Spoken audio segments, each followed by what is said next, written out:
Oh, gamers. Gamers.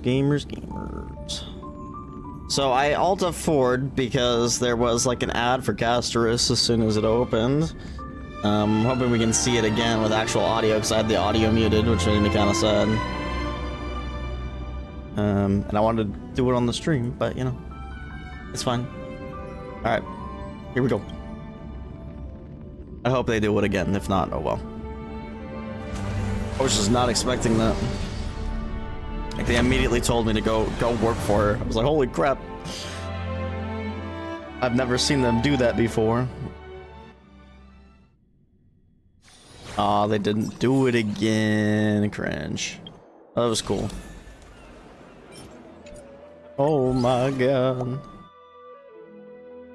Silver Wolf! My goat. My goat.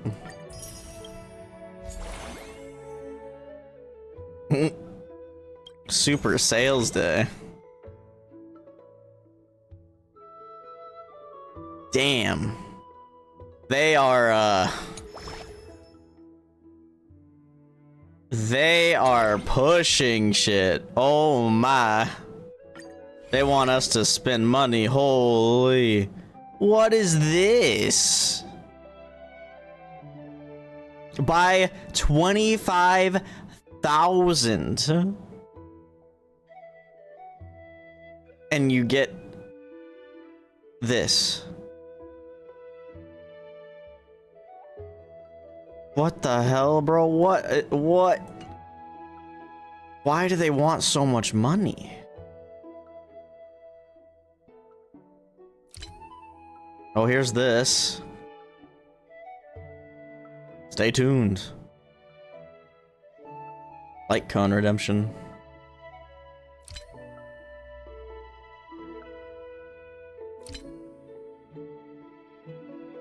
Jesus Christ.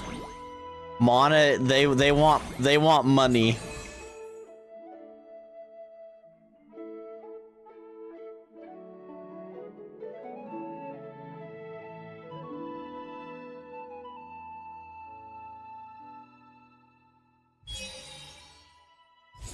Holy crap, they want money. I'm gonna see if this... Nope, okay, that would have been crazy if they made it so you could do the new stuff. Star Rail World. Trailblaze mission. Alright, let's do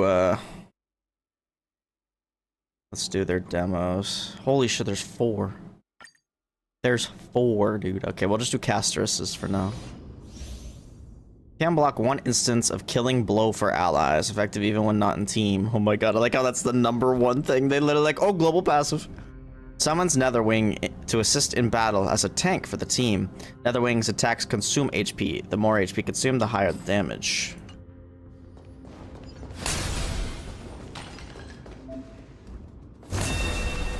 Netherville. Oh. Emerge from your cocoon. Okay, that's kind of cool.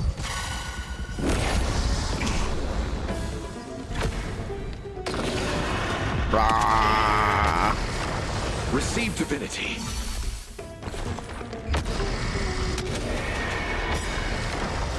This character is definitely fair and balanced. When Netherwing's HP is below 25%, it can continue blasting and trigger self-destruct to deal damage to enemies. May death protect us. The dragon kills itself, bro? That's crazy. After Castorice uses her technique, she can continually daze enemies in her path. Use the technique again to attack the enemies in the radius. Netherwing can consume its own HP to continuously blast all enemies. When Netherwing HP is under 25%, it can continue blasting to trigger self-destruct.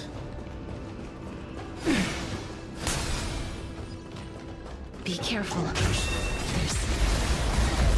That's so fucking sick, bro. It's actually so fucking sick.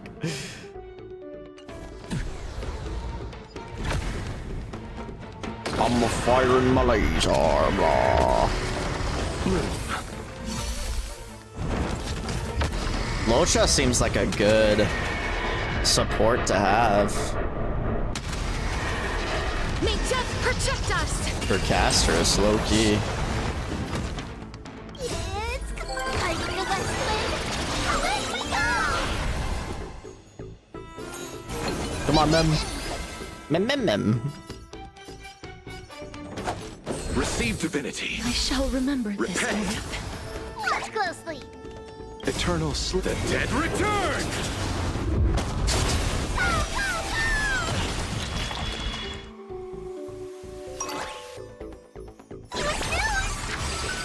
Wait, does that not apply if the memo sprite's not on the field?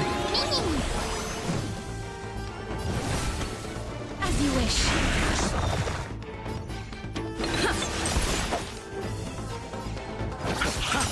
Underestimating us will cost you. Mimi! It's coming. Are you the Let's Play? Away we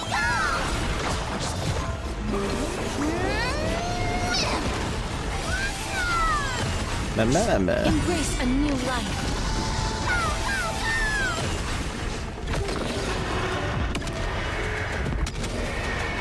Holy. May death protect us! Holy. That's freaking crazy. What? They made that shop thing have a limited time thing. Brother, they want money, they want money, they want money.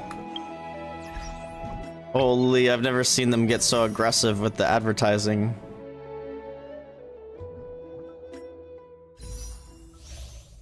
You can now select the limited 5-star characters Zila, Blade, Fushuen to add to the Celestial Invitation list. Edit. So I can swap characters out that I wouldn't want. So I can like... I can get rid of Bailu and Yanqing and Japard. And then put in these 3.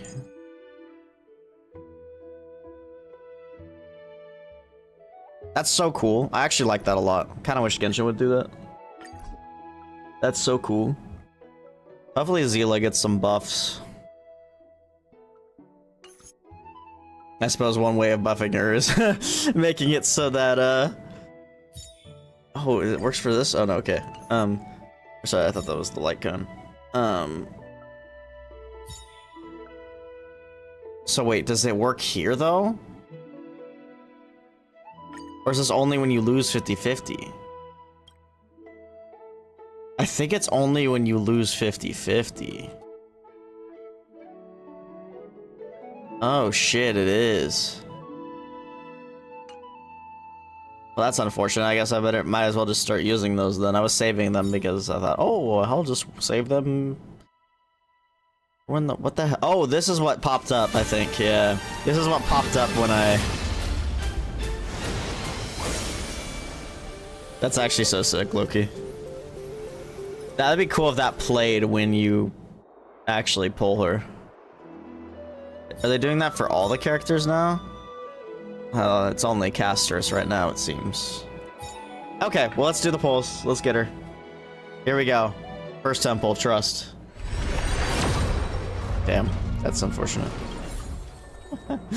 Yo, Pela. Woo! That's 20. At least I think. I should probably check.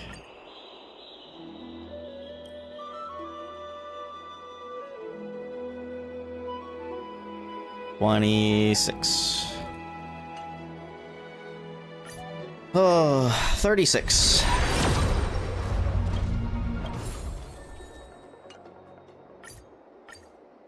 $46.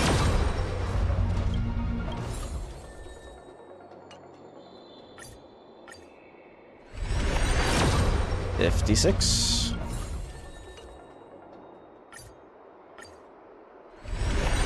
66. Wait, was that it? That looks weird. I don't know. I looked away for half a second, and when I looked back, it looked weird. Okay, it's still a 4-star.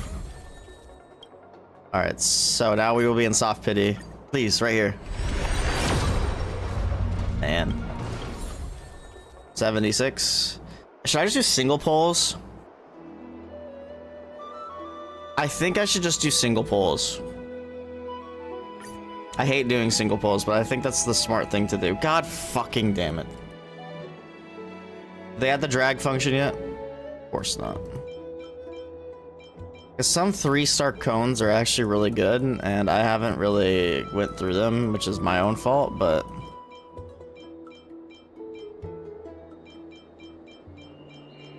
God damn it.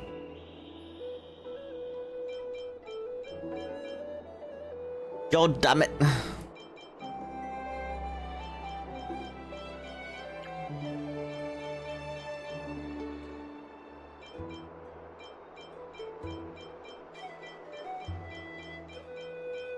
Wish they'd add the freaking drag function from Genshin. So bad. You can just click and then drag all of them. Like, come on, bro.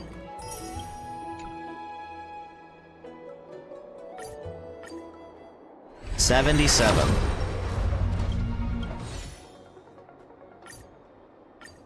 $78. See, that looked weird. What the fuck?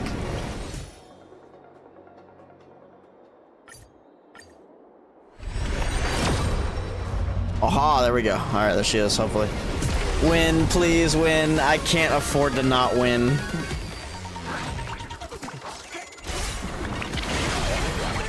Well, I can, but I don't want to.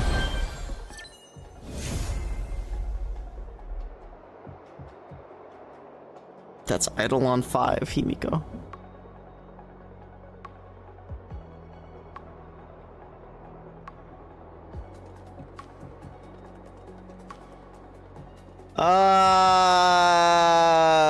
Another Himiko. That is E5, I'm pretty sure.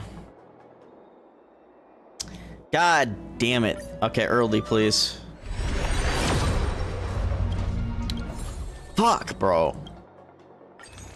Why is this flashing? Oh, it's because of this.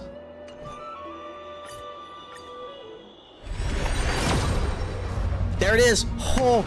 Also, the warps have been looking different. Am I wrong? Like, there's like a pixelation happening in the middle. Okay, thank God. Woo, we got her early.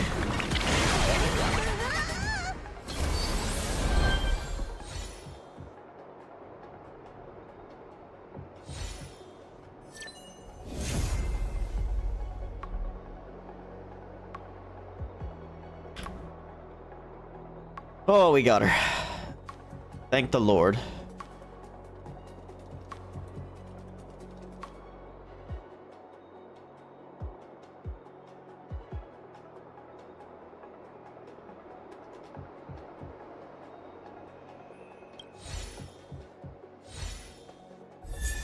Oh, we got the GOAT. Gallagher. Alright. We got her quickly after, thank God. Alright. Oh, light cone. Alright, come on. 75-25, I gotta win. I swear I lose these every goddamn time, though.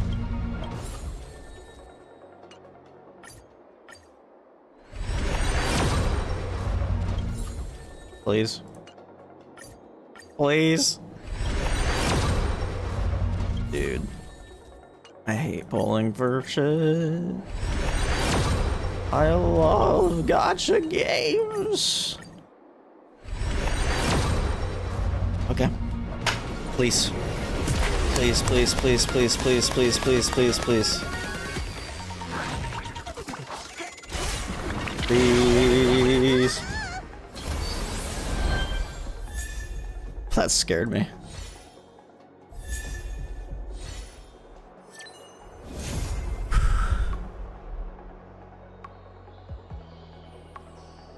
Let's go.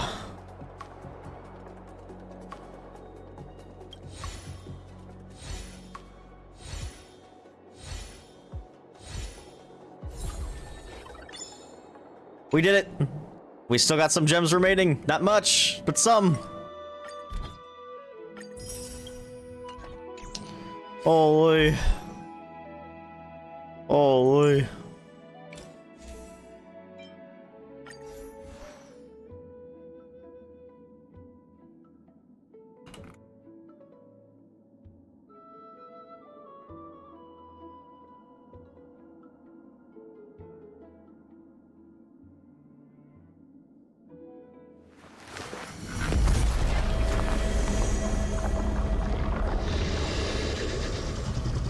That's so sick. What?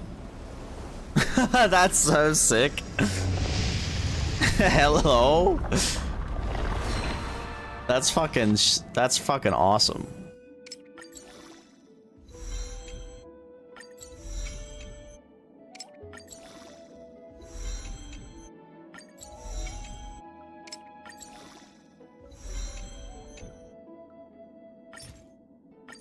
Oh, that's so much better.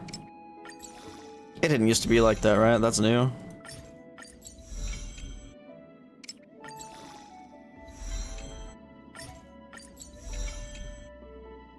That is so much better. Hopefully it's like that in the traces as well.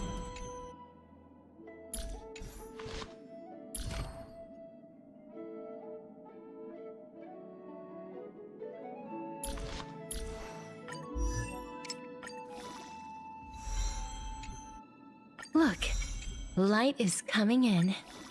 Hey, yo. What does she mean by that? What am I even saying, bro? What am I even saying, bro? Look, light is coming in. Hey, yo.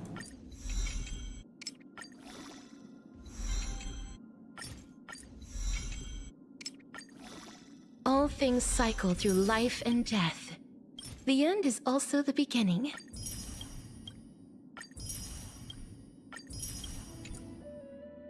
My god, perma banner poles.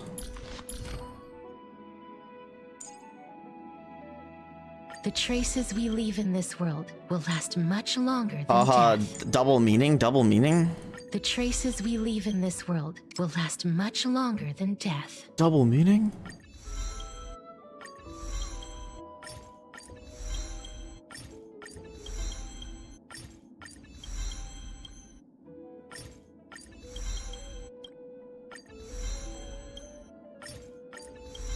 I want to use Castorice while we're playing the main story, so I think that's what we're gonna do here. Seems like the memo sprite's really what you want to level here. What the hell? Probably should go for all her bonus stats too, though. I don't know if I have enough. I think I probably should have farmed up more remembrance stuff.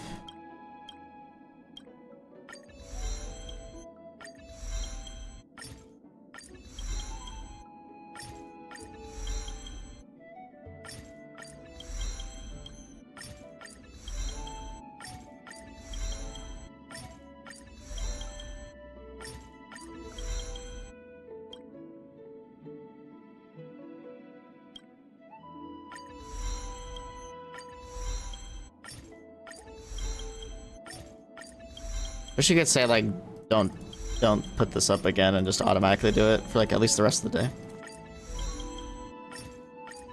It's not a bad warning to have, I just wish you could turn it off.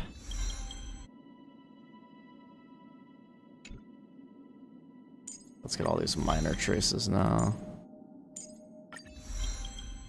That I'm not sure if I The traces we leave in this world all the will materials last that I much longer need. than death. I don't think I have enough of the remembrance things unless I can craft up from green. Oh, I have plenty of green ones. Yeah, we're fine. Never mind. What was I worried about?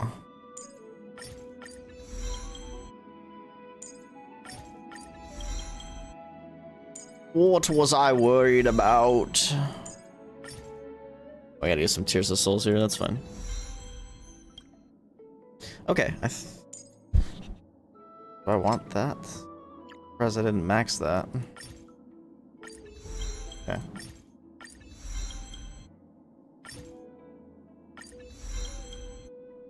Okay. I think that's probably good enough. I don't think we need to worry about her normal attacks. Relics, let's see what Smart Equip does.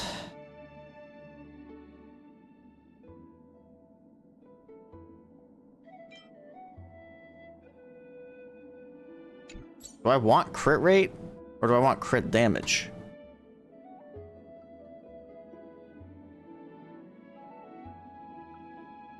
I don't actually know.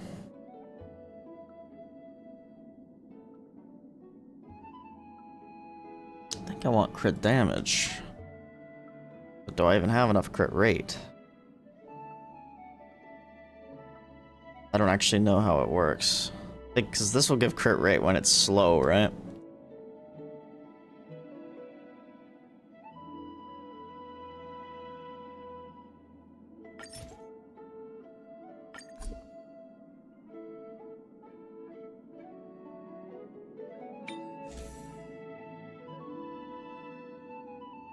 I already got it. Thank you though, Access Trinity.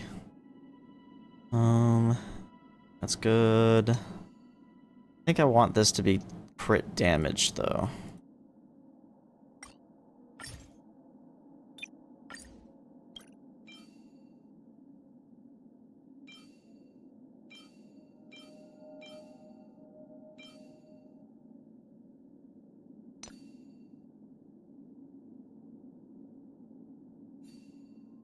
So I don't know if I want that much speed.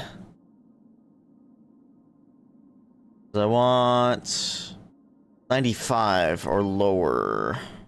Or below 95 maybe.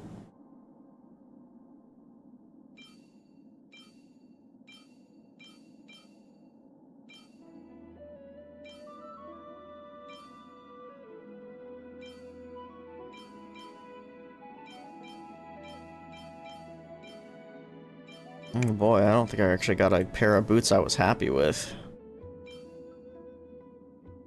This is fine, I think.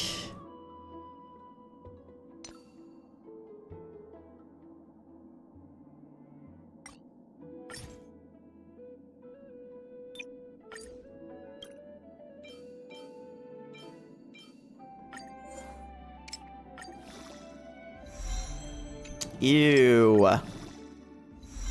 This is a horrible one. You know what? That's so bad, honestly, that I'm just gonna roll a new one.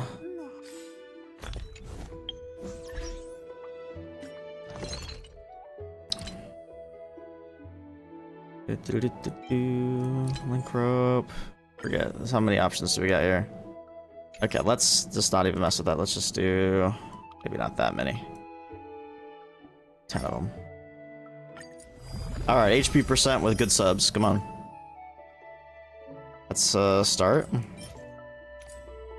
Fuck! No, I hate that! Oh, I hate that. Fucking hate that. Not a fan, not a fan. Relics.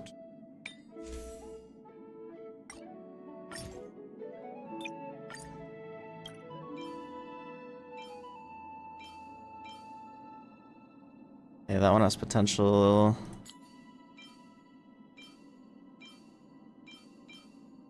That one does not. That one has potential. That one has potential. I already locked that one. No, that's head. No, that's HP. Try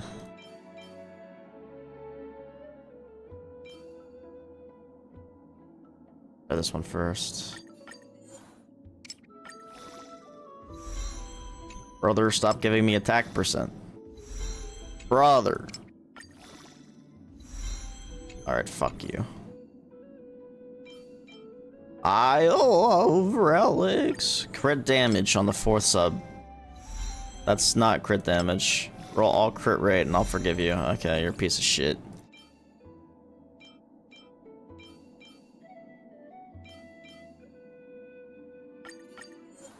Alright, crit damage. Get crit rate on the final. Fuck, dude. They love defense today.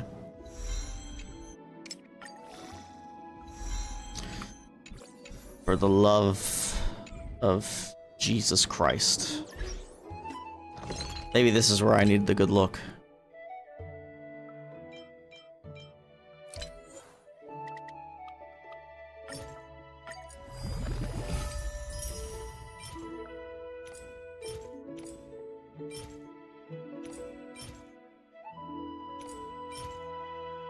That's a good one, but not for her.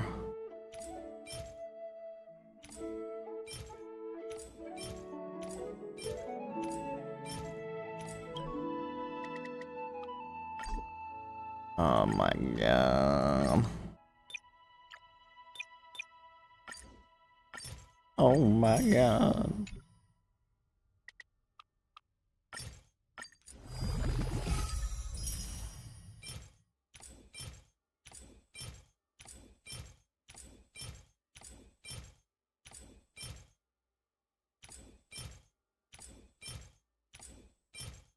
Bro, who thought it would be so hard to get a decent rope, bro?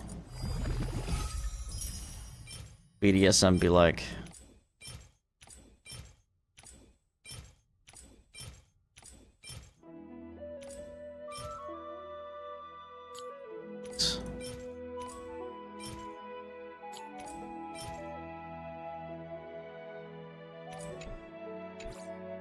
Please.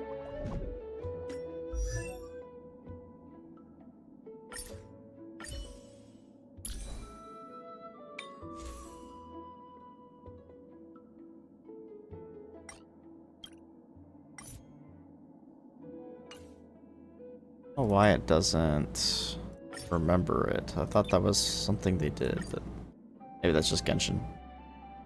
Oh, maybe it's because I didn't save it.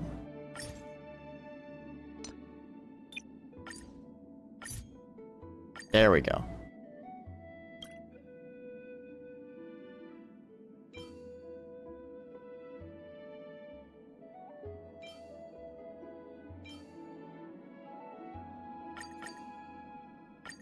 Crit damage, 4th sub. You shitter. Crit rate. Crit rate again. Crit rate again. Crit rate again. Stupid ass system. Crit damage, crit rate as the 4th. That's effect hit rate, not crit rate. That's effect hit rate, not crit damage. Okay, crit damage again. This fucking game, dude. This game is so bad.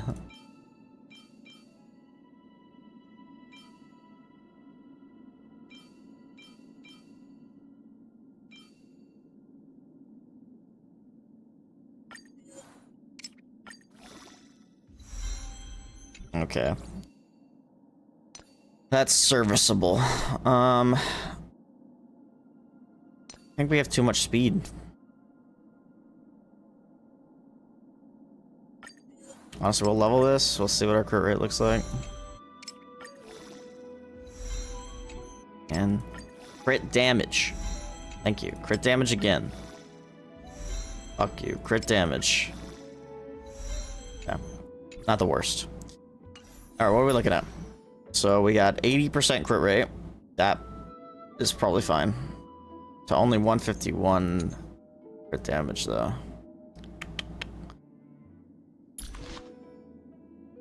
She'll be fine. At least for the story, I'm sure. I don't actually know how to play her, so this is gonna be interesting. Let's try to create a team.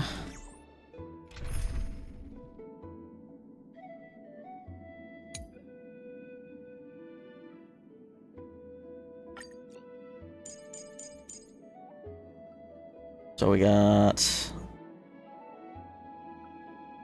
I think we want Remembrance, Trailblazer with Castorice, Treebee, and then a healer, yeah?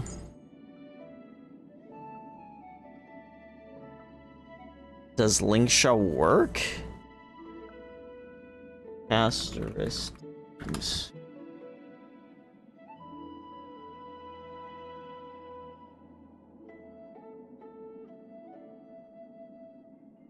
Why Gallagher? Why Gallagher instead of Linksha?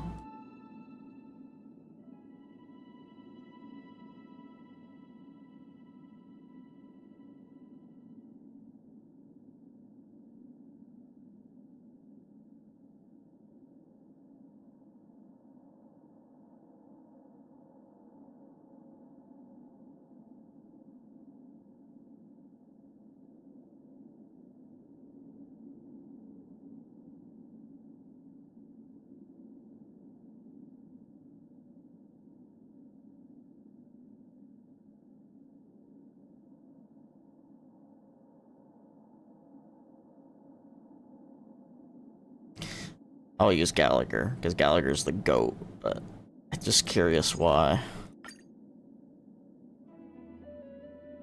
Hey, yo, Chris Blair in chat? Probably not, but what's up, Quantum?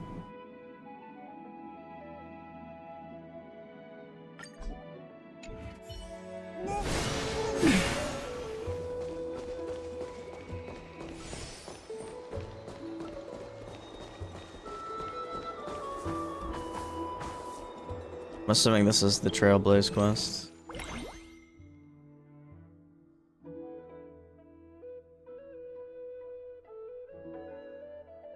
Tabor the Gamer. That's me. What's up, Quantum?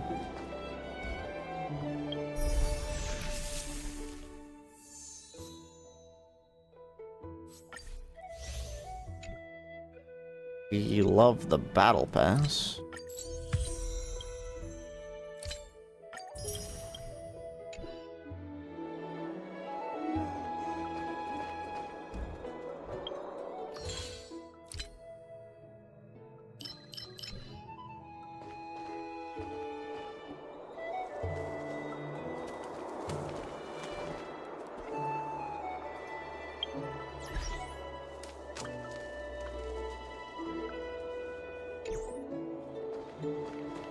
So we're starting with the doll. Alright, here we go.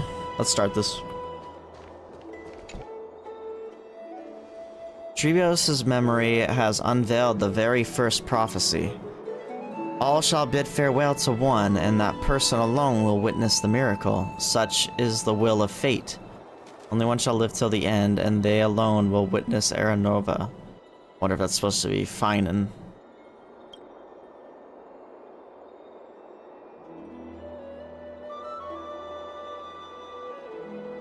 If I take on Oryx's trial, will the prophecy come to pass for me as well?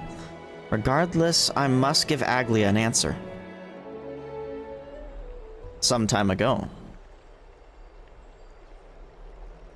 Ah, it's you, Cass. I finished the anthology of poems you lent me. Here it is. I thought you'd be too preoccupied to find time for reading. Precisely because of these obligations, I felt compelled to read it swiftly. Wouldn't all these preoccupations slow your pace? On the contrary, knowing that time is limited can push one to overcome their limitations. The weight of these responsibilities seems to have enhanced my reading efficiency. I understand completely. During my time at the Grove, the closer exams drew, the more efficient I became at tackling everyday mundane tasks. Anything but my actual studies. Damn, that's too real. Precisely. As I remember, you and Finan were both disciples of the new Sporists. I assume that Anaxa's exams were as unreasonable as the man himself, correct? The courses Professor Anaxa taught were Introduction to Alchemy and History of Mythology.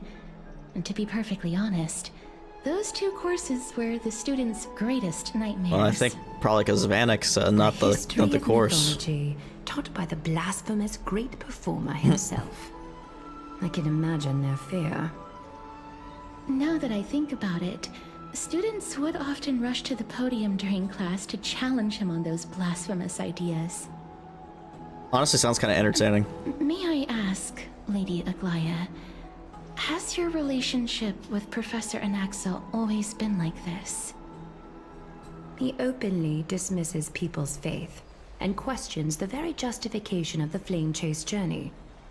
Our positions have been destined to be at odds. While you were studying there, I assume this game is Wilden.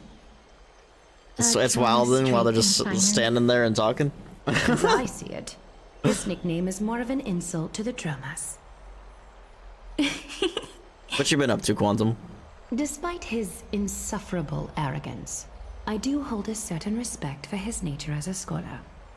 To remain true to his principles, he is unafraid to stand opposed to the world, and that requires considerable resolve.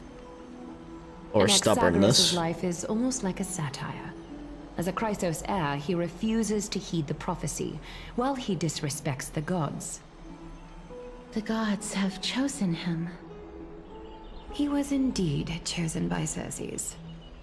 The reason Is Titan was just crazy. something weighing on you, Cass? The golden thread is quivering. I sense there's more to this exchange than idle chatter. With all due respect, I'd like to know what you plan to do with him. In light of his assistance in the battle against the Flame Reaver, I am willing to grant him some time to find a way to remove the core flame. However, if Anaxa decides to make any move that places us in danger, I will Extreme not hesitate to take measures. extreme measures. Just as I feared. The Flame Chase journey is the destined path for the Chrysos heirs. Yet he now seems more like an empty shell. Given his strong sense of self-respect, I trust that Anaxagoras will make the right decision. Why did she say his full Still, name? I can't help but hope for another possibility. Perhaps Anaxa will also overcome his limitations, now that he knows time is limited. I understand your stance. Let's continue this discussion another time.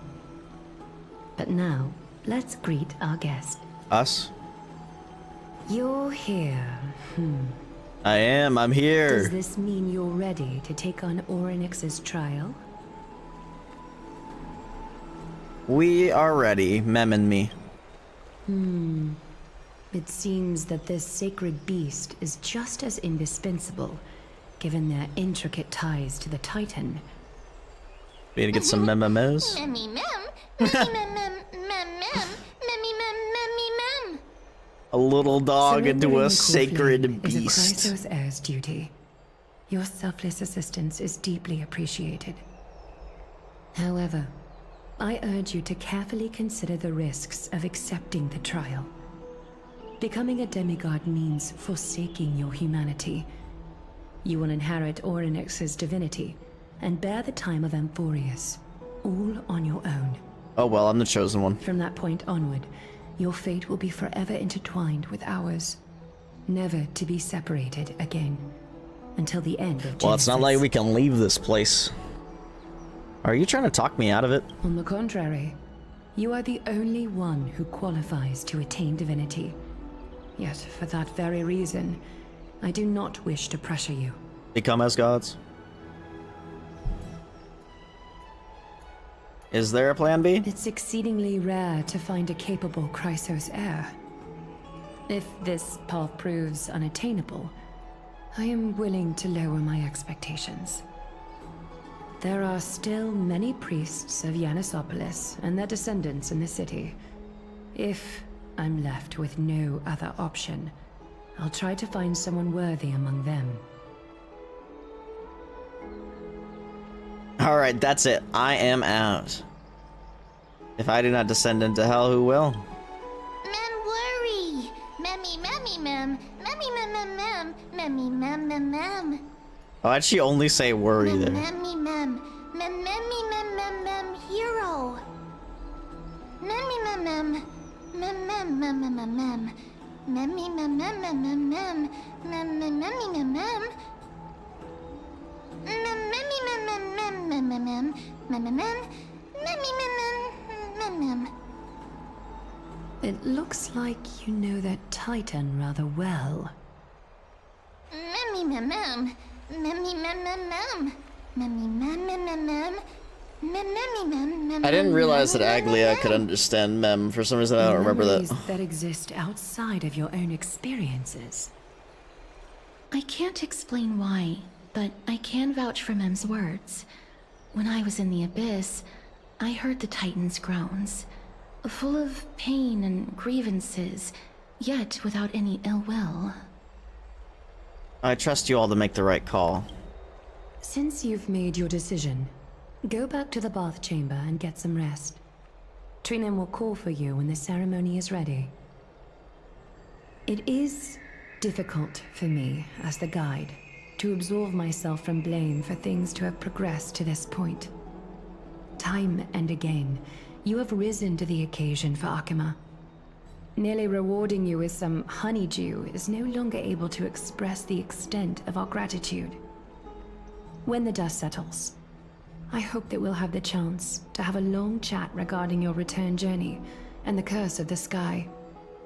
It's about time that we lift the taboo and discuss things openly. Yeah, that's so true. Before leaving, I should go say hi to Castorice. I got Castorice and Castorice? That's crazy. Miss, may everything go well for you and Mem. You need Aglia for something too? It's nothing. I only came to discuss some matters with Lady Aglia. Previously, I lent her an anthology of poems that Lady Trianne had gifted to me. Tracing back, this anthology was something left for Lady Trianne by a bard before their passing. Although personal properties should be cleared out once their owner has passed on, Lady Trianne gave this book to me since she knew how much I like to read. Can you tell me more about the book? It just contains an allegory.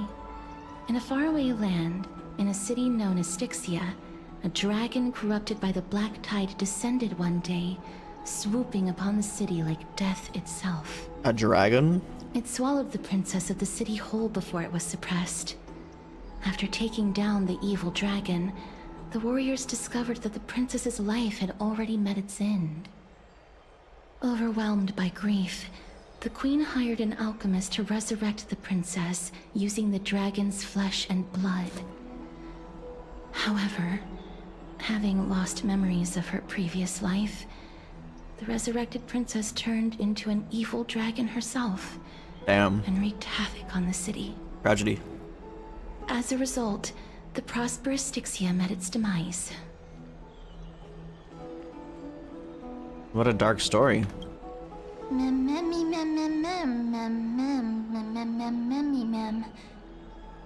The author of this book is Archepia, a wandering bard who traveled to many cities.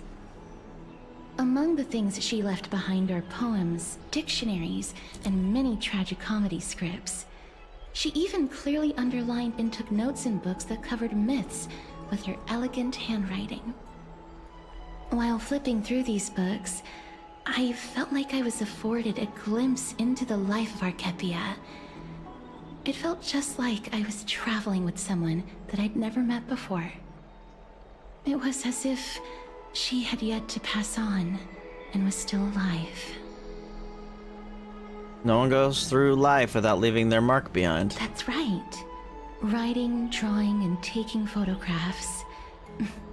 It seems like human nature to try and leave records of things. Speaking of taking photographs, when I was helping you to take the photo previously, I did not look through the photos in your photo stone out of courtesy. But I'm also very curious about the story of the Rosy Celestial Maiden. Despite having visited many cities in Amphorius, I still understand nothing about the world beyond the sky. If there is an opportunity... Castorice joins the Star Rail crew. Forget it. Let's talk about this in the future. For now, I only hope that you'll be able to complete the trial safely and obtain Orynyx's blessing. I don't think there's anything else to do here. Time to go back and talk to Donghung. May you complete the trial safely and obtain You know, having the time blessing, or the time god's blessing, might be kind of crazy. Because, like, imagine. We might have, like, some kind of control over time.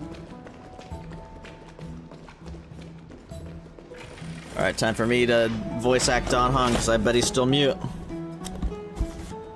Unless they replaced him. That's doubtful.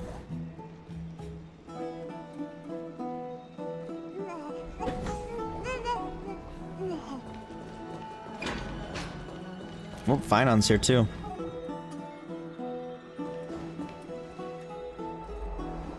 Citizens That's right. Assembly.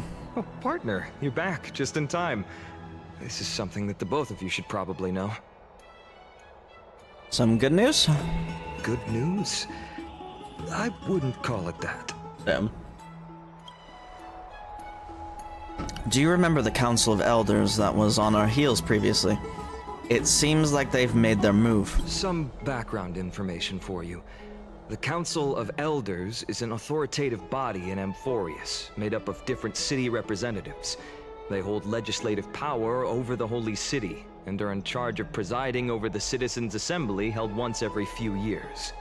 This is the most important social event of Akima. It is highly influential, and can even affect what happens to the Flame Chase journey.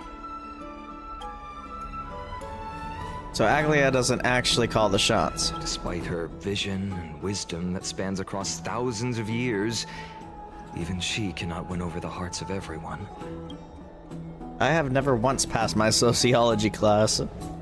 Perhaps you should retake some exams next time we visit Paperfold University. Tell me more about the Citizens' Assembly. Every 5 to 10 years, the Council of Elders organizes a Citizens' Assembly at Dawncloud. During the assembly, the representatives will vote on major issues, such as whether the Chrysos heirs led by Aglaia should still hold the right to govern the Holy City, and whether the Titan's conquest should continue. It sounds like some sort of system to balance out the heroes and the mortals. That is correct. However, the problem lies in the fact that there are ill-intentioned extremists in the Council of Elders. They view the Citizens' Assembly as a way to restrain the Chrysos heirs, and hope to take complete control over the Flame Chase journey. We can refer to them as the Opposition. During the assemblies held in the past 100 years, the voices supporting the Opposition have been growing stronger in the shadows. It's only thanks to Aglaia that the Flame Chase journey has been able to continue to this day. The Citizens' Assembly is just around the corner, but this time, there seems to be a new variable to the situation. Is it us? No, although we might be mentioned, the Council of Elders has another target in mind. I'm afraid that the Council of Elders might want to take advantage of Professor Anaxa. Aglaia will surely take back Circe's core flame, but with Anaxa's current condition, it's so unique that nobody knows how taking the core flame away from him will affect him. He has always been someone that is only concerned about his own research. I'm certain that he must want to escape from the monitoring of the Golden Thread and protect himself. If the Opposition were to offer an olive branch at this time... You suspect that he might betray the Flame Chase journey and defect towards the Council of Elders? Anaxa has never believed in the prophecy, so technically it cannot be considered a betrayal. However, he has taught many Chrysos heirs, and has long been considered an important ally of Akima. I truly do not wish to see comrades turning on one another. I have a better understanding of the full picture now. Is there anything that we can do? As I believe in his character, I plan to plead with Aglaia and try to buy more time for him.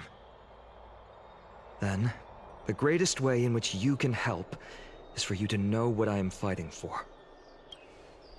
We understand. Thank you for being honest with us.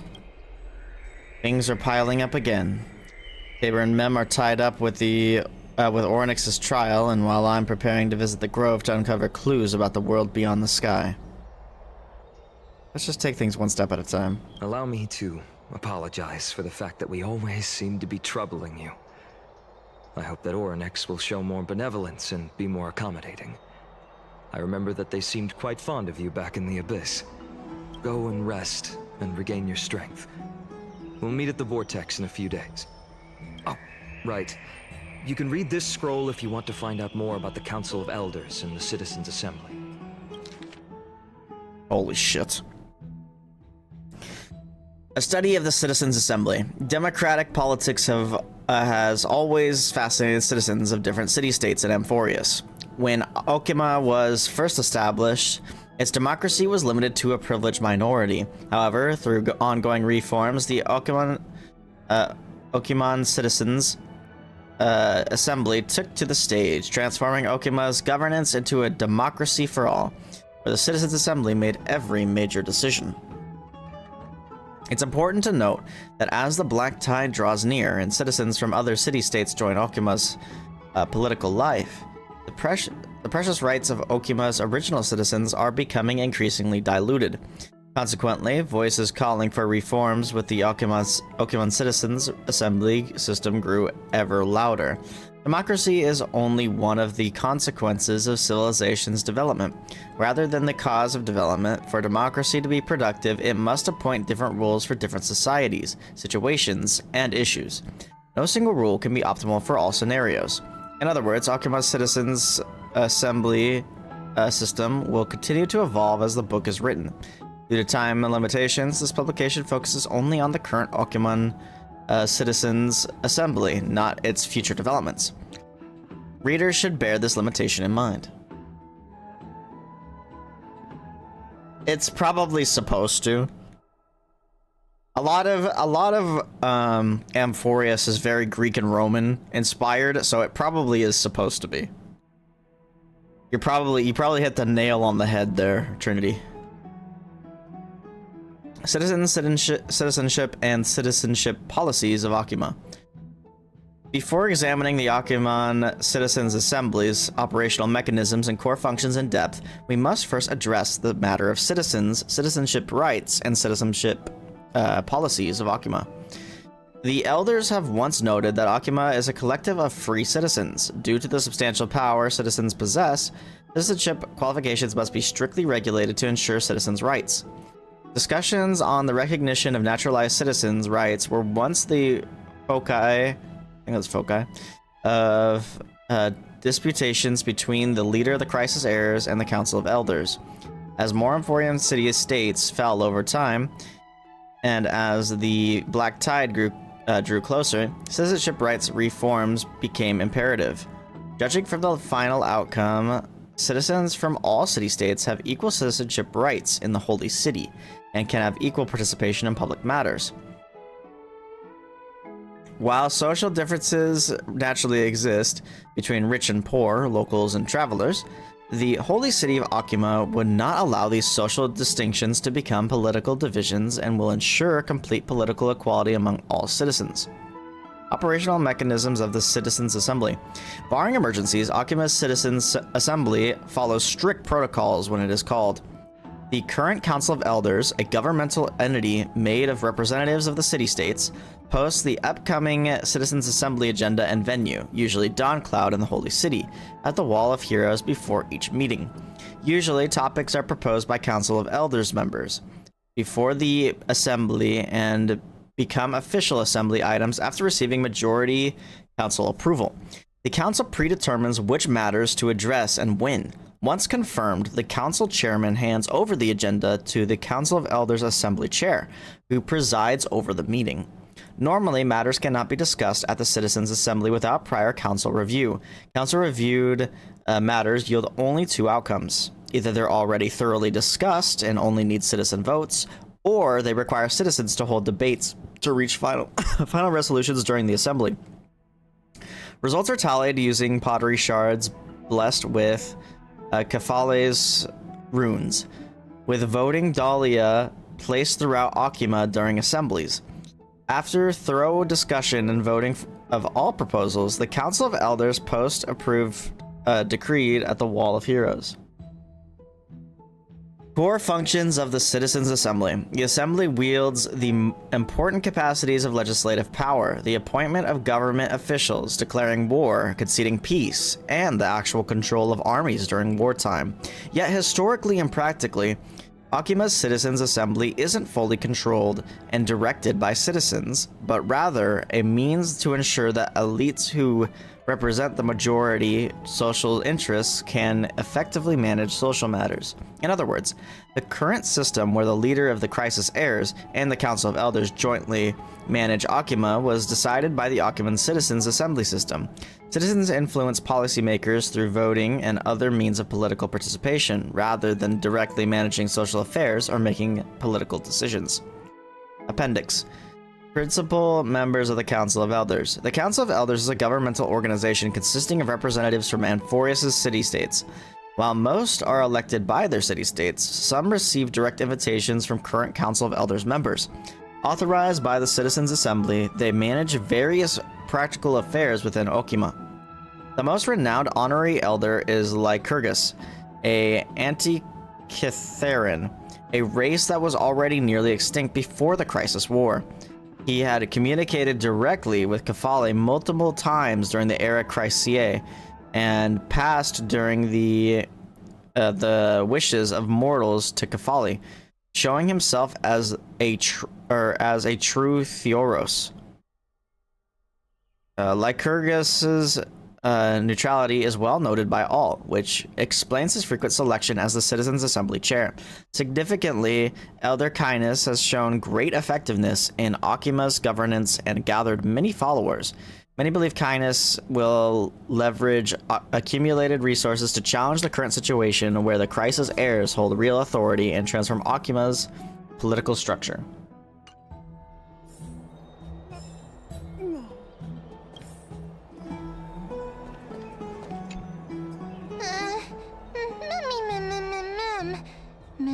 Nervous. It's not that soon. There's still a few more days until then. Nervous, mem. Let's just hope that everything goes well. After all, as someone who has earned the gaze of an Eon, you should be able to overcome the trial of a regional god just fine. We've also unknowingly gotten used to sleeping with the midday sun shining brightly above our heads. Get some rest, Tabor. Perhaps a new phase of our trailblazing expedition in Amphorius is about to begin. Get some rest and wait for the trial. A few days later, at the Vortex of Genesis. Esteemed one, Orynyx's vacant totem awaits. If you have already made your preparations to become a pillar of Amphorius, please, step forward. Forward I step. Miss, I'm sorry. I'm not sure what I should say to help calm your nerves. Right. Perhaps something like, as long as you can successfully complete this trial, the rest of the Flame Chase journey will be smooth sailing? That's copium. No, that sounds a little strange. Don't worry, it won't take up too much of your time. Castorice, I think you should just stop. Don't I know worry, you're trying to be you'll wholesome. Definitely make it back alive. Oh. Sorry. It seems like I've made the mood even heavier. In any case, may everything go your way. Accepting a Titan's trial is a very peculiar experience. I'm afraid that I'm not able to accurately describe it. You can only go and experience it for yourself. I believe that you'll be able to pull it off. Thanks, Finan. I can still vividly recall when you entered the Vortex of Genesis for the first time. At that time, I could never have imagined that a guest from beyond the sky would shoulder the fate of Amphorius. Don't feel burdened.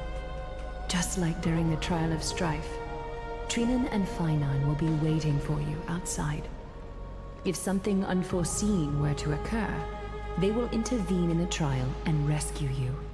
May Kephale bless you. Little Gray and Mem, thank you. Your resolves cannot be questioned. We praise your pure selflessness and courage. May Kephale light your path forward. Get ready to assume Orynyx's divinity, Trailblazer. Here we go. Don't worry, we'd win. The divine position of Orynyx has already been vacant for some time.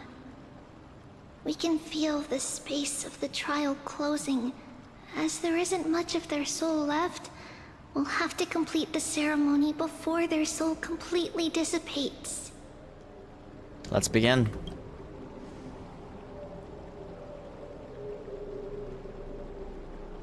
The eighth core flame coveted by the miracle that once belonged to the great veil of Evernight, Orynyx.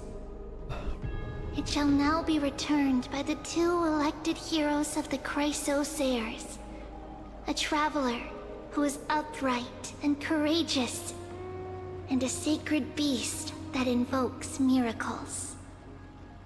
Mem mem mem who? Mem mem mem mem. Both of you, please, come forward.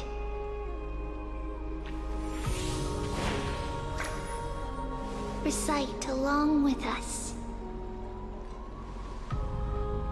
O Majesty of the 12 Titans, pillars of the world, we seek your divinity to mend the rifts of the world. Fill our bodies with blood of gold, till we wither in willing service to the prophecy. Assuming Stal was supposed to speak there. I don't think I have gold blood. These are just words meant to make the prayer seem more solemn. Please, focus.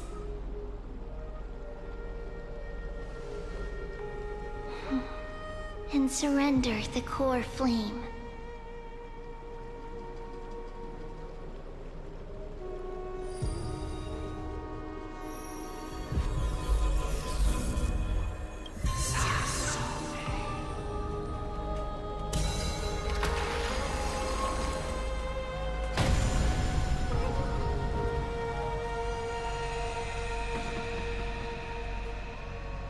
Oh, flashbangs.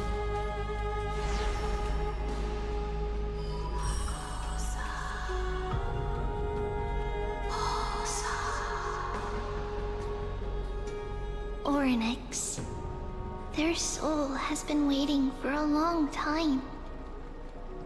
Perhaps they're also quietly waiting for the arrival of their successor.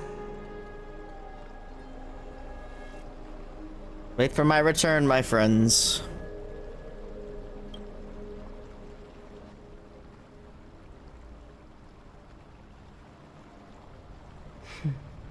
The last time I heard this, things didn't turn out that well. Hey, you're gonna jinx it.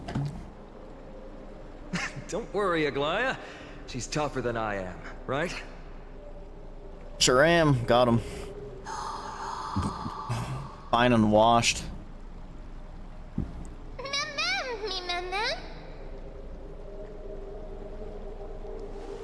Mem.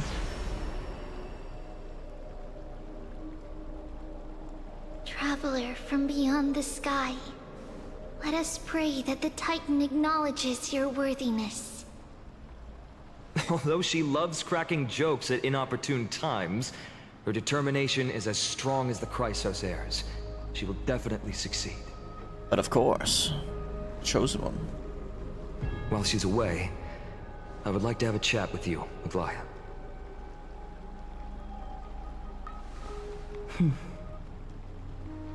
Speak. I'm listening.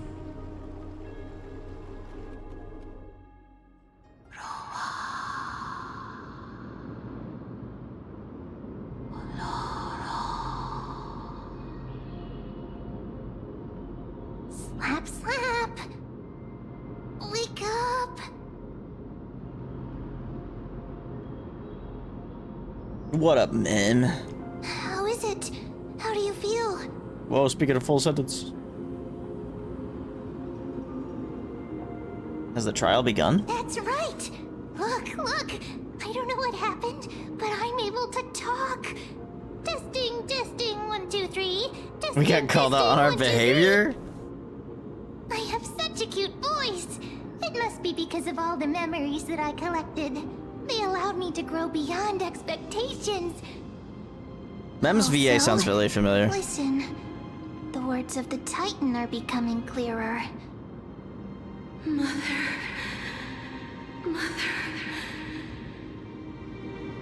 Mother? Have I finally reached the end? Are the years of isolation coming to an end? Orynyx. Oh, how heartbreaking. Ever since the figure draped in the black cloak robbed them of their core flame, They have been relegated to waiting in isolation in such a confined space. We are going to help alleviate their pain, right? Memories broken. Mother, where? Mother? Who are they calling out for? Their mother.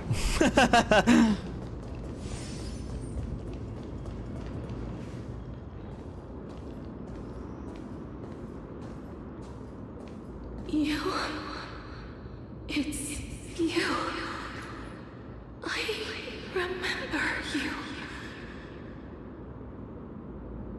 Skyfather has gazed upon you. Mother is calling for you. Mother. Does Skyfather refer to Fuli?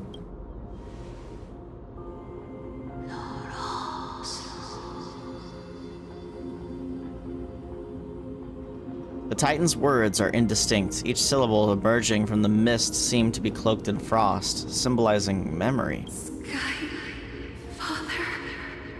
has chosen you. Who is your mother?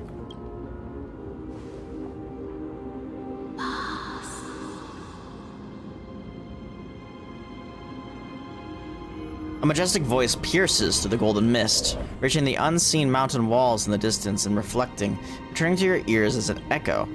Within the echo, you seemingly could make out the cry of a baby. Oh god, it's bloodborne. I'm just kidding.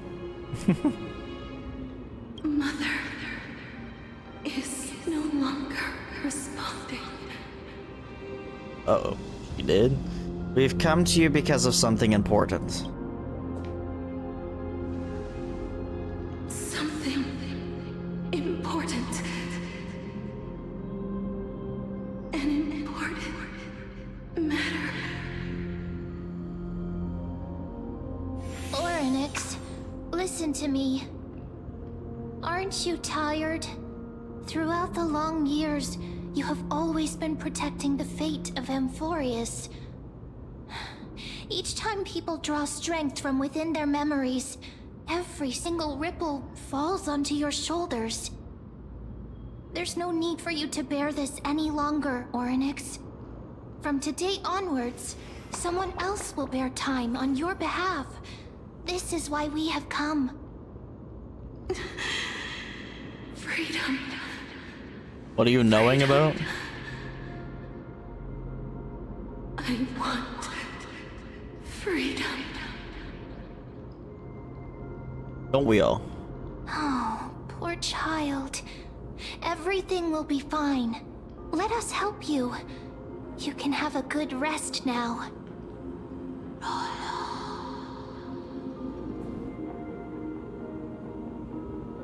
Leave it to us, Titan.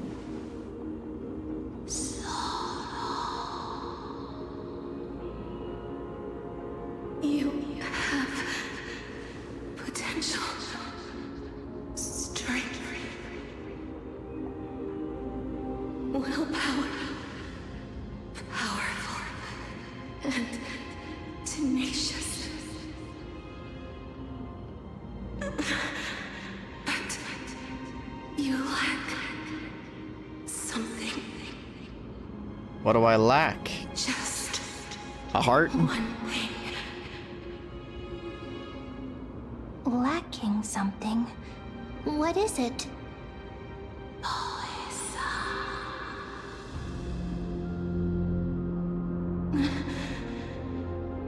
What you lack is A future? future. What?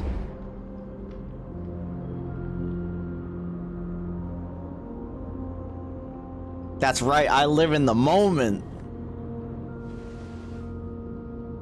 Future? Traveler from the sky. You should have dissipated already. What?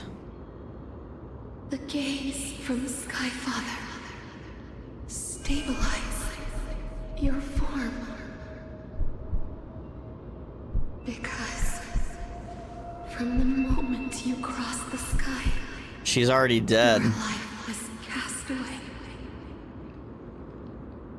Right now, you are simply a collection. She's of already walking dead. memories. What? How is that possible? Do you mean that I'm already dead?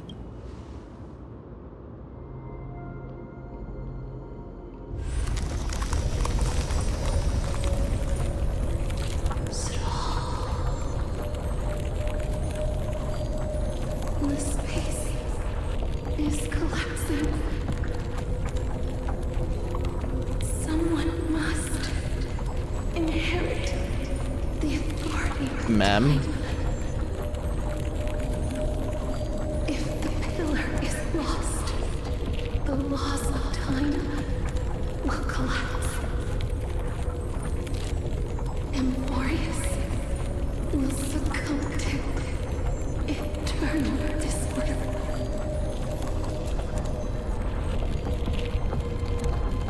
Revive me. You still haven't explained things clearly.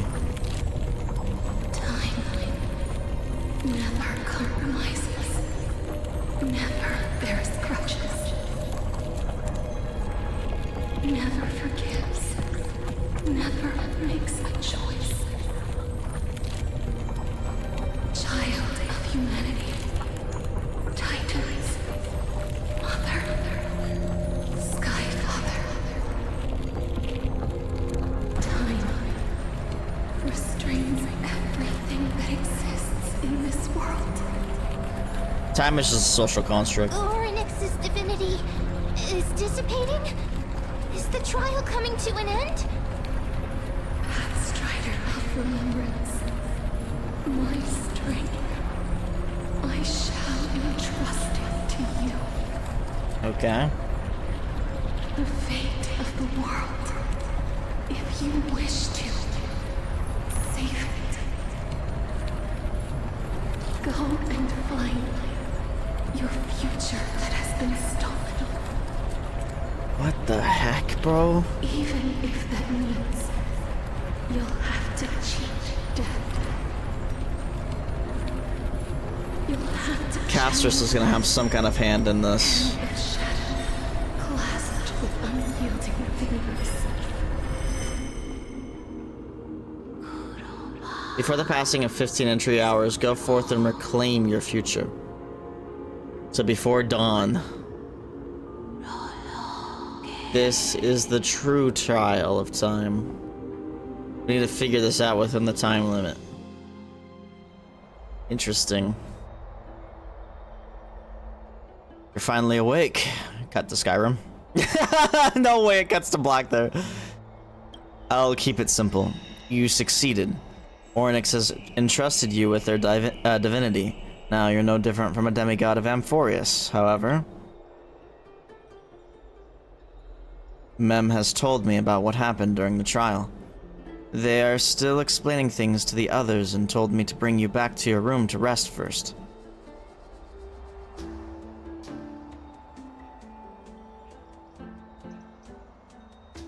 The Titan must be joking, right?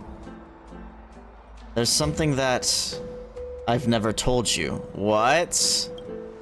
When we landed on Amphorius, our car was pierced by Nikador's lance. You remember? Back in the ruins of the Abyss. This was what I said. You passed out when our car got hit. I blacked out too, but not before dragging you out. It's a good thing we were in the car, or we would have been crushed to pieces. She was already dead from that, huh? Actually, my account kind of made light of the situation. What actually happened was much more complicated. You were severely injured back then, with several wounds still bleeding profusely. I struggled to carry you out and used the last of my strength to stem the bleeding. But then, I was also hit by a falling rock and lost my consciousness. The last time I checked, you still weren't breathing, but when I regained consciousness, I saw that you were alive and full of energy, so I never brought this up again. You were knocked unconscious by a rock. How exactly did I come back to life? I'm not sure whether the gaze of Fuli has anything to do with this matter, but according to the Titan, you are living in the form of a memory right now, just like those objects of the past and the miracles of Orynyx. Perhaps Mem is the anchor rope that ties you to the present. I had assumed they couldn't stray too far from you, but the truth might be the exact opposite. Stellaron, do something! For a while, I also thought that the Stellaron was your life support system, but it seems like this hypothesis has been disproven. It's not time for us to despair yet. There must be a way to save you. Orynyx mentioned finding your stolen future and cheating death. Considering Maide's indestructible body, it seems to suggest that there is some kind of miraculous power in Amphorius that can even reverse death. The key seems to lie within the hand of Shadow, whose whereabouts are unknown. Hey, are you alright? I heard you two talking about Thanatos. Cass is also very concerned about the warning. She has left the vortex and returned to the garden. Shall we go and look for her? Thanatos is the Titan that Cass has always been looking for. Regardless of whether there are any clues, there's probably no one else that understands death better than her. Let's do that then, Tabor. Oh, right. There's something that I have to tell you. The Chrysosairs already know everything that has happened to you. I was too worried, so I told them everything. Please don't hate me, okay? It is fine.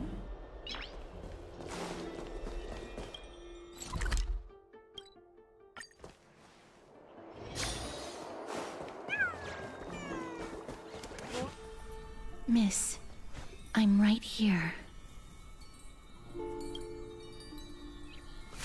You hear soft steps coming closer, one step at a time.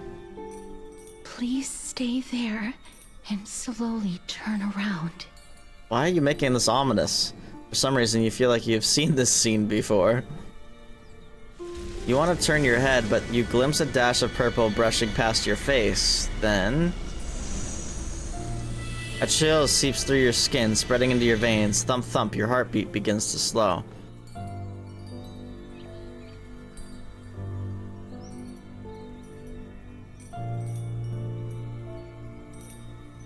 Remembering the near-death experience, gotta stay on guard. Your vision blurs and a cold reality fades into a purple ocean. And then... Please pardon me. A subtle fragrance of unnamed flower fills your senses, its sweetness making you forget the need to breathe. She's touching our face. It's like she already knows she can.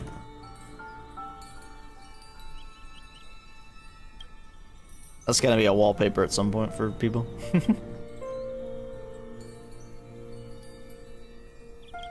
You realize that you are still alive. No, to be more precise, your death was not thorough.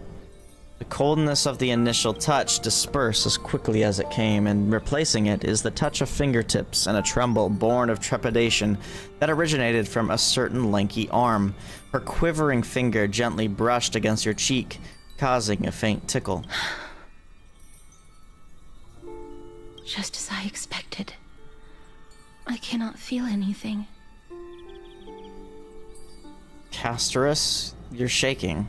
Back at the Grove, I was puzzled as to why you were not affected by my curse.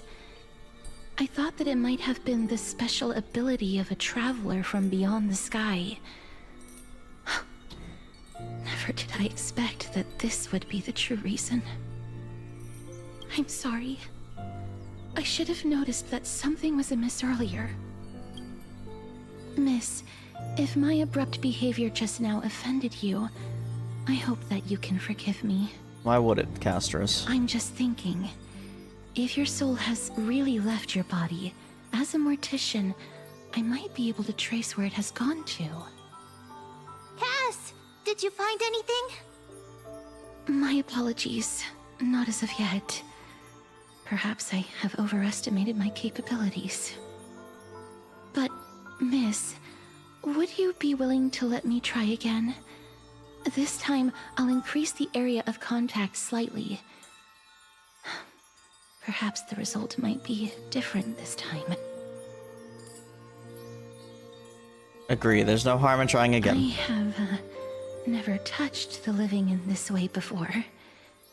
If my actions are in any way disrespectful, I hope that you can forgive me. Yo, she's gonna get all touchy-feely. I mean, what? Castorice once again places her palm on your face. Her shivers calm somewhat this time.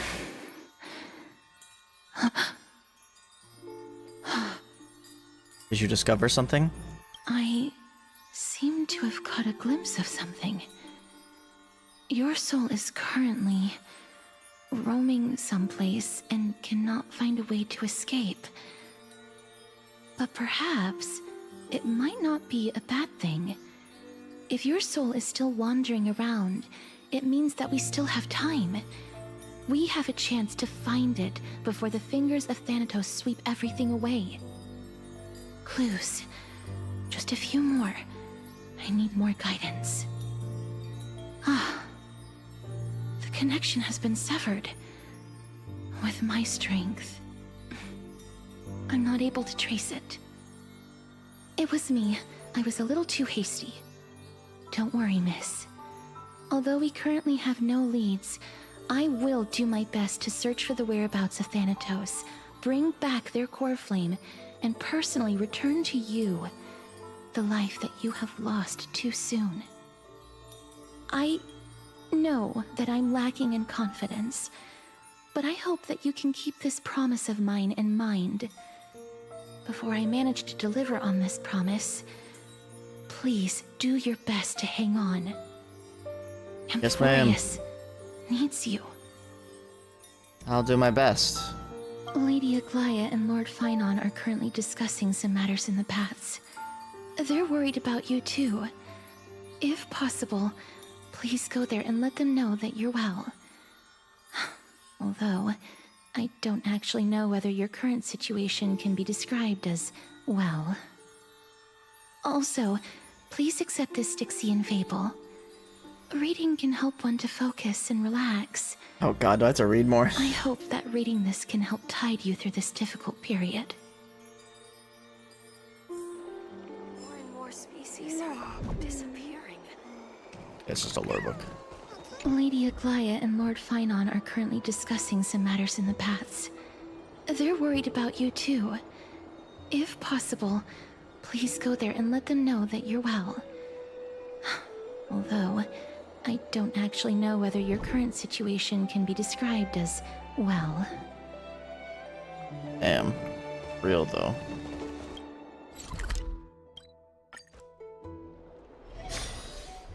Hold on just a second.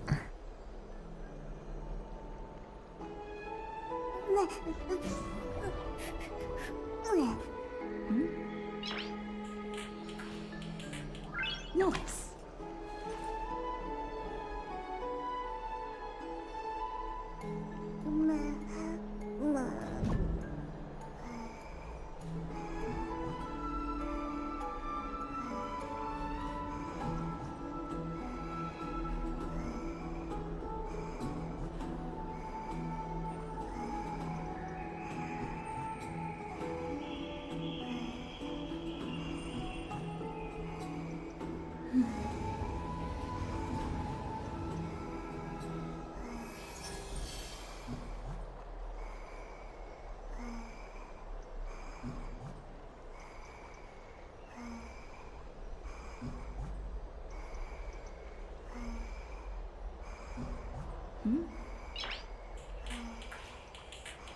Noise.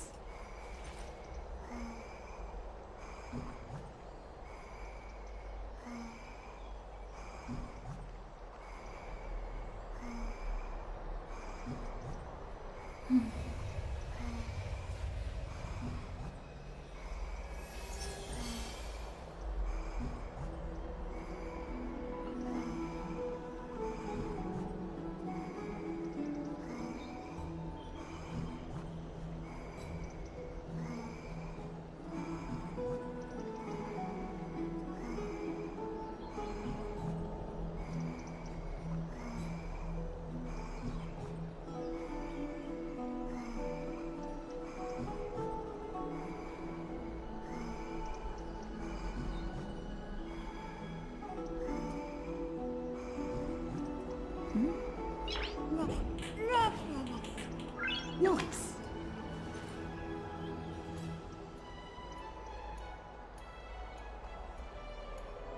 Nice.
Nice.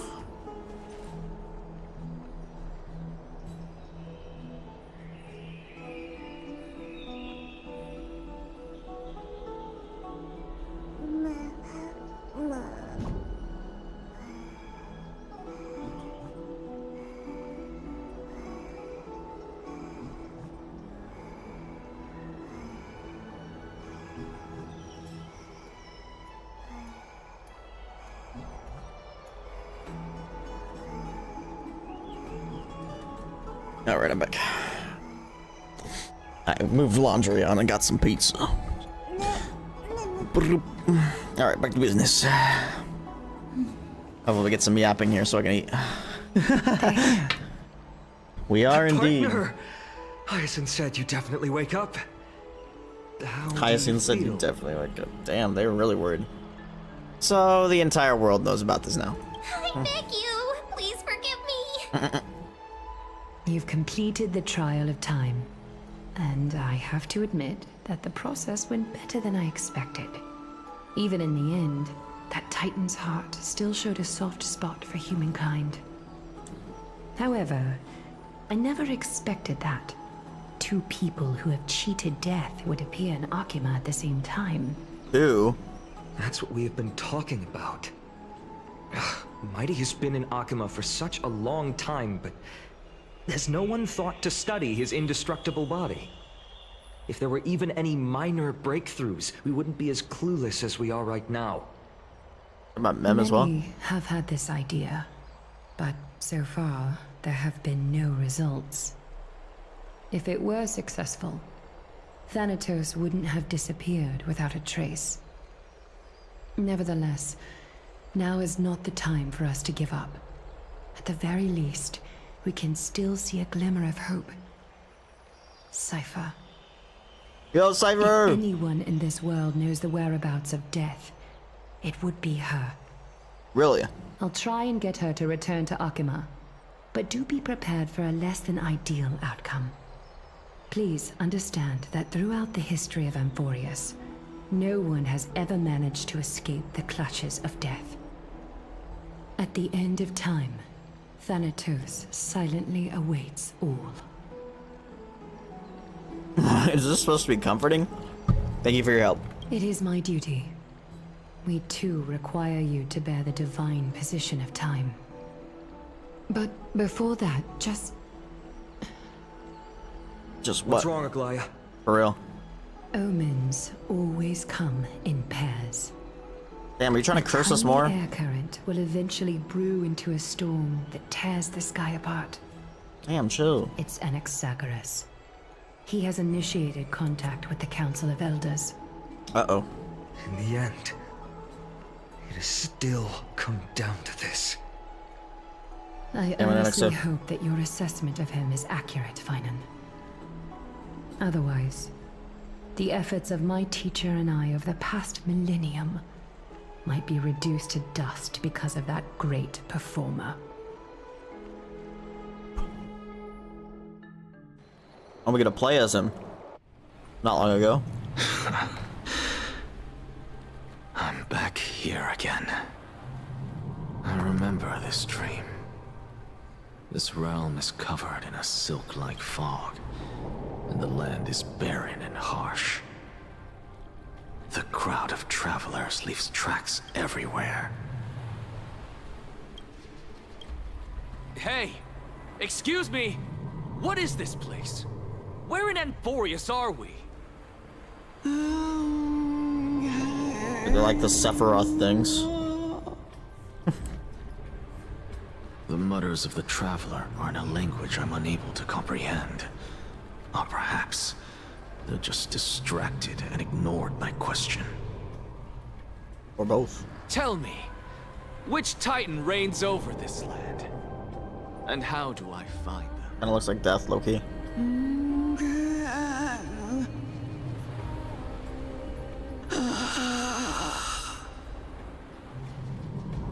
Hand of Shadow. Shadow. Death. Hand of Shadow Thanatos. Could this Oh my god, the possibly be Nether? Netherrealm? Not Minecraft River? Just kidding, just kidding. realm. I'm so cringe, I'm sorry. Not Then the where is Netherrealm. this? River of Souls? The outskirts of the Netherrealm? Are you heading downstream toward the Netherrealm? The Nether realm. Nothing but an illusion. Nothing but an illusion. Titan rejects you, me. Oh, are these the souls? Listen. This is where they're trapped. What? These are the The traveler souls. lifts their wrinkled fingers and remains silent. Oh! This is I where we look have to in the get to direction they are to find our pointing soul. And listen closely. There. A Because massive shadow Anax's soul brought is the here too. sound of rushing tides. The sound of tides. I can hear it.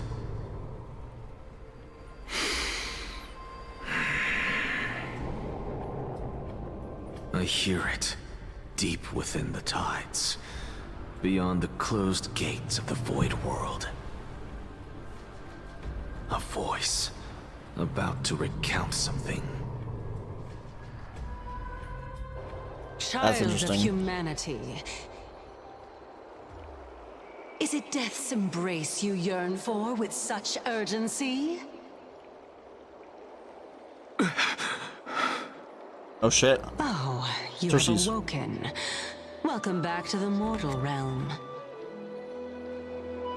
Your consciousness is dissipating much faster than I expected. Ultimately, it seems like the Titan's core flame is incompatible with a mortal body. How much longer can my consciousness remain in the mortal realm? In my estimation, at best, you'll Oh. see 15 more. That's exactly entry how long we hours. have. 15 days and I nights. think. Maybe not, I don't know. What is it? Are you finally starting to become attached to the mortal world now? On the contrary, 15 days feels a little too long for solving a singular problem. Damn. Stop giggling. It's time for us to go. Stop The messenger giggling. from the Council of Elders is almost here. Let me ask you one more question. Are you really planning to betray Aglaya's will? Probably not. What betrayal is there to speak of when I was never loyal to her to begin with? What about that white-haired student of yours? Acting so recklessly, do you not care about what might happen to him? Biden? There will be a price to pay for blind faith. This is also a lesson for Finan.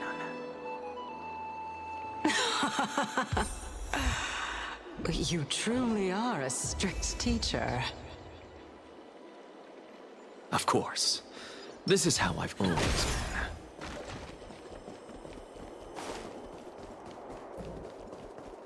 been. Ascend. Why did my watch shut down?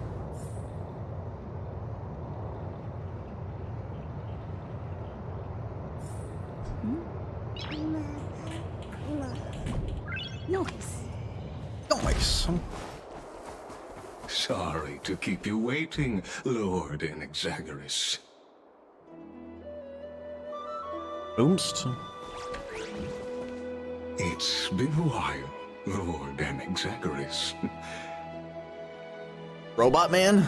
I greet you on behalf of all the citizens of Akima and express my deepest regret about what happened at the Grove of Epiphany. It's you. I never expected that you would personally come and meet me. By carefully into Lantern above, I have come as a testament to the justice of the Council of Elders. The justice. There are Antikytherians here? They have been a rare sight ever since the Chrysos War. Oh, this is what they were talking about earlier. I extend to you my Oh, this must be that one guy that was in the revered Titan. in the thing we read. I am Lycurgus. Lycurgus, yep. Though you may call me Lygus, holding an honorary position within the Council of Elders in Akima, and as the Theoros, I stand to protect the right of all upright citizens to express themselves freely. You can see them too? You know about us. We Antikytherians perceive the world through the amplitude and frequency of souls. Just as So they I can am see souls, conscious that interesting. Lady Aglaya is secretly listening in on our private meeting from afar. If necessary, Lord Enexagoras, You can cut the I tie. can sever the golden thread to protect your fundamental rights. That's kind of The cool. demigod should know better, for such is her station. Spare those poor threats, and just let her listen to my words. They shall serve only to unveil her own folly. May I interpret this as you having a countermeasure? Yeah, they seem to be our opposing I need not any plan, force. because she can do nothing other than petty espionage. As the Citizens' Assembly approaches, and with Orynyx's fall, any attempt to capture the core flame within me will only usher chaos and calamity. A truth she undoubtedly comprehends. While I, Enexagoras, serving as the Grove's special envoy to Akima's Citizens' Assembly, have long known the extent of your abilities. Let's forego the formality of asserting authority, Lord Lygus. Lead the way. Very well. Damn. Surely Lady Kindness would appreciate such assertiveness in an ally.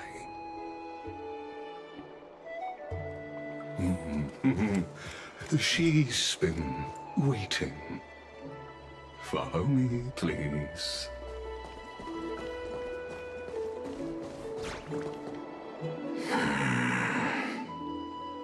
Is there something on your mind, Lord Enexagoras? Is there ever something not on his mind? It's just a question that I contemplate every time before I ascend to Dawncloud.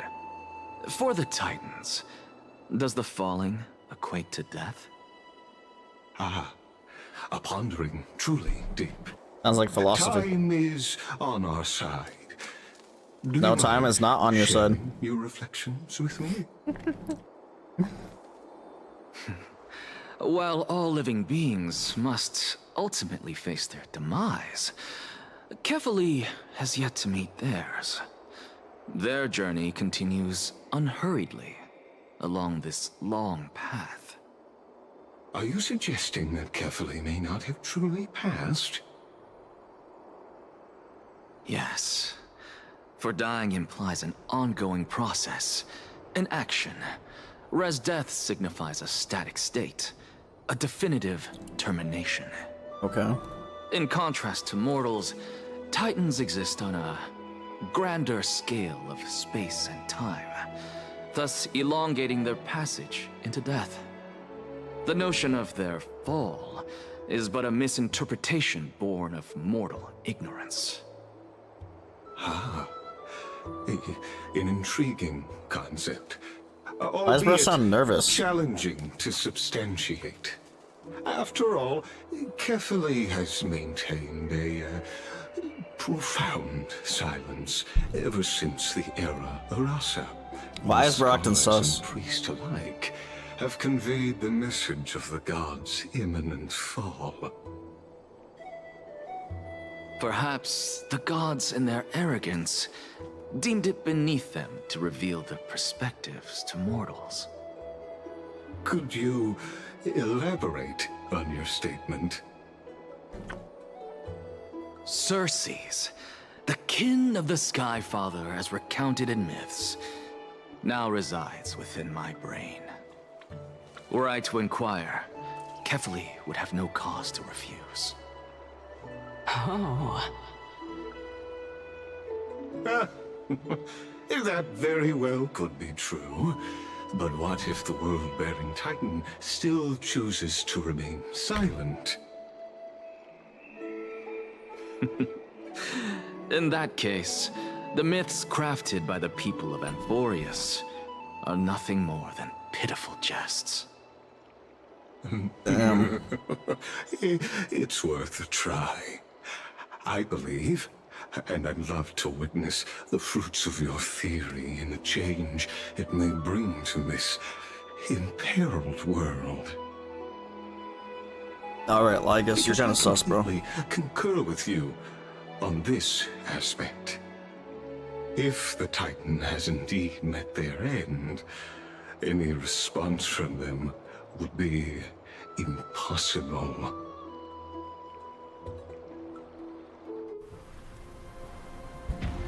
Uh-oh.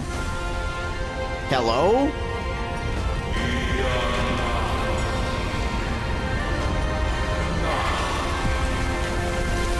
Giant hand. Please, Professor. You hitch a ride on the hand? The children of humanity have indeed created a spectacle. Welcome to Dawn Cloud. The atmosphere here carries a greater sense of solemnity than the mundane clamor of the Marmorial Palace, with entry permitted only to the invited. Only esteemed beings grace this place, and among them I've received priests, scholars, warriors, and now we even have the honor to be in the presence of a Titan. Oh, what a joyous occasion. Once deemed a blasphemer, now a surrogate for revered divinity. The honor should rightfully be mine, shouldn't it? I'll notify Kindness and the others of your arrival. Kindly wait for a moment. A soldier will be here to guide you shortly. Okay. In the meanwhile, you are welcome to explore the vicinity, but kindly remain within the guard's view. Delaying the crucial meeting is something none of us wish to see, I presume. I'm well aware of Kindness's methods. There's no need to emphasize that. As you wish. Your cooperation is much The appreciated. council.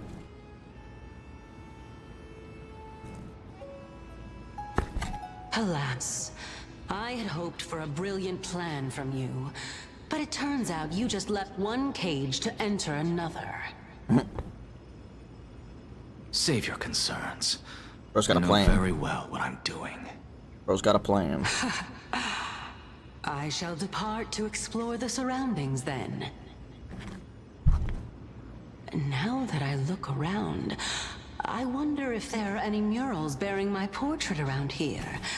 I'm quite intrigued to see how the children of humanity beyond the Grove perceive another Titan. Off you go. I won't be joining you. This Titan appears to be quite at ease. I should investigate the Council of Elders' recent activities first. Be aware, I can hear you perfectly well from here. Where to shove it, huh?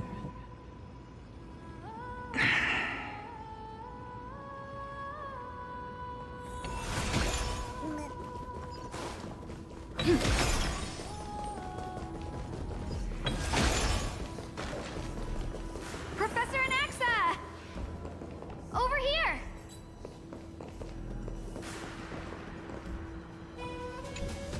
Professor Anaxa?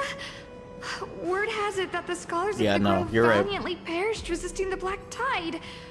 To find you here safe and sound, thank the Fates. You could say it's the Fates toying with us. It's only the Crimnoans and Idonians who chase glory through death. But your survival is a victory in itself. I'd settle for that gladly. So, are you here to report the incident to the Council? I heard that after the Black Tide devoured the Grove, Akuma would be next in line, even with the demigod of strife standing alongside humankind. Tell me, how much does the Council of Elders know about the Black Tide? Hope he's getting info. Once Kindness and her followers learned of Circe's and Orynyx's fall, they proclaimed in the council that the Flame Chasers could no longer stand against the calamity alone. Yet, when the Crown Prince ascended to godhood and repelled the Black Tide, she immediately altered her tune, declaring that all was resolved beyond Akuma, with the only remaining menace now being Aglaya and her adherents. They might well make their move at the upcoming Citizens' Assembly. No surprises there, those shifty opportunists.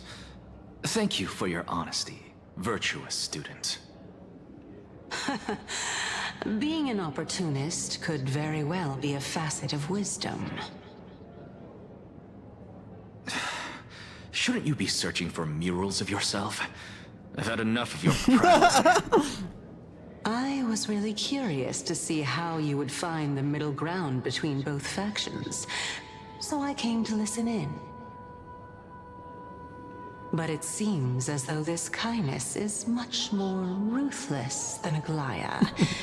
If so, why do you want to work with her? Could it be that perhaps you've decided to readily surrender this hollow shell of yours, just because you feel like death is fast approaching? I'm afraid you'll be sorely disappointed if that's what you truly think.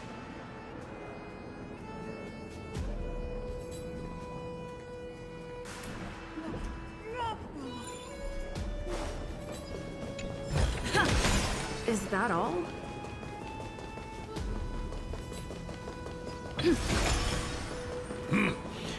Even blasphemous scholars can come here, it seems. Damn, bro Looks does not my like presence Anaxa. here is quite unwelcome. For Anaxa, yep. For sure. Anaxagoras, I thought that you had died to the Black Tide, just like the other scholars. As Kephale's priest, are you not aware of the decorum of respecting the dead? Surely you jest. You blasphemous heretics are not worthy of respect from the Supreme Being. Damn, this guy. Let me remind you that you're currently in Dawn Cloud, so you'd better keep your deranged language to yourself. I am no longer that altar servant from years ago, who could only acquiesce to the commands of others. Now, I have plenty of ways to deal with people like you. Alright, Mr. Crab sounding I'm not ass. sure whether I should laugh or cry right now. I can't believe that a follower such as you could have been made by a creation titan. As I see it, a dead titan can't provide you with this level of confidence, right? Then who is it exactly? Could it be kindness? Smack him. Seeing how fond of you Elder Kindness is, I shall let that slide for now. Leave immediately, and don't impede us from receiving the Supreme Being's blessings. Seeing as we were able to hear of this matter from the mouths of others, it seems that kindness is indeed quite sincere toward us. Perhaps this affair will proceed smoother than I had anticipated. Oh my, what a thrilling confrontation. As expected of one of Kefali's followers. Are you praising or insulting him? Praising him, of course. As a believer of the God of Deliverance, it is only natural that he detests evil. Lol. Didn't you hear me? I asked you to leave. Go as far away from here as possible. Don't mutter to yourself like some sort of madman and disturb my meditation. How can you meditate with that loud ass thing behind you? Enough of this. Could the 15th entry hour arrive any faster? Bro just literally said, I can't wait to die. Brother. Oh, my. Could it be that the great tree painted in this mural is actually depicting me?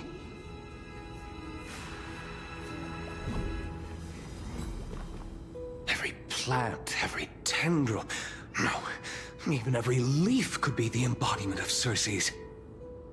As a result, mere mortals who did not know what the Titan actually looked like chose to paint them as a giant tree instead.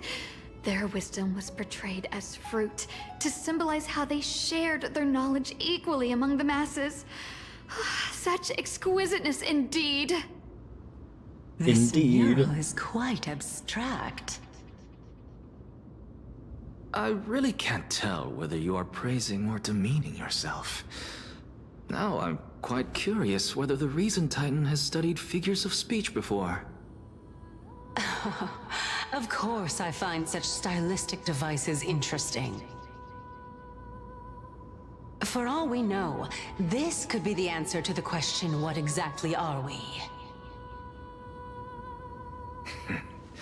I, for one, am not willing to admit that I could look this ugly. Damn. Was this the reason why you failed in your attempt to refine my soul when you were ambushed at the Grove? Since you are aware of this, why did you save me back then? From my perspective, this point alone was enough to separate you from the average person. How do two lunatics coexist in the same brain? Lol. Therefore, it seems that your journey to Dawn this time is not just to seek protection. What, then, is the intention behind your actions? He's gonna overthrow them. The entire plan is stored in my memory, so why don't you look there? Then don't mind if I do. Damn. That sounds sus, Circe's. 1 year old, 2 years old.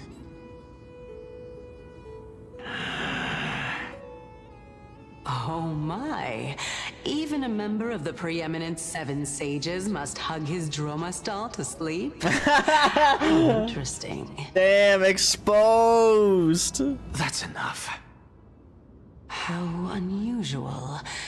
Your soul is actually trembling. This must mean that behind this toy hides a secret that nobody knows, right? Since our days are both numbered, I don't mind telling you more about it. This is a present that my sister gave to me. It's a doll that was made to look like our family pet. So there are other members in your family, eh? Are they also living in Akama? They're all dead. What are you gonna say? Don't you just love to pick through my brain? Go on, continue flipping through my memories. It won't take long. You'll discover the answer when you reach the memories of when I was 5. Oh shit, they might actually be dead. Oh, the black tide is everywhere. Black Tide took them. I can't bear to look.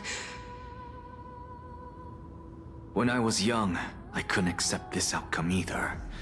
Georios, Aquila, Kefali, and you, of course. Although I prayed to every titan that I could think of for help, my efforts were ultimately futile. This...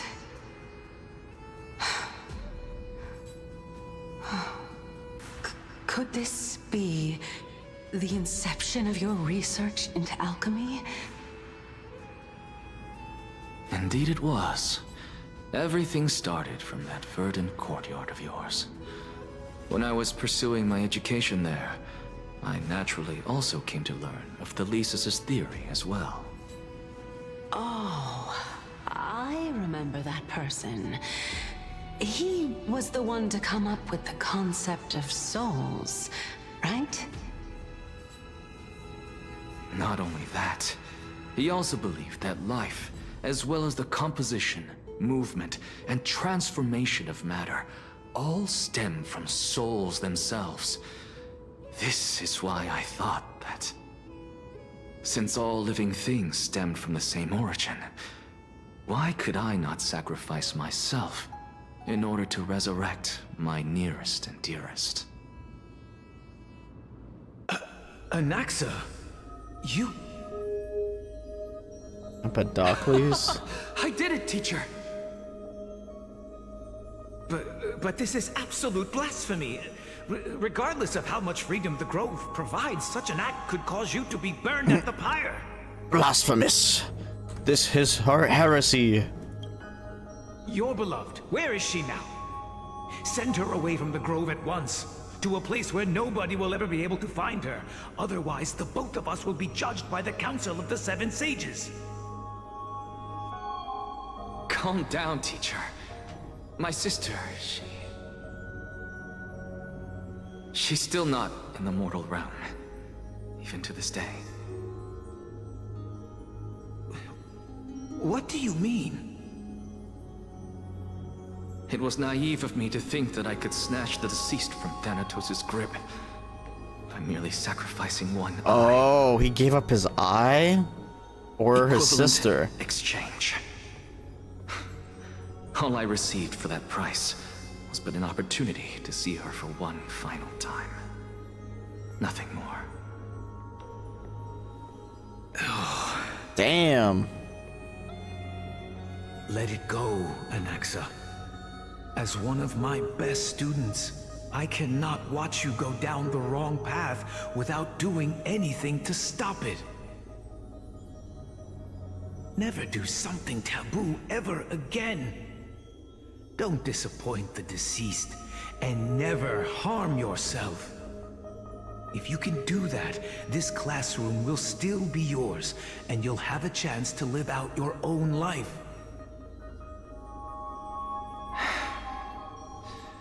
Since I was able to see her one last time, I have no other desires. You're right, teacher. It's time for me to start a new life. I am sincerely glad for you, child. Now then, what topic would you like to study? I wish to continue Thelesis' research. Continue the research into souls, but But you know that the Grove has long since understood his philosophy like the back of their hands. Even if you continue Oh, but they digging won't. into this subject, He will figure your out efforts something. will likely be futile. No, teacher. After my fleeting glimpse of the deathly fog, I finally understood a single truth. Since ancient days, our understanding of the souls is but the tip of the iceberg. I may have lost an eye, but my He's view of going to find world the has dark become soul. clearer than ever. I have grasped the truth with my bare hands. Watch as I turn this farcical world upside down.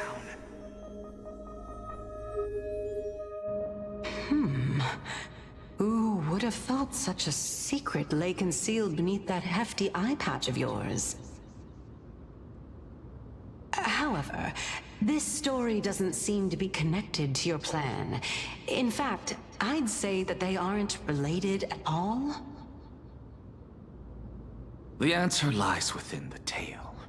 If even you cannot understand it, perhaps you should relinquish the divinity of reason to me. After all, it'd be a waste for you to hold on to it. My story ends here. Now it's time for you to tell me your secret. Equivalent After exchange. all, this is what equivalent exchange means, correct? As expected, you laid a trap for me to step into. Unfortunately, even if I was willing to talk about my past, I may not know more about it than you do. Why? Oh? Are you saying that the renowned Reason Titan is now admitting a lack of wisdom? Your followers are going to be sorely disappointed by It's this. like erosion in Genshin. Child of humanity, remember this. Being cognizant of one's ignorance is the greatest wisdom of all. Now I understand. No wonder you asked me to answer your random, nonsensical questions. Not only that, you're the only one who can shed light on my query. As the saying goes, onlookers see most clearly. Is that so? Lord Anaxa, It's time for you to meet with the council. I saw you muttering to Oh, never yourself and was wondering whether you were caught in a delirium of reflective thought. I'm sorry to Girl thinks interrupt she's- you, but thinks time she's is of crazy. the essence. I have a message from Lord Lygus. Lady Kindness has met up with the Council of Elders and is awaiting your arrival, so please depart forthwith. It's finally time. We go. Carefully. The one who created the world, and the one who bears the world.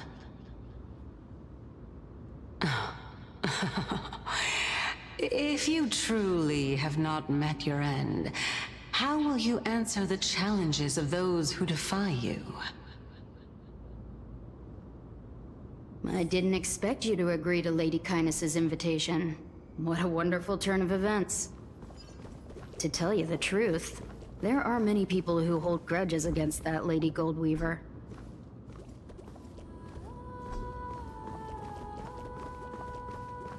Isn't that the dromas draped in finery? Avoid his gaze. I don't acquaint myself with blasphemers. Damn. Don't worry. He's too full of pride to pay us any attention. Your nickname is Dromus as well? You must really like those creatures.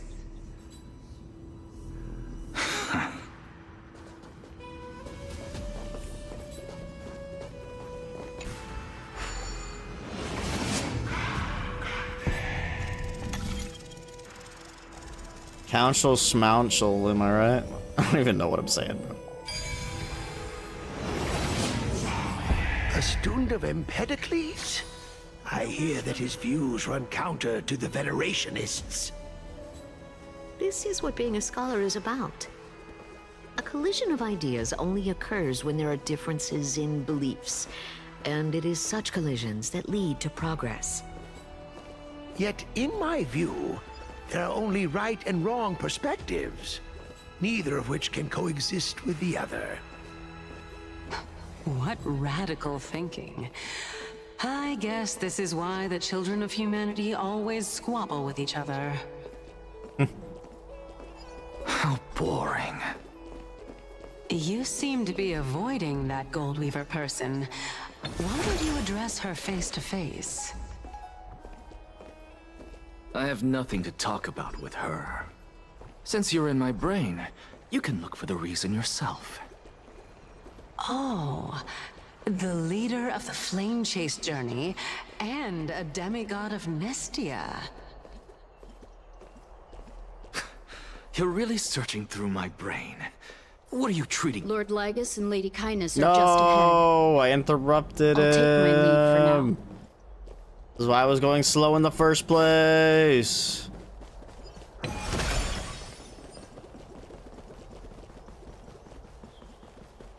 They sound like the scholars from Sumeria. Welcome to the Demigod Council, esteemed guests.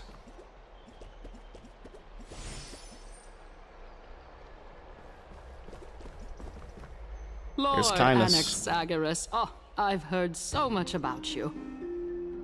Head of the Nusporists of the Grove of Epiphany, notorious blasphemer, a Chrysos heir who bears Circe's core flame, a survivor of the Grove calamity. Did I miss anything?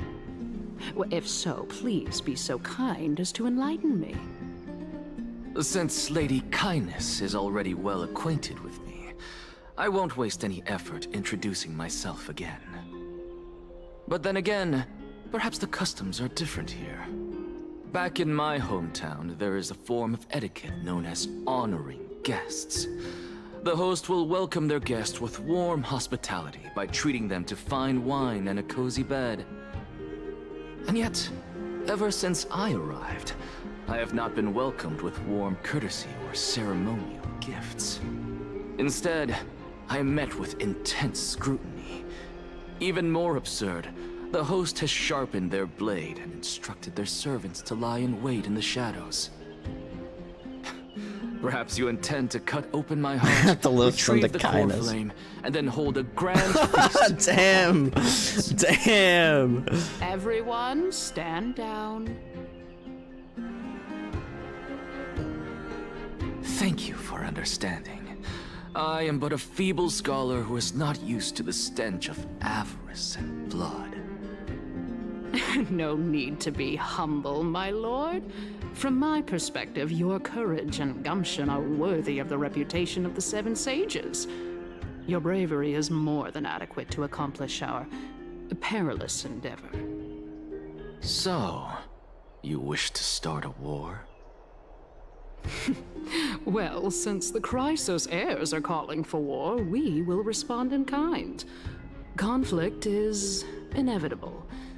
Since Aglaya endeavors to suppress the virtuous commoners with blood of gold, we will not hesitate to display the rights and mettle the citizens of Akima are so entitled to. I think you're just jealous, girl. As to your question of whether peace is still a viable option, well, to that I can only say this.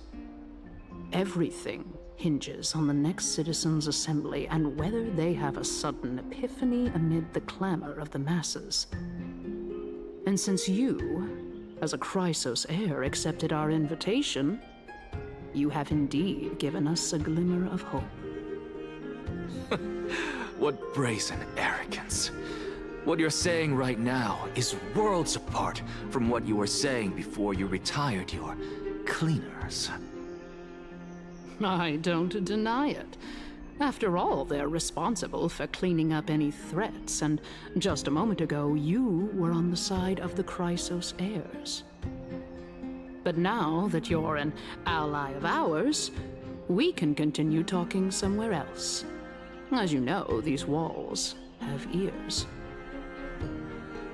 I was fortunate enough to have the opportunity to discuss a treatise about the Venerationists with your teacher, Empedocles.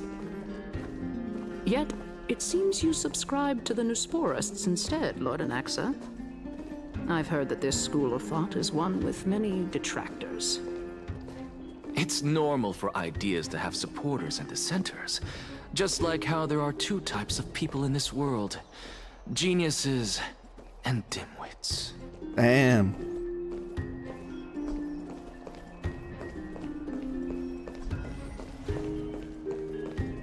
What's up with this giant ass cube? Is that a core flame on the inside? That's what it looks like.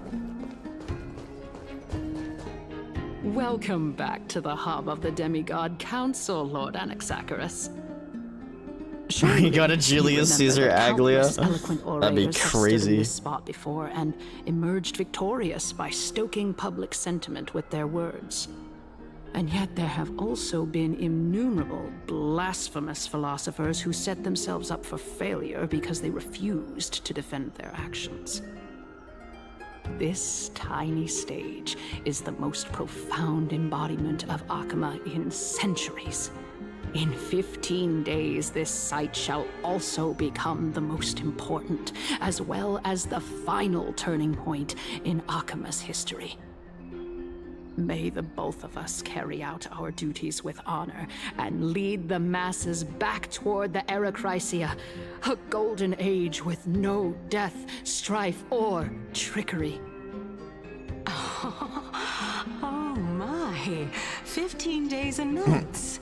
That aligns perfectly with the date of your demise. Could such a coincidence truly exist? Using death to prove myself fits my intentions perfectly. What strong conviction you have, as expected of the hero who dared to stand up to the Goldweaver. As expected, she misunderstands you. That's enough, Lady Kindness. Dispense with the niceties. I only accepted your invitation so that I can serve the commoners alongside the members of the Council of Elders. Don't test my patience with such superfluous formalities. Well, you say that now, but surely you also require my aid as well, so that you can stay alive even when being pursued by the Golden Thread? You worry too much. She won't show her hand too freely, as she still needs to garner support from the masses at the Citizens' Assembly. Even someone like me can tell that only a sliver of her humanity remains. Surely you're not asserting that she will definitely act in a rational manner. As you're no doubt aware, Aglaia covets the core flame that I possess, which makes it the bargaining chip that allows me and the rest of you to negotiate with her. However, in return, I'll need the Council of Elders to support me as much as possible. Naturally, Interesting. This includes the guards as well. You're well aware how valuable Cersei's core flame will be in the Erechrysia that you are desperately pursuing. Talk is cheap, so you'd better act prudently as well. I understand. After all, this battle of wits is just a means for each party to acquire what they need. As long as your request is reasonable, the Council of Elders never shortchanges its allies. Since we're both intent on mutual cooperation, let's not mince words and just speak plainly to each other. Let us decide how much we can secure for ourselves and how much we're willing to sacrifice, like true philosophers, with our words and wisdom. Let's begin then. Continuing from the earlier topic, let us discuss our common enemy, Aglaia. She is the second most experienced Chrysos heir across the whole of Akama, who has gradually lost her humanity to the ravages of time and the ablation of the core flame. A formidable opponent indeed. Admittedly, there is ample reason for her to take your life. Yet your previous reasoning is quite sound. As a seasoned political animal, it's unclear whether she will actually cross that irreversible boundary. Moreover, she still needs you alive so that the Titan's trial can be completed. Is there anyone present who can swear by the sacred vow of Kefali and guarantee that you weren't in league with that woman before coming here? Damn, she really hates Are Aglia. you just trying to pull the wool over our eyes and aid her in her savagery?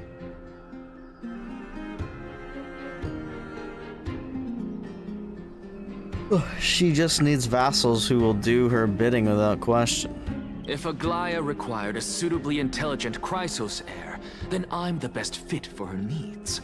However, it's quite evident that she has no need for a Chrysos heir who could break free of her control at any time. Since I believe in neither Titans nor the prophecy, there's no way that I would willingly walk on the path that she extols. Given how rigorously she enforces her principles, how would she ever accept a heretic such as me? I understand what you mean. At the very least, the both of us agree that this tyrant who wallows in extravagance and greed is the greatest threat to achieving peace in Akama. The Council of Elders is willing to defend your right to live, just as we defend every oppressed citizen. However, I regret to say that sentiments in favor of the Chrysos heirs and Aglia are only growing in magnitude. The peace that we are aspiring toward, as well as everything that we hold dear, will be destroyed completely. The city will be burned to ashes, and the citizens' blood will be shed. Tell me, what are you willing to do for our esteemed citizens so that they can vanquish the enemies of our fine city?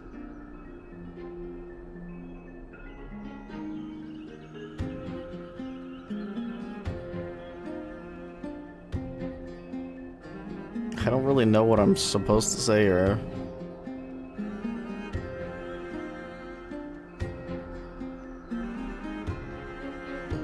I will be the one to shatter Aglia's self-righteousness. Aglia's authoritarianism, conceit, and arrogance have granted her unfettered control. She's for the most projecting. part.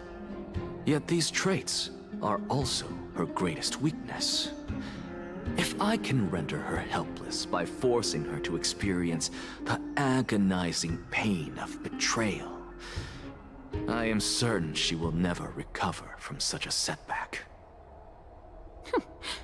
Surely you don't believe that such a tiny betrayal will be enough to push her to her wit's end.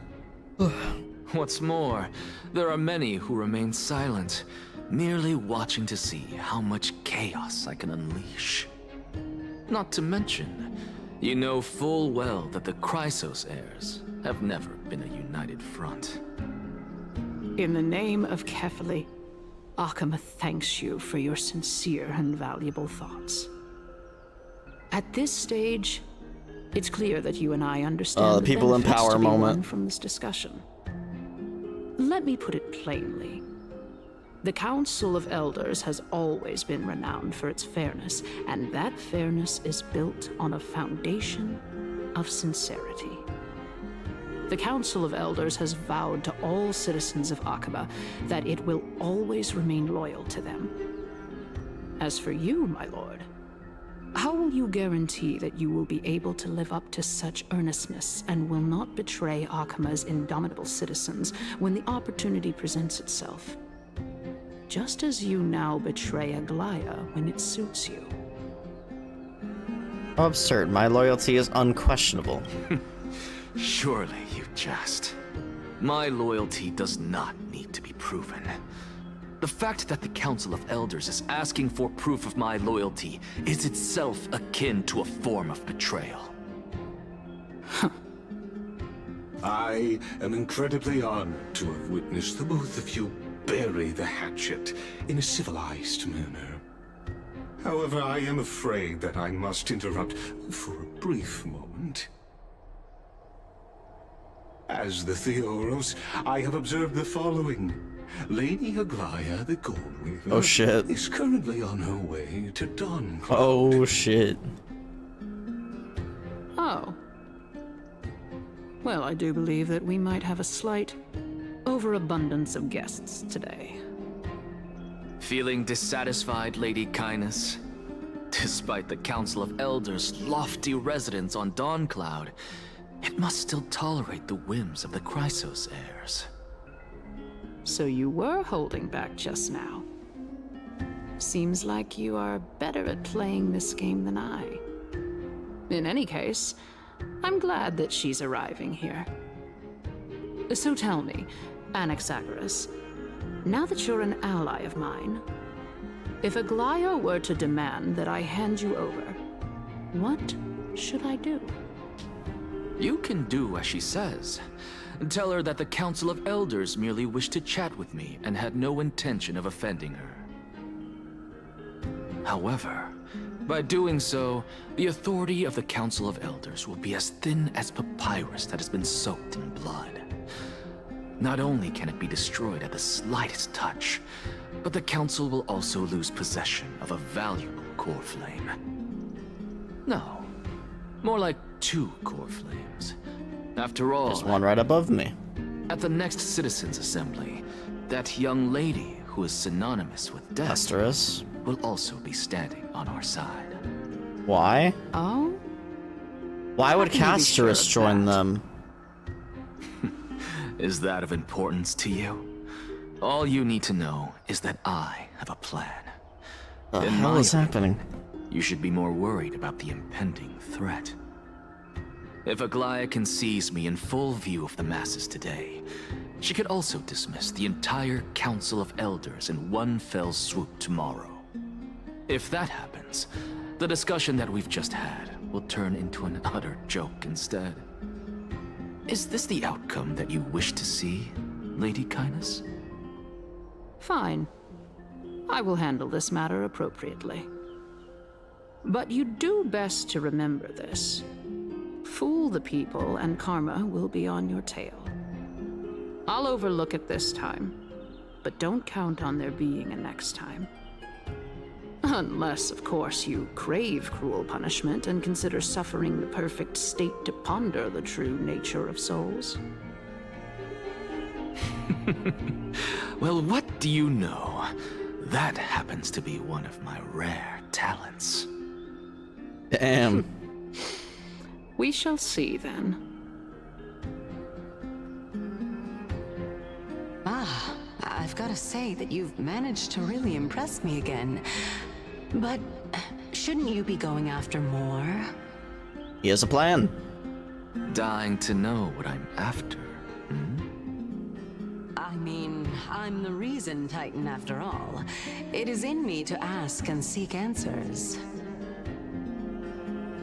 Easy there. You'll learn the answers soon enough. I didn't bring it up with her purely because she doesn't have the means to give me what I truly want. It's as they say, onlookers see most clearly. The true masters of Dawncloud have always been the Theoros, who watches over everything.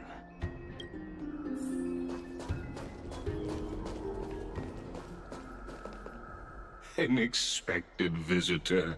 Welcome once again. You know, you could actually skip all the pointless debate and come straight to me to seek an audience with Kefali. I have no reason to refuse you, do I? You may not, but Kindness has. Whoever gets hold of Kefali's core flame will get to rule over Akama. She's wary of me, so naturally I had to gain her trust. I would say that debate was not at all pointless. Very true. Bro, why'd you laugh like this? In my view, this individual has gone to great lengths to get close to Kefali. He might very well be plotting something nefarious Yep, against they've the got Titan. Iker, basically. Are you still willing to let him pass, knowing this? Yes, very much so. All living creations are always free to visit Kefali's transcendent vessel. This comes with being the World-Bearer. How convenient it is to be able to hear what they say. True. It is truly my honor to speak to a venerated Titan in person. Please, go ahead. Let me join you both on this journey. Oh, a bygone myth tells of an occasion where carefully once answered their followers' questions on the peak of the holy mountain. Their followers have since believed that scaling this Titan cliff is one way of being with the god. Hear that? It's not every day that you get to climb a mountain with Circes. You should sing me a hymn of praise. Circe's chill. Titan hymns are beyond me.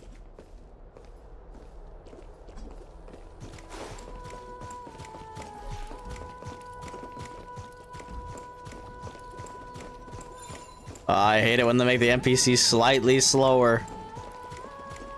Oh, brother.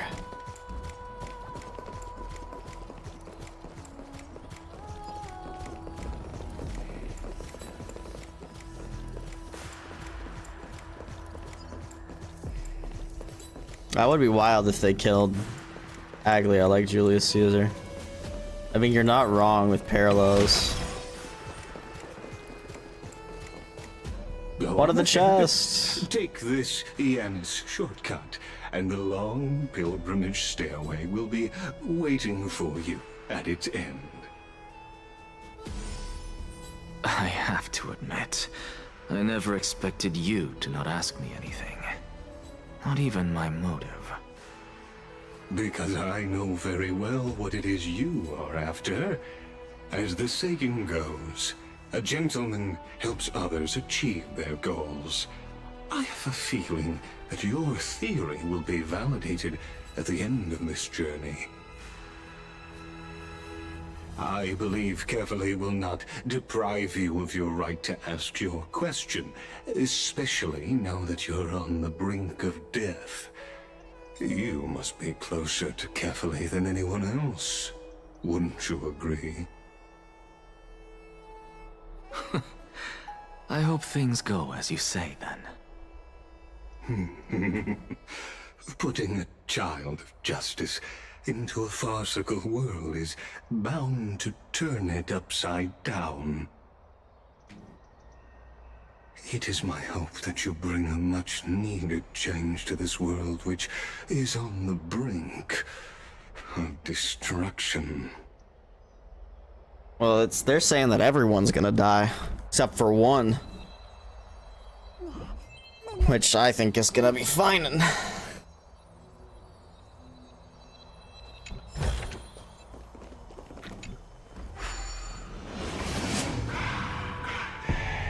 But we'll see, it may not be literal.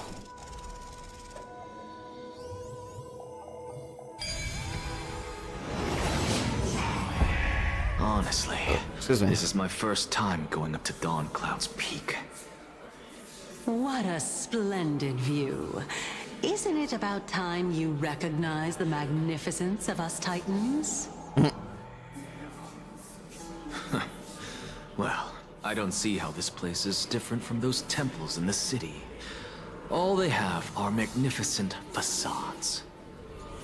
And even though I've come this far, I'm still doubtful about getting useful clues from him.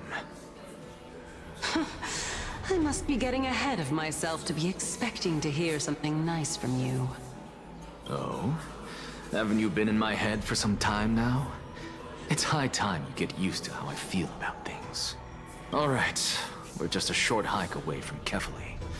No time to waste here. So the intellectual debate from earlier was too draining for you, huh? If Amphorius gets a new lease on life, you should focus on strengthening your body and stop shirking social interactions. Save your concern. The Titan is in sight. Can you make it? Why? Are you going to carry me up if I were to fall now? I know how far I can go, so just hold your tongue and come along. Fine then. I guess I won't say any more. I'll just wait till your soul dissipates completely to gain I also think that the control flame over your reaver body. might be feigning. Wait. Feigning. Is that Cersei's? Cersei's? What? Oh no. Hey, look at that. Huh? She What doesn't should I see be it? looking at? What is he saying? Am I hallucinating? Or do we even get to see souls when we're close to dying?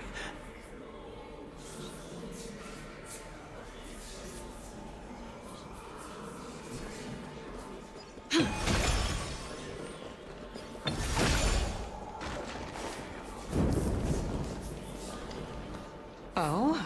Why didn't you bring your favorite spear with you on this trip, Nias? Nias. I It's a know memory. I've heard this name somewhere. Huh. It's unfortunate. The Black Tide destroyed every last inch of my calyx. How could that be? Even a creation of Georios, from their prized ores and molten fire, couldn't escape the fate of destruction?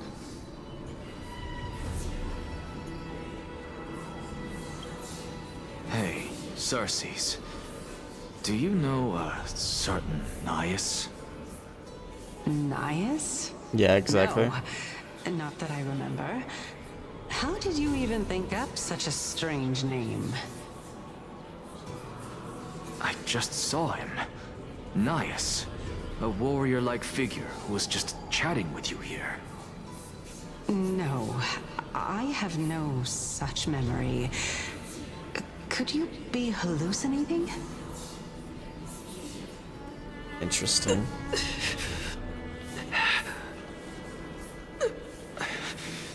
This is a departed spirit.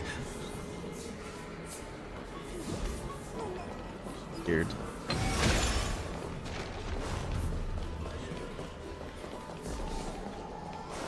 What the hell is happening, bro? Looks good.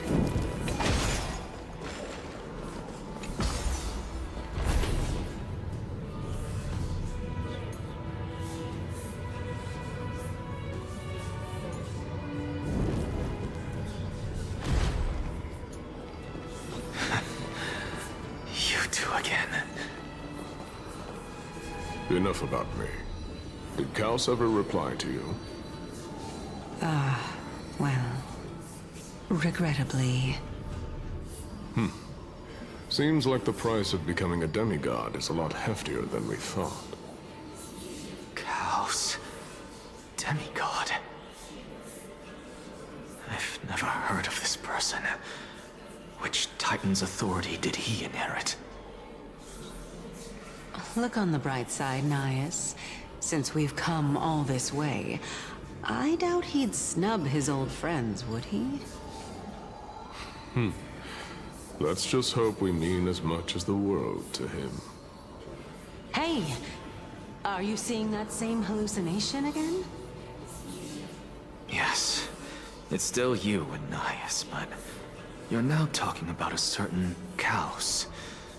I'm guessing he's one of your companions? Kaos? This name sounds just as strange to me. Never mind. I think I know what this is about.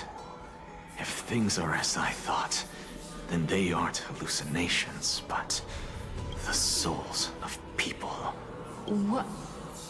But if those are the souls of the dead, then what am I? Beats me. For all I know, you're just an illusion I conjured up in my dying moments. Let's just keep going. As long as I take in more sights and hear more stories. Know your limits. Wander too far among the dead, and even I might not be able to save you.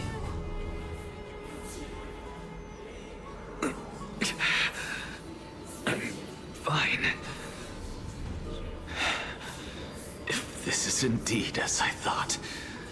Then this will be very amusing.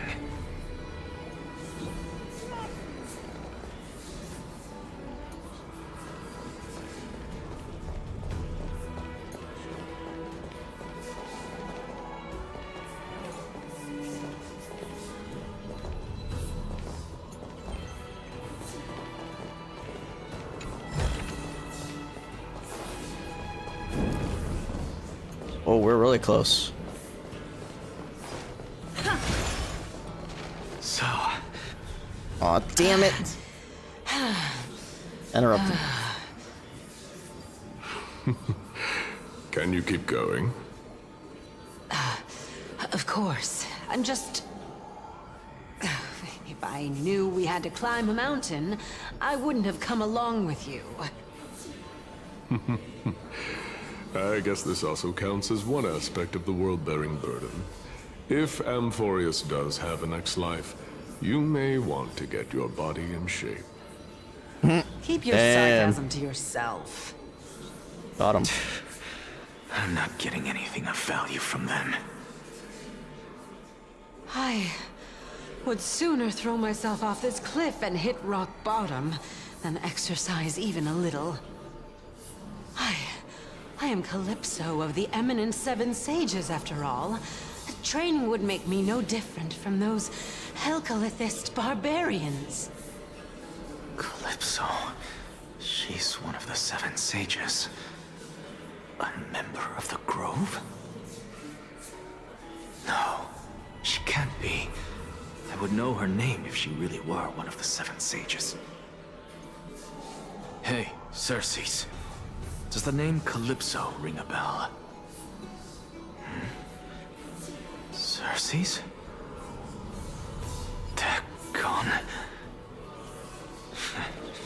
Doesn't matter. I can do this myself. Alexa. Looks like I'm nearly there now. The land of the dead. Anixa's getting cooked. He's dying. Old world, where are you now? Oh, legendary era Chrysia, return to the mortal realm. Splendid gods once walked the paths we walk. Alas, all that's left of that warmth is a hazy mirage. Why are you chanting that too?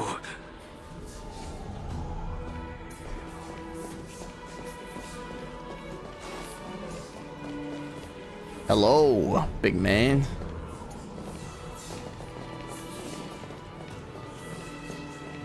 That's true. We're here, finally. So, I don't get to ask the Titan my question, but all of you make for a pleasant surprise, nonetheless. Very well then, let me uncover the truth for myself. Did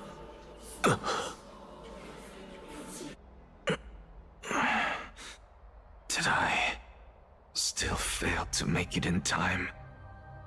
Huh? So, I'm back here again. This is... I can hear it. I hear it from the depths of the tides, behind the closed doors of the void world. A voice ready to tell me something.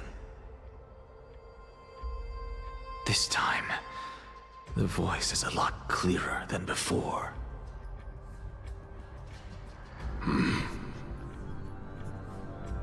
Since we've come this far, let's just wait.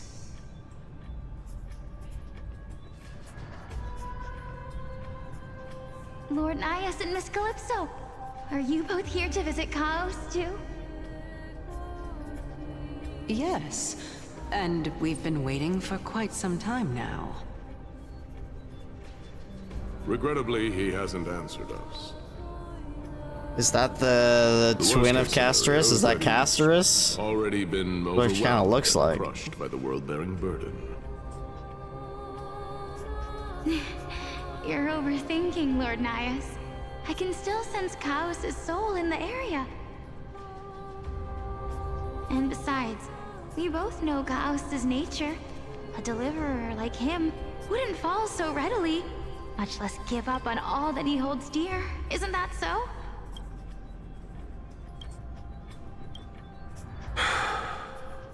Yes. I have faith in him. That reminds me. Why are you making this trip alone, Polixia? Polixia. Oh, my sister needs more time to make sure the flowers are fine. Yep, Polixia is... I think her sister is Castorice. Such a pity. Both of you have hearts kinder than anyone else. Yet you are born only to take over Thanatos' divinity. Everything that I see and hear this time has left me shaken to the core. What may seem like a mundane conversation is in truth a once-in-a-lifetime exchange that has revealed the ultimate answer to Cersei's question. The conjecture has taken shape and must now be solidified into a theorem. Next, I only need to seek verification from Kefali. By doing so, I can answer Cersei's question and reclaim my body. But no, I will not do that. That isn't important. Because another one of my conjectures, one that I have always dreamed of proving, has been proved right this very instant. Fusing a mortal soul with that of a Titan to replace said Titan is not a ludicrous idea after all.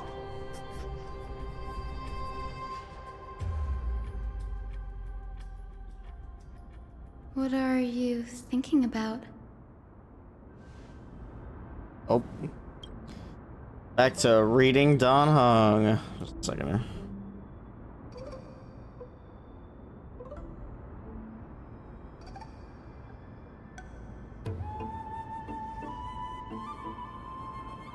Just amazed at how this towering tree is Cersei's divine body. It's a majestic sight. Is that so?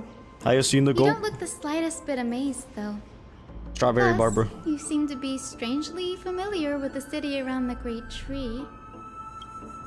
Merely something from the past that I won't go on into. Events of the past, huh? I was also a child when I looked up at Cersei's. Their leaves and branches reflected the sparkling stars. And their trunk was like a pillar that supported the sky and ground. I should be a voice actor. I don't know about that. I stood at this very spot back then, imagining the day when I could climb to Fire. the top of this tree. Because I would be the closest I can be to the sky at that spot.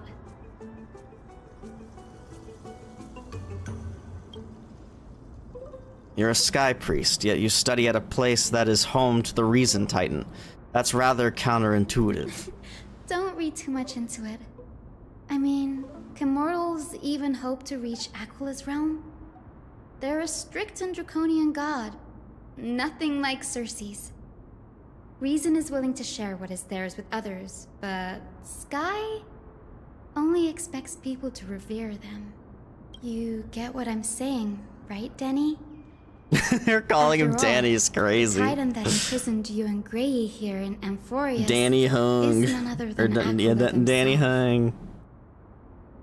Don Hung. Sorry, Danny Hung. Yes, I didn't count on provoking the ire of a local god. But there will always be people who dream of soaring towards the sky. The Grove has a wealth of research on Aquila, and that is exactly what we are here for. It's just... I never thought Grey would meet with something like that before we set off. As a physician, I should have been there by his side. Bad luck tends to come in streaks, so don't beat yourself up over it. Besides, Aglia needs you here to uncover the truth behind what happened to the Grove. Let's just make the most out of this trip and keep a lookout for any documents related to the Death Titan. They could be useful to Tabor. Yeah, there's no rest for the weary, huh? Or the wicked. In any case, what we're looking for could be anywhere in this enormous grove. Let's split up to cover more ground. Danny, with your skills, I'm sure those monsters born of the Black Tide will pose no threat to you anyway. What about you? Will you be alright on your own? Have you forgotten that you're talking to the chief physician of the Twilight Courtyard? Have more faith in me. I'll be just fine. The silence in here is near deafening. With the vast amount of knowledge it holds, this academy is akin to a labyrinth of information. Even the cleverest of scholars would easily lose their way in here. I should gather my thoughts before heading in. How to leave Amphorius. In the myths, Aquila, the Titan who reigns over the domain of the skies, is a colossal bird that overlooks the world beneath them with 100 eyes. As long as they continue to soar above the clouds, the people of Amphorius will remain trapped on the ground. Hyacine's forebears were priests who worshipped Aquila. Nobody is more familiar with the taboos of the Sky Titan than her. Seeing how Aglia has sent her here as a guide, it's possible that she plans to have Hyacine take on a trial in the future. Amphorius' Titan mythology. In Amphorius, Titans are a common topic of discussion. People create myths that, in turn, conceive Titans. It's a tricky task to keep an objective view when among the people of Amphorius. Is there a way to step out of the situation and look at it from a different perspective? Oh my god, we just got so much more dialogue, hello. Titans and Eons. Titans and Eons are two distinct classes of beings. Titans can communicate with us humans, and it is not impossible for us to overpower them. Upon their demise, we can even take over their divinity. In this regard, Titans can be said to be a lot more similar to humans than Eons are.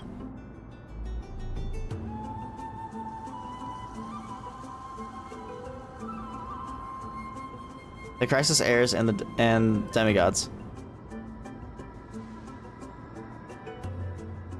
Crisis heirs are humans who possess heroic qualities, with most of them demonstrating extraordinary combat prowess and strength. Upon clearing a core flame trial, a Crisis heir can even ascend to a demigod and inherit a Titan's divinity. Wait, something about that feels off. Is this a selections process of some sort? The Flame Chase Journey and the Prophecy. Guided by the prophecy, the heroes are on a quest to reclaim core flames and usher in the Era Nova. Their efforts have seen gratifying results to date. As I expected, the prophecy is the hardest to make any sense of, but with barely any information to go on, no matter how much I ruminate on it, it won't yield any results. I should leave this for another time. I should probably turn my attention to something else. Tabor's plight. Nobody could have ever imagined that Tabor's life would be forfeited the moment we landed on Amphorius. I should have done more to keep her safe, but it's not too late. We still have a fighting chance. The unique rules that govern life and death on Amphorius might just work in our favor and save her. The Grove is a veritable library of knowledge. Maybe it'll have records on a similar case. Please let there be one. Enough music for now. It's time to move. The clock is ticking. I should search for clues as I move. The night sky feels unusual now that I've gotten used to the eternal light of Akima.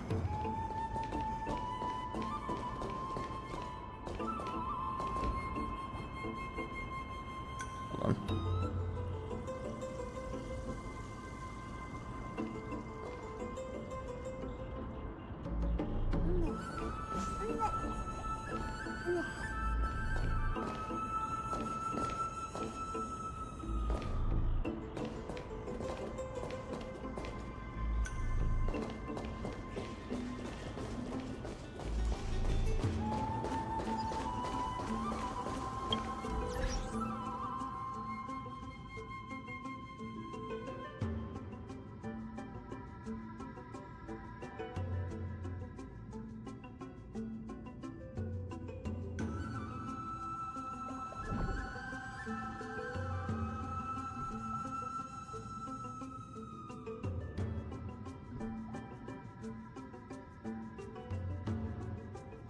Okay.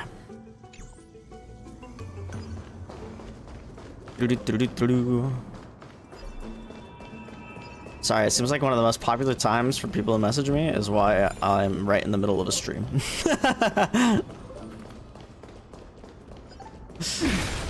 I swear. It's okay though. Better than not at all, right?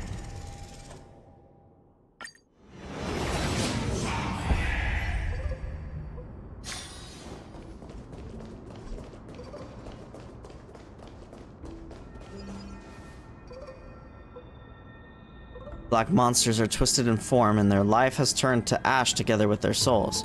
It's possible to figure out their form when they were still alive. These are the remains of a black-tide monster. It does look different from the Titankin from up close. What's that underneath it? A scroll? I recorded a debate between Venerationist and Neosporus scholars. Most of it is illegible, leaving only fragments of dialogue. Venerationalists. Oh my god, I hate these freaking words. Venerationalists or Verinationist. Verinationist. Venerationist. Okay. Scholar. We all recall that state that dared touch the sky, but what were they really? Just blind masses manipulated by ambitious politicians who dared challenge the Titan's authority. Venerationist. Fuck, man. Scholar. A completely meaningless attempt, an absolute mistake. Neosporus. I don't know. Neosporus? I don't know. Scholar. You Venerationists have bowed to the Titans for so long, you've forgotten a scholar's true purpose. Making a mistake does not mean the act was meaningless. Even those students new to the Grove understand this from basic logic lessons. An entire city-state reduced to ashes proved the skyship's construction was a mistake. To me, that's precisely the meaning they achieved through sacrifice. Am I hearing this right? Such a statement. Are you converting to Venerationism? No, I'm simply examining the matter from another perspective. Legible content ends here. As I expected, the Grove doesn't forbid discussions about the sky. It's a debate between two scholars about the skyships. Aglia also made mention of the ships when she interrogated us. A memory I'd rather forget. I'll hold on to this for now. With any luck, this journey won't leave us empty-handed.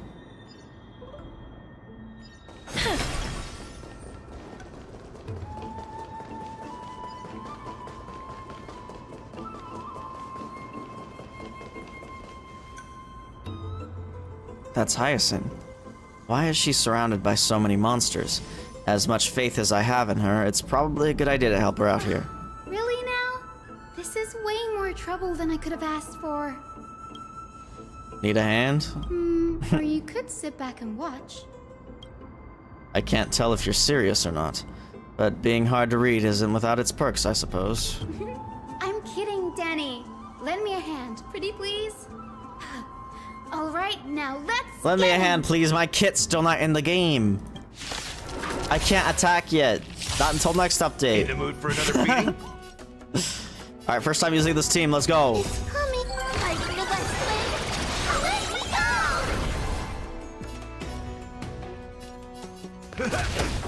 go! Life is not so fragile. As you wish.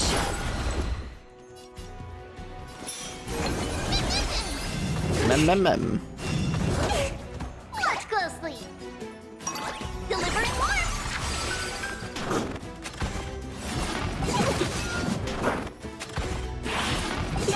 Confidence. God, don't die. How's this taste? Slice like it, my friends. Indulge yourselves! Embrace a new life. Oh my god, that's so sick, bro. Dude. Do I want to AoE here yet? Return to dust. That wasn't even the dragon. I just did 200k. Hello? Hello? What? It's nasty. This place is practically in ruins. What happened? There shouldn't be this many monsters here. The Black Tide is remarkably quick to detect the light of Amphorius.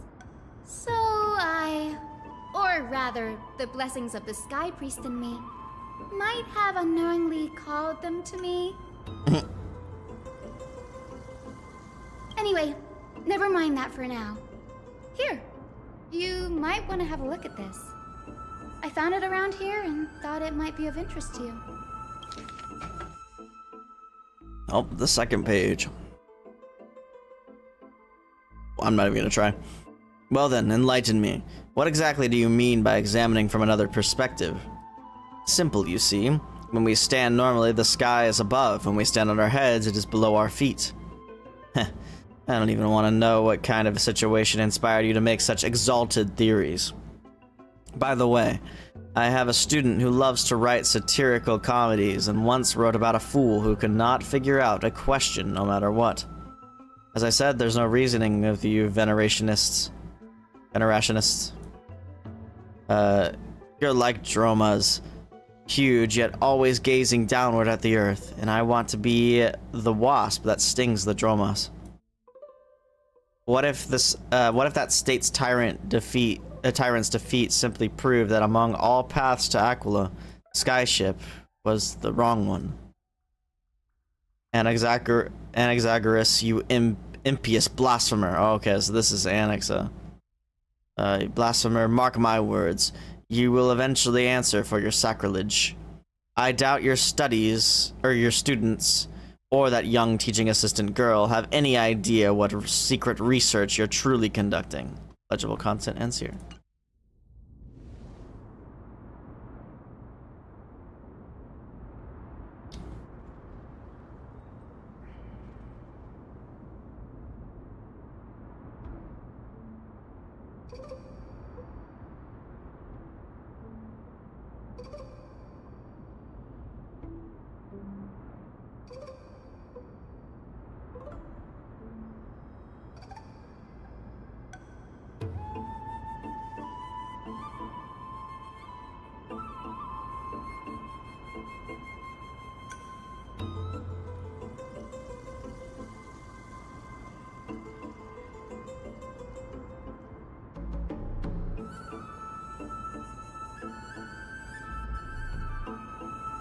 And Anaxagoras.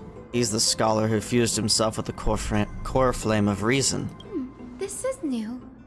I didn't know Professor Anaxa was researching the sky. He's never mentioned anything about it. Finan said Anaxa might be opposed to the flame chase journey. Might is an understatement. Anaxa has never been one to venerate the gods, nor has he ever found it within himself to put any faith in the prophecy. People have come to think of him as a heretic, even in a place as liberal as the Grove.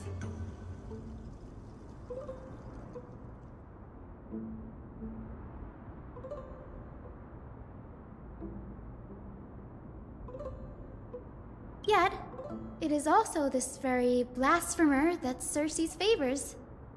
Fate sure works in mysterious ways. I picked up a scroll on my way here, too. It looks like it may be related to the one you're holding. Oh? Let me have a look. Hyacinth combines both records together. By the looks of them, these scrolls are records of two conversations that took place in the same setting, one after the other.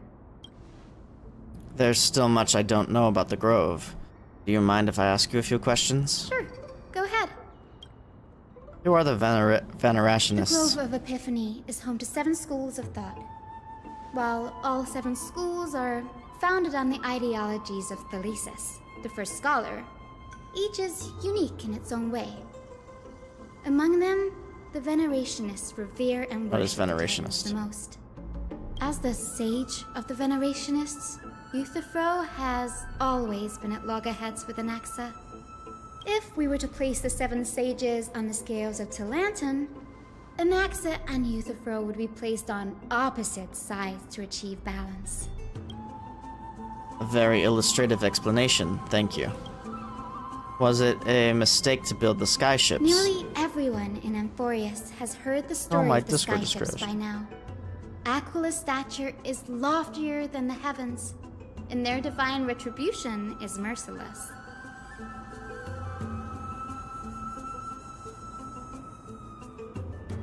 That's why it's no use building giant skyfaring ships. Oh, but I do wonder if a supercharged mini tree cannon would slip past their watch. That's crazy, Hyacinth. That's crazy. That was a joke, right?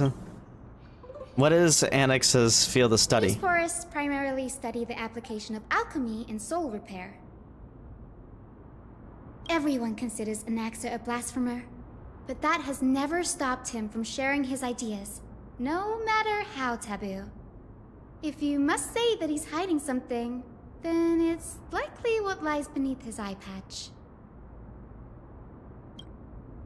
I don't have any more questions. Anaxa often says that every failure brings us one step closer to the truth. Perhaps, to him, the crash of the sky ship carries a different interpretation.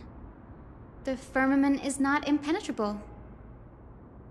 On the contrary, it was precisely because the sky ship represented the first step toward breaking free from the shackles of the earth that it provoked the wrath of the Sky Titan and brought divine punishment upon itself. It's a shame that the majority of the Grove's research on Aquila was headed by the Venerationists, with sacrificial rituals making up a predominant part of their findings. Discourse about more esoteric subject matters in relation to Aquila dwindled even further after the skyship incident. So much so that even the scroll is completely new to me. Oh yeah, autoplay's not on. Don't worry about it. We'll just collect everything we can find on the Titans for now. There's something else that's caught my attention, though. This says that Anaxa is conducting secret experiments of some sort. That's what I'd like to know. What are these experiments he's involved in? Even I, the assistant lecturer, know next to nothing about them. I have a bad feeling about this. Oh no, don't say that. Famous last words. Could there be more to what happened at the Grove?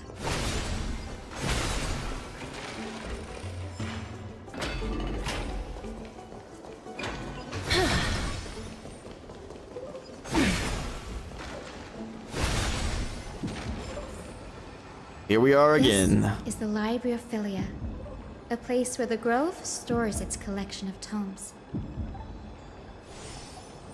Other than books written by the 7 schools, you can also find philosophical texts, ballads, and religious writings from the Outlands here. Cities that desire to learn from the Grove were apparently expected to contribute knowledge of equal value to what they saw. This is probably final interruption. Hold on. Sorry.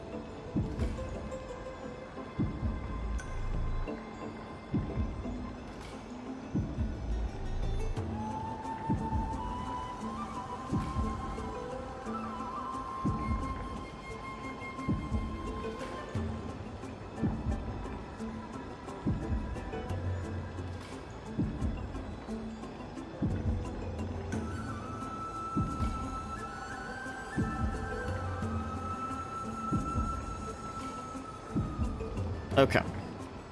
We've had more than our fair share of hilarious episodes over the years. For instance, What the hell is that word? That the Erythrocaramists once borrowed manuscripts from a certain author but ended up returning a copy instead of the original. What's more, the original manuscript was supposedly then hidden here. That doesn't sound like a nice thing to do. Nice? No need to hold yourself back, Danny.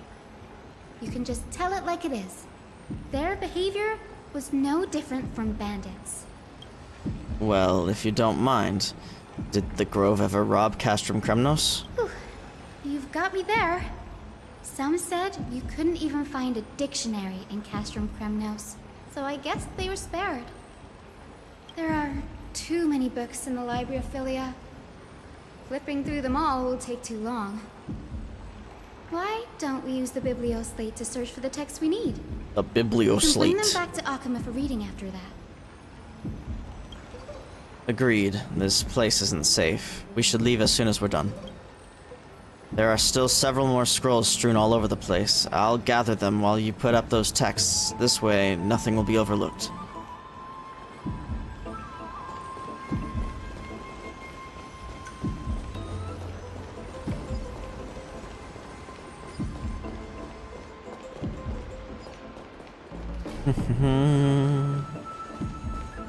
Holy scrolls. A record of the many research topics that Caprice Scholar had applied for, and the replies from their school's sage about these topics. Topic 1. A discovery that many mythical beasts renowned for their longevity actually reside in areas with poorly managed birth and death records for such creatures. Permission to research. Reply. Lacks research significance. Not approved. Topic 2. An observation of real plants within the grove imitating the growth patterns of nearby white dryads. Permission to research. Reply. Falls under the domain of the Lotophagus School. Not approved. Topic 3. Investigating the feasibility of placing flying birds into rocket tubes to guide the direction of the rocket's flight. Permission to research. Reply. Too fanciful. Not approved. The subsequent topics grew increasingly eclectic, yet the outcome of the replies remained unchanged. Impressive tenacity. Hopefully it helped them survive the Black Tide. These are compliant letters from the scholars about Anaxagoras, the blasphemer. There's a thick stack of letters.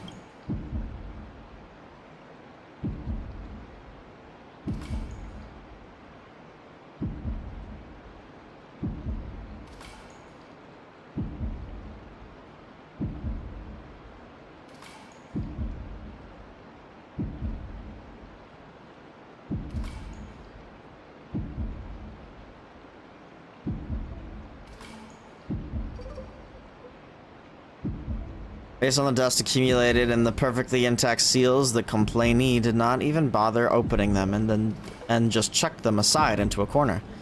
This is about Anaxa. I should read this. Hyacinth, you should come have a look too. Ugh, it's so dusty in here. Whoa. Are these all complaints about him? I can already see what they must have written. Anaxa has no respect for the gods. His very existence undermines order in our society. There are probably all things like that. Does Anaxa hold that much influence? Why else would they call him the Great Performer? When Anaxa established his school of thought, the first thing he apparently did was read his own work to everyone. Are the Titans truly an accurate reflection of what humans think gods should be? Worlds created by gods are indubitably perfect, but what of Amphorius? Only foolishness and insensitivity everywhere you turn. Damn. An uncanny impersonation. What happened after? They marched him straight to the seat of judgment before he could finish. Though what he took on in the end was more of a debate than an actual trial. He had to address every one of the scholar's allegations, or face expulsion from the Grove. The first allegation was... Do you agree that since the Titans created the heavens and earth, so the mountains, rivers, and seas must likewise be their creations? Am I supposed to put myself in Anaxa's shoes and answer that? Yes. As told in the myths, the seas, the skies, and the earth are all beyond the shadow of a doubt, creations of the Titans. Anaxa would have probably been spared a lot of trouble if he had answered this way. Instead, he Like Al Hatham? In the Sumeru area? No way. And the humans have the potential to take over the divinity of Titans. With Treeby, who looks like who's read Nahida? Just kidding. I kid. Needless to say, his critics Strawberry didn't Barber? take kindly to his answer, so they followed up with a second allegation. You claim to be studying souls, yet you are, in fact, defiling them and committing acts condemned by the gods. Do you admit it? That's a serious allegation. Did he really do that? Anaxa always wears an eye patch, never removing it, even when alone. Some say Because that's what he used did. one of his eyes as an alchemical ingredient. Every being in the world owes their safekeeping to Kifili, and this is even more so for the Chrysos heirs who have divine blood coursing through them. If he has really done something of that nature, then it'd indeed be sacrilegious. Thankfully, they had no way to prove it, so it amounted to nothing more than an allegation in the end. One by one, Anaxa engaged in wars of words against those who would challenge him. Toward the end, a scholar asked him, Anaxagoras, have you any respect for the gods? It was only after a brief silence that he answered, I have never denied that Titans are meant to be noble constructs. What he didn't say, that the Titans are not noble, rings louder in this case. Yes. I'm not sure how that controversy was eventually resolved, but what's for certain at least is that Anaxa was allowed to stay in the grove where he continued his research, despite being regarded as a heretic. By the way, this stack of complaint letters has reminded me of a place in the grove. We may find clues there that aren't on the teleslate. I'm talking about Anaxa's alchemy lab, hidden between the cornerstones. Given the Grove's meticulous approach to archiving, could there really be such an oversight right under their noses? It's a well-kept secret. Among the 7 sages, excluding the nominal chief sage, each has a private sanctuary where they can conduct research undisturbed in their free time. Even the administrators of the Library of Philia are restricted from accessing those places and documenting the sage's research. But with the grove in this state, I'm sure Anaxa won't be mad even if we sneak into the lab for a short while. Right? You seem like you kinda just want to. These trees, they're like a maze. A book covered in annotations from many scholars. Its title, The Art of Sophistry. I don't know, bro. 40 ways to improve your debating skills. You skim through it, and the highlighted methods include virtual causation, false premises, contradiction, conversion, conflating prevarication, and reality, misinterpreted punctuation, misattribution, and generalizing specificity, among others. Amidst it are scholars' exclamations. A true eye-opener. The art of language knows no bounds. If I can't master sophistry, I can at least learn to defend myself against them as an honest man, and so on. The last resort is, when all else fails, employ brute force. This isn't going to be of any help, that's for sure. Oh.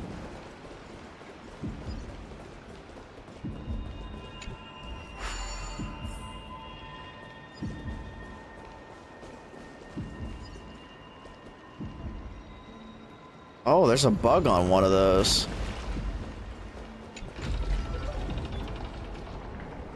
Gurgle. It's drowning. So much fun.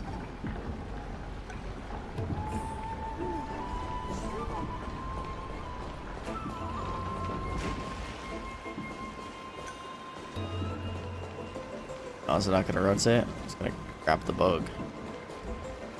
Whatever.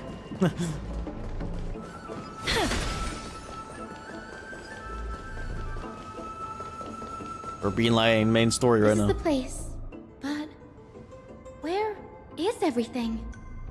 Materials for alchemical experiments, matrix diagrams, and even the seal to the lab. They're all gone. The black tide destroyed it all. No wonder we didn't see any defense mechanisms along the way. Have you ever been here before? No, not even close.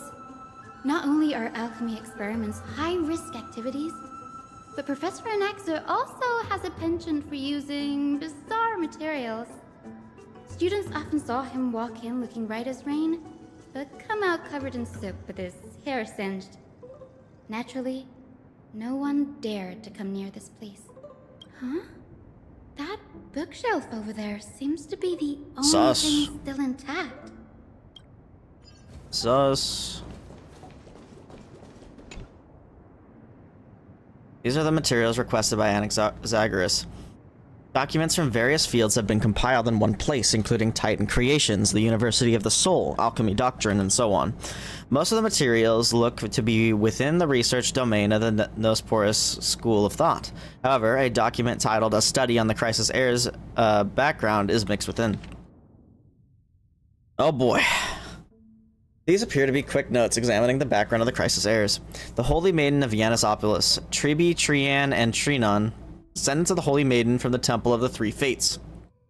Goldweaver Aglaia of Okima, from the Nestia priestly family. The Prince of Castrum Kremnos, Hyacine of the Twilight Courtyard. All of their ancestry have varying degrees of connection to the Divine Titans or their divine authorities. Does the golden blood come from the heritage of the priest, or of priest families or royal bloodlines? Anaxagoras, I myself show no such connection. Kefali, the creator, what criteria did they use to create the golden blood to shape the Crisis Heirs?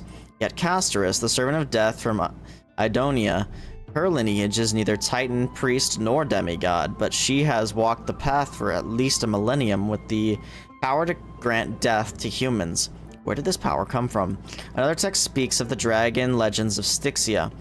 The alchemical extraction of soul ripped from dragon corpses is intriguing. Dragons appear to be the Titans' creations. Perhaps there's a way to reverse the process using alchemy to refuse human souls with Titan creations, increasing the purity and divinity of golden blood towards the absolute. This theory must be tested. Experiments to be arranged. What's going on? Anaxa is conducting research on our friends in Okima, and... You're a crisis heir. You're a crisis heir. This journal contains several intriguing points. Creations of Titans.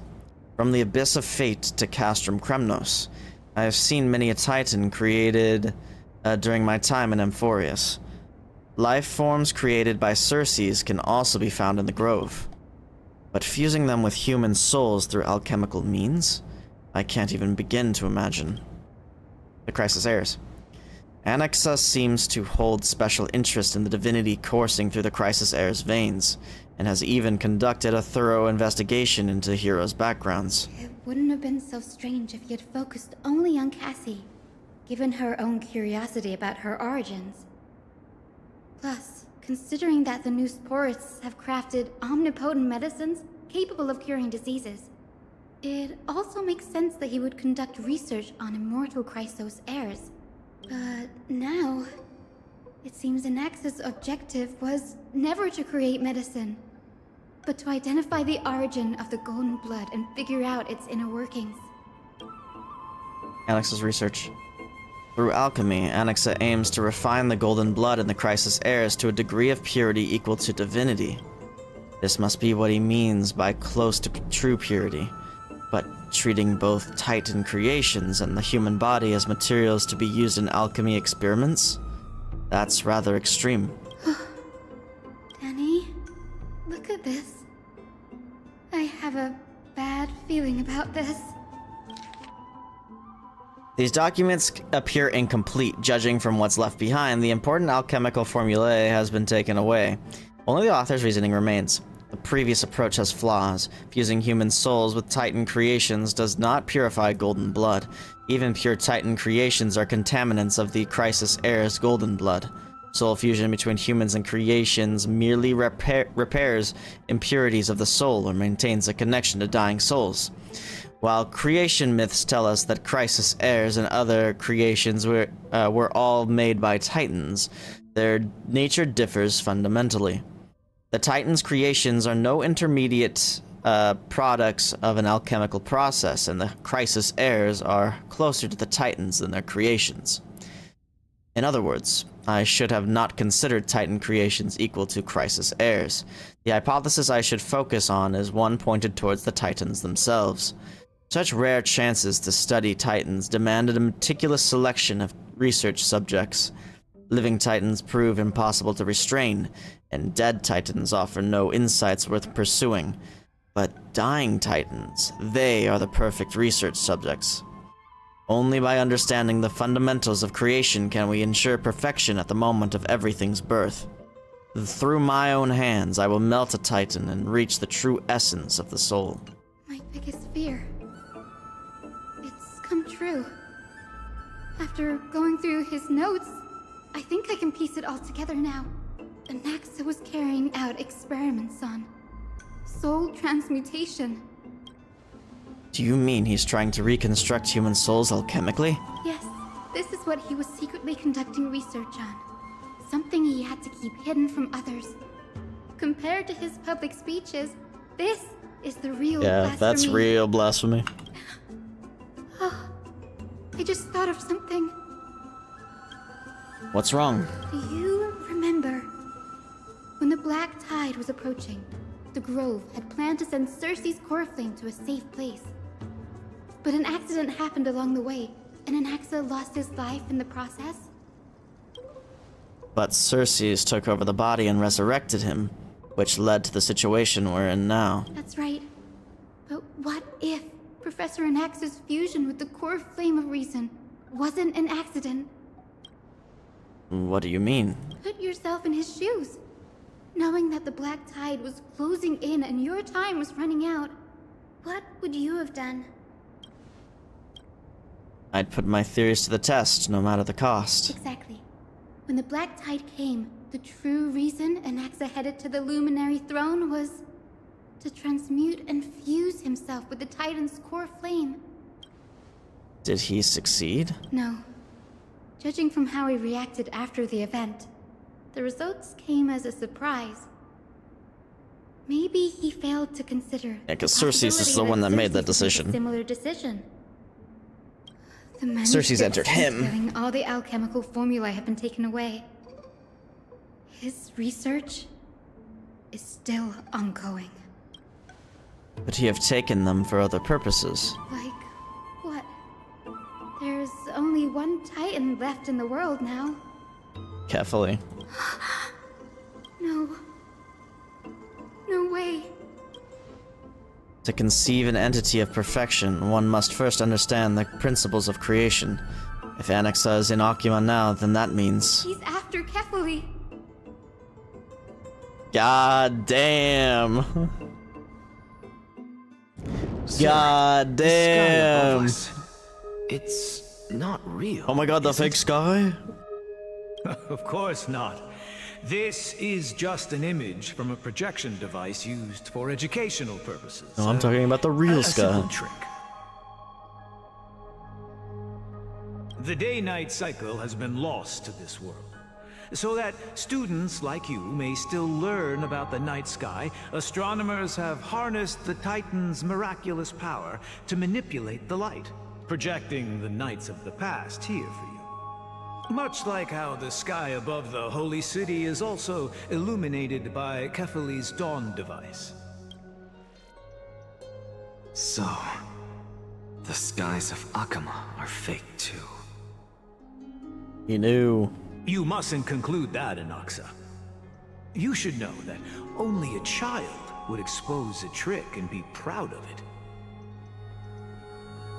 Often people know more than they let on.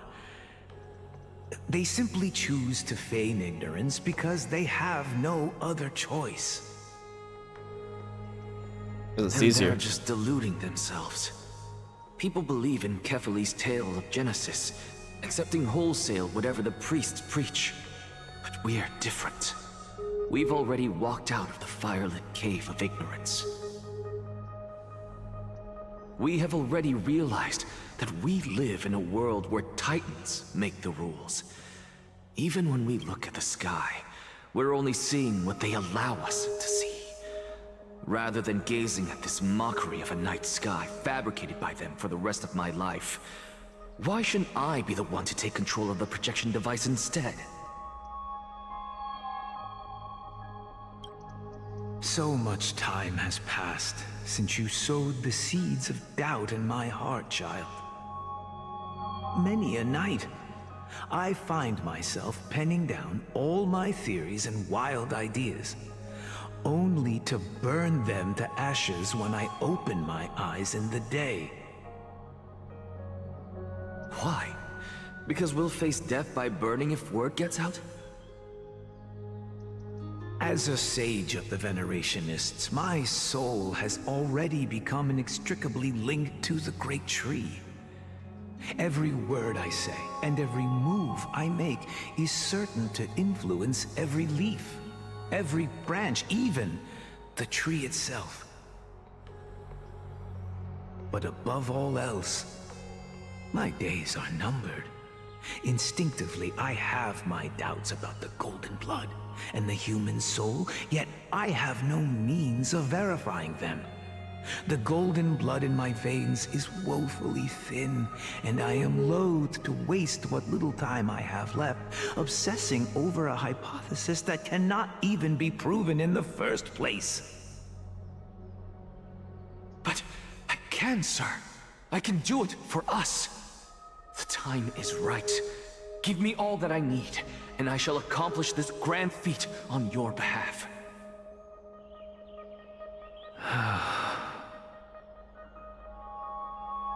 You're right.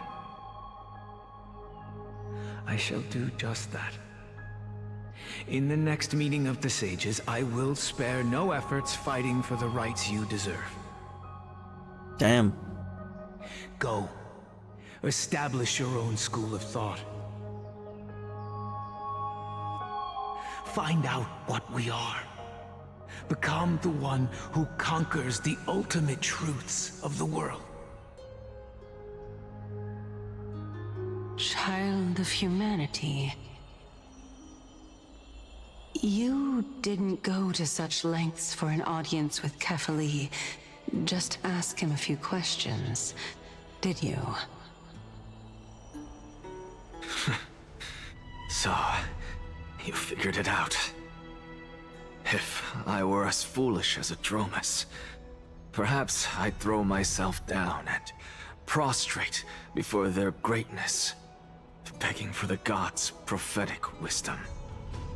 Well, sorry to disappoint, but I'm no Dromus. Alas, I am a human, standing tall on 2 feet, possessing both intellect and pride. Before such power, does it make any difference whether you're a human or a Dromus? I'm sure you're familiar with the story of the Styxians. When the raging waves threatened to swallow them, they didn't just give up and become sitting ducks. No. They constructed a dam that kept the roaring tide at bay, chaining down the mad Fagusa. It's honestly so They call cool. me a blasphemer, Circes. But that doesn't mean I deny the existence of gods. It's just, as I see it, Titans are simply a force that mankind has yet to find a way to tame. Oh? If power that rivals the Titans is what you crave, why not conform to the prophecy and brave the trial? Why stop at harnessing the power of the Titans when I can do so much more? The source of life is what I wish to grasp, to understand what makes up the soul, and to learn what we really are. Thanks to you, I've had the chance to personally verify, in more ways than one, that the soul indeed ceases to exist in death. But where there is death, there is life. And where there is an end, there must also be a beginning. Bars. How then is a soul born? That was the only unknown variable left in my calculations. And by the sound of it, you have already formed a conjecture. No, I have already drawn a conclusion. In my journey unto death just now, I finally saw the answer with my own eyes. Professor Anaxa. I'm here. Castorice. Her life hangs by a thread. I must ask you to refrain from taking any unnecessary steps. Of course. I'll bring this to a conclusive end, and give you the answer you so desire. However, in accordance with the principle of equivalent exchange, I must also demand from you what I need. As you wish. Don't you care to know what the price might be? It's a matter of uncovering the truth about the Death Titan and her survival. This may be the only time I can ever save someone's life. There is no need for me to think twice. Damn. I see. In that case, let the show begin. Indulge me. Am I correct to say that you intend to prove Thanatos' whereabouts and prove the nature of our existence now? Before I begin, I must confess I had been stuck in a cognitive trap all this time. As unrelated as these two propositions may seem at first glance, they are in fact logical equivalents. They are merely two different ways of telling us about what the soul is at its core.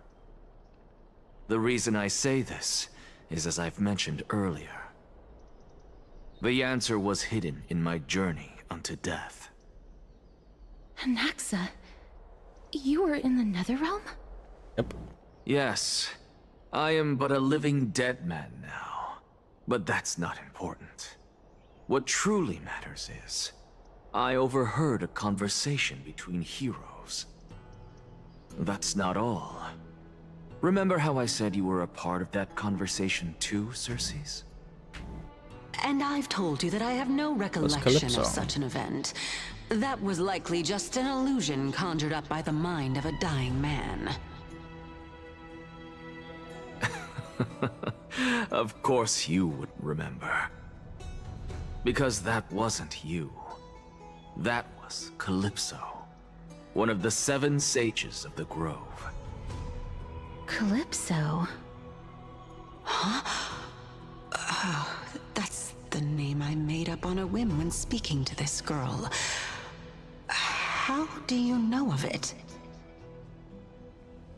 And surely you jest. Don't you think I, of all people, would know if that were the name of one of the 7 sages under the shade of my tree? Don't you claim to know the Grove's past like the back of your hand? It seems you've lost even the memories seared into your soul. Use your head, Circes. Since all of this took place in the realm of the dead, it stands to reason their likenesses are of souls from the past. The living cannot step foot into that world, so who could they be? Think about Calypso. Why does she share your likeness, yet you have no idea who she is? It's a part of her. The answer is evident, isn't it? I don't know. Those fallen heroes are the mortal incarnations of the Titans before their ascensions to God. The gods aren't master creators born out of thin air. And they are no different from humans. They're evolved humans. Because they all evolved from one.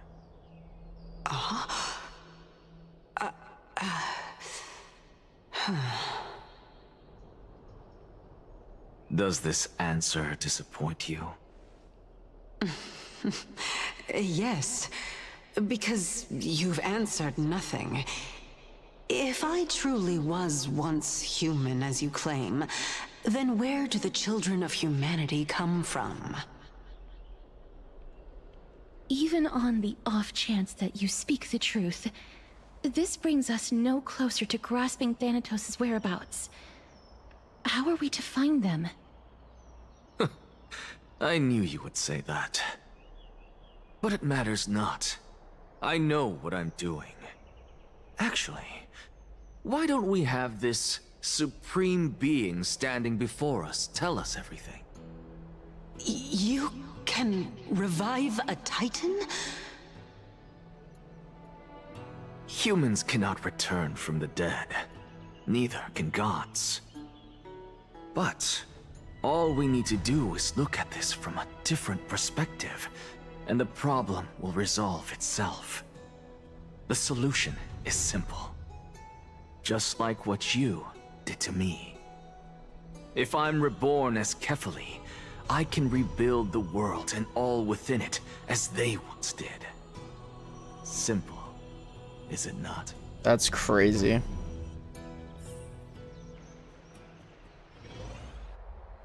In the meantime, I have news from Hyacinth and Dan Heng. Anaxa might be trying to do something with Kefali's divine body.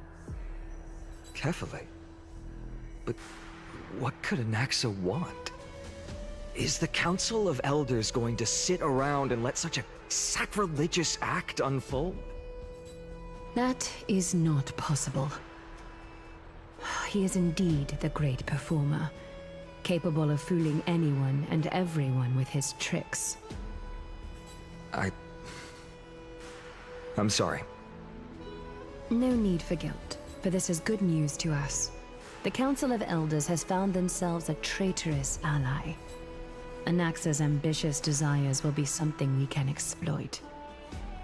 What we should be doing now is to keep our eyes peeled for whichever trickery Kynus is up to, and react accordingly to thwart her plans.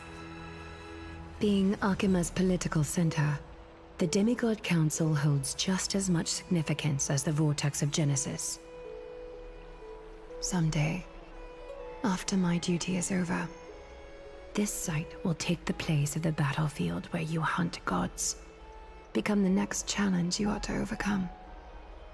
Till then, it's best to get used to this place as soon as possible. we'll be waiting here for your good news.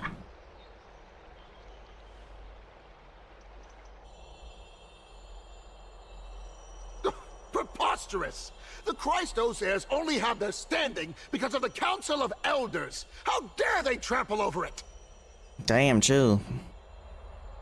Wow, these people are shooting daggers with their eyes. It's been a while. Hello, Oleg of Amphorius, but we've never met. That's fine. I recognize you. The young lord has nothing but good words about your courage. It has indeed been some time, Lord Grataros. What brings you here in such haste? Holy people. Shh, keep it down. Be more vigilant. See those duplicitous dogs over there? They do the dirty work for Kynus. I've already ordered my people to hold them back, but we should still lay low. Unless you're itching he for a bloody wouldn't. fight to get a workout in. He doesn't like to be under anyone's control. My bad. So, did something happen? Did you hear thunderclaps last night?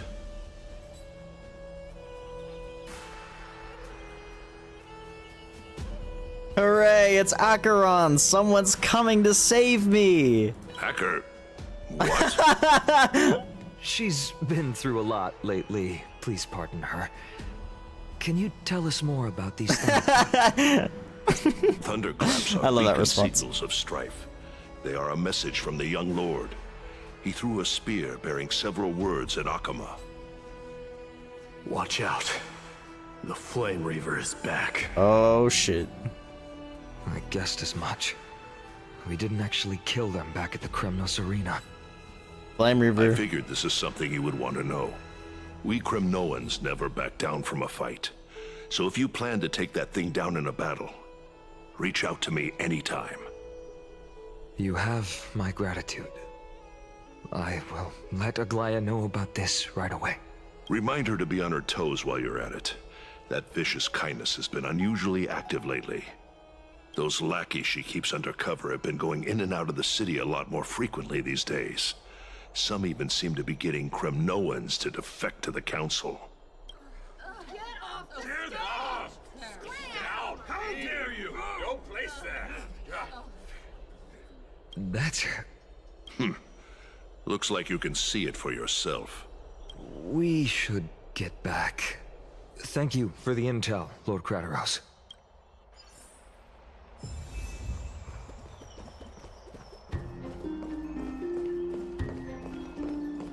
By Catherly into Lenten above, as the Theoros I have observed. Virtuous citizens of Akama, fine Vides, Elysiae, and the Outlander are heading toward us. Shit's about to go down.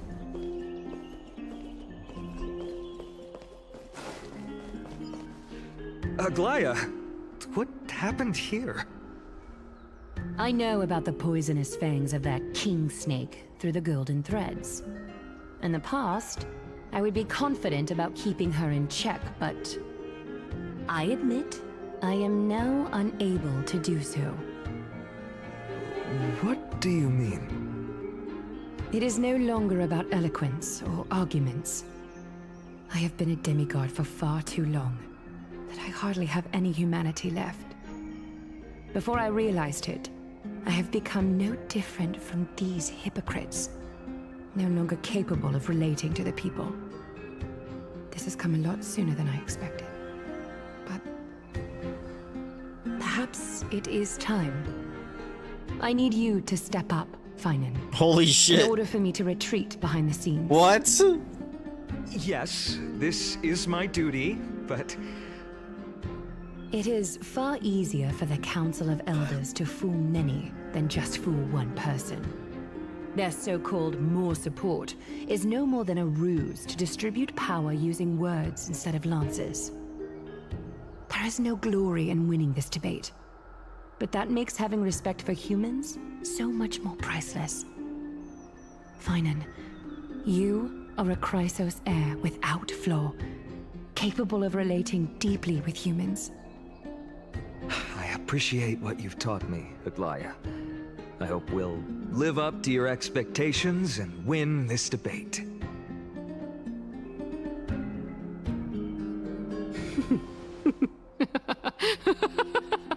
Oh, totally not evil laugh. Oh, you've done well, Lord Calictus. Let me take over and personally close this debate for today. Dearest counselors, let it be known that I sorely miss the blissful times portrayed in lyrical poems. Back then, Amphorius was home to nearly 1,000 cities, each with their own local faith, while gods walked the earth and shared close bonds with humans. Yet, in the present, people from all over are forced to leave their homeland to seek refuge in the holy city, where they hope to rest under Kethely's protection. All of us have long been in the same boat, with no way out of this plight.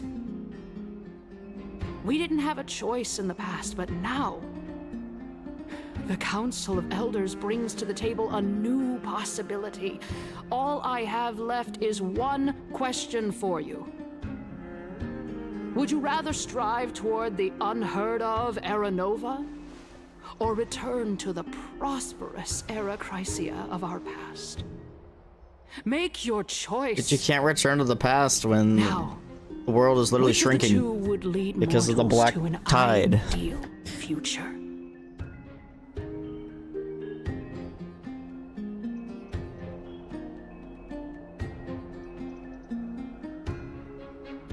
No hesitation, I stand by Aranova.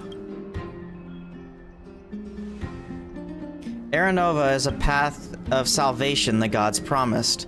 We should not have doubts in the flame chase journey. We all know that Era Chrysia is a thing of the past, Lady Kindness. Please, enlighten me. How does the Council of Elders plan to turn back time?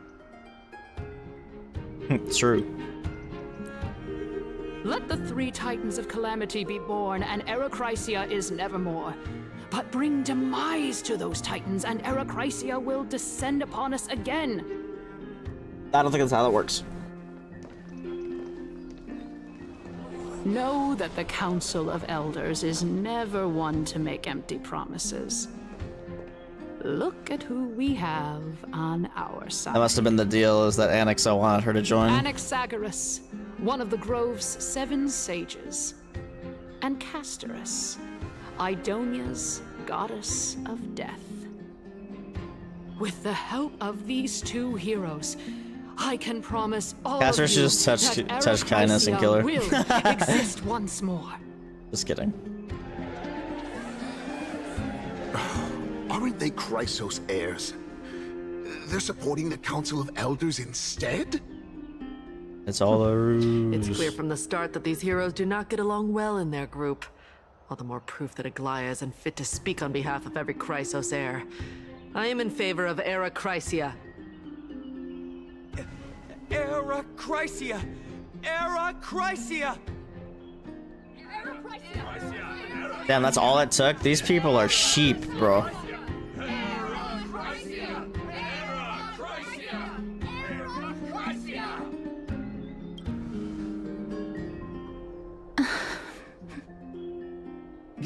Castorice? Why are you standing over there? You finally arrived, Anaxa. So have you, Cass. This feels like a betrayal. It's not, though. She's doing it for the sake of us. Don't worry, Aglaya.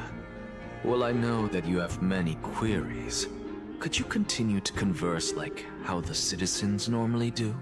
Tell me, dear citizens, if we successfully retrieve and return Thanatos' core flame without anyone passing the Death Titan's trial, what would happen next? The answer is simple. We will have a chance to rid the world of death and bring Amphorius back to an era when all beings live forever. We'll usher in a new future that will be entirely different from the flame chase journey. He's one of the 7 sages. That's impossible. Members of the Council of Elders are discussing fervently.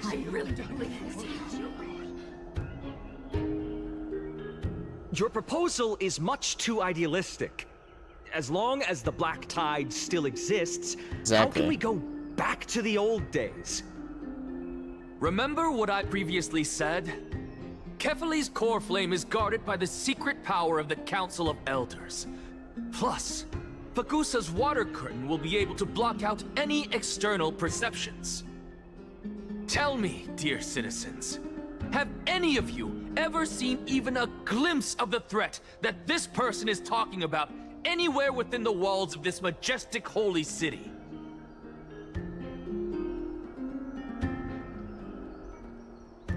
But this place will become the Flame Reaver's target sooner or later. Oh. Could it be that you heard that from the Flame Reaver themselves? Citizens, let's loudly sing the blessed hymn. Oh, beautiful old world, where are you now? Oh, legendary Era Chrysia, return to the mortal realm. After the destruction of the 3 Titans of Calamity, the flame chase journey will have to end. The members of the Council of Elders are cheering in excitement.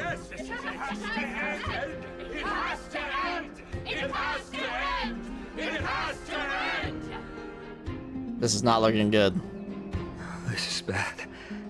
The masses are now totally riled up. Anaxa, pray tell, Everything that you've mentioned hinges on the premise that we can find Thanatos' existence, right? Thank you, Lady Aglaya, for still caring about this city. However, dear citizens, we are truly fortunate and blessed.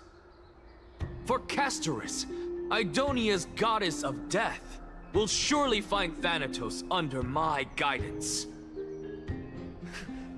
What? With that, I solemnly promise that the core flame Lady Castorice brings back will be personally managed by the Council of Elders. Thereafter, if we are able to garner the support of all of you at the Citizens' Assembly, we shall spare no effort in ensuring that the Era Chrysia will return to our world once again. Members of the Council of Elders are cheering in excitement.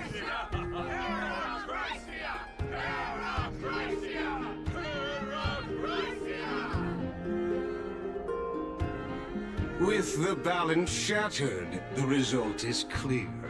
Buy carefully into Lenten above, as the Theoros I have observed.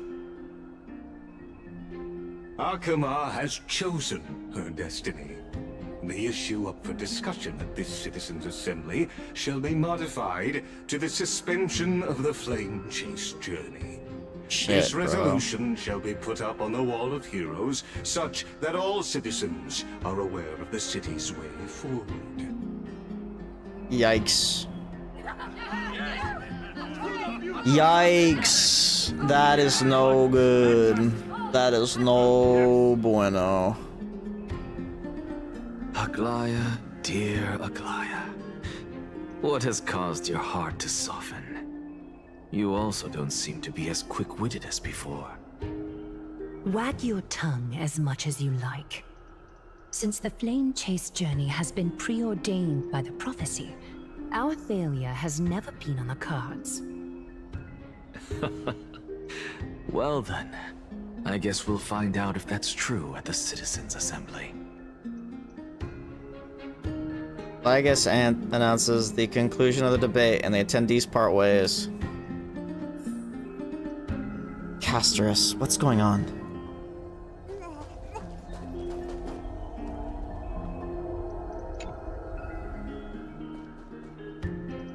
Well, it seems that when I sent you to look for Anaxa, I unintentionally facilitated your partnership with him instead. My apologies, everyone.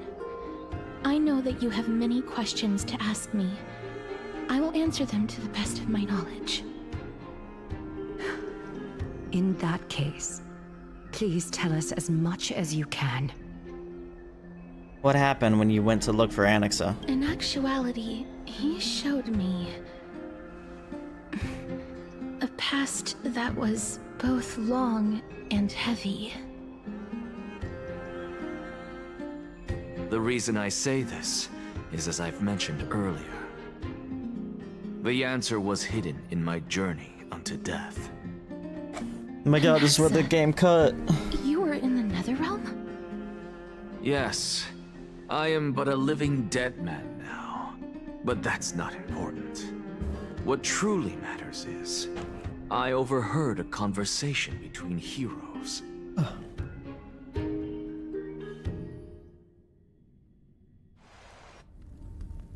Have you heard of this tale before? Nope, it's her sister. A tale about the ocean god's treasured pearl, our hometown. It was a seaside town which enjoyed the ocean breeze and glorious, peaceful times, thanks to the wisdom of its ruling queen. Until one day, an evil dragon descended upon the town. Its wings were large enough to blot out the sun, while its claws were sharp enough to rip the waves apart. It barged into the tall tower and devoured the queen's beloved daughter. It even settled itself in her bedroom, like a tyrant king. The queen assembled 300 warriors who managed to subdue the evil dragon by chaining it up. However, when the queen slit open the dragon's belly, she realized that the princess had long since been digested, and all that was left of her was a pile of bones. Devastated, the queen wept for several days. It was then that a devious, smooth-talking scholar arrived at the palace and suggested that the princess could be revived through the use of dragon bone and dragon blood. That liar called this process the secret art of alchemy. The princess was reborn! The queen was overjoyed, blissfully unaware that the evil dragon's soul still lurked within the princess's body. As revenge, the evil dragon swallowed the poor queen, the glib liar, the courageous warriors, and all of the town's innocent civilians in a single gulp. Jesus. Worse still, the souls of the deceased were refused entry to the Netherrealm because they were filled with regret. Forced to roam the mortal realm, these resentful souls ultimately converged into a river of souls that would not retreat for a long time. The terrifying death had consumed all. Thereafter, our hometown fell into ruin as well. Until...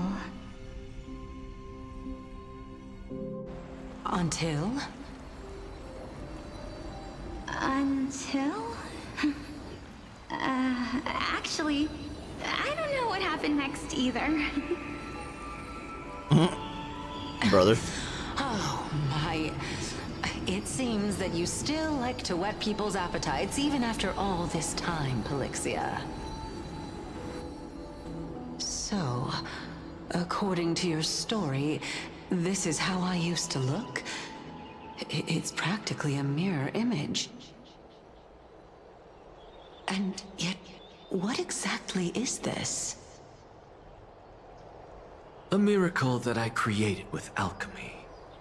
As for what it is and how I was able to accomplish it, I'll keep the answers to myself for now. Oh, my goodness. Is this cliffhanger really necessary? Cersei's just getting fed up with this shit. Quiet, Titan. Continue to enjoy this splendid play, and the truth will naturally reveal itself. Dragon, huh? I've heard this legend before. In that case, what do you think of it? I think that this so-called alchemy was a tenuous analogy added to the story by future generations. After all, you've never heard of a tradition of alchemy in your hometown before, have you? Indeed. Before I left home to pursue my education, I never even knew that anybody was looking into this area of study. Therefore, we can just treat this tale as a fable told to young children. A fable, you say? If so, what moral is it trying to impart to the kids? I guess it might be the concept of equivalent exchange? Oh? I thought the moral might be closer to something like honor the dead. Huh.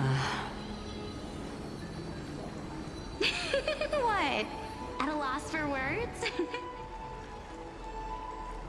No, I merely realized that we're both thinking of the same principle. If life is priceless, then there is hardly anything else in this world that is of equal weight to it, right? True. Indeed. As expected of the wisest scholar in the land. You flatter me. Why don't I ask you a question as well, as a form of equivalent exchange? Of course. What is your question? If I imparted my knowledge of the art of alchemy to you, Would you use it to resurrect someone you loved? Interesting. What? What kind of strange question is this? I got it. You're just trying to get me to tell you whether I like anyone, right? Let's just leave it at that. That's sus. That was rude of me. Yes, I would. Oh? Death is inevitable. In the days to come, I'm certain that someone whom I cherish deeply will leave me for good. If such a mighty power really existed, I think I would use it without hesitation. After all, you, me, and the rest will all have to face that fateful moment eventually.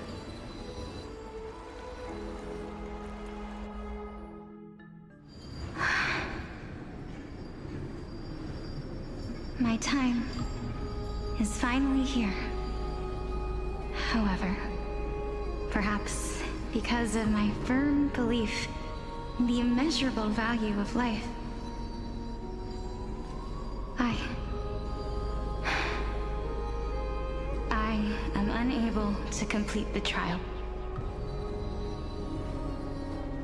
You shall wither, and through that, the dead will sprout again from the remains, and be reborn with the dead flame. It is a pity that fate is such a cruel mistress. Is there no other way of interpreting those words? I'm afraid that the meaning is clear. Between my sister and me, one must pay She the price. dies. Our trial can only be completed when the one chosen sacrifices her life.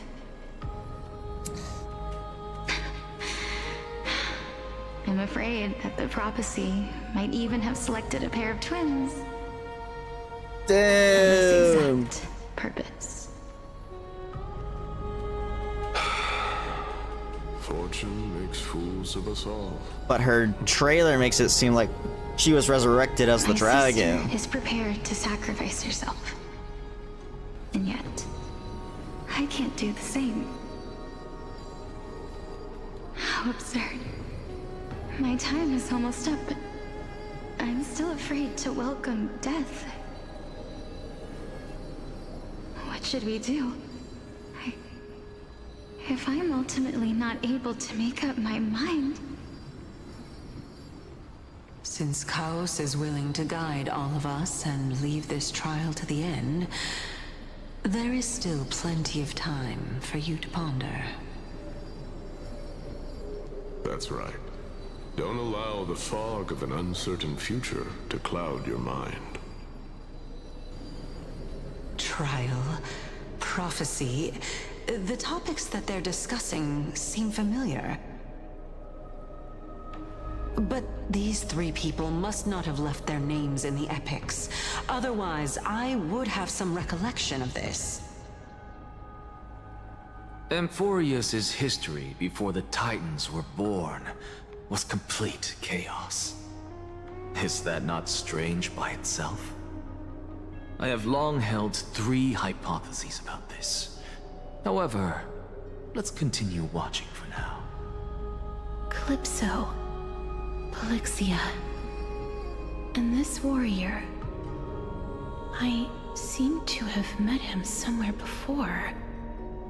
Regarding this matter... Well, it's Gaius, isn't it? Nias, are you confident that you'll complete your trial? Or Nias, that's what I meant. Though, I am worried about what will happen once I've emerged victorious.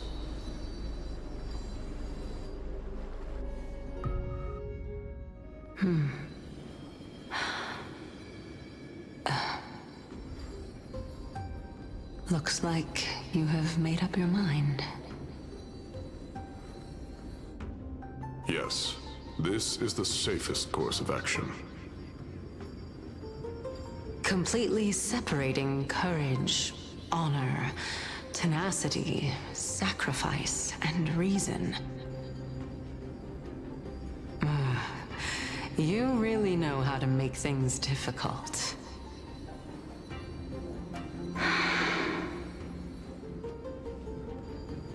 Please, young lady, witness my fall and demise. Lady Calypso, you shall host the soul-rending ceremony. I do not understand. Why would you dare to sacrifice yourself for a future that you won't get to witness? Because this is our destiny. The power that resides within me is so intense that I will one day be engulfed by it. Furthermore, a valorous death before glorious return has always been the path I chose to walk. A journey I began long ago. If your sister or Kaos were in my position, I believe they would make the same choice as well.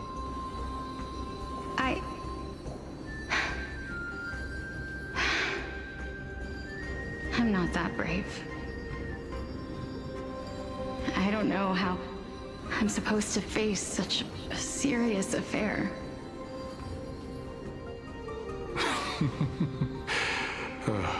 Despite being Death's chosen one, it seems you still don't know how to face it. Let's chat, young lady. Perhaps I shouldn't end my journey so hastily. Since there's still time, I'm not worried about letting fate wait a little longer. Of course. This warrior is Lord Nias.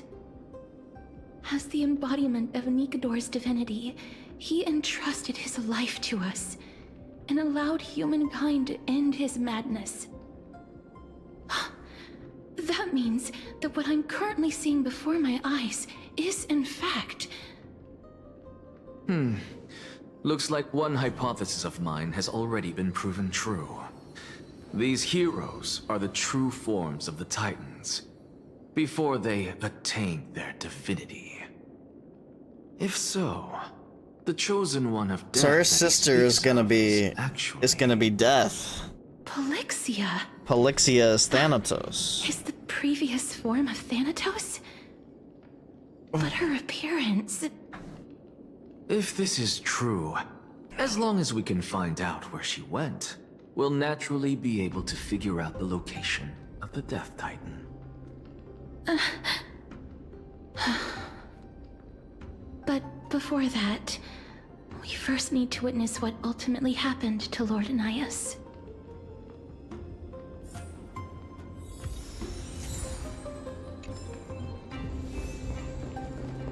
What the fuck is happening here? Nikador's courage is a testament that they have never once retreated from a battle. I've heard that these words are still engraved in Castrum Kremnos even today. It didn't occur to me that they were actually part of an alchemical formula. Are we able to see all the different splits? Lord Nias' honor is sealed here. Incredible. The honor in this child's soul is so light. Oh, my legs are killing me, bro.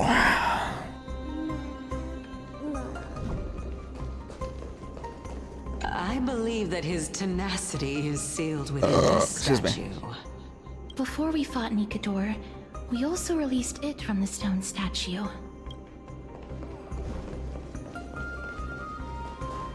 Sealed within this statue is undoubtedly his sacrifice. They used their own body as our city walls, keeping out and protecting us from the pervasive spread of madness. They are... Oops, I did not mean to interrupt that. That's okay. Honor, Courage, tenacity, sacrifice. And finally, the only thing that remains is reason. Cheer up, young lady. There is no need to shed tears over a glorious death. All farewells in this world are sorrowful, Lord Nias. No, young lady. As a warrior, I have witnessed too many bitter deaths. But now, all I feel is peace. I did not know until this moment that mortals could live their lives in such a way. Although only a sliver of your soul remains, you remain so optimistic. Or maybe the truth is that you aren't able to feel sorrow anymore. To be honest, I don't know either. But I am certain of one thing. This is not an acceptance of death nor apathy toward it. It's not even a feeling of despair. I am just enjoying what remains of my life to the fullest. Enjoying? Indeed. Along this journey that we've taken together, not only have I changed the world, I myself have also changed in the process. And now I have reached the journey's end. When I look back and see the grand epic that I've personally written, how could I not revel in that fact? But when you depart the mortal realm, won't all of your accomplishments be reduced to nothing? No. Separation and death are two sides of the same coin. Reconciling this doesn't come easily for a mortal.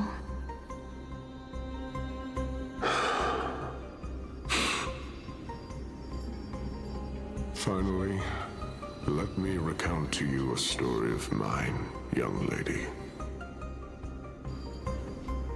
The first time I returned from the battlefield, I felt extremely hollow. The calamity had devoured everybody on the battlefield but me. When I returned to the city alone, the citizens held a banquet for me that was far from pleasant. I felt as though I was still on the battlefield, and the person who had returned was nothing but an empty shell. It was late into the night by the time the banquet ended. My head still reeling, I returned alone to the barracks. On the way back, I encountered someone. It was a crazed scholar looking at the night sky and muttering to himself by the side of the road. Although I tripped over him and fell, I wasn't angry in the slightest. And maybe because I saw myself in him, I inexplicably asked him a question. Do you think that it'd be better if we just died on the roadside like a couple of stray dogs? To my surprise, he shrugged his shoulders and sighed. To someone who is currently experiencing death, dying and living afford the same amount of bliss. Now please go away and don't block my starlight. Are you trying to say that there is no difference between living and dying? For they are both journeys that lead toward death? That's exactly what life is, and death is, but a scale to measure how valuable the journey was. Journeys and epics are only glorious and magnificent because all things eventually fade to dust. Therefore, young lady, don't detest your fate. Instead, willingly and respectfully embrace it. The embodiment of strife telling me about the majesty of the world? Indeed. I believe that when the fated moment eventually arrives, you will be able to understand my words. It is time for me to knock on death's door.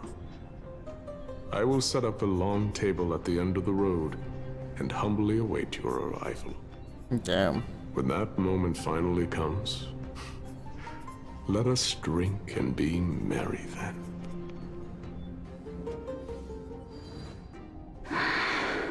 Did she? I knew this day would eventually come.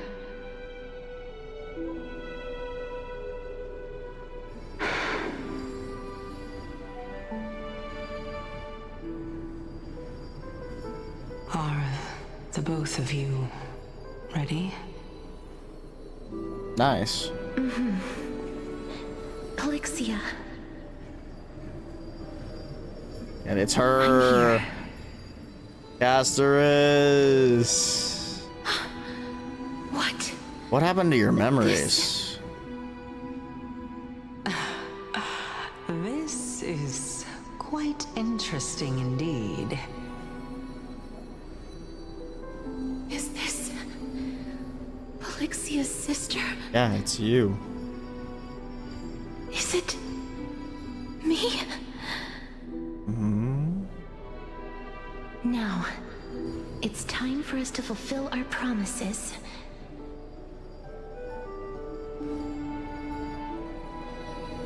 Are you afraid?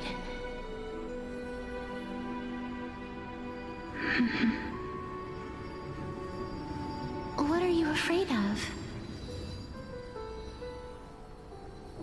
That I won't be able to do it.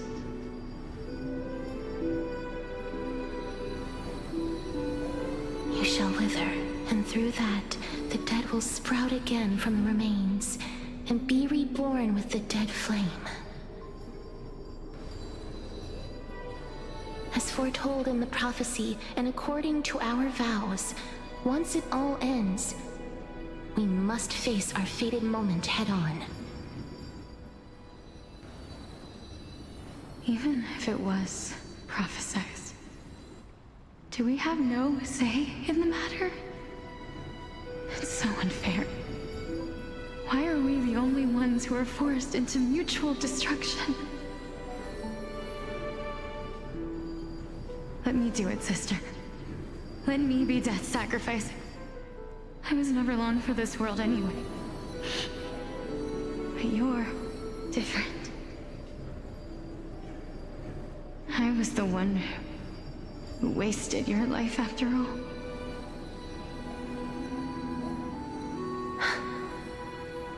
You're wrong, Elixia.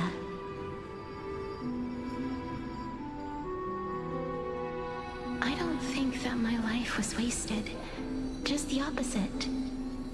When I finally arrived at this destination and looked back at the journey I took, I discovered that flowers had long since bloomed along the path I walked. It was you who sowed the seeds for this sea of flowers, one that is more beautiful than the promised land at the end of the world. Besides, I have lived a fulfilling life. Even though I was fated for sacrifice, none of the things that I've experienced will dissipate. Instead, they'll forever live on as memories inside your head. She's still the one that dies. How could my memories of you ever compare to the actual you? Well then, tell me. What exactly are we?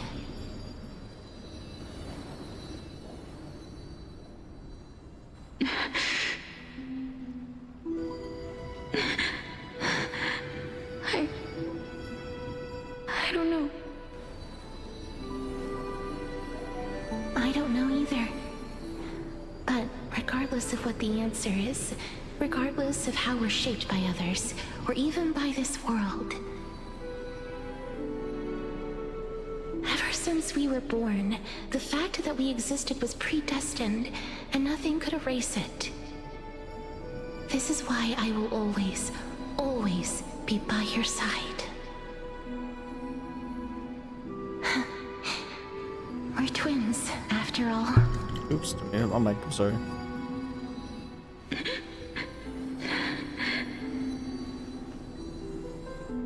All right, my dear Polixia.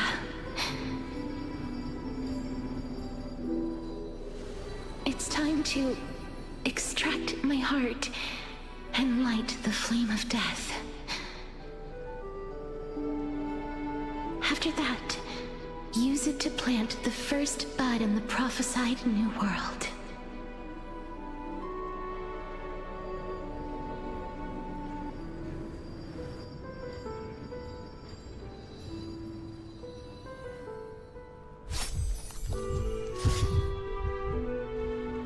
If I imparted my knowledge of the art of alchemy to you, would you use it to resurrect someone you loved?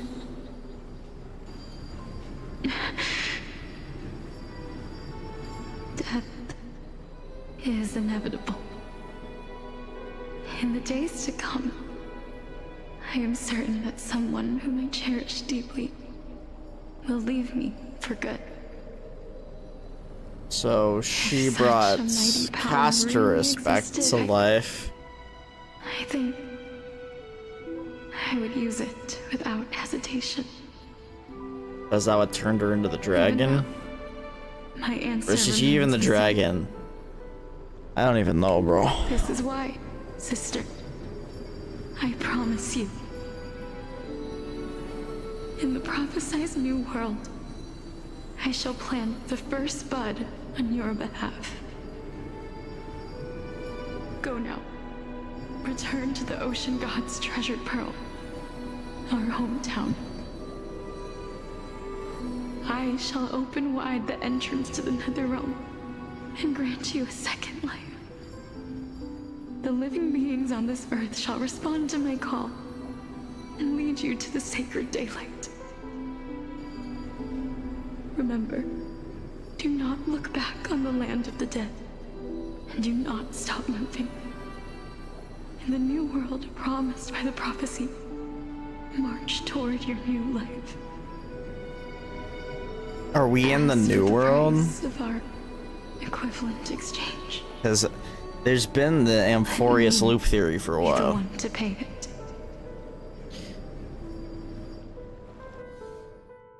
Everybody, we've come to the end. Unfortunately, I am not compatible with the Supreme Being, so I was unable to completely fuse their soul into my own body. However, being able to glean all this from them is exciting enough. I'm certain of this now. Before the Titans that we are well acquainted with were born, a group of heroes roamed the land. These heroes followed a prophecy and took possession of divine authorities one by one, until they eventually became the pantheon of the new world. They were the previous Just like the heirs. flame chase journey of today. Yep, Amphorius' there's the history cycle. is cyclical in nature. What a startling revelation. This means that the demigods, who bear the core flames, will also become the new titans at the world's end, thereby shaping a new world? So I guess maybe ending the flame chase journey is the play. We don't want it to loop again. We want to break the cycle, I'm assuming. And maybe that's what the Flame Reaver is trying to do. I believe that this is the truth behind the Era Nova, as mentioned in the prophecy. This is utterly unbelievable. Besides, those twins in the past, even if they really are Thanatos, their whereabouts are still unknown even today. Are their whereabouts truly unknown? Didn't Polixia mention that seaside town? The birthplace of alchemy in the tale of the dragon. In our world, there exists a city which perfectly matches that description. Styx, underworld. Styxia. But the people there worship Fagusa and bear no relation to Thanatos. I have also never been to that place, as in the time of Idonia, it had long turned into underwater ruins. Take this. This is... The new Sporist masterpiece. The Philosopher's Stone. Oh my god, the Philosopher's Stone is crazy. All of the sages' wisdom into a single entity, with their flesh and blood as its foundation. Remember? I've mentioned before that the art of alchemy is all about conversion, tempering, and ascension. This process also applies to the pursuit of truth. Oh god, not the Philosopher's Stone. Unbelievable this sounds. The truths of the world have been refined from the impurities. Think about the story of the dragon. This stone will lead you to your real hometown, allowing you to reform the door to the Netherrealm and discover Thanatos' fate.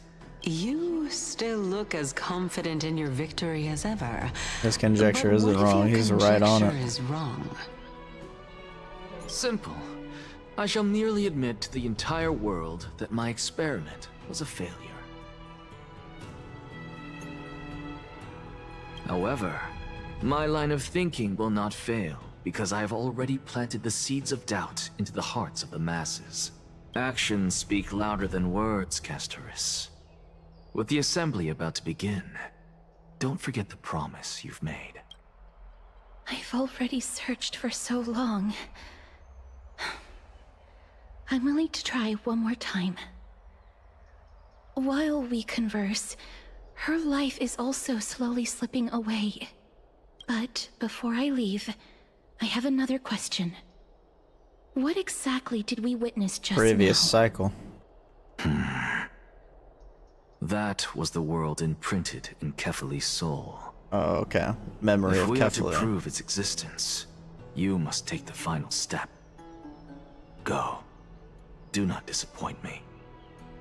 I understand. Hey, child of humanity. Don't get antsy.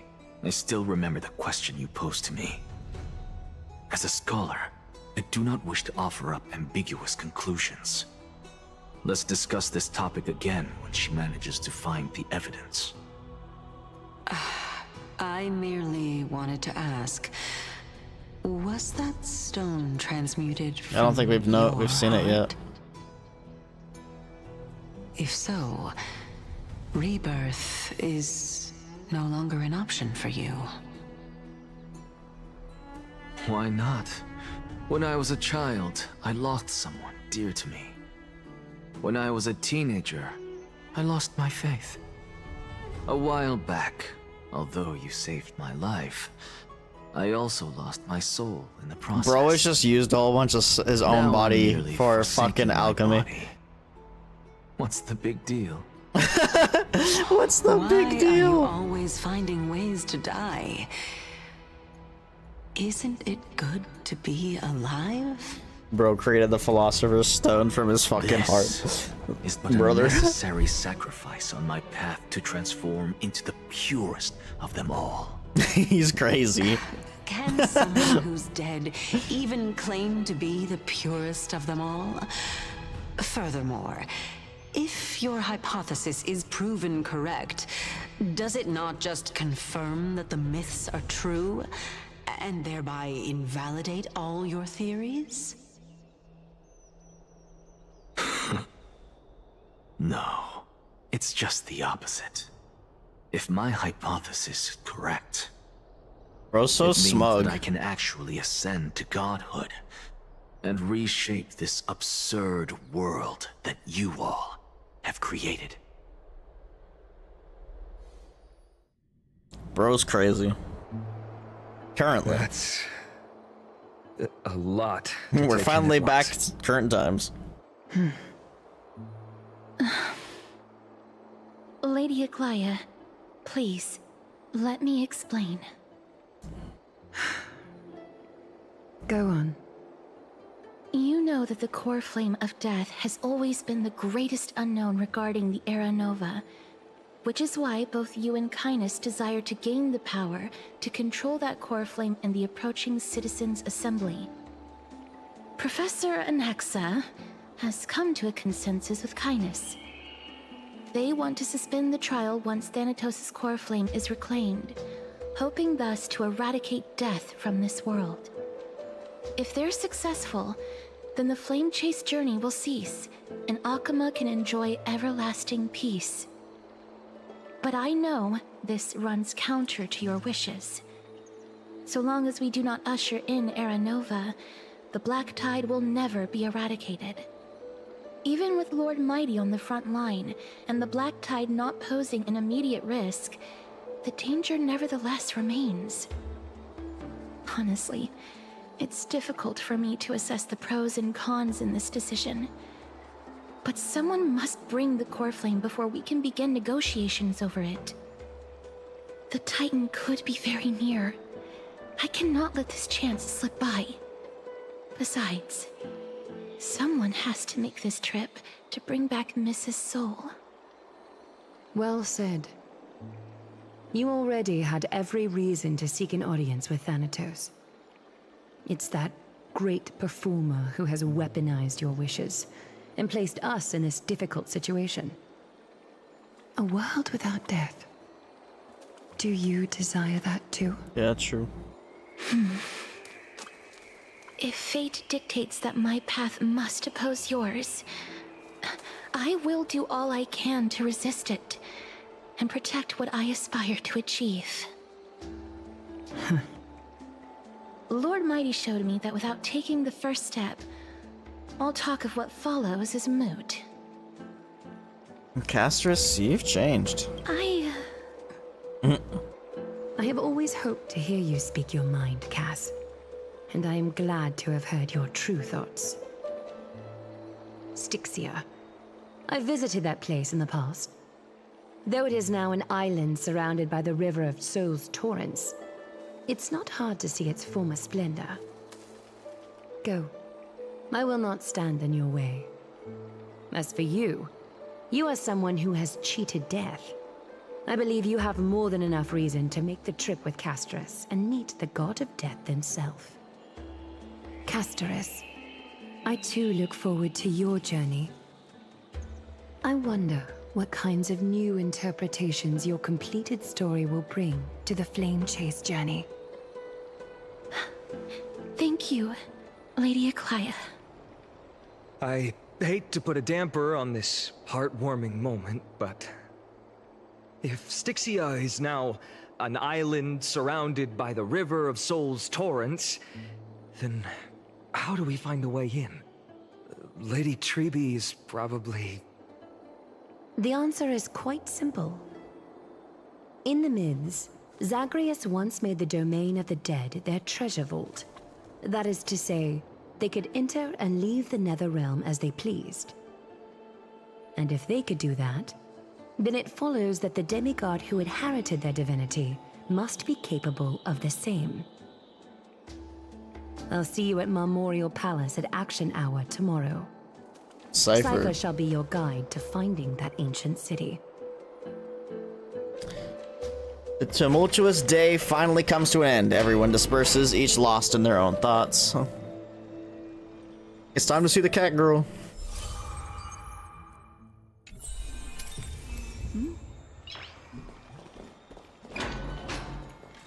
Hey, friend! Is the debate finally over? Did you win?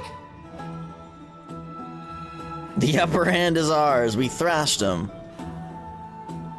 We managed to win ourselves a glorious defeat. What a glorious defeat. You sure know how to look on the bright side. Well, moving on. I was hard at work even while you were at the debate. Alright, what'd you do, I man? borrowed a mountain of books from Cass to see if I could find a way to solve your problem.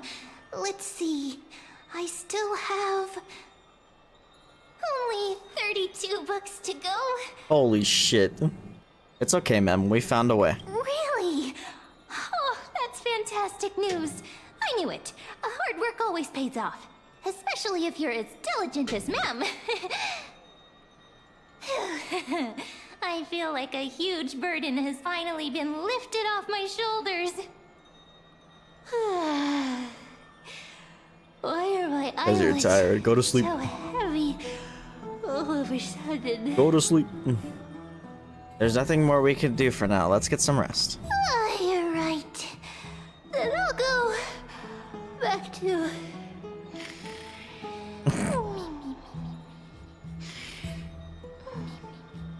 Sleeping with her eyes open. As was their custom, Mem, with astonishing dexterity, slipped back into their secret little hideaway. Good night, Mem. Good night, Akima. It is nighttime now, right? Later, somewhere in Akima.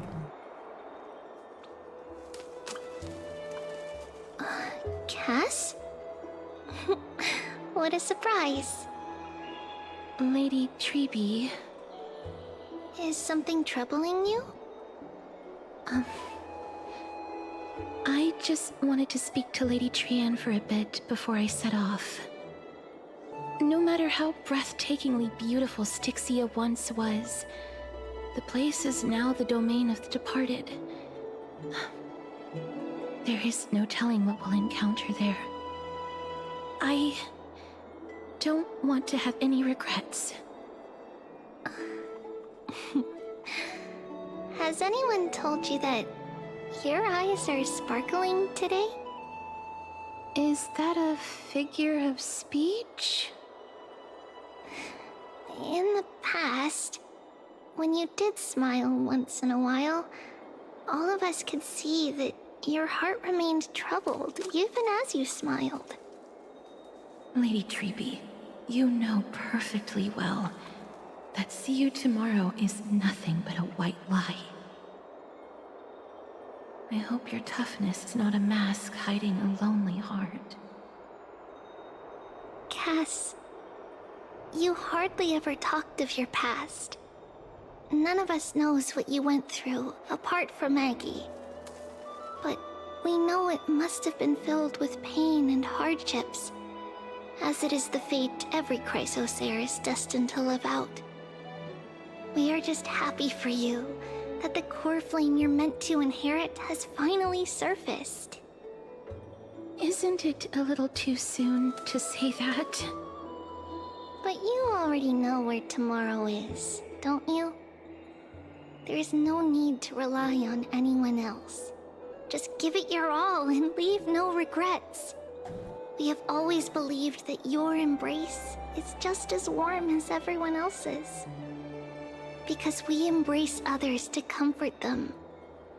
And Cass, you're the kindest Chrysosaur we know. Damn. Thank you, Lady Treeby. That probably meant the world to her. It's hard to put into words. I suddenly found myself with so many wishes. So much I want to accomplish before setting off. Then go do it, Cass. Trian was actually working on a surprise gift for you. It's a pity she didn't get to finish it. But now Trinan and I are working on it, and we'll make sure to give it to you. Awesome. So, let's meet back here when you return from Styxia. Safe travels. See you tomorrow! At the same time, Jesus Christ, we're just jumping everywhere right now. I can't sleep. Who could it be? It's me.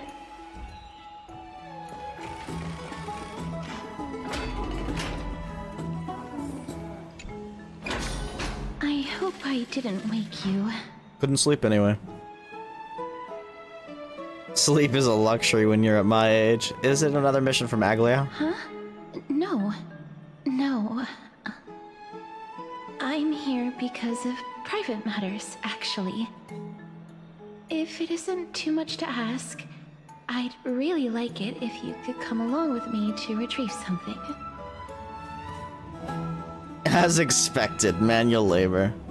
Wow, I feel so sleepy all of a sudden. Sure, let's go. Aren't you going to ask me what it is?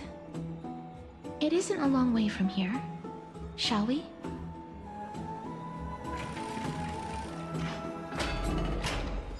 I'd love to go in and take a look. Have you heard?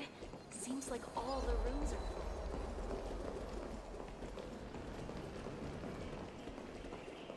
Faith can dispel the black tide.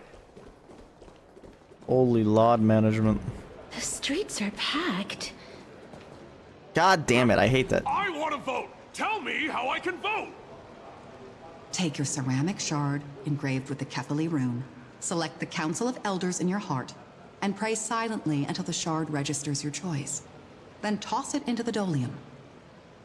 Voting sounds complicated. The Council of Elders? More like the Council of Buffoons! The took my hometown long ago! Who are they kidding with bringing back Eracrysia? More like the Council of Buffoons. Their own Eracrysia in Akama! The Titans are just. So long as we do not overstep our bounds again, we will not incur divine wrath. Oh, please. The time when these deranged Titans should have vacated their spot to the demigods is long overdue. You'll see soon enough, you old fogey. And I pray that Talanton smacks some sense into you with their scales. We shall see how this turns out. That was quite a spectacle. Lol. Just another peaceful day in Akima. I suppose peaceful is technically correct if no actual violence happened. To this day, I still find it almost unreal that Akama is the only place illuminated by light amidst the crumbling ruins of Amphorius. And its people are even holding votes to reconcile differing opinions. This peaceful sight is making me forget that this is the end times. Damn.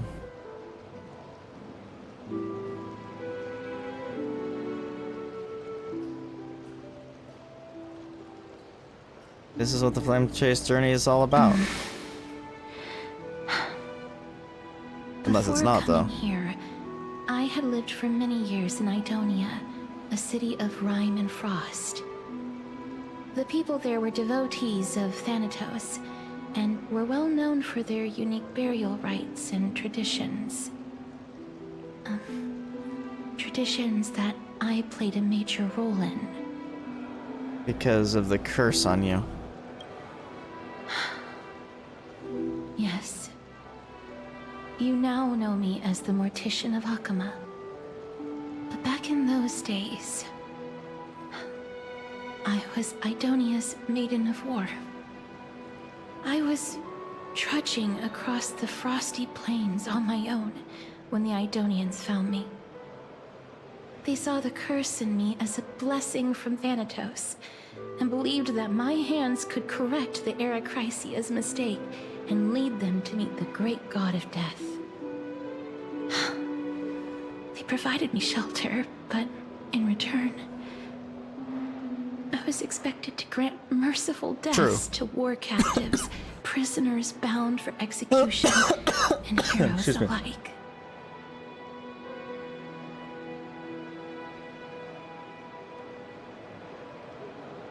Is that some sort of end-of-life care? Is that how you see it too? But no matter how kind or cruel the means, The Council of Elders are ashamed. The Council of taking Buffoons! away someone's life is never worthy of religious worship.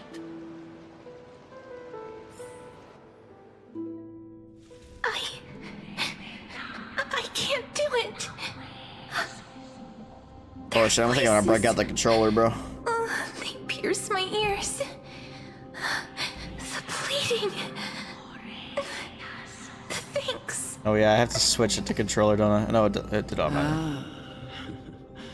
I know that feeling, child. I was once as lost as you are now. But you must respect those walking towards death.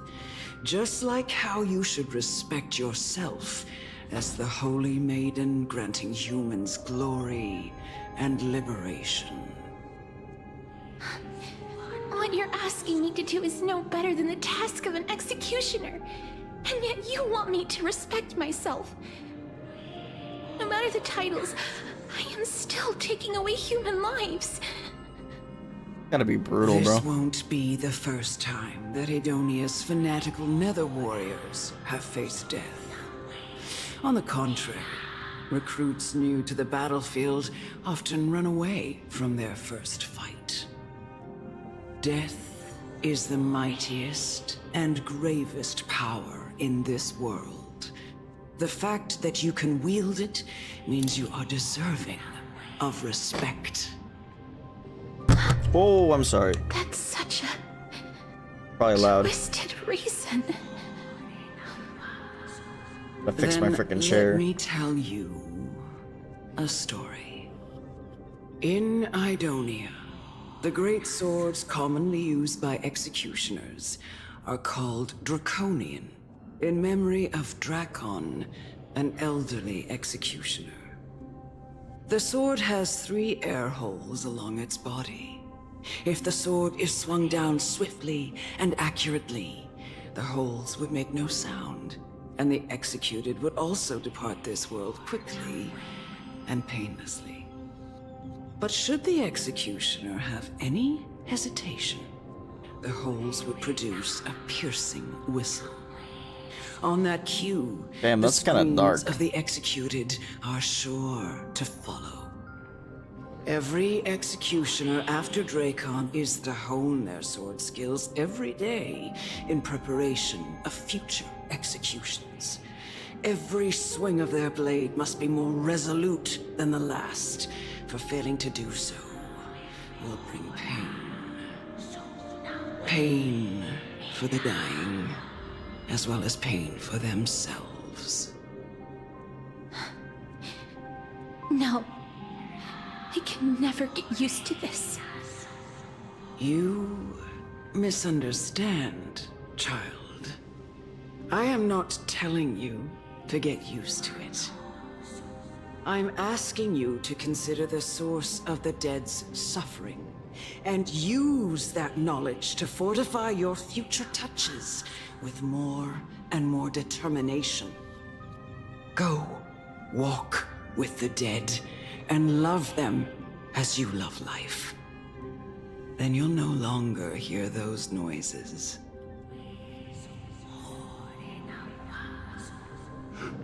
Please, don't kill me.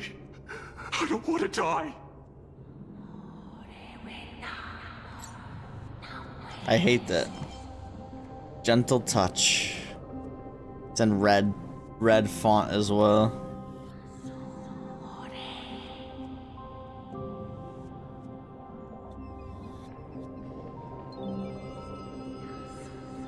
In theory, by the way. I think it's solid, though. This reminds me of her teaser. This is like how her teaser started out, if I remember correctly. A gentle touch. No!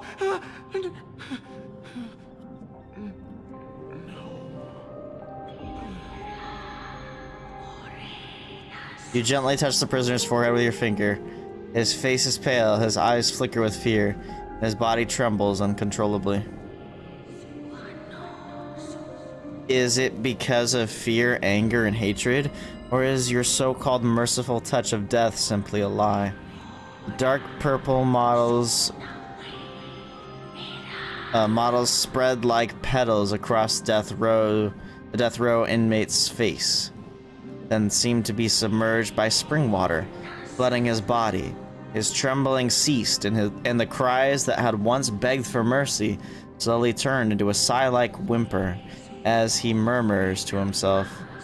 Quickly, everything falls into a dead silence, turning into a pitch-black dew that scatters with the wind. You hear your own heartbeat drown out the sound of heavy breathing. May you gain some insights through his sacrifice.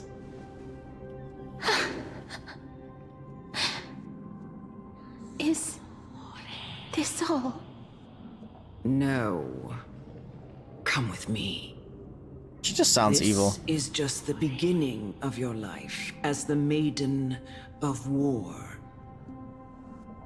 You executioner!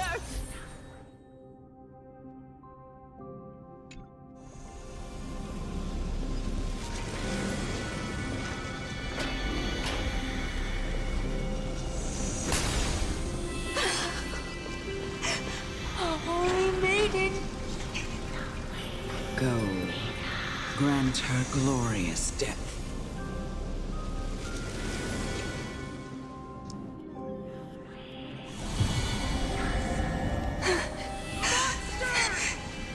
Thank you. Man, this segment's something. Do it then, executioner. You heard him.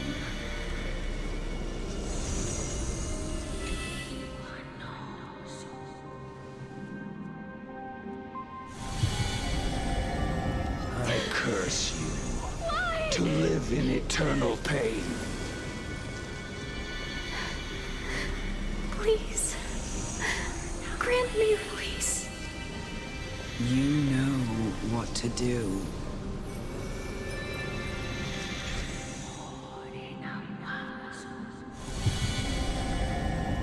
When will this ever end?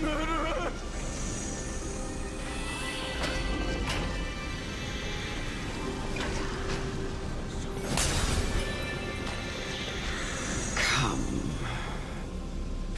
Fulfill your duty. What? Her herself? We're just talking to her. What are you trying to do with me? I have aged. The time has okay. come for me to heed the summons of Thanatos and journey to their domain. The final resting place of every Idonian. You're not that old yet. You still have many, many years ahead of you. No. I'm already dead. For I have come to fear my declining health and impending death. Ah, Castorice. Will you give me one last chance to charge towards fear and prove that I am no coward? I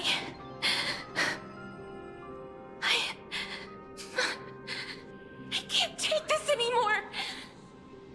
Child, it was I who brought you here from the frosty plains and set your farcical fate in motion.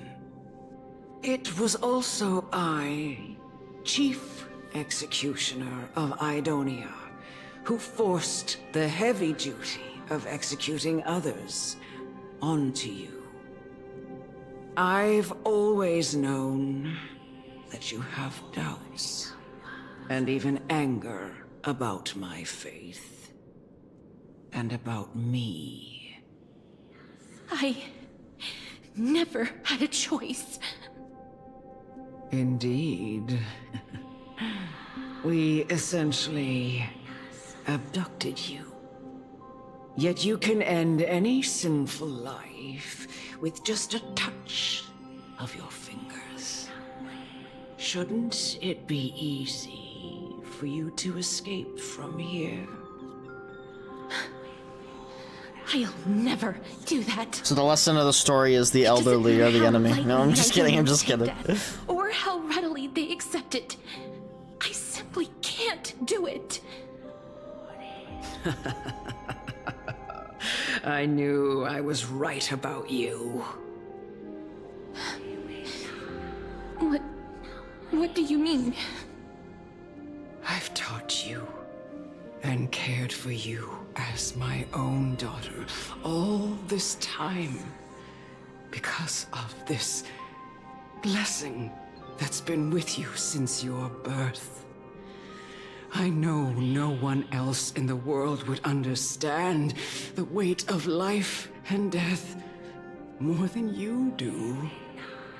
In the eyes of an Idonian, death is the end of all life. A destination we will all eventually reach. Humans should not resist it, but learn how to face it. Yeah, for real. You can only live your life to the fullest after understanding this principle. And when you do, even if you eventually leave Idonia's protection, even if you must carry the curse forever, you can live with your head held high, like everyone else. No! How can I? Come now. It's time. I've already taught you all that I know. Show me that you are a fitting holy maiden.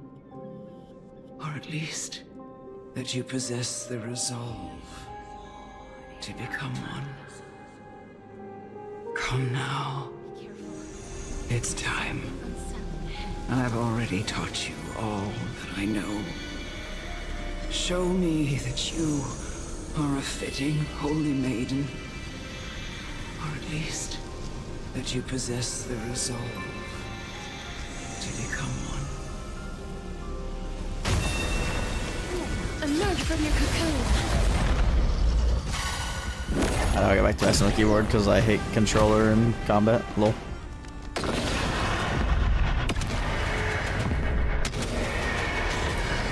LeMayo. May death protect us!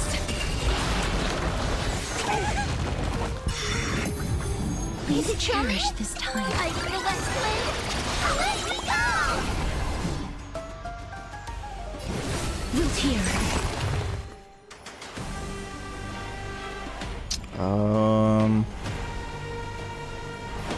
Time to mix things up.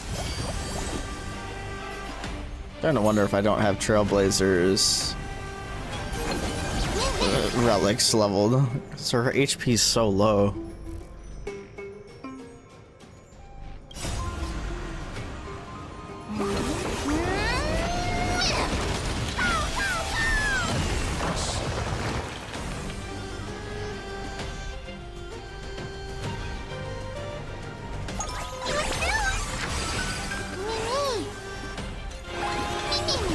Life is not so fragile. I really need Gallagher ults, bro.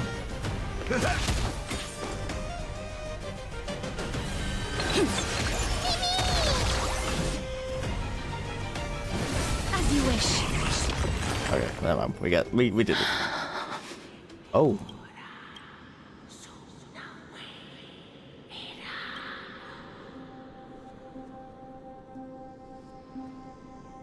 Tough love. Yeah, I suppose so. This was the last time I followed her command.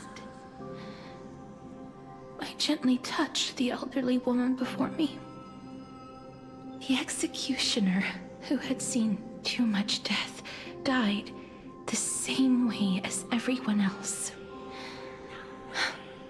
A gasp for air, a wistful look in her eyes, and a barely perceptible tremor in her fingertips. Elder Amunet, the person who tried to teach me about death, ultimately vanished like dew in the morning mist. She spent her life embodying the beliefs of the Idonians, and when death finally came, she embraced it exactly as their doctrine had taught. I have nothing but respect for her. I erected a cenotaph in her honor in the marshes outside Idonia's city walls with the others I had laid to rest. Then, I set out once more in search of Thanatos. It was a long, long journey. I heard so many discussions about death along the way, Life finds meaning in death. The world improves because there is an end. It seems the most terrible darkness in this world. Everyone talks about its heavy weight. Some resist it, some worship it, and some even revere it. How did a disappeared titan become the deepest fear of humankind? And why do they haunt my dreams? I continued my travels to seek an answer. Initially, I was running away.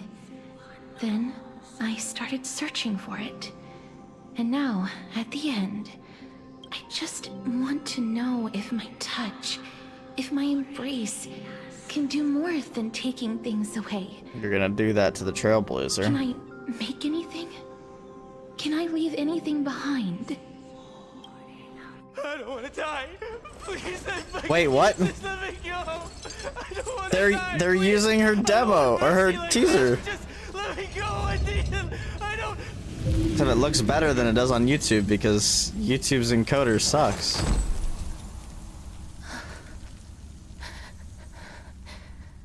I hate these icy hands.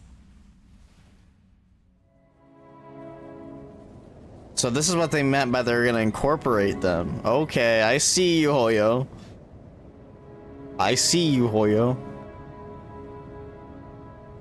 Man, it looks so much better in game. It's crazy.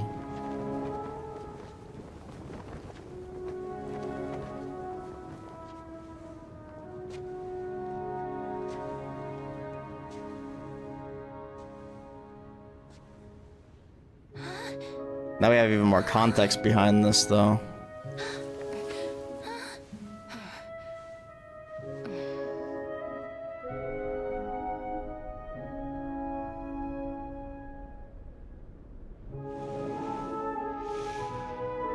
Get it over with. End its suffering.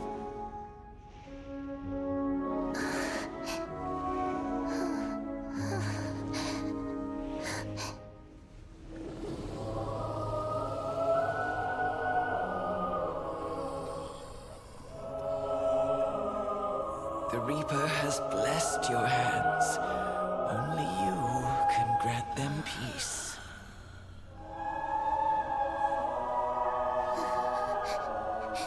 So I wonder if this is what they're gonna be doing moving forward, then.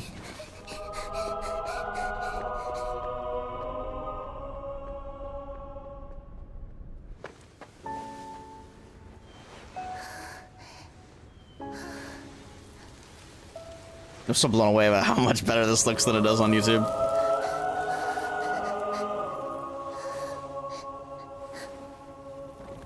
Embrace death. Walk alongside it.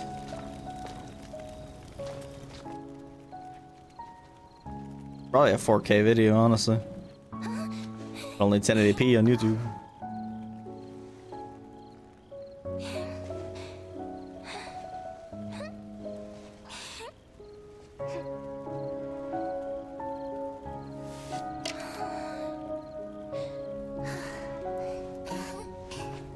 So sad, you're dancing with her reflection in her shadow because she can't dance with them.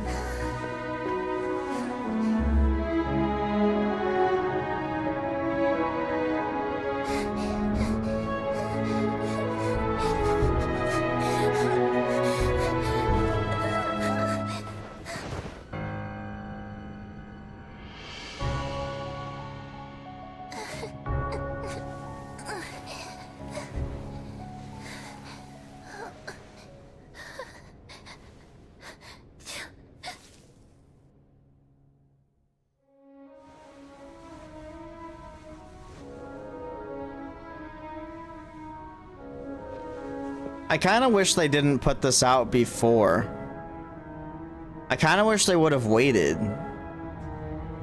That way I'm not rewatching something I already watched, you know?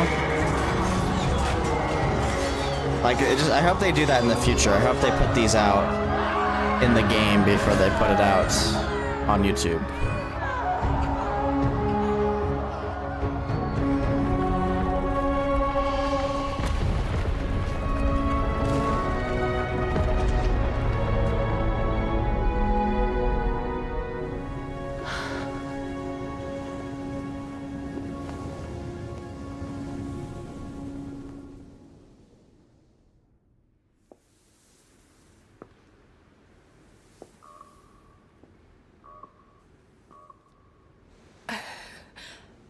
Is that you, Castorice?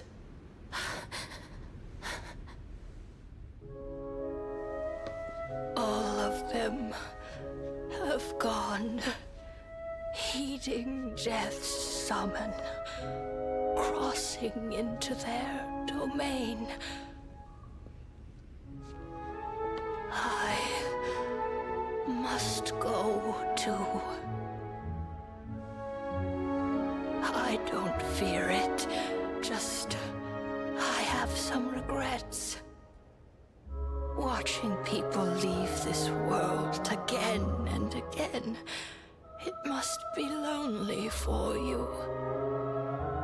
You must want to desperately embrace them before they go.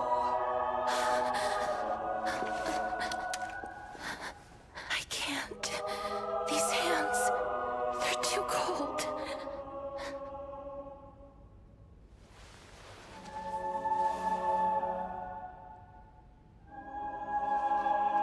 But Big Sister Castorice, your hands are so warm. Just like anyone else's. So go on. Man, it's gonna make me cry again. It made me cry last time, bro. Give me a warm hug.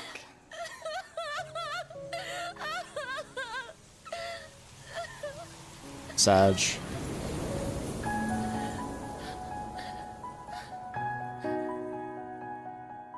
Once again, I really wish they would have waited to put this on YouTube.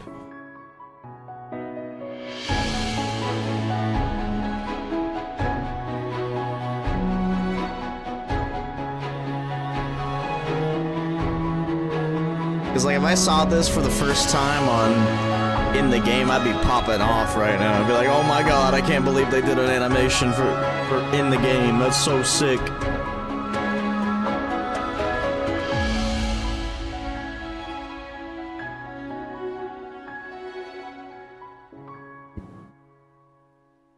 But they're just reusing the promo material. This is a good reuse of it. Just once again, I wish they would have waited. Can hands like these really be warm?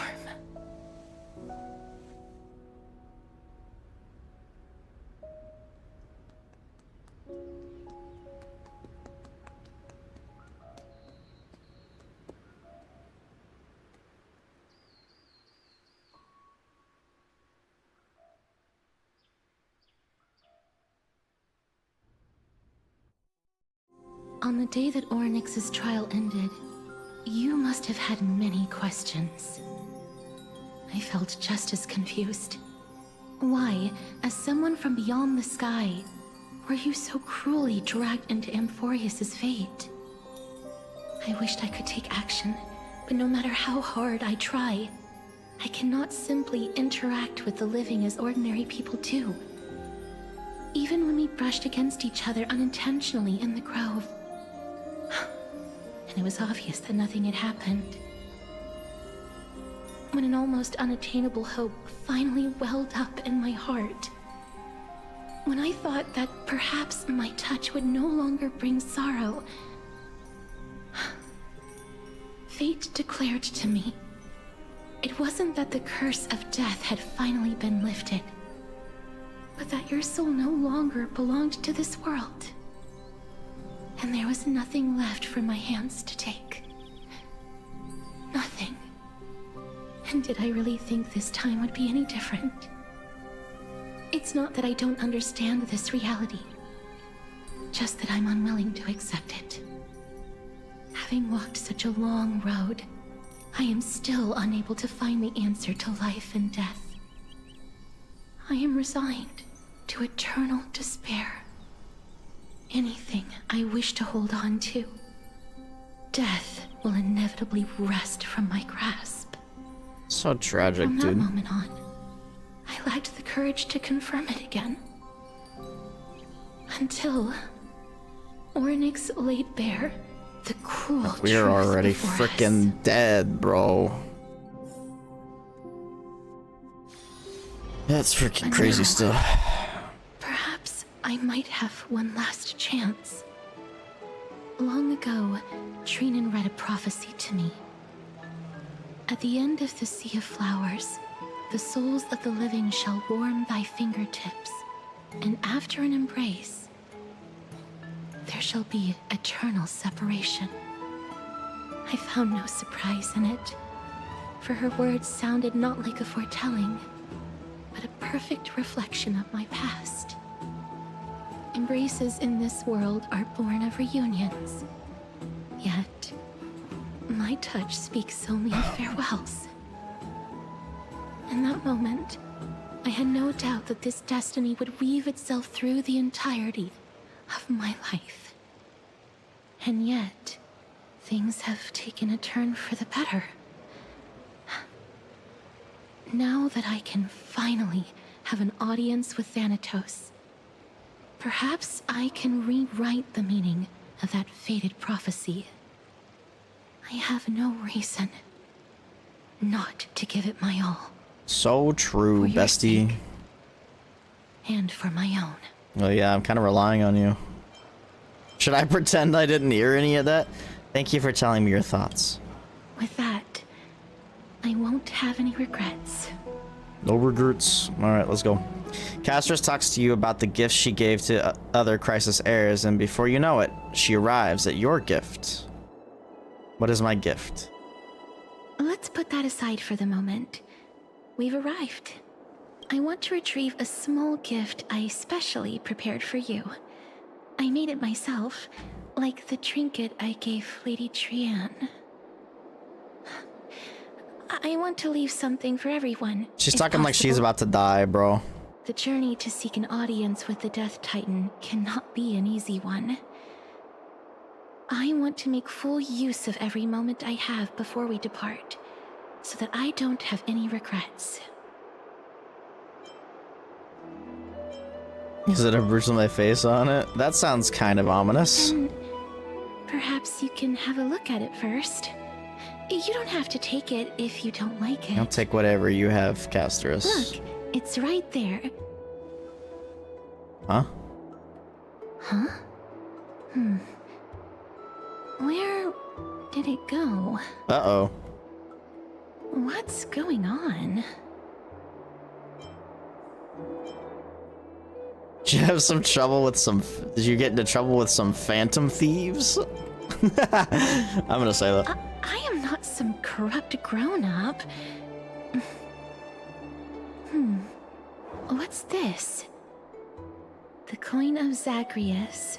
And Oh my god, slate. it's the stupid guy, isn't it? I forgot his name. So it's her. Or her name. Ooh. Holy moly, a kitty thief. Oh, is it Cypher? No doubt about it. This is her favorite symbol. It's Lady Cypher? Cypher, Yep, okay. the demigod of Zagreus whom Lady Aglaia had spoken of. She's a master thief who's left legendary tales all over Amphorius. So many years have passed, yet she's still announcing herself in such a crass manner. Let's just do as the slate says and look for Lady Cypher. Dear Princess Homebody, walking through the busy garden, I discovered the remarkable gifts crafted by Princess Homebody, they are truly splendid, and I am most impressed. I'm also taken with your charming presents prepared for fellow Crisis heirs. In your right parlor, I observed the beautiful felt dolls, the beige and lavender striped tapestry, the classic Idonian tripod table, and in the left parlor, the jewelry and exquisite art pieces meant as gifts. This time, I've claimed only this modest gift. I fear it would attract tasteless little thieves, so I shall safeguard it for now. Naturally, I've left appropriate payment, a single coin. If the price displeases you, feel free to negotiate its return. Though should that happen, I won't be satisfied with merely one coin. Should you wish to find me, visit the Memorial Market. There lies a golden short spear I've left. And you know what to do. It shall guide you to me. And before you ask, I won't accept any questions. Please forgive this small intrusion and accept my highest regards. P.S. Who displays biological specimens at home?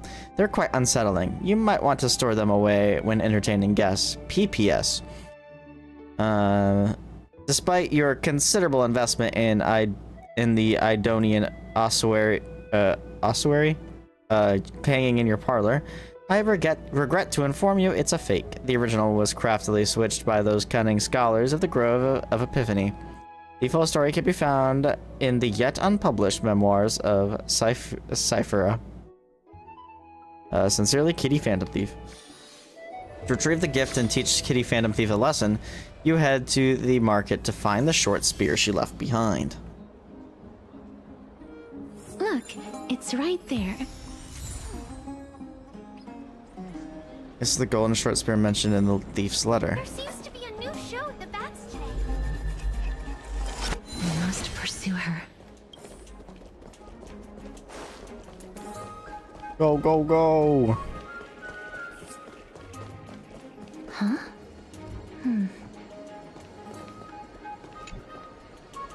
This is a trick she left for us.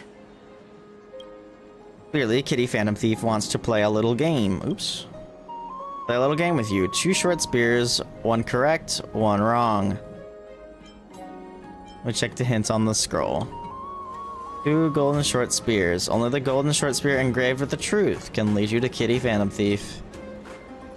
Inspect the left one. The left spear is engraved with the words, "Don't be fooled." The right spear is engraved with lies. Let's back the right spear. The right spear is engraved with the words, "Trust me, Gray Mystery." Both spears are engraved with the truth. The fuck? If both are engraved with the truth, one has to be a lie though, right? So then the right spear's the wrong one.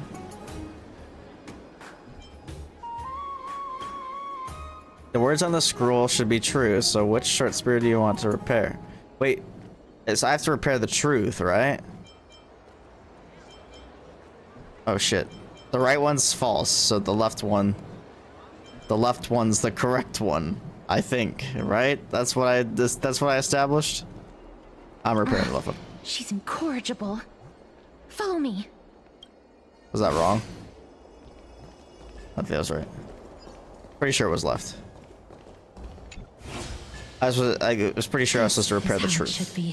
I don't know if I was supposed to repair the truth or the lie. Pursue her.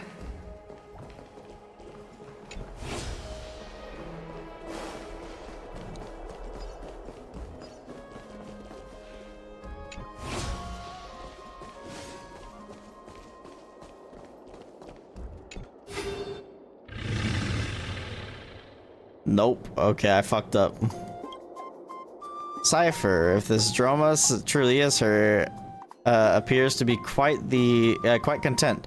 Her gaze filled with 3 parts sincerity, 3 parts approval, 3 parts triumph, and 3 parts haha, Gray Mystery. You've lost if you take this seriously.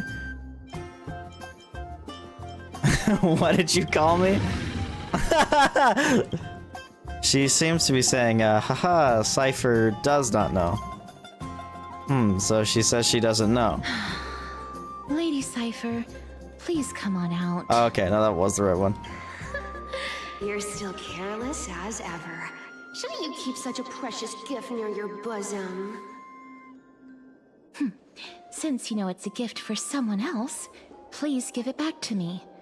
Stop hiding among the people and letting the wind carry your voice. Damn, got him. Since I know it's a gift, that just means I need to milk its worth. The children of the wind never stay for long in one place. Unless your offer is tempting enough to still the wind. What say you? Name your price. I'll give you however much you want. Huh? What's wrong? She's a thief.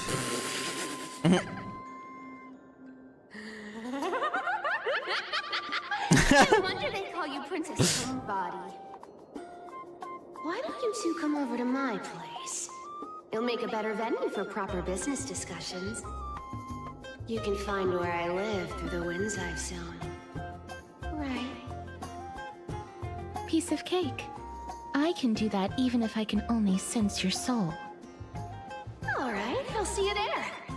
Oh, by the way... Everyone cool with me collecting a deposit before we reach an agreement, right? Now, come this way. The Dew of Divine Blood in the backpack has been stolen. Where did my Dew of Divine Blood go? Ugh, she's incorrigible. Follow me. Damn, you can't just steal that. Dear Princess Homebody and Grey Mystery, you probably guessed already I had no intention of showing up at the Pack Beast workshop. This means, of course, I had no plans to return the gift there either. This was just a warm-up for our little game of cat and mouse. But surely you've realized that the kitty phantom thief never cared about stealing a mere trinket, right? No, what I'm really after is your hearts. Just kidding. I have no interest in your hearts. If Princess Homebody can track my path, then by all means try. I'll be waiting at the end, and rest assured, we'll meet face to face this time. P.S. Grey Mystery, where did you get that Dew of Divine Blood? Don't tell me it's a gift from the seamstress. I'll taste it for you. Sincerely, Kitty Phantom Thief.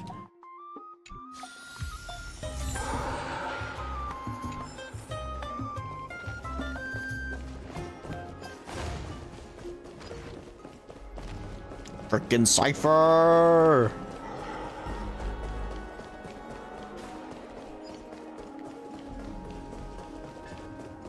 Cypher!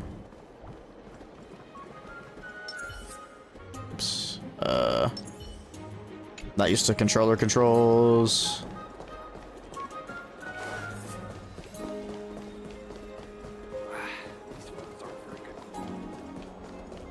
I forgot how to get up there.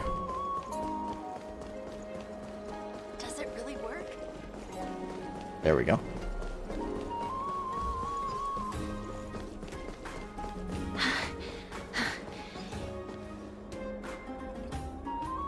Over here! Over here! No, not that way! This way! Come Cypher's a on. little troll, ain't she? If I really wanted to hide, you'd never find me. Holy So there relax, she you is. two. No need Damn, to what a get your hackles baddie. out. I mean, what? I'm not that scary, am I? Meow. At last, a character that meows has appeared. So true. The first cat girl of HSR. No way. Some people might have been into that a millennium ago, but it's long since gone out of style. Loosen up, buddy. Shall we get down to business? Give me the jewelry piece first. Or everything's off the table. Am I Dew of Divine Blood? Oh, come now. Don't be so upset. Relax. Relax. Look, isn't the view here just great? You can see what everyone is doing and where they're going, and they won't even know you're here. Now that we've broken the ice, let's get to the point. Everything I've said so far has been a joke. I'm inviting you two here for 3 things. 1. The seamstress found me and wants me to take you to Styxia to look for the Death Titan. 2. The Council of Elders also found me and wants me to make sure the core flame of Thanatos ends up in their hands.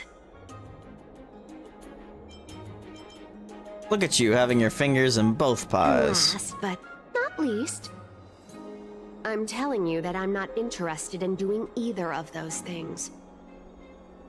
Don't go look for the Death Titan. The end. Damn. Some time ago.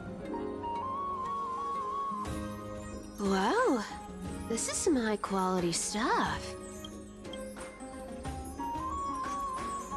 Oops. It's on my screenshot button. And this room is full of it. How much are these worth? Huh? Loot. Did you get all this through that Aranova gimmick? Some of it is family fortune, while the rest came from my business as a dressmaster. Don't liken the flame chase work to your shady dealings. Wow, I should have busted down your door instead of going around like a thief. Well, spill. Why are you giving me so much money? Payment for doing work. You're worth this much. Did you forget my stance to all this? I thought I made myself very clear. You wish to run away. Run away from your responsibilities, from the prophecy, and from your destiny. You shall walk with greed and die over petty change. Damn. I understand this prophecy weighs on you immensely.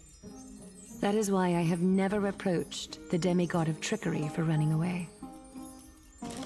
But I need you right now, so don't turn me down. You know, maybe the gods got your tongue with their golden threads, Aglaya. I'm not hearing any sincerity in your words. Give me a reason why you're bowing your noble head to me. We lost Trian. Oh. The divine power of passages is running out. I need another demigod to escort Castorice and help her fulfill her lifelong wish. Oh, I get it now. You're sending Castorice to her death. And you want me to die with her.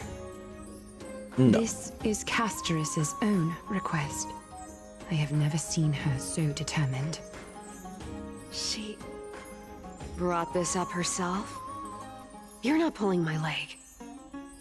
She's also made up her mind to leave her confused past behind.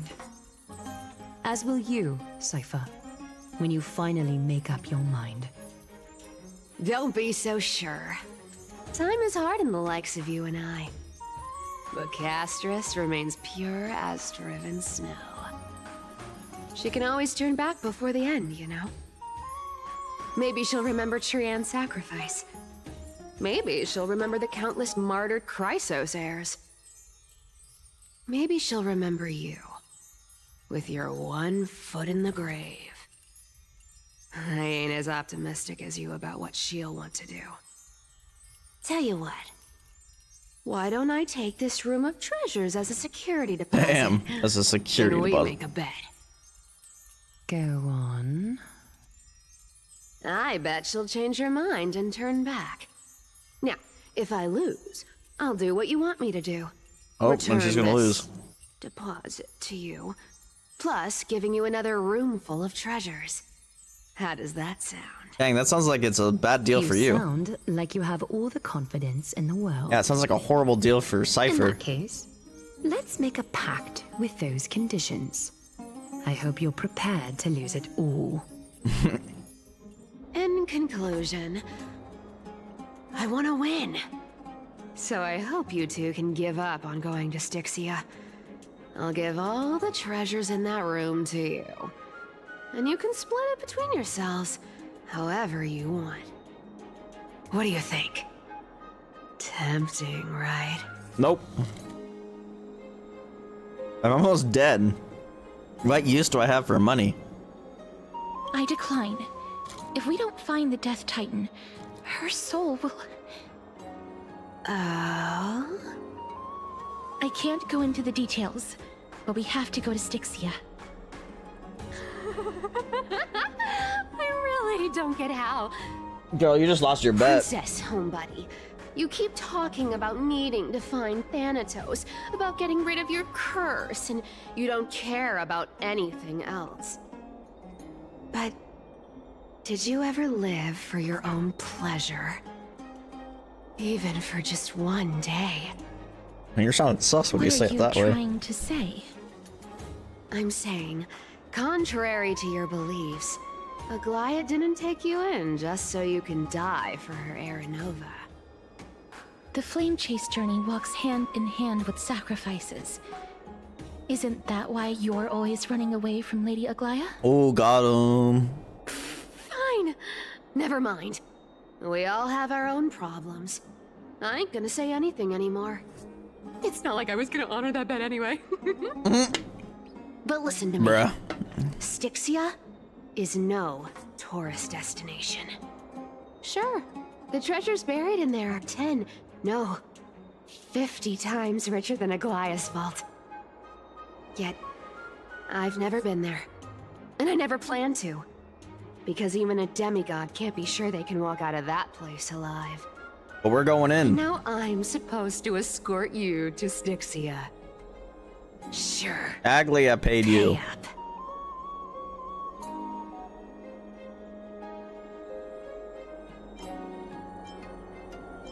Aglia's already paid for me. Her payment was in gold and precious stones, which only covers the living passenger.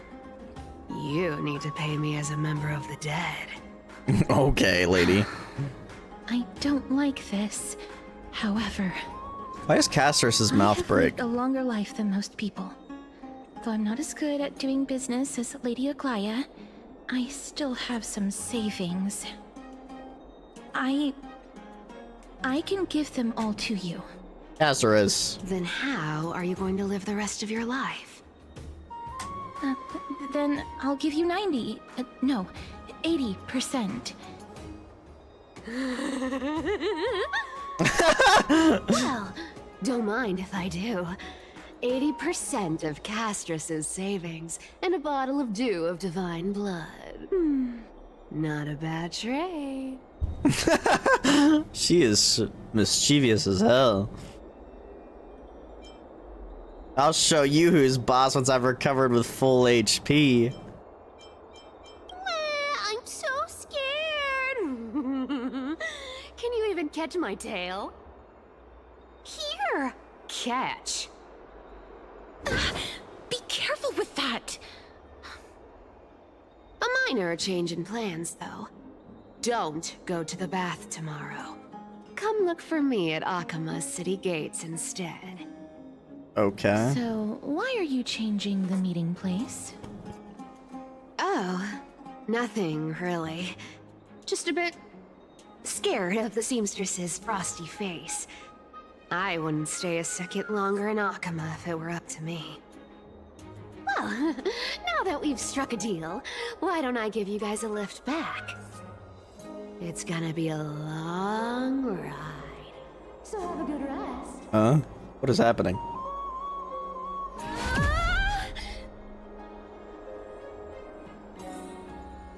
Next day, Akima. Just teleport us? Where am I? Is this my room? How did I get back here? This is a coin? It was Cypher, and she even tucked me in? Hey, yo. Never mind. It's getting late. I'd better get going. Gray mystery. These formal addresses at the at the start of letters are such a hassle, and you've already read 3 useless Phantom Thief letters. I've left Princess Homebuddy's gift here. Take good care of it. Remember, skip the baths and come straight to Akima City's gate to find me. You know I have no patience. Come late and I'll leave without you. Clear? P.S. Yes, I'm the one who tucked you in. You're welcome. I think I like Cypher. Oh, she gave back the divine blood. She gave back the divine blood. Holy shit, this cursor's so fast with the controller. What the hell? It might be too fast.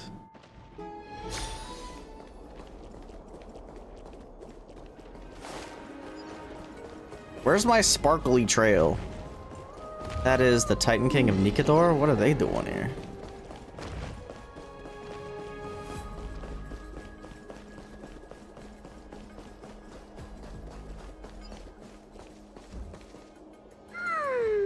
Bright and sunny. Just the weather for farewells. You're here. Really? Just the 3 of us? Totally. The trio team is the best set up to reach the finals. No need, I already told her. She's fine with it. You sure know how to put me in a spot, Castorice. I need to travel with you, but I can't touch you. Hey, yo. What a bother. Sorry. Aw, I was just teasing. Don't take it to heart. Did you know that the legends say you have to put an obol into the mouth of the dead or over their eyes if you want them to successfully cross the River of Souls and enter the Netherrealm? That's the fairy fare for entering the Netherrealm. However, I honestly won't ask you to pay this time. I'll pay. And then we'll just have to go through the motions.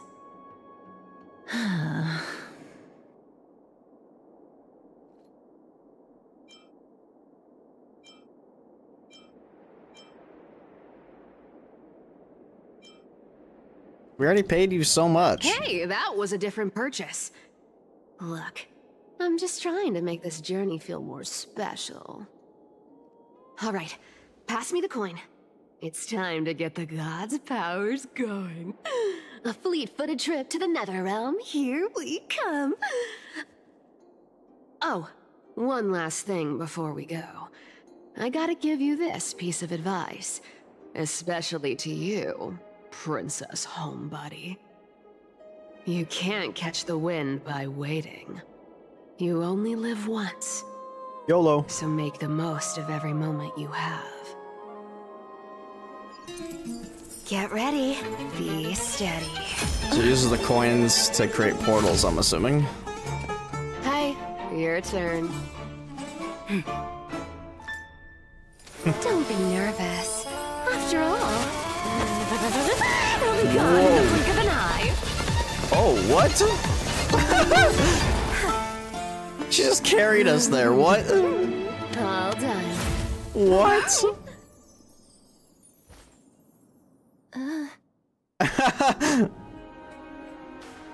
Are you feeling all right? What the heck? I swear she was speeding. She's the demigod of trickery. When she flips the coin of whimsy into the air, she gains incredible speed that lets her travel anywhere in an instant. Damn, she's Just got like she's how got she fast travel clearly built had no into intention her of lingering here for even into a her second kit, bro. longer. We can only depend on ourselves for the rest of the way. Don't worry. Mem's here to help. Yo, what up, Mem? So you came. Being cute isn't my only forte. I'm strong too. I would demand payment too if I had that power. This is Styxia, the city of Fair enough. dragons and waves. Anaxa hypothesizes that the missing Thanatos is somewhere in these ruins. Why do I feel like it's This not is the land rendering of their properly? birth. Or perhaps of their death. Like those are missing like pillars or something. Like these right here, like what is going on here? That doesn't look right.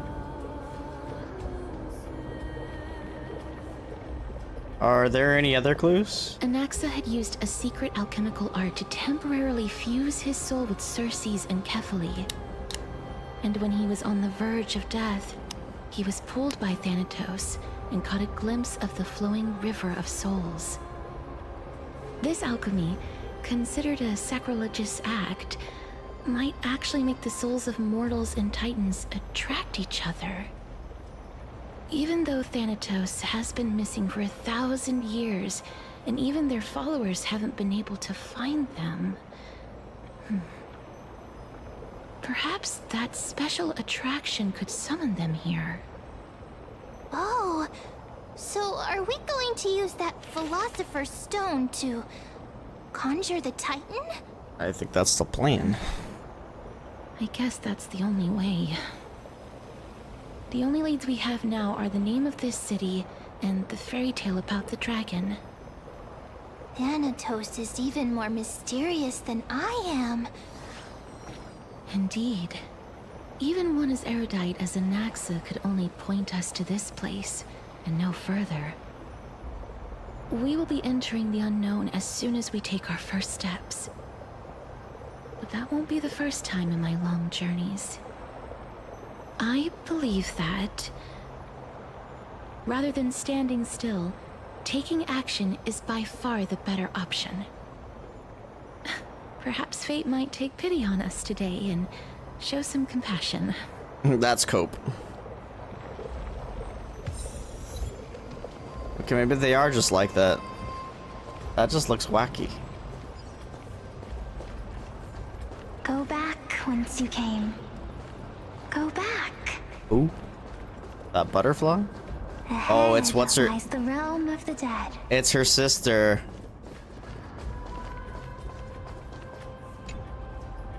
Ethereal glow on the butterfly's wings is the very essence of the deceased, as if draped in the cloak of death itself. They despise it, yet they embrace it with love. I feel like my game is bugging out. Like, I swear I'm missing walls right now. Like, there's literal walls missing. Hold up, hold up, hold up. Hold up.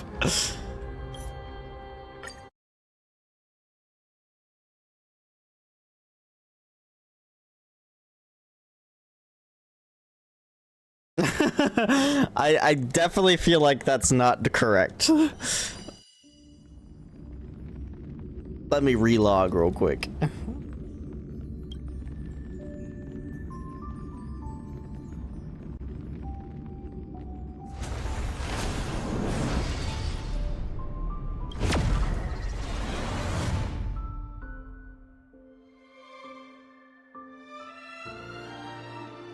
Cause, yeah.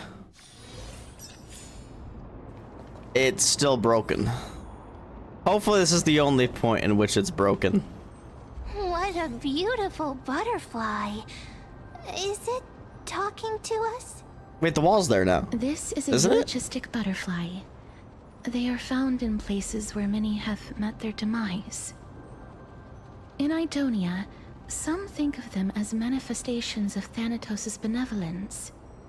By turning the lingering obsessions of the deceased into these creatures, it is as if the Titan has made life into a specimen. Others think of them as Thanatos' messengers that guide the departed to the nether realm. The second theory sounds more believable. After all, the things they're saying are rather, direct. Perhaps. But the fact that we're able to hear their whispers proves that we're fast approaching the realm of the dead. No, the wall isn't there. What is going on, dude? Hopefully it's just this one building. I hope I walk in here and there's a ground. Okay, there is. Good. These shadowy figures. What the fuck? Are they illusions reflected by the River of Souls? This area is bugging out like crazy, dude. Mommy told us to go ahead first, but she's still not here yet. 1, 2, 3. I don't even know how many days have passed since then. Perhaps Mommy will be back once you finish counting the days on all 10 fingers. 1, 2, 3. It's been much longer than 10 days since we left Mommy. Strange. For reflections in the River of Souls, they seem oddly animated.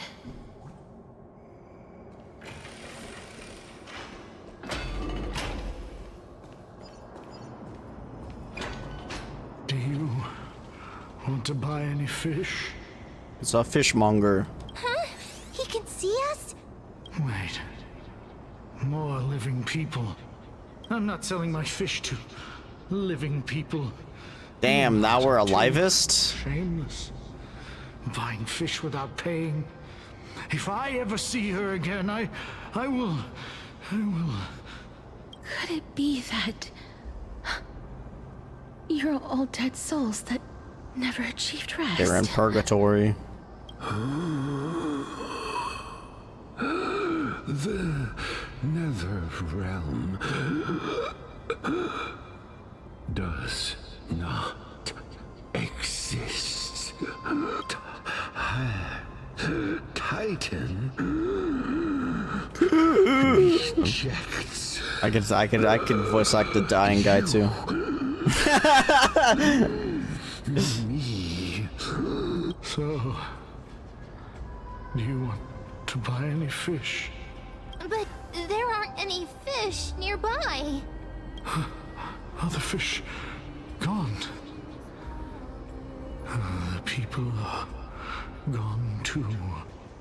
I can only keep selling fish. So, do you want to buy any fish? Do you want to buy any fish? Apologies. I don't have much in the way of savings, but perhaps there's another way for me to release you from your suffering. Please relax. May you fall asleep peacefully amid a gentle field of flowers. This. Bro, she double killed him. I knew it. These people aren't illusions. They're the souls of the deceased. They're supposed to reach the end of the West Wind by floating down the River of Souls. Yet, they have floundered upon the shoals of the stream, unable to move forward. Did Thanatos reject them? Or perhaps they didn't really die at all?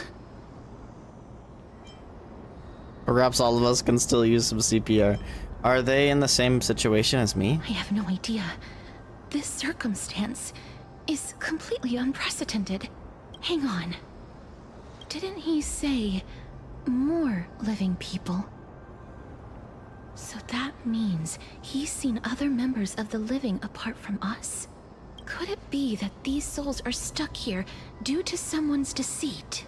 If something is done out of goodwill, are you really gonna call it deceit? Goodwill? I can't Cypher? see anything good out of... Wait a minute. Lady Cypher? That's me. That's me. What are you doing here?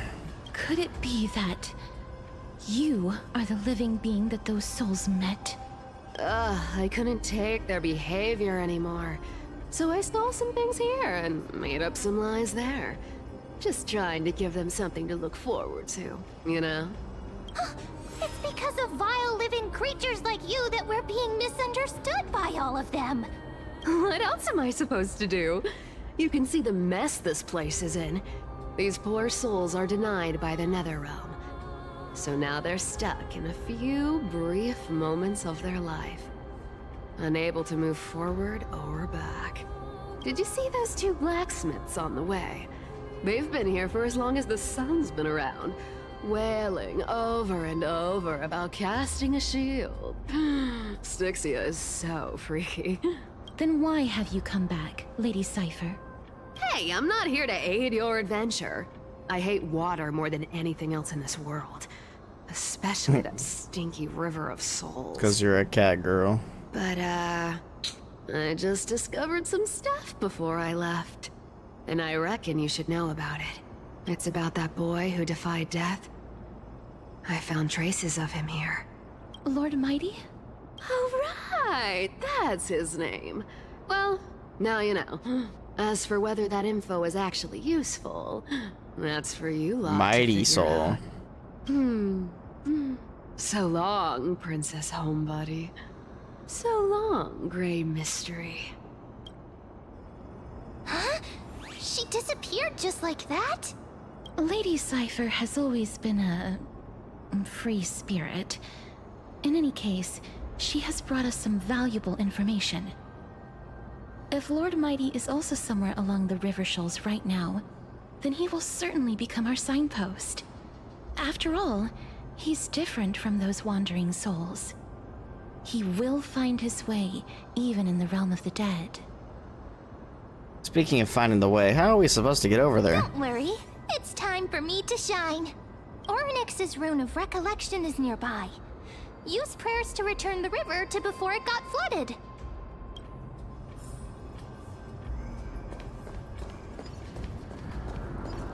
Hey, over here! Is that all? Pick up rune. Interact with the rune base to obtain the rune of recollection. With the rune of possession, the miracle's orb illumination radius moves through your character and reverses the surrounding spacetime. With the rune of recollection and possession, interact with the rune base to drop the rune. The miracle orb's illumination radius will stop following your character. Oryx's miracle has appeared.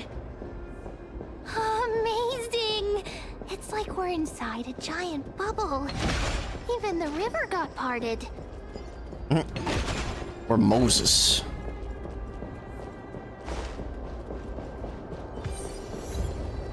Time is not your friend. The chest got freaking eaten, bro.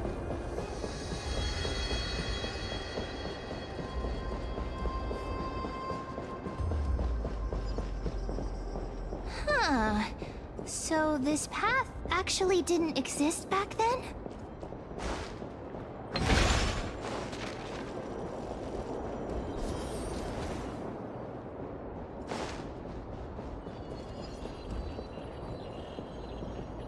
God, I keep wanting to press RB for attack for some reason. Dark Souls.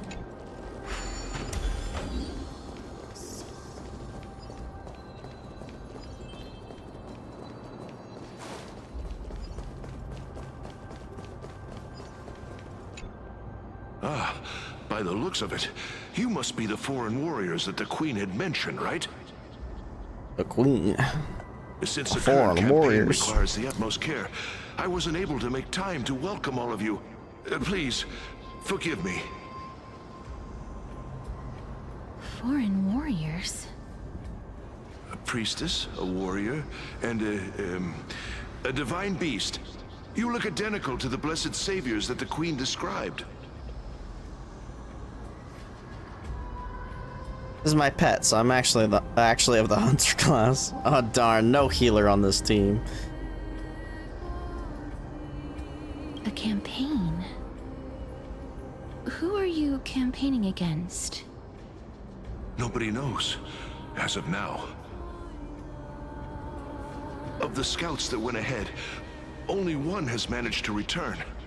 He says that the land ahead is a forbidden land that should not be approached, as it is the doorway between the netherworld and the mortal realm. As for the rest of the scouts, they've completely lost their souls and are decaying by the day. While there is still dissension within the city, the scholars agree that this calamity was so unprecedented that it needed to be given a new designation. An unprecedented calamity. Could it be death? It seems that you have indeed heard about this. Well, death is just one of the possibilities. It's too early to come to a definitive conclusion. A world that has never seen death. Looks like these people lived in the era Chrysia before the Calamity Titans descended upon the land. May I ask, where is the scout who managed to come back? So he returned to Styxia. He only had enough left in him to last no more than half a day. However, it was his intel that convinced us to rally together. He said that he witnessed the demonic specter of an evil dragon at that treacherous land. A dragon. The apparition opened its giant maw and devoured everything in sight, and thus brought Styxia that thing called death. Styxia. An evil dragon that brings death. It all sounds rather familiar.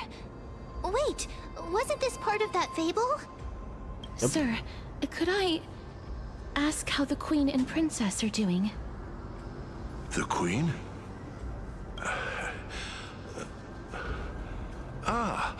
By the looks of it, you must be the foreign warriors that the Queen He's had looping, mentioned, right?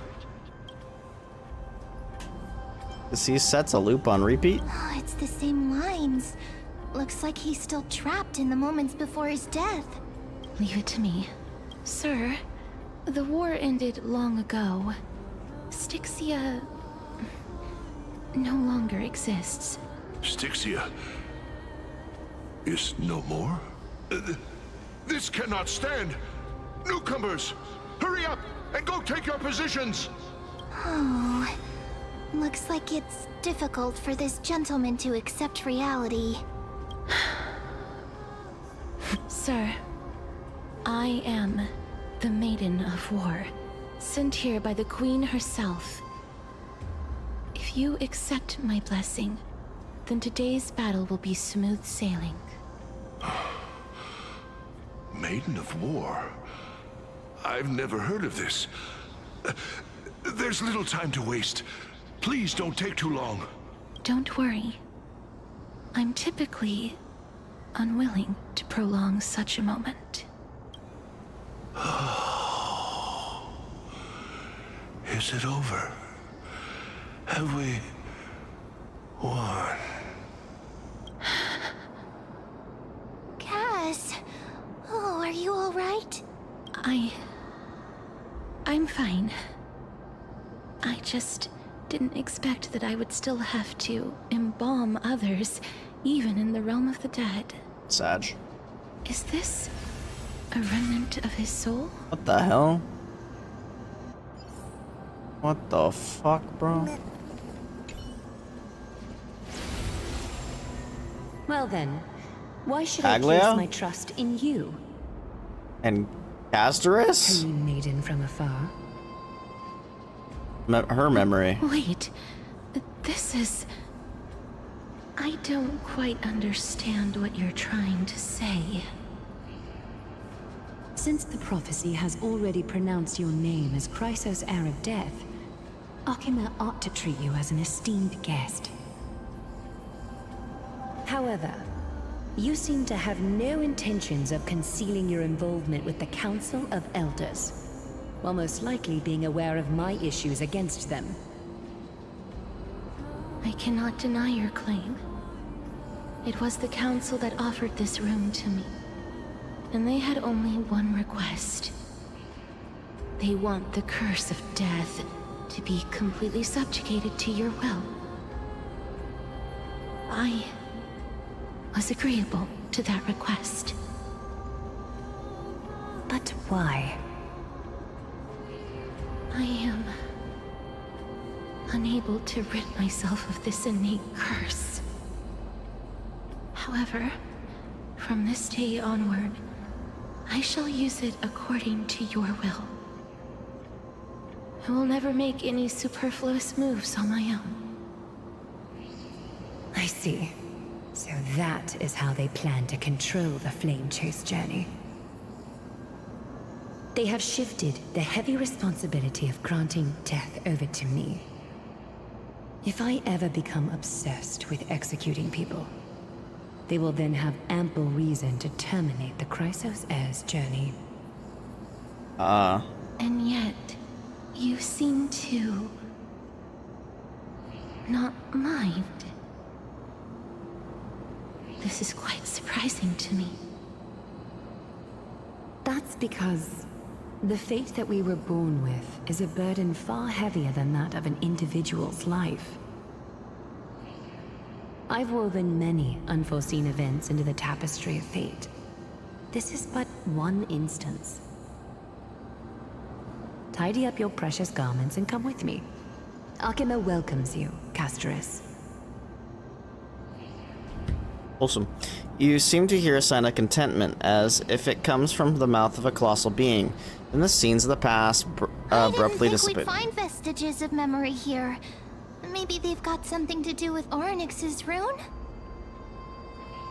Perhaps, but I do not need a reminder from them.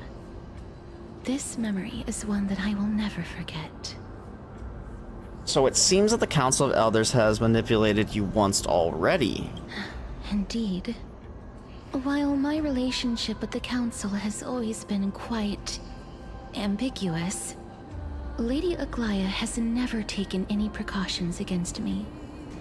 Instead, she's shown me nothing but complete trust. I really want to repay her for that trust. But why would this memory appear right now? Is this really Orynyx's power? Oh no. Alright, hold on. Diabetes moment.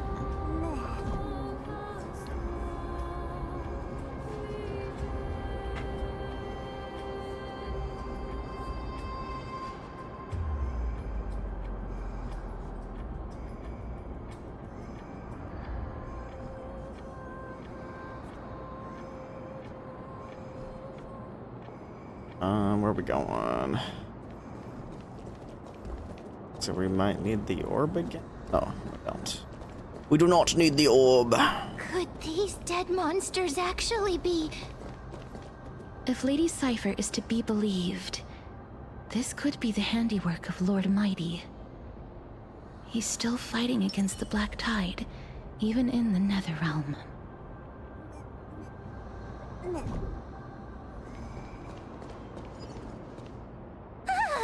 Why are the Black Tide monsters here too? Can they swim in the River of Souls? Even Thanatos wouldn't be able to accept Black Tide monsters into their realm. These traces seem to suggest that anybody who trespasses upon death will pay a heavy price. Will we suffer the same fate as well? Since the realm of the dead must remain peaceful, it's imperative that we rid the place of such discordant noise. All right, combat back. time. Let me deal with these enemies.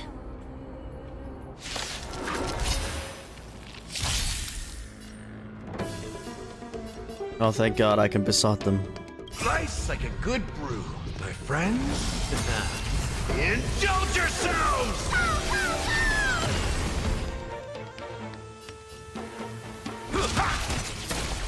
Please cherish this time, as you wish. Okay. Embrace a new life. Is it coming? Like the West Wind? Away we go!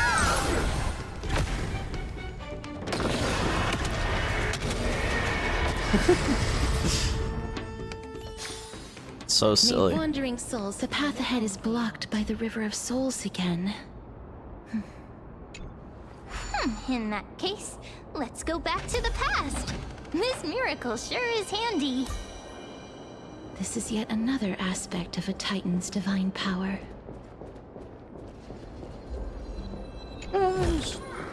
I want to make... If Dan Heng was around, he'd definitely be able to raise the waters of the River of Souls into the sky.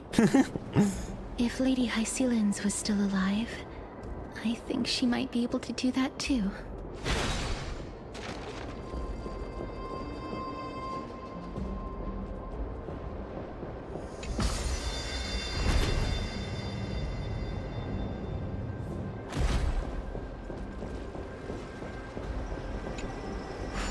You seem to be able to discern both the past and the future.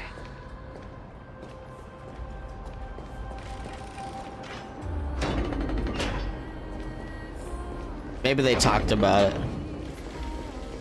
Oh yeah, maybe. That's possible too.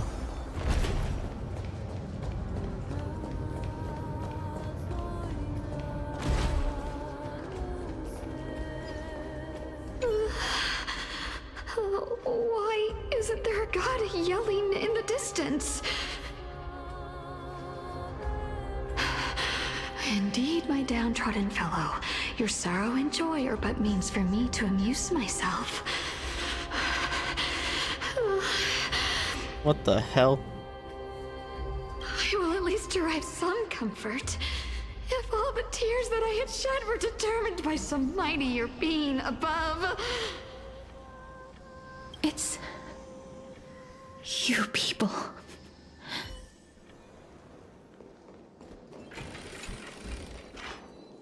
Colt? This place must have been a beautiful courtyard in the past.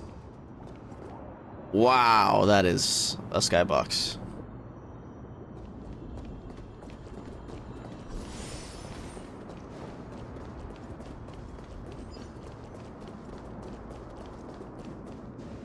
Please excuse me.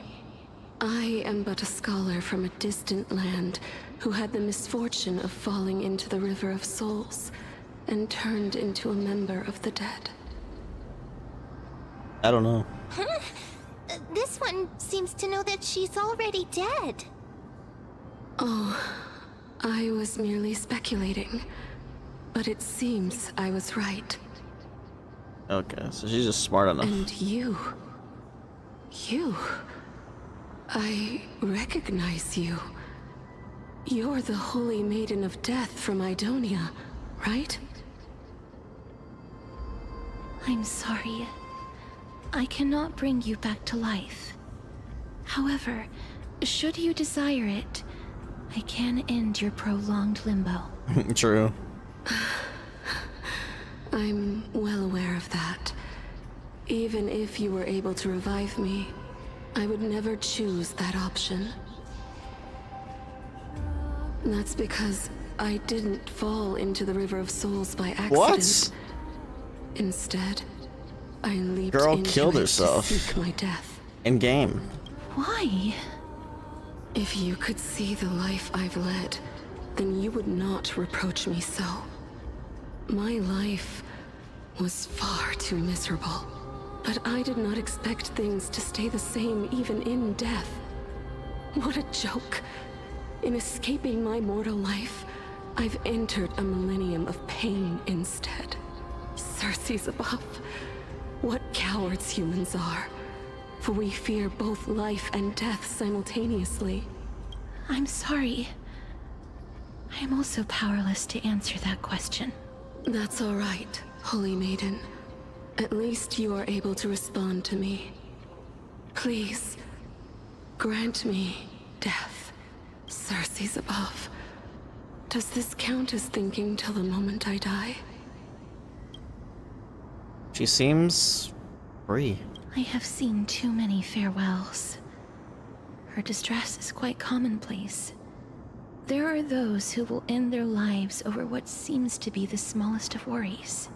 For some people, this power that I possess is a blessing rather than a curse. But I never managed to convince myself of that. Cass, are you still trying to create a world without death? Yes, because when placed under time's vast scales, there is no worry in this world that cannot be solved. You should chat with Don Hung about this. This is a wish that I've held for almost a millennium. My mind might have changed once upon a time if people managed to strike up a friendship with me. But I've never been more firm in my conviction.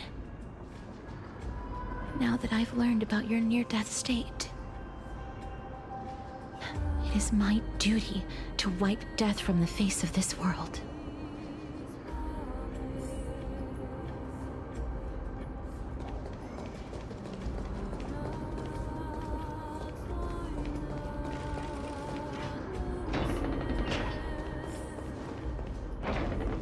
Whoa, massive stutters. Wow, this place is so spacious. Is this the kingdom's vault? It's time to use Oryx's miracle. That's fine and all, but we need to lay down some rules. We're not gonna return to the past to steal things. Why not? Do we need to enter that doorway to climb even higher? There seems to be a person. Oh, more like a soul guarding it. But how should we get up there? Man, we really in the puzzle portion, aren't we? The path is blocked yet again. Oryx's 8 always appears in times like this. How convenient. True. Oryx be watching over There's us. even a platform lift over there.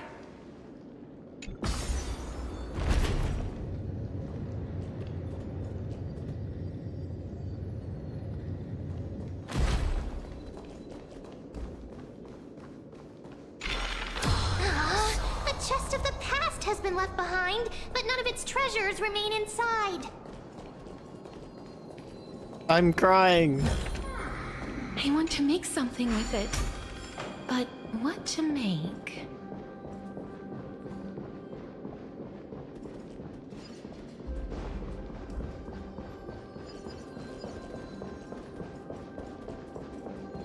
Oh. Wait, what if the miracle suddenly loses its effect? When we fall to our death, that'd be funny. Do you really want me to answer that?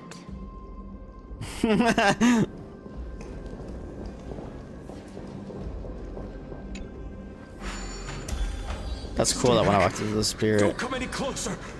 he became alive again. Don't come near me. Huh? Why does he look so panicked? Did the black tide monsters frighten him? Maybe. Or is he actually scared of his own extraordinary power?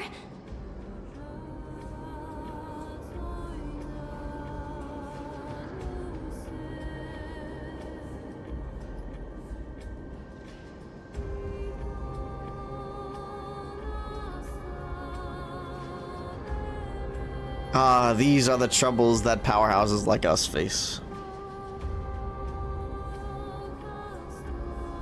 True. There's no need to be alarmed. We're just passing by the area. See? None of us look threatening.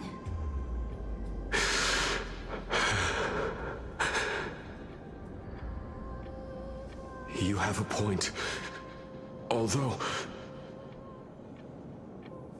while this might once have been the royal vault, it's since been plundered empty. So please, go away right this instant. You've misunderstood us. We simply heard your shouts as we were passing by, then decided to come over to find out what happened. My goodness. Did I really yell out loud? How rude of me. I'm sorry to have bothered you. I merely saw a warrior. While that spirit didn't harm me, his blows really packed a hefty punch. A warrior? Could it be... Wait a minute. You seem to be quite different from him. Are you actually alive? How can you walk around here while alive? It's a long story. We're here to seek an audience with Thanatos. Thanatos? Who's that? Is it possible that he's also living in the era before death descended? Death? Could it be that you are here to defeat the evil dragon Pollux? Pollux? Is that the embodiment of No. Death? According to the warriors under the Centurion's command, that evil dragon has been dead for quite a while. The curse that condemns people to death didn't originate from it, but they saw a girl within the dragon's embrace, and she is the true Reaper. Your sister. Pray tell, where is that girl right now?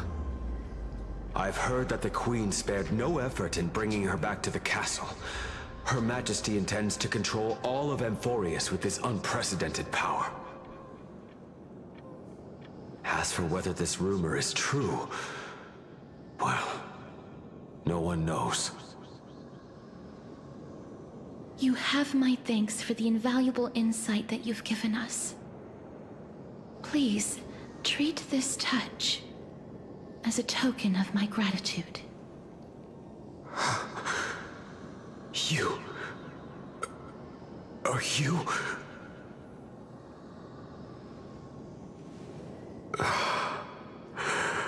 Be free. Thank you. Free. This is his...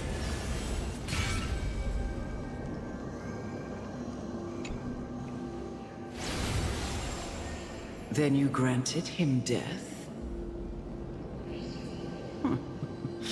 That isn't like you. You would have refused even if I commanded you to do so. I don't know. I did it out of sympathy, believing that I wouldn't be racked with agony, but... I am still in a state of turmoil. Sympathy? Sympathy for that youth who triumphed in every battle? That young man was favored by Talantin, who taught him a move that will defeat any mortal enemy with a single blow, and emerge victorious every time. He could rely on that move to always achieve victory during Era Chrysia. However, now that death has descended upon the mortal realm, that divine swordplay also means he can send others to death at will. In other words... You feel that he's similar to you? Yes. Since he can never be inferior to others in martial combat, death would be the inevitable outcome every time he strikes. That's why he approached me and pleaded. Pleaded for me to put an end to all of this. You are perhaps feeling lost from making your peace with death in so abrupt a manner. I have not made peace with death. I've seen the people of Idonia stand tall and proud in the face of death. Even before the fated finale arrived, they were already content with the lives that they'd lived. They had such proud expressions. Expressions that made me believe death would be an insult to these mortals. If the concept is truly a power that a god had carelessly cast down upon the world, perhaps death's authority was never meant to exist in this world.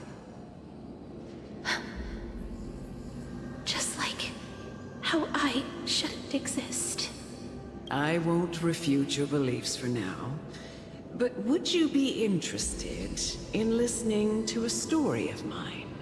It's a fairy tale from foreign lands, told by the person who brought you to me in that ice field long ago. A tale told by the Queen of Styxia. What? But wait a minute. That means the girl born in the dragon's embrace, the personification of death these souls talked about. That's you, Cass? I've already had an inkling for a while now. But I honestly have no memories of Styxia. My memories only Born began from the dragon's embrace. after Omnet brought me to Idonia. Hey, the dragon's your sister.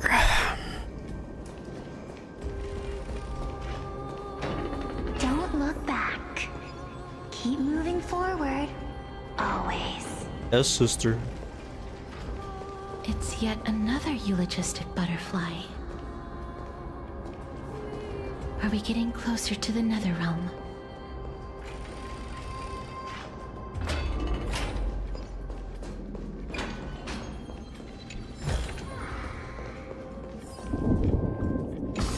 Oh, this is...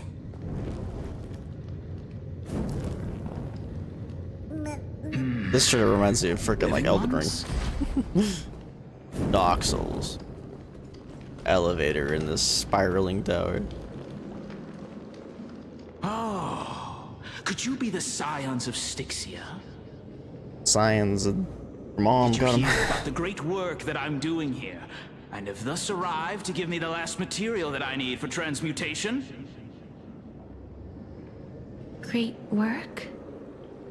Have you heard of the great name of Pollux, perchance?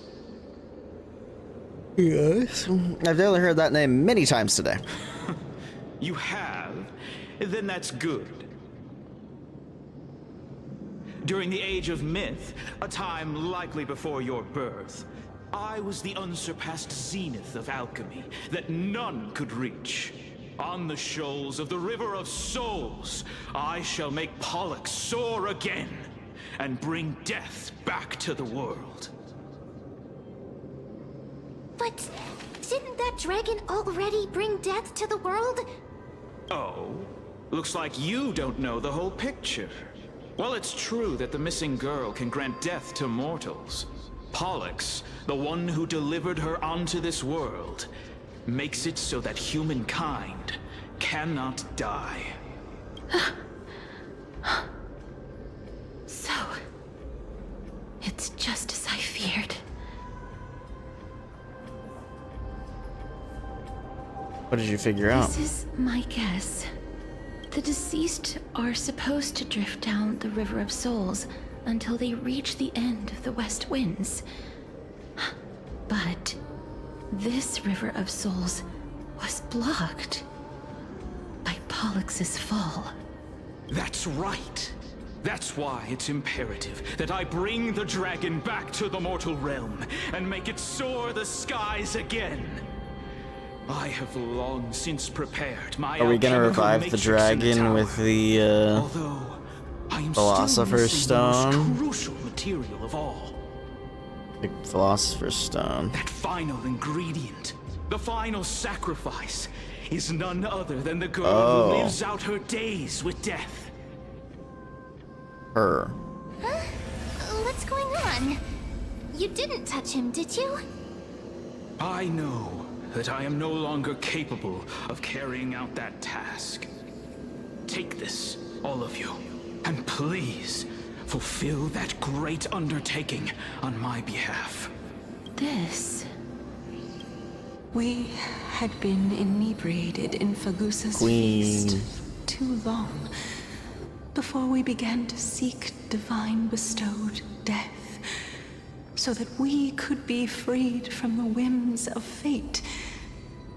However, that brought doom upon us. Instead of summoning a supreme god, we encountered a monster that cut off the River of Souls. That detestable dragon Pollux denied all the dead from the gates of the Nether Realm. Unable to rest in peace, these departed spirits engulfed Styxia like a roaring tide. As a result, my city and its people no longer exist. That child is the only person whom I managed to save.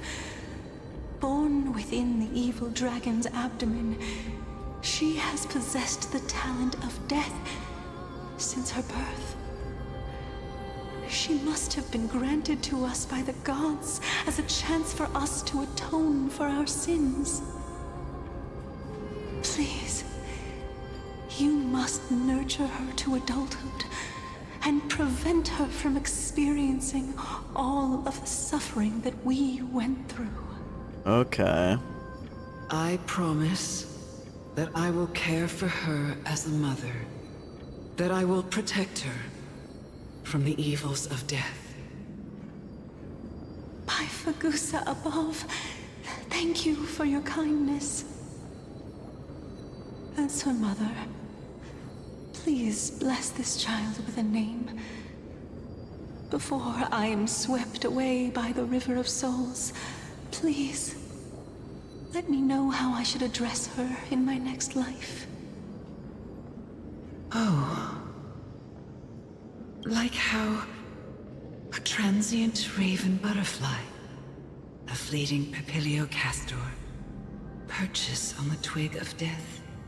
Castorice. That shall be her name. That's... Damn. A massive roar in the distance. The sound's back. What is making that ruckus?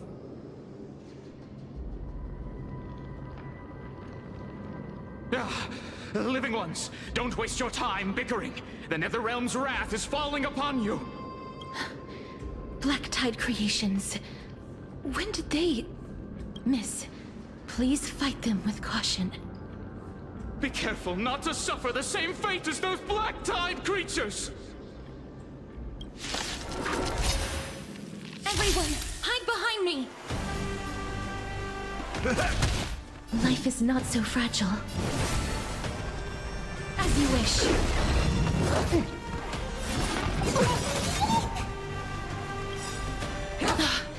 Life's like a good brew, my friends. Indulge yourselves!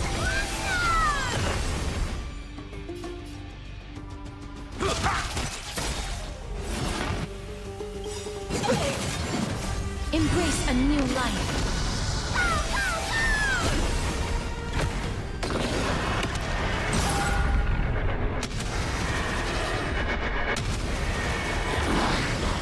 There's so many of them.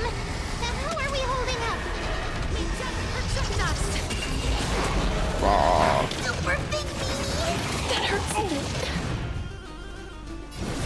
here. That hurts a bit. It's coming. I feel that flame. Let me go! Holy shit, dude. Trailblazer is so low right now. Time to mix things up.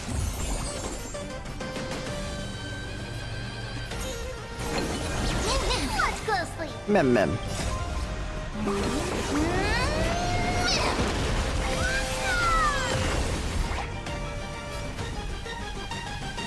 Delivering warmth. As you wish.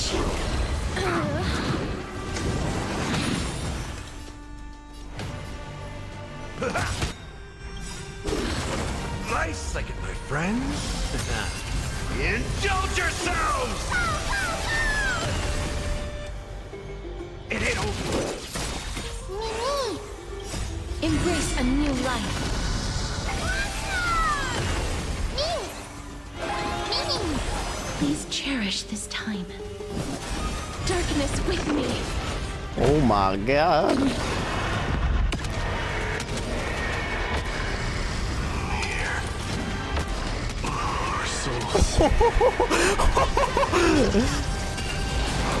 Oh my god. Might, eh?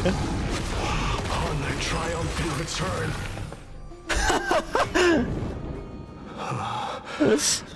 You? Might just shows up in the middle of the battle. That was fucking sick.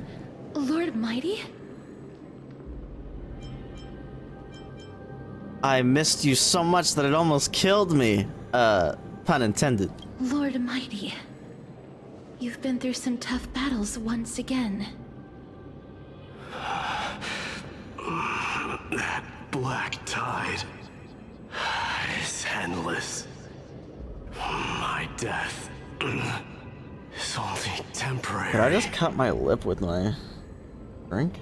I will find my path of return and go back to the world of the living and continue my protection. Lord Mighty, I have always wanted to. Why does death reject you? I'm the one resisting it. I must resist the temptation to go with the flow. I'll go against the current and kill my way out of this cursed nether realm. That is my destiny. Which is what? He seems to be stuttering. Seems like he's completely focused on resisting the temptation of the dead's whispers. He's working hard every minute to deny death. It seems his battlefield is not limited to the world of the living. Lord Mighty, are you willing to travel with us? We're headed for the Matrix inside that tower, to summon Thanatos from their prolonged concealment. Thanatos. Challenge. Death. That's right. If we can work together and defeat them, you won't have to be troubled by the curse of immortality any longer. Let's go together, Castorice. Let the person who has brushed against death countless times guide your way. Cass, are you sure you want to do this? The alchemist said he wanted you to be a sacrifice. I'm not afraid. There's no reason for us to turn back anymore. Rather than standing still, taking action is by far the better option. Perhaps fate might take pity on us today and show some compassion. That is indeed what she said earlier.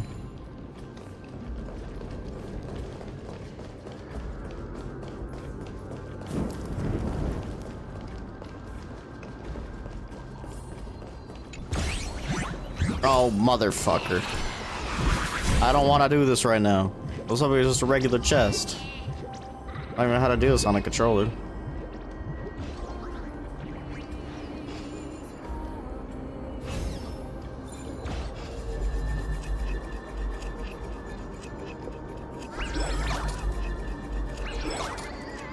Never mind.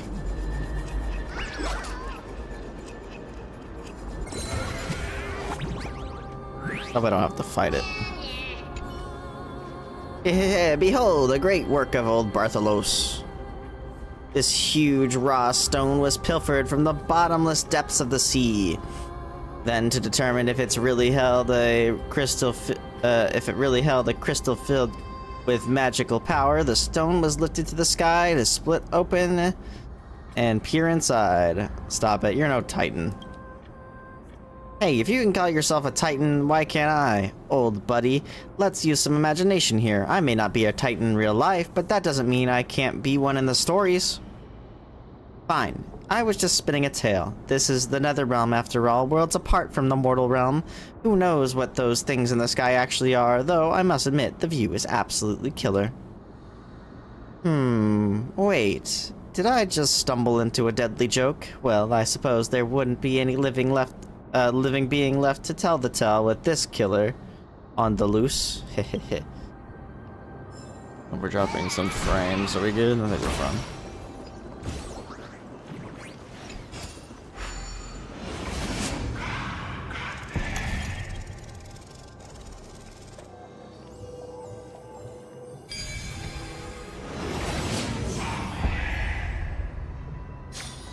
I've learned something.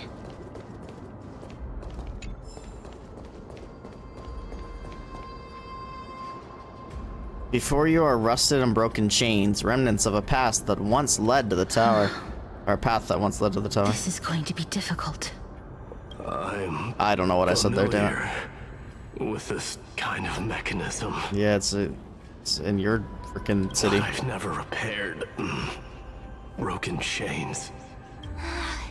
If I was more powerful, I would be able to carry one person with each limb and fly the four of us to the other side. The Rune of Recollection is here, but I can't find the miracle orb anywhere. So weird. Could it be in that collapsed tower in the distance? Looks like it's your time to shine. It's still up to me to step up in a crisis. Wait here. I'll go check things out.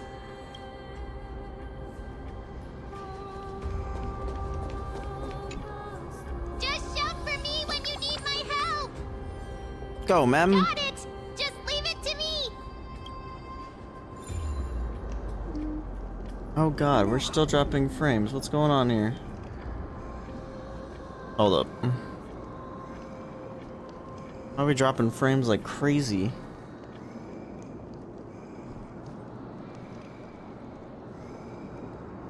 What is going on?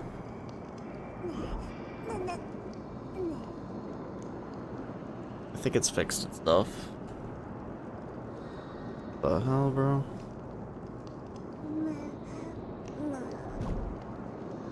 Yeah, they were. I don't know why.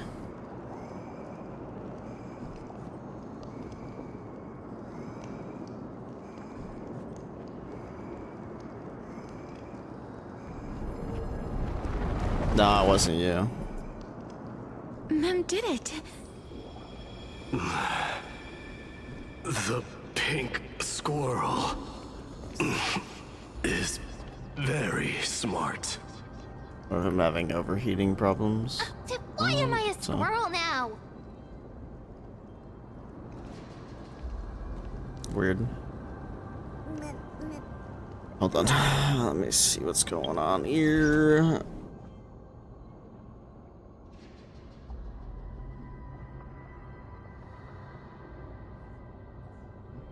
It still says that it's stuttering. But it's not. I literally see it not. Pink squirrel.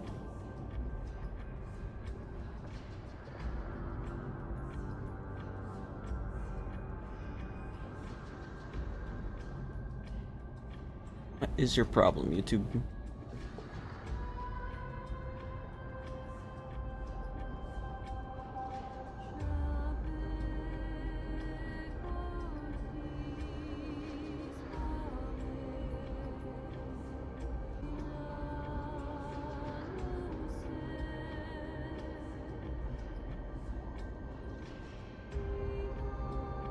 Okay, I restarted the stream. I think we're fine now.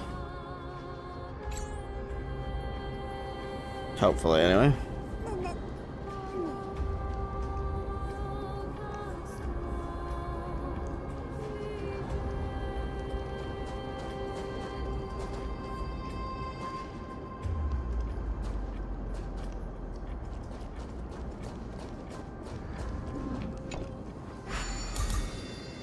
A prune. Oh no, it's doing it again. Where is it?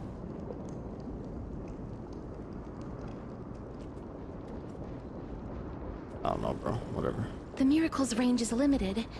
Please come a little closer. Twin Moon's Embrace. Aren't I a good fit for Ornyx's priest?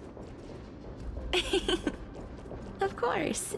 You're the most competent priest ever.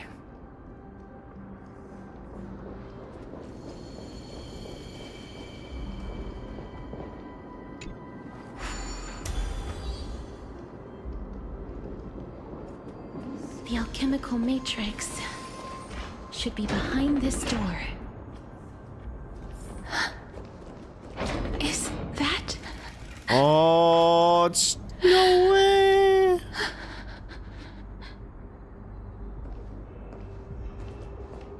Wow, there's Trian! It's stuttering again. What is going on?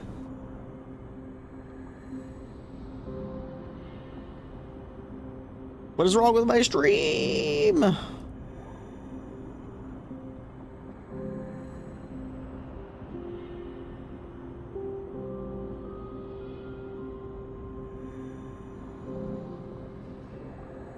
Was it doing this earlier?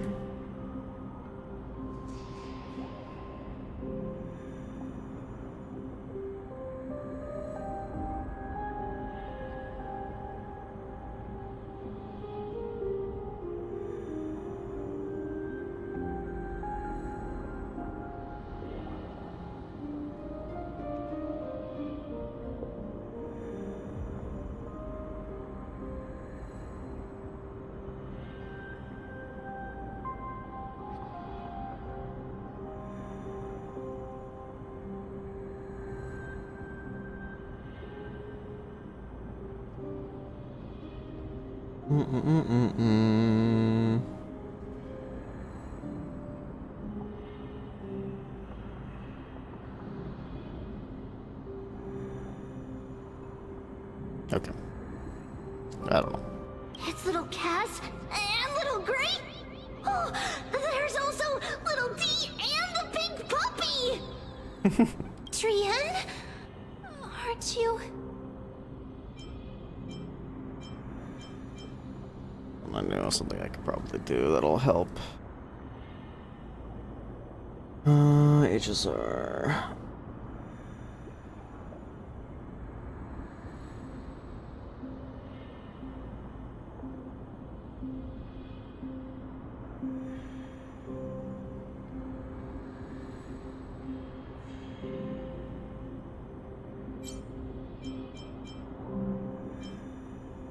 Trian and My Day, I get it now.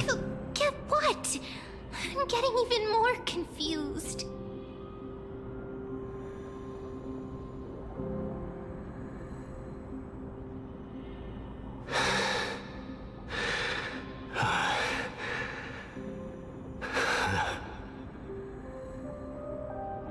This is the first time I've encountered a deceased friend while going upstream in the River of Souls. It really works like this. Just like the other departed spirits we've encountered along the way. I'm also unable to sense the aura of the living on Lady Trian. Yup, you're right. Trian already knows that she'll not be able to return to everyone's side. But Trian believed that little Cass would eventually return to the Netherrealm. So, Trian has been standing here, at this spot closest to the world of the living, and waiting for little Cass.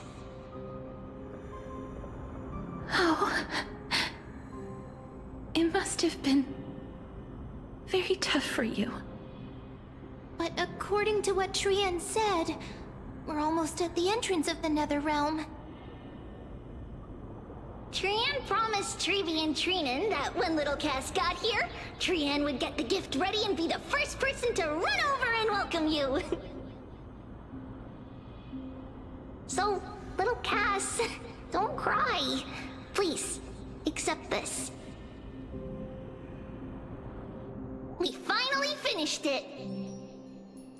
Aww. This is what Lady Trevi once mentioned. Dude. We even got Don Hung and Trailblazer in the picture. Oh, dude. Like, look at this gang. Look at this gang. God damn, bro.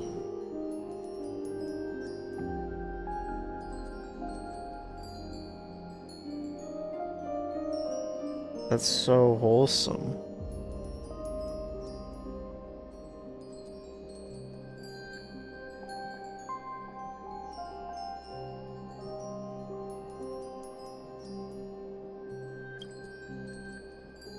The gift for me that you didn't manage to finish. The Holy Maiden of Janus. Even when separated by life and death, their thoughts are still connected. Trian spent a lot of time drawing this.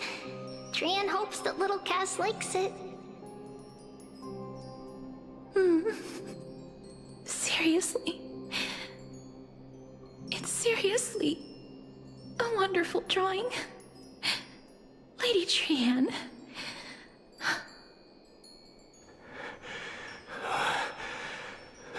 This is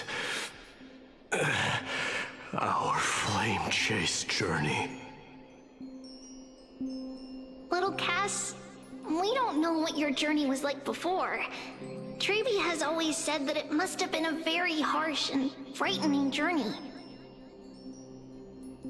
But little Cass no longer has anything to fear now, because everyone is here with you in this flame chase journey! That's right.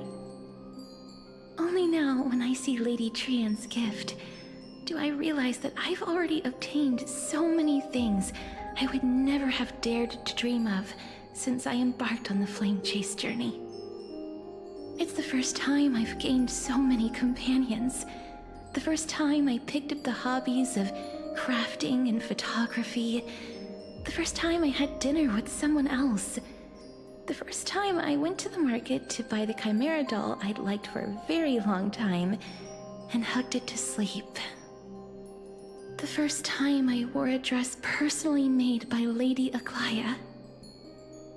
The first time I went for a walk with Lady Trebi, Lady Trian, and Lady Trinan. The first time I enjoyed the night breeze and looked up at the stars with Miss Hyacinth. The first time I took care of Dromesis with the Trailblazer.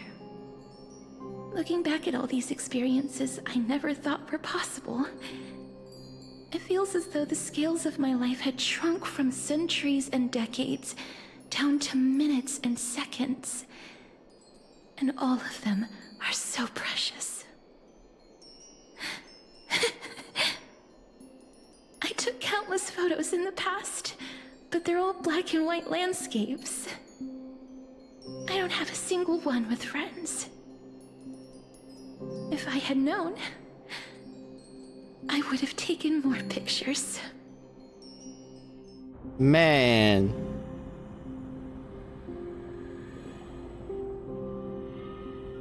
Then shall we take one now? Trian says yes! Trian likes little Cass and would love to take a picture with little Cass. Sadly, I don't think they'll come up on camera. being departed souls, Our images cannot be captured I had a in feeling. the world of the living. Damn.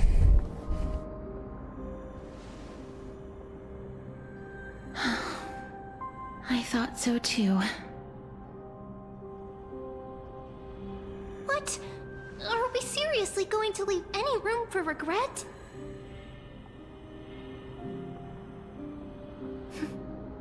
There won't be any regrets. This vivid drawing surpasses any photograph from the world of the living.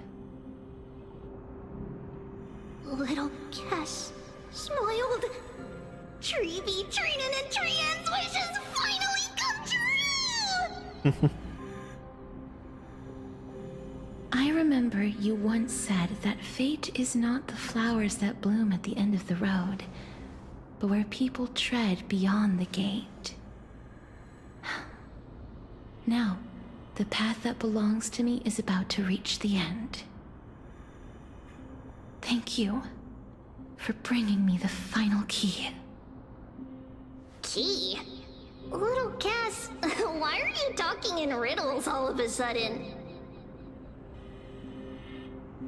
I have a feeling that soon, this gift of yours will become the key to saving Mrs. Life.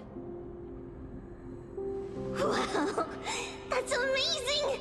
Then keep smiling and carry on bravely! Little Cass, Little Gray, everyone, see you tomorrow! With a blinding smile, Trian's golden form disappears in the thin fog of Styxia's moonlit Lady Trian. area. I don't know what it's a... The aura of this What place. We have indeed reached the end of the stream of souls. If I go any further, I might lose myself.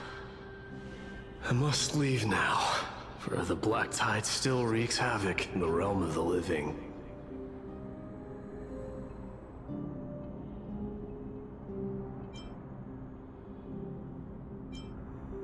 And you find your way out? I have broken free from the chains of death countless times. This time will be no different. Bye-bye, my dear. Castorice, will Indeed. you fulfill your duty for the flame chase?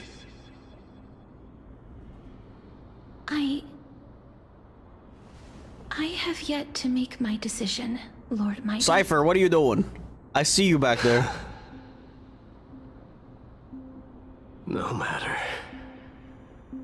Make the choice your heart desires. I see you, Even you if sneaky it cat. takes 1,000 years of waiting. I will continue to fight till I die. Then rise from death. Till the miracle descends.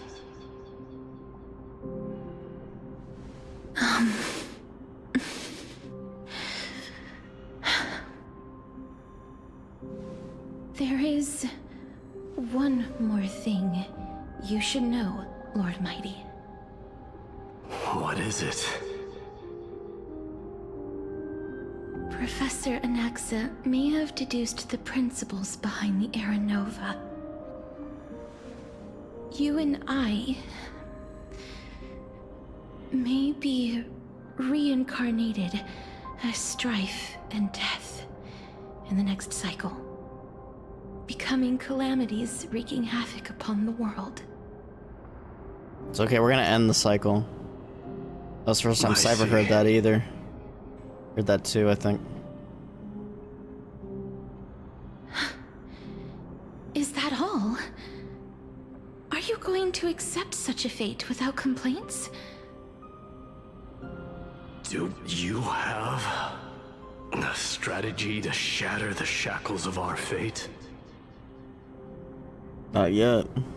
I haven't found it yet. Perhaps I never will. Then, cease wasting your thoughts on futile matters. Control what little you can, And when fate's inescapable grasp comes, resist it with the strength of your mighty will.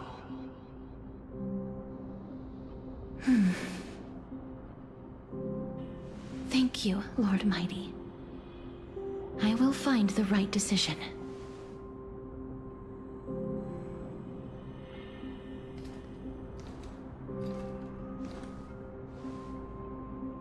In the name of strife, may you meet a fitting end. This must be the alchemical matrix the spirit mentioned. Let's see. We need to insert Aquila's sky, Georios' earth, Kephali's fire, Fagusa's ocean. Dude, I don't know how much longer this quest is, but Jesus Christ, it's a long one. Emphorius for this has the longest quest. Homebody has made up her mind. In that case, seamstress, I suppose I no longer need to deliver your message. My time is rather precious after all. Whether you wish to break free from death or not, please, follow your heart. By the promise you once made, I ask that you fulfill your duty one final time. Castorice, please, live as a human, and die as one. According to that alchemist, the final piece is supposed to be me. However, he is not privy to the past, and therefore cannot see the full picture. Use the Philosopher's Stone. The past? I saw the twins of death in Kephali's memory, and now I am certain that I was one of them. The trial of the Hand of Shadow demanded taking the life of your family. I died during that trial, falling before the gate to the new world. And my sister, whom I never met, became the Titan Thanatos of this cycle. She was consumed with regret over my death, so she used the Titan's authority to reforge my soul. Yet, it also means she has never revealed herself to anyone, hidden away from the entire world. That's because the Titan she became already fell at the start of everything. They died for me, and now lie in slumber in the River of Souls. The dragon. You mean... Pollux?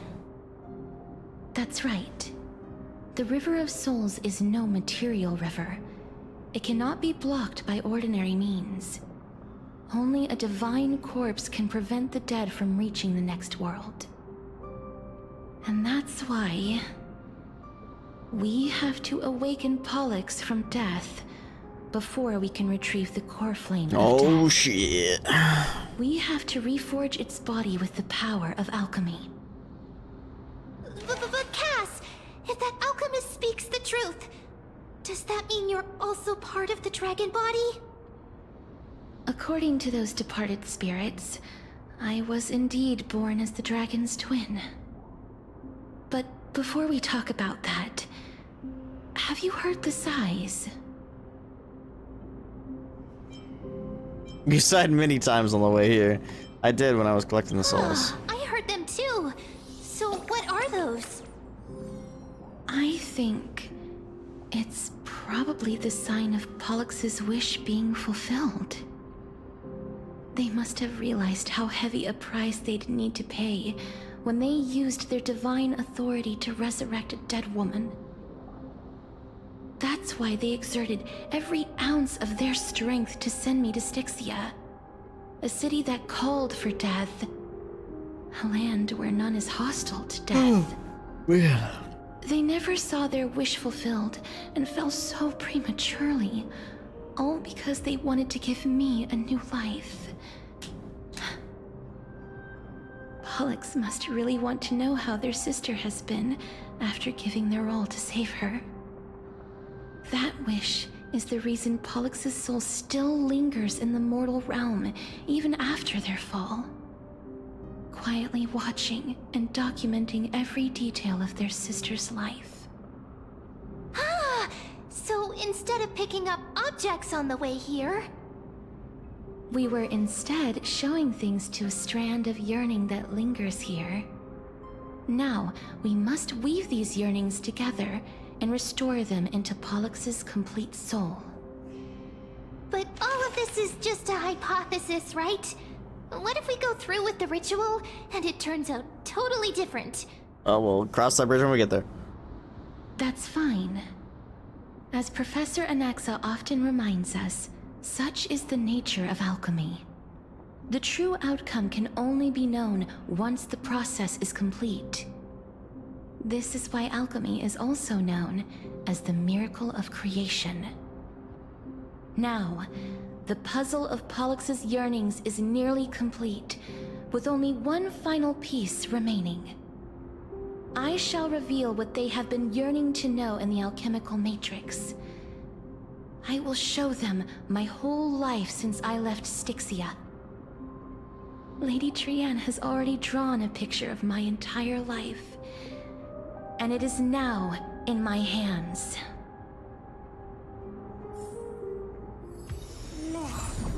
Meh.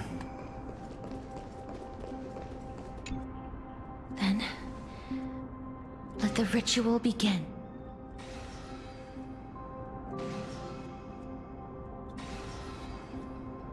And now, the objective is complete. That is all. Such is what Professor Anaxa always says after preparing for an alchemical ritual. And now, Pollux, I shall lift you from the river of souls and reforge your soul. Perhaps you will be disturbed by this, and your body may become horrifying to behold. But if even the slightest trace of your soul remains, the soul that once ferried me to this side of the shore, then please, look at me. I wish to thank you in person. I have obtained everything you sacrificed your divinity for. Lady Hollinette. Did she recognize you? Oh, she must be the first soul we can communicate with here, right? I'm afraid she is just another spirit trapped here, like the rest of them. The only difference is that I was there when she died. Please, go on. I'm listening. Are you about to tell the story of Styxia? Yes. You're just as smart as I imagined, but... never mind. Now's not the time. There's no need to worry, Elder. Take a look around you. You're already at the resting place of the dead. The world of the dead. But how? I understand that you chose to remain silent about the story to protect Castorice, the girl who coexists with death. But you no longer need to hide that story.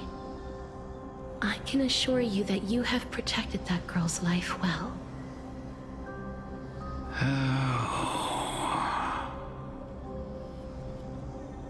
Well, in that case, let me begin. Styxia, the pearl of the ocean, plagued by unwarranted calamity and ravaged by death in the fairy tale. It was the first city-state to shift their faith towards death, even before Idonia did. From where you stand now, I suppose that's a bit hard to believe. Right? Indeed. I cannot imagine that those from the Era Chrysia, blessed with eternal life, could ever yearn for death. have pondered the same question, child. But I am afraid there is no clear answer to it. Journeys and epics are only glorious and magnificent because all things eventually fade to dust. That's how someone once explained to me why death is necessary to the world. But I still can't take that as the final answer. Would a world without journeys and epics be worse off? I take it the one who spoke this line was a general, or perhaps a warrior. I, however, did find some inspiration in these words. Would you like to hear my thoughts, Castorice? Of course. Please enlighten me, Lady Amunet. Though I have already made up my mind on how to handle the authority and core flame of death, your words might truly guide me toward the path forward. You and I are neither warriors nor generals. Therefore, journeys and epics cannot truly resonate with us. But what if I reframe it like this? What if love is not a trait bestowed upon mortals by Nestia, but a blessing from death? Love. No one ever invented the word cherish in the era when life was eternal. For all the good things in the world can be revisited. That's true. Endlessly. And every bond formed carried no risk Cherish of the being moment. severed. The so-called Era Chrysia was an age devoid of both virtue and sin. People did not truly live. They simply existed, going through the motions without passion or purpose, then waiting for something to happen. Perhaps the people of Styxia chose to embrace death not out of fascination with its cruel and fearsome side, but instead became fixated and obsessed with the impulses and desires tied to a finite existence. Therefore, death is not a thing of fear and desperation, but... That's right, Castorice. It is the reason we shed tears when parting ways. And also the original spark that ignited the passion of mortals. I never even thought about death that way, honestly. If you truly intend to deprive the world of death, then be prepared to witness it return to a state of stagnation. I understand, Lady Amunet. Our limited lifespan shapes all that we know and love. Well, now she knows. Now she's Not definitely even not siding with the Death Titan has the right to freaking. take that away from humankind again. Oh, I forgot the Nestia's name already. love was the chrysalis of gold's first blessing, but it most likely wasn't understood by mankind. We only learned to interpret this wonderful gift after Thanatos' arrival. If the world was bereft of death, then the Queen of Styxia wouldn't have played a midwife in delivering me into this world. You wouldn't have welcomed me into Idonia. She's the only wise elder, true. And Aglaya would never have invited me to join the Flame Chase journey. None of these stories would ever have happened. And I would never have lived, let alone found happiness. Thank you, Mother. Damn. I will use all the love I've experienced in this long life to complete the final miracle. My teacher, Anaxagoras, grant me the wisdom of all things. Using the Philosopher's Stone, I think. I call upon thee. Yep. The stripped dead dragon's corpse. Featherwing. Yo, that's sick. Rises from the earth. Falls It's the egg. from the sky. As above, so below. Oh my goodness. This is the greatest power of all powers. Unstoppable in this world. Oh snap. Commands all death. I shall grant you embrace. Durgan.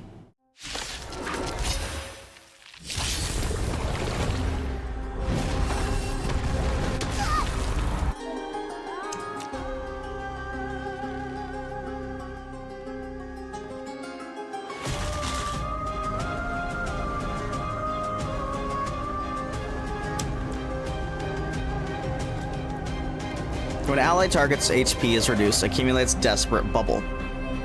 Upon reaching the limit, remove damage mitigation and enter the enhanced state. Is the girl who once saved my life truly gone? Or will you show yourself again once we eradicate this hatred and regret? Please cherish. I'm convinced my Trailblazer is not something not leveled with how little her HP is. Banger inbounds. As you wish. Oh. And I know you're anxious. Shh. Don't be afraid.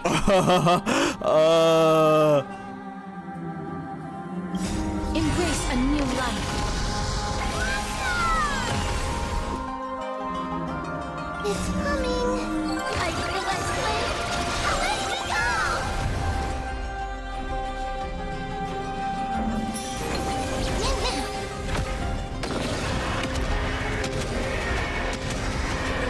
Give me my health back. May death protect us. Oh my god. There's no more need to weep in grief. I will grant you peace. Oh, she said sister. It's me. I'm back.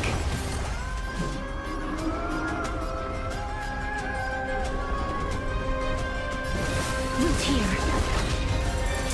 Be careful. They may be moving by instinct, but there is fury welling up within them. Embrace a new life.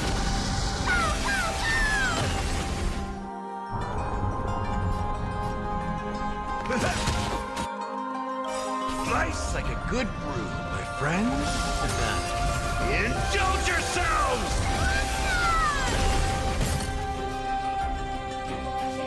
It ain't over. Oh.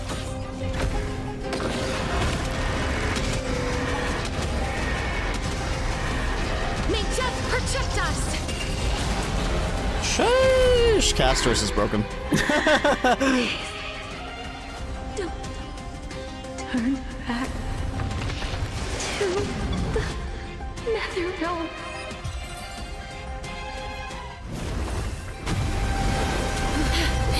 Oh god.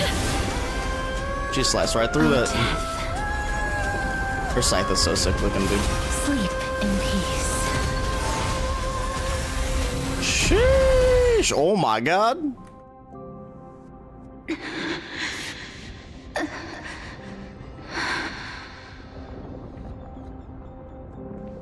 I'm sorry I have to wake you up from ancient death.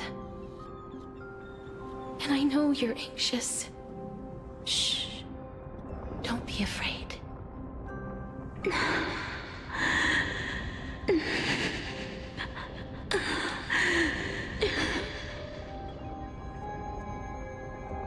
Do you remember me? I'm the girl you once carried across the Sea of Souls. I'm sorry I wasn't able to remember you, but with the help of many people, I was finally able to pick up these broken fragments of my past. I'm back, Pollux.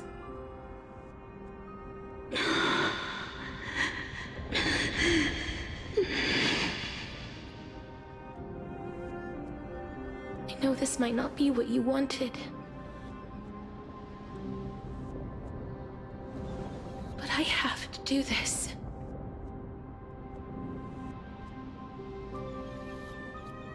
So please, carry me across the Sea of Souls again and return me to the Netherrealm, just like you did in the past. Please take me to where the core flame of death rests.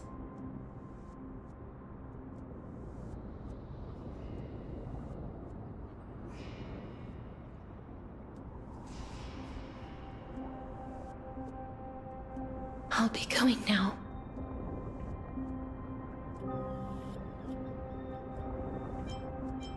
Great, let's go. This is gonna be like, no, I have to go alone. They may look scary, but as long Huh? What's going on? What's going on? What's happening? What's wrong? I feel dizzy. I think I'm done for. Are you... What's wrong with her? Her time is almost up. If I don't go now, I'm afraid her soul will return to Thanatos' embrace before me. Go, go, go, go, go, go. What? Oh no! Is there anything we can do? Go. Don't worry. I promised I would ask Thanatos for the Trailblazers' right to roam the Earth again. Mem, stay here and keep a close watch until I return, all right?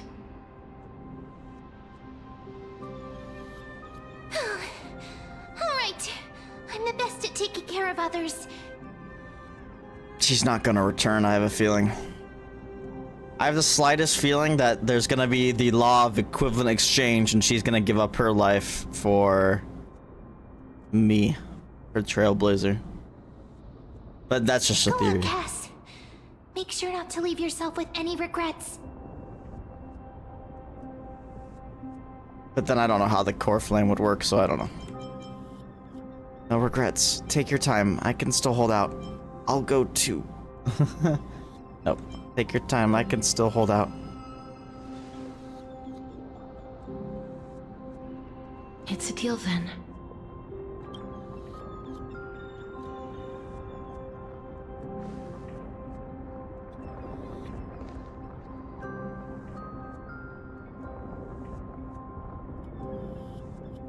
Please.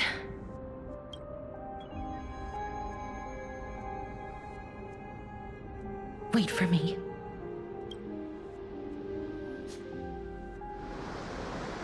Oh, you sit in your little dingy... What? Eager to hear my song, venture not with me into the vast sea, for perhaps without seeing me, it's way too fast. After all that, you still ended up back here. It's her sister.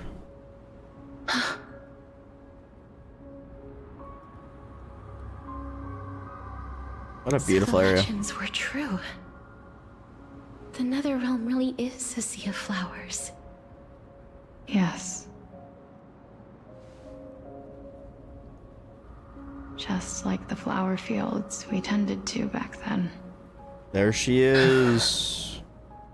Is that you, Plixia? Do you remember me? I don't have the memories from that time, but I've seen you before during an experiment. I see. Call me Thanatos, then. It'll be easier. However, since you recognize the name, you must already know everything about Thanatos, right? Yes. I'm here to reforge the order of life and death in Amphorius.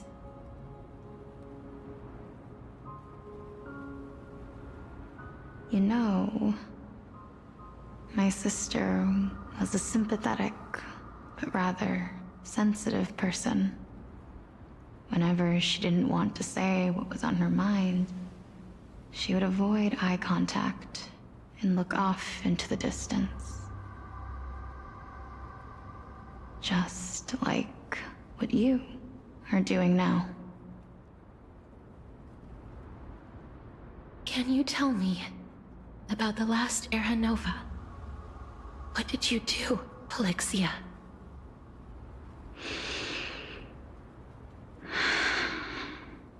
Where should I begin? I suppose we can start from the beginning. A long, long time ago, there were a pair of like-minded twins.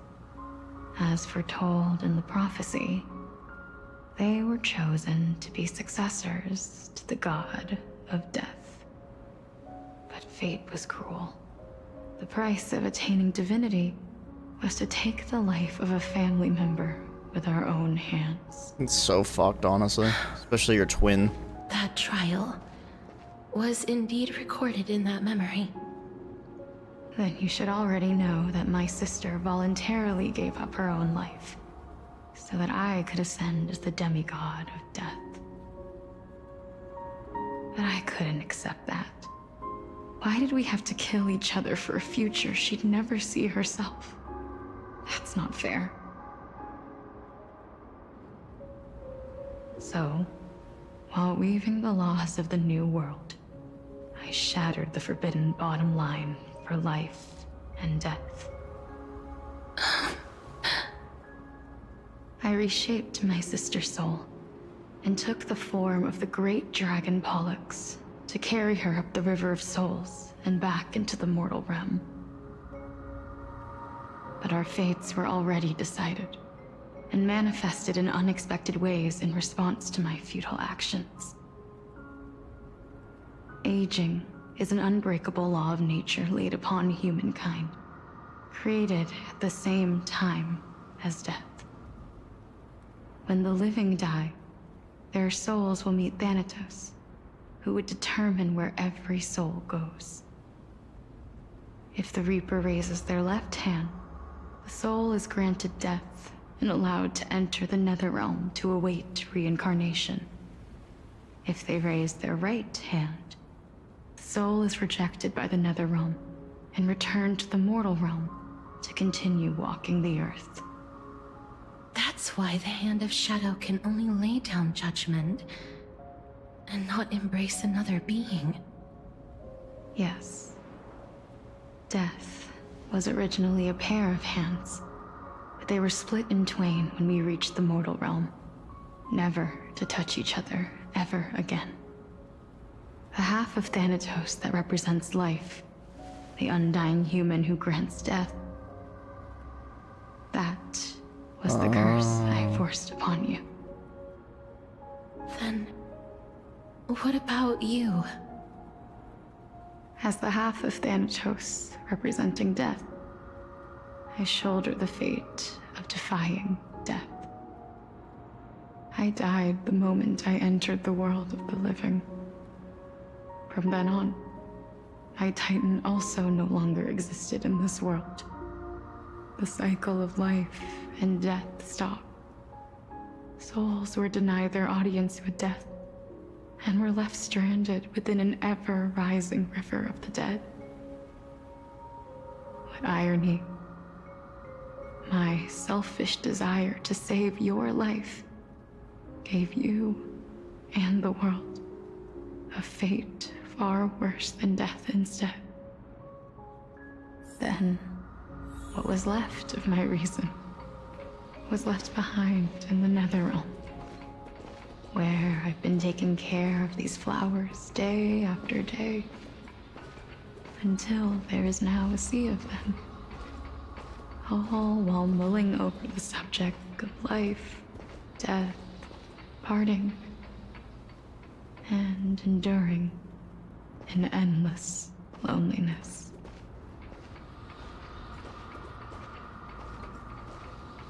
Might be the most beautiful area in Honkai Star Rail. And it's the fucking underworld, bro. Fate is absurd indeed. Our lives were a mirrored image of one another, like a pair of hands. Even so, we arrived at the same destination. We walked different paths, yet experienced the same pain.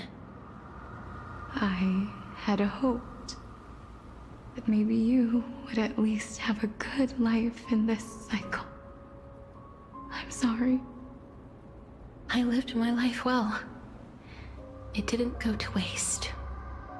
As far as I'm concerned, you did nothing wrong. Even though I forced the authority of granting death to humanity upon you, a total stranger. Too many responsibilities were forced upon me in the course of this long journey. I was once lost, even upset. But I realized recently that if it weren't for your blessing, I wouldn't have understood the source of these emotions, nor would I have realized my purpose. I wouldn't have made it here to reunite with my missing half. And we wouldn't be discussing our past while sharing the same view of this landscape. I wouldn't have understood the meaning of our existence. The meaning of our existence. This sea of flowers blooms on dead land, because we sowed it with the seeds of our separation and watered it with our tears of loneliness. Yes, the only thing death is allowed to create are flowers that bloom from blood and tears. That's why Thanatos cannot create living beings at will. Nor can the Hand of Shadow determine a person's remaining days. Because the life and death of mortals should never be dictated by another's will. Are you saying there's no point in Thanatos' existence? No. No single being can bear the scales of life and death on their own. Not even a god. Life and death weigh equally heavy. We both know that now, don't we? You, too, must have had a difficult life. We've taken quite the ridiculous journey together, haven't we? I had a feeling, even back then, that we would meet again one day. Not to embrace one another after a long separation, but to come in search of retribution. Tell me the answer that's already been written, and let us draw this seemingly endless fate to a close.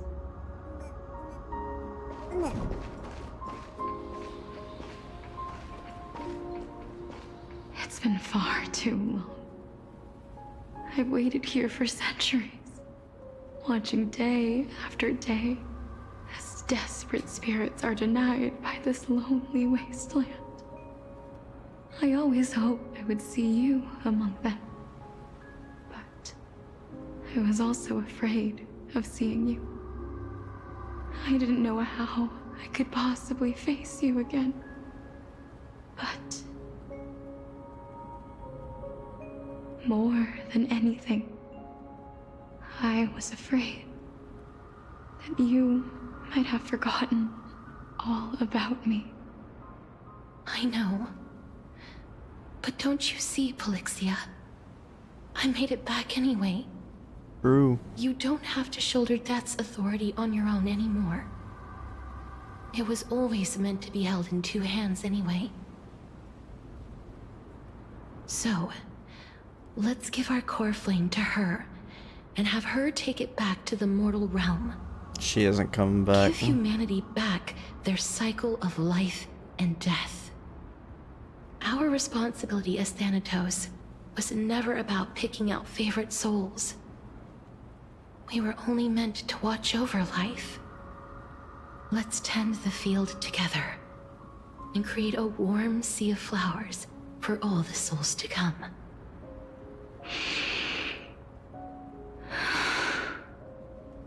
What do you think, Polixia? Yes, just one last step. You shall wither, and through that, the dead will sprout again from the remains, and be reborn with the dead flame. As foretold by the prophecy, Thanatos' authority is only destined for only one person to wield. As the Chrysos heir of death, as their demigod, as a titan, our fated moment has arrived once again. Just like before. Yes, just like before. But unlike that time, the ones undergoing the trial this time are prepared. You've One of them has to die. made up your mind. Yes, as dictated by fate. But I won't be afraid. As long as you're here with me. Complete your trial in this life. Grant me the embrace of death. And light the spark of life ablaze. You've been tempered by life and death. I know you'll be able to give this wasteland its first breath of life. Like a raven butterfly, flying swiftly into the netherrealm, perching on the twig of death. Castorice. I will. After this, I will remain permanently in the Netherrealm. The River of Souls shall return here and rain down from the sky, scattering souls across the earth. The cycle of life and death will flow once again. The sea of flowers you sowed shall bear countless joyous or sorrowful souls, and bloom evermore.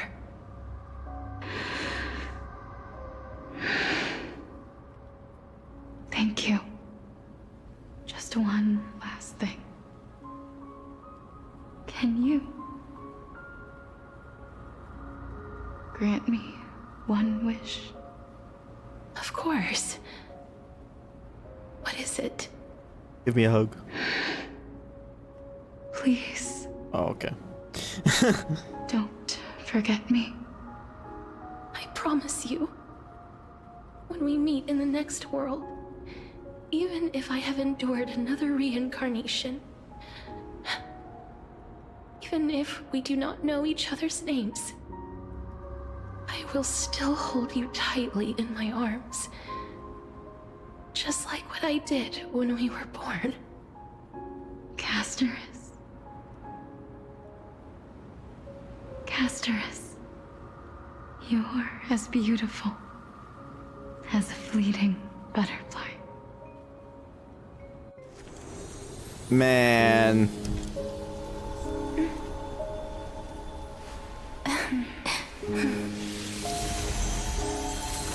I will bring rest to death.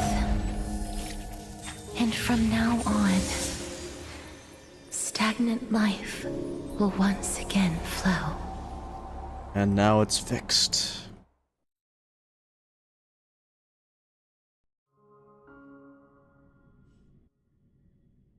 Anixa. At the same time in Akima. Time flies. In the blink of an eye, the 15th entry hour is already at hand. When this farce is over, your soul will be placed on the scales of life and death. Are you ready? No need to ask so many times. Of course I am. Then why do you drag your feet? Is your fear of crowds holding you back again? I simply find them too noisy.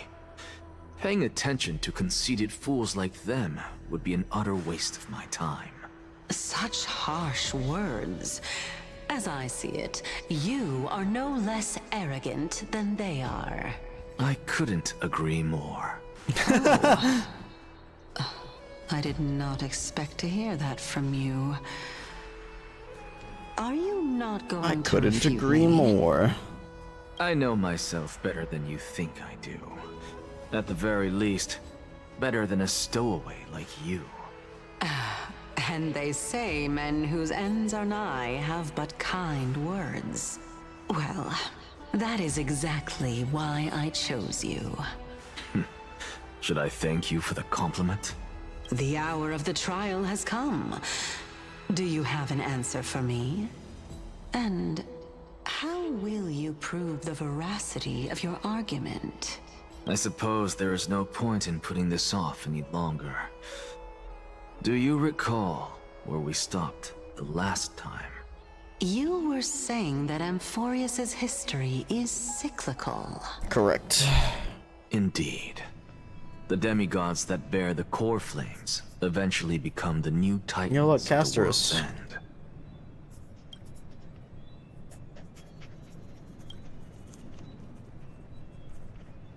Remember what happened on the Holy Mountain? Calypso, Naias.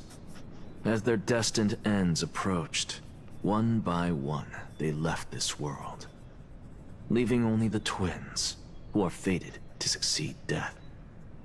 Unfortunately, while their journey is consistent with ours, you and Calypso, as well as Nikador and Naias, act as supporting evidence. I can only come up with a rough sketch for my theory of a cyclical history. For all the pains I took to reach this point, I had already lost hope of ever obtaining definitive proof. After all, the past is in the past. Proving that we are the legacies of heroes of the past is a hopeless endeavor. That is, until I met a girl named Polixia and her sister. If Castorice was truly sent from the past to the present for the Titan's self-serving reasons, then having lived through 2 cycles, and with Styxia as the pivot, she will no doubt be the link to connect all of this together. If the Twins of Death can bridge 2 cycles to reunite at the shores of the Sea of Souls, then my hypothesis will no longer be just a hypothesis.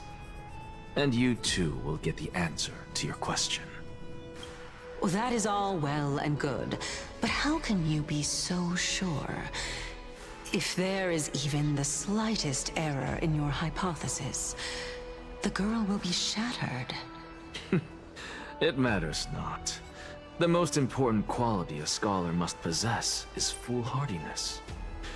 If you are overly cautious, Man, I'm getting then you'll tired. never I hope have the we're gumption nearing to the make end here. first step, and change will never come. Besides, I, an Exagoras, am destined to overturn this farcical world. Come, let us go and teach those pathetic worms one final lesson. Yes, sir.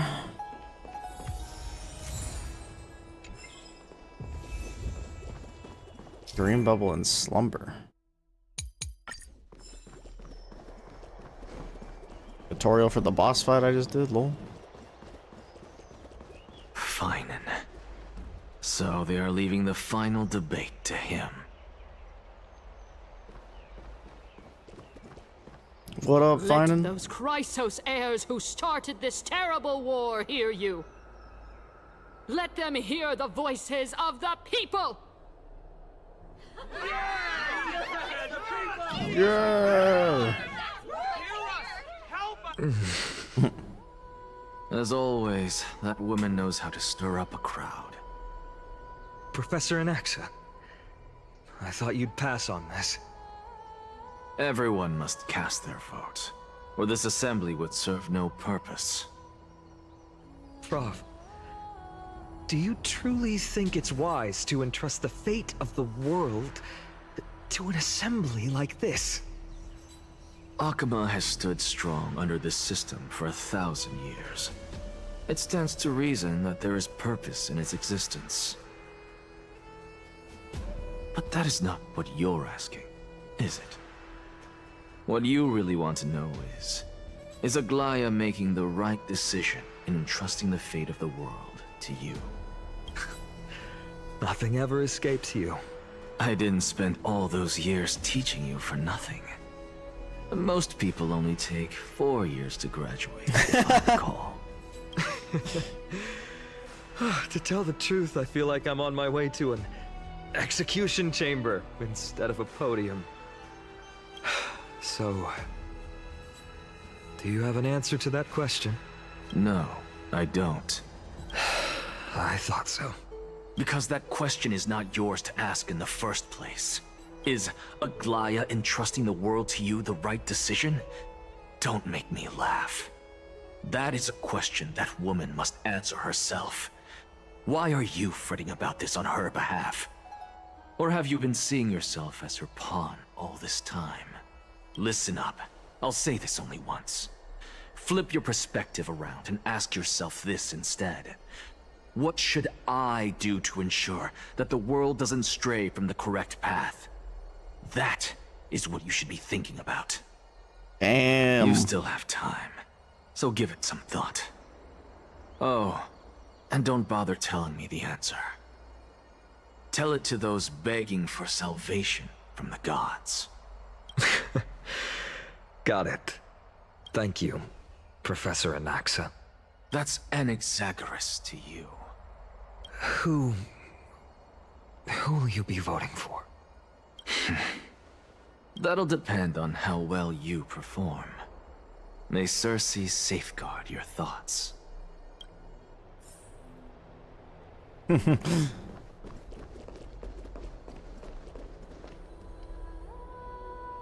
Lord Anaxa, you're finally here. The last speaker for the assembly will be taking the stage soon. The resolution will be passed after that. Lady Kindness has reserved a special seat for you. Shall I show you to it? Alright, this way, please. I'm surprised that wasn't voiced. Actually, don't necessarily find things remaining the way they are. Over here to say it. Elders and citizens, silence, if you please. As the Theoros, I present to you Finan of Ides Elysiae, virtuous citizen of Akama, and the last speaker of the assembly. Much obliged, Lord Lycus. I remember him. He's the penniless lad working for Aglaya. Where's Lady Goldweaver? Why is she sending this guy to give the last speech? Is this really the end of the Flame Chase journey? Can this dude really face down kindness? I actually don't necessarily find things remaining the way they are. Over here to say it. Oh boy, here we go. By Kefali above. Dear citizens of Akama, as you look upon me, so too do I see you. I see your fear and misgivings, your apprehension about the discord between the Chrysos heirs and the Council of Elders, and your uneasiness about the future of the Holy City. Yet, before you contemplate something as grand as the fate of the world, I ask that you look closer. Look beyond the horizon illuminated by Kefali, at the crisis threatening to overwhelm us. What?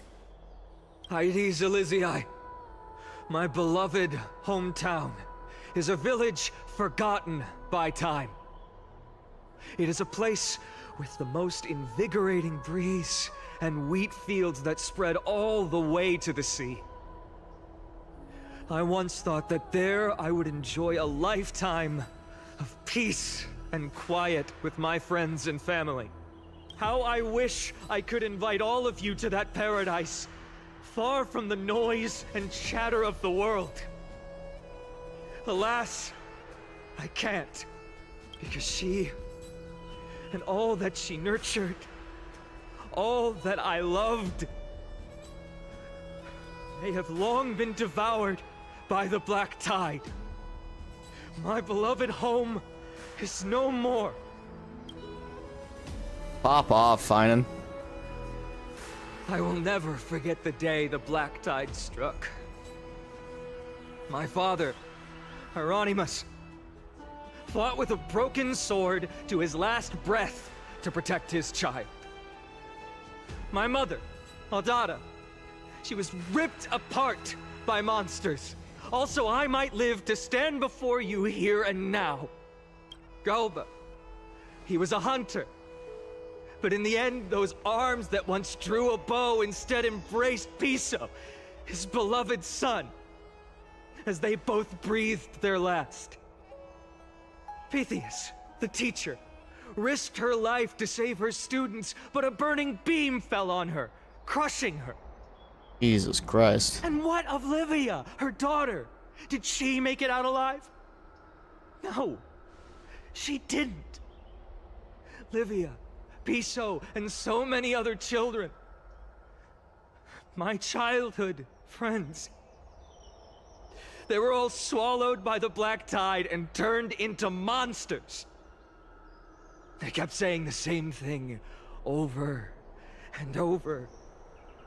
Even up until the final moment, I finally steeled my heart and granted them eternal peace with my sword. Why, Finan? Aren't we the best of friends?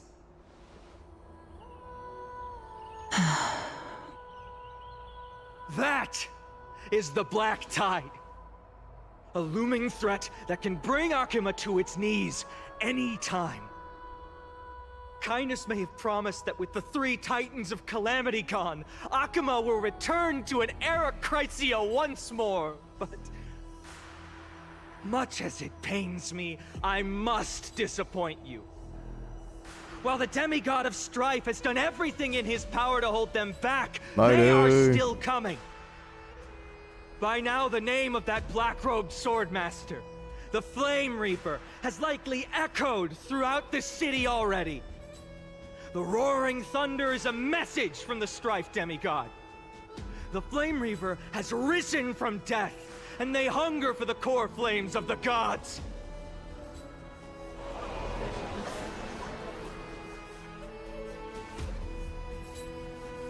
Lies! If such a powerful enemy is indeed approaching, why is Akuma still a picture of peace? Exactly! The city of Akuma shows no signs of pandemonium or chaos. And why is that? I beg you, spare a moment to think about this. Are we able to stand here and hold this assembly in peace today because the danger has passed? No. No! This peace we enjoy is no gift of fate. We are able to stand here today only because the Chrysos heirs have stepped up and shielded Akuma from calamity.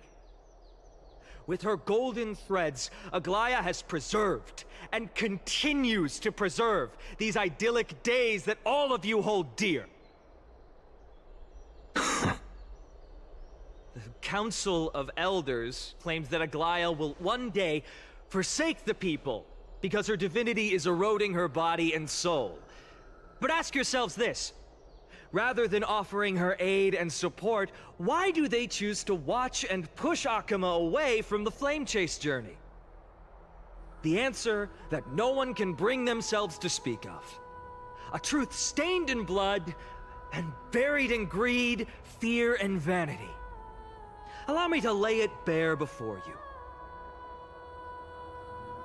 It is because the Council of Elders, which bears Akuma's history and honor, along with this citizens' assembly we once took so much pride in, are now infested with vermin. So true. So true. You insolent whelp! How dare you! It is true that Aglaya has reached her limit. Why? Because she has been working tirelessly to weave the defenses of our holy city against the encroaching evil.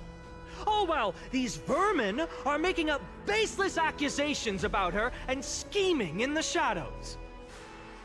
Not once has she ever failed Akima. Yet these vermin attempt to tear her apart, tarnishing her name with unfounded allegations. She may have been blessed by divinity, but hasn't her heart always stayed true to humanity? They attempt to mislead you and reduce this assembly to a crude standoff between gods and humans, but citizens of Akima. Dude, he is popping off. What a king! Open your eyes and look at those around you. Examine them closely. Beneath all that finery, do you see the good heart of a human or the poison of a pest? Make your judgment, then turn your gaze to the demigods whom so many of you regard as cold and merciless. Do you not see the light of humanity in them? And those who wear the mask of humanity yet utter only hurtful, slanderous words. Can you not see that their souls have been corrupted by power?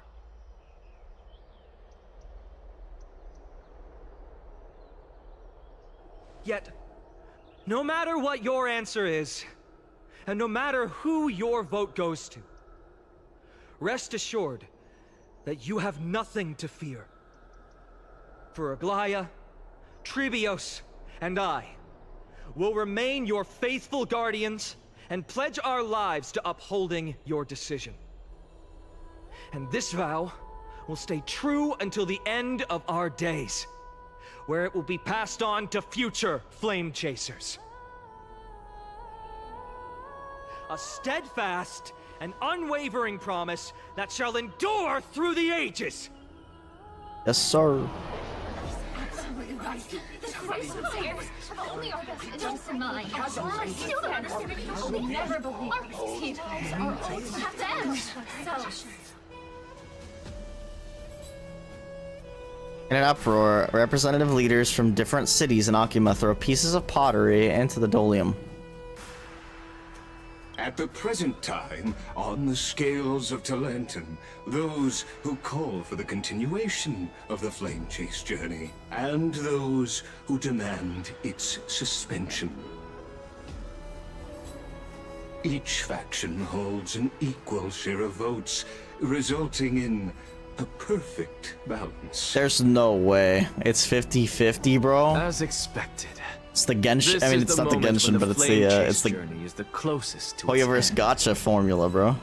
And now it's your turn to Oh vote. my god, Lord Anixa is the fucking tiebreaker. He's gonna give it to Finan. Is there anyone else who hasn't voted? No, you're the last. Cast your vote with care, for your decision will break this impasse. I have long since made a decision.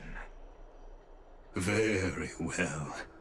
May you bring much needed change to this farcical world.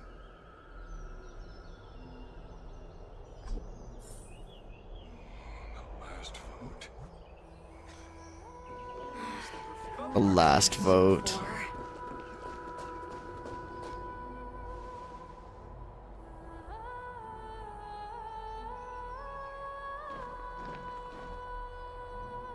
You've done well, Finan. Given the circumstances, delivering a rousing speech to stir up emotions was a prudent move.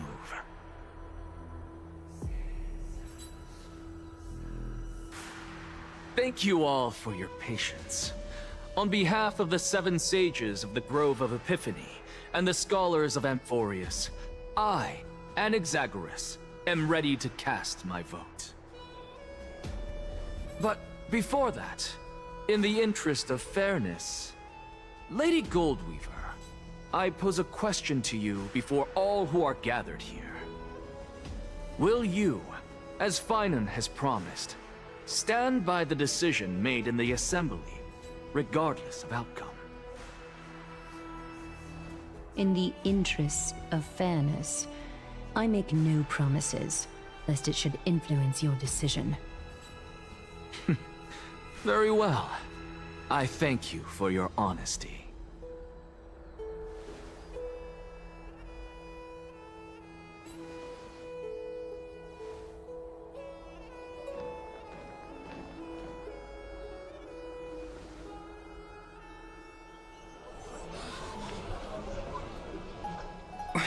What's he doing?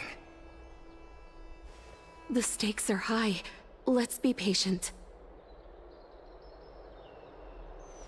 Cut the act! Who do you think you are wasting our time like this? He's about to take the core flame of... Lord Anaxa, please do not forget that I... Rule number 1. Do not call me Anaxa. Rule number 2. Chill. Never interrupt me. Silence is golden.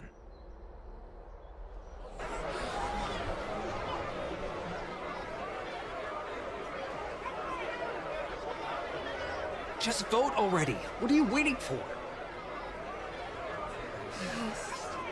Your vote.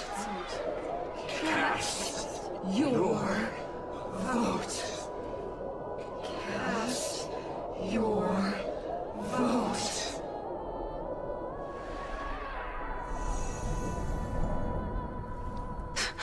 I cannot help but wonder, is every hardship in the world something you will exploit and use to your advantage? How else am I supposed to make use of this situation where my body and soul are separated? Oh, Circes. Or should I say Calypso? Accompany me on this final journey.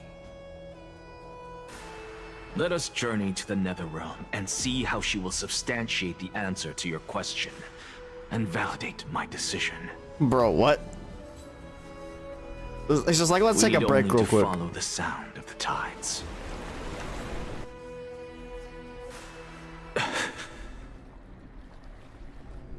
You are... Well done, child. Just as I foresaw. It's his You teacher. have achieved great things. Teacher. It's his teacher. What a twist of fate. A blasphemer raised in the doctrines of the Venerationists. It's like a foal kicking its mother in the belly after taking all her milk. I respect you immensely, sir, but... You cherish the truth even more. And the truth shall set you So, free. child, do not be troubled by the criticisms I have borne. Do not let those voices hinder you as you forge ahead. As the sage of the Venerationists, I am duty-bound to oppose you. But, as your friend and mentor, Anaxagoras, I say, go forth, for the truth is already in your hands. I will keep that in mind. Go now, child. Your lonely pursuit is about to welcome a new chapter. And when you reach the end of this journey, may we meet again with the truth before us. You have my word, sir.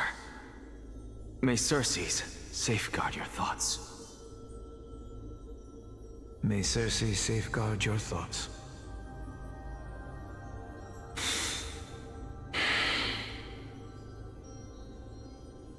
You are right, Empedocles. My lonely pursuit is about to welcome a new chapter. I must be on my way now. May we meet again with the truth before us, Empedocles. What are you waiting for? Just cast your vote. They're getting so pissed at him. Silence! Silence, everyone! Behold, Circes, here at the center of the world, I shall write the final step of my proof. For this place is but one step away from the truth. Bro's about to take the freaking core flame and it's gonna make everything dark. That's just... Oh? I completed the proof you wanted. He's talking to him.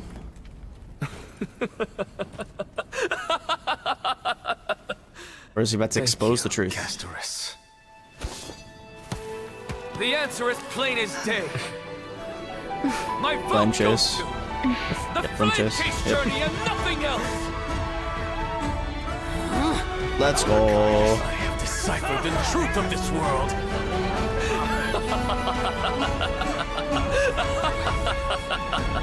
That's all he wanted was the truth. With the balance shattered, the result is clear. By carefully and Lenten above, as the Theoros, I have observed. No! Lygus, you can't! Onyxa, what have you done? Have you lost your mind? No. I hope you are prepared for the harsh punishment awaiting you. Mark my words, I will make sure that clever head of yours never forgets the price of betrayal. Have you forgotten?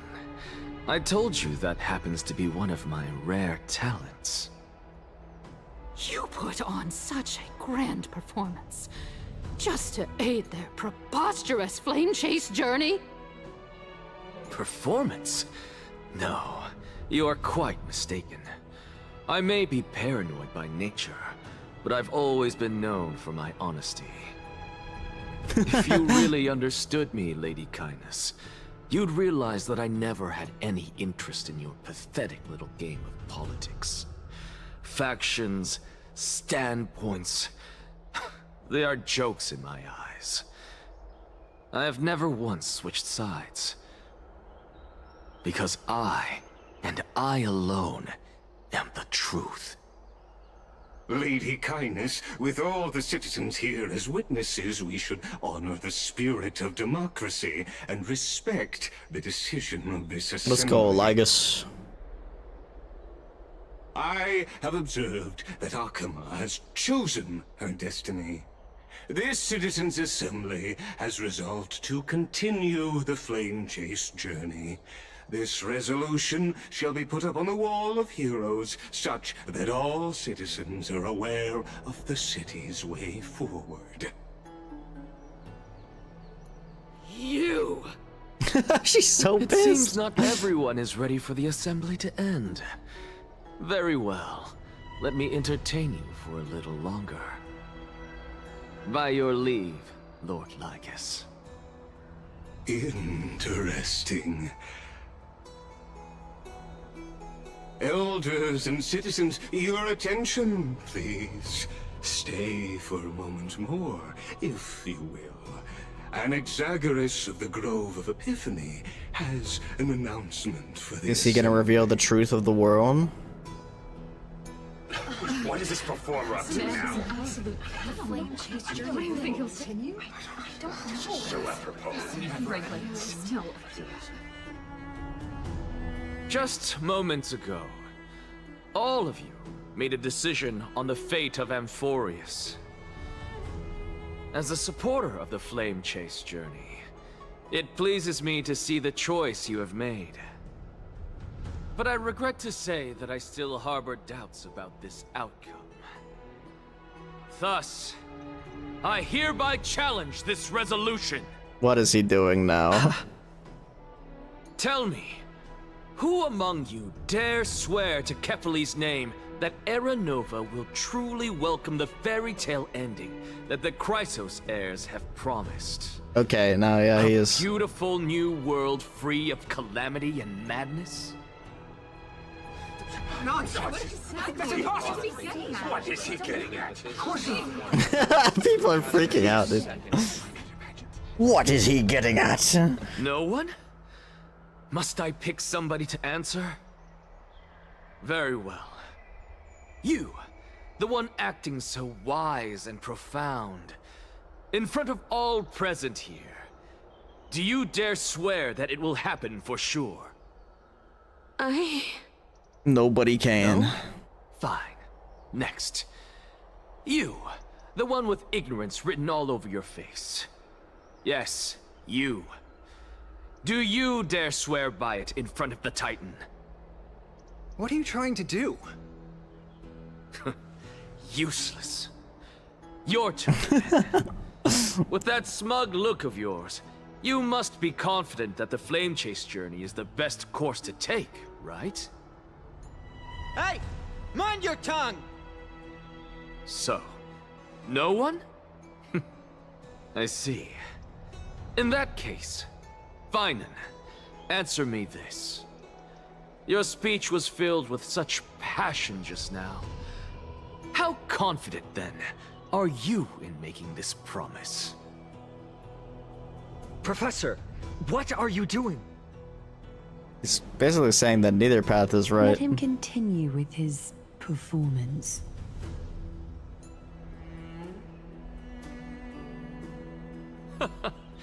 Will you look at that? Even Finan and Aglaya lack the courage to make such a promise. And what's even more absurd is that no one but I can promise you this new world. And yet, the Assembly passed the resolution anyway. But you needn't worry, because I knew better than to trust you good-for-nothings. That is precisely why I am here today. To give you one final lecture. Now listen up and listen well. I, Anaxagoras of the Grove of Epiphany, hereby declare everything that the Flame Chase journey promises is true. Finan of Ides Elysiae, the prophesized demigod who shall succeed Kefali, will reforge each and every one of us in the new world with his complete, intact memories. What? The core flame-bearing titans were the Chrysos heirs of yesterday. And the Chrysos heirs who carry the core flames today will become the titans of tomorrow. All of our souls shall endure for eternity in the miracle of the World-Bearer. And all under Kefali's protection shall step into that new world.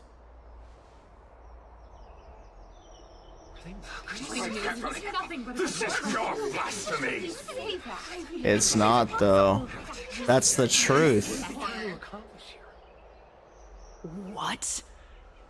Are you saying that we must bow down to you and worship you, even in our next lives? Enough, you blasphemous imbecile! How dare you try to deceive us with all these lies and falsehoods? How can you prove? I told you, don't interrupt me. But since you've asked, I shall be kind and indulge you.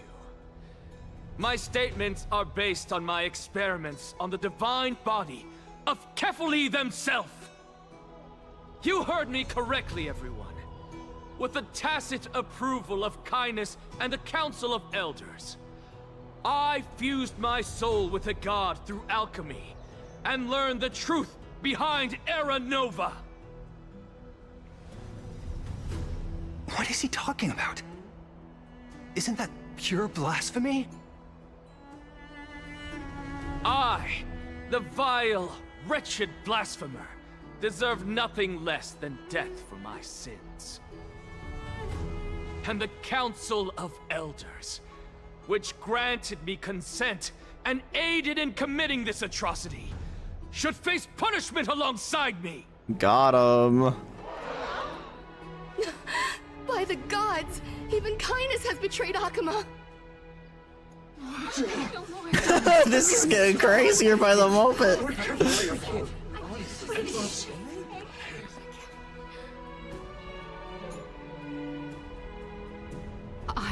I had no knowledge of his transgressions. He did that on his own. The Council of Elders bears no responsibility for his actions. Lord Lygus, as the esteemed Theoros, are you going to simply stand by and allow the Council of Elders to be dragged through the mud? He's neutral. If the accusation is true, I will acknowledge it. If not, my conscience stands unburdened. Lady Kindness, the reputation of the Council of Elders was not built in a day. Rome. Shattered overnight. Repercussions await those who fool the people, and punishment must be meted out on those who abandon their vows. We should respect this beautiful city and her people. You... Lady Aglaya, the Gold Weaver, I humbly ask that you take on the responsibility of overseeing this judgment in the name of the fairness of Talantin and the justice of Kefali. Considering the circumstances, and in accordance with Akima's codex, as the only demigod among us, shall rightfully wield this authority. The honor is mine to bear. How is this permitted? Somebody do something! This is how we're supposed to go. Elders and citizens, silence, if you please. Anaxagoras of the Grove of Epiphany has made his statement clear. As per Akima's codex, I request all present citizens to stand with me in exercising the right of judgment. First, Elder Kindness of Akima and Ligus the Theoros stand accused of neglecting their duties and abusing the law, leading to the egregious blasphemy against a god. In the names of Talantin and Kefali, Akima is to form a committee before the 7th action hour to conduct an investigation and disclose the findings to the public for subsequent judgment. Yes! That's what we deserve! That's what we deserve! Curse you! Now, concerning Anaxagoras of the Grove of Epiphany, he has confessed to grave blasphemy against Kefali. In the names of Talantin and Kefali, the accused must be allowed to hear the people's voice prior to the execution, for a chance at a reduced sentence and possible pardon. Well, he's already technically dead, so if he dies, then it's not that really big of a deal, right? Damn, these people are brutal.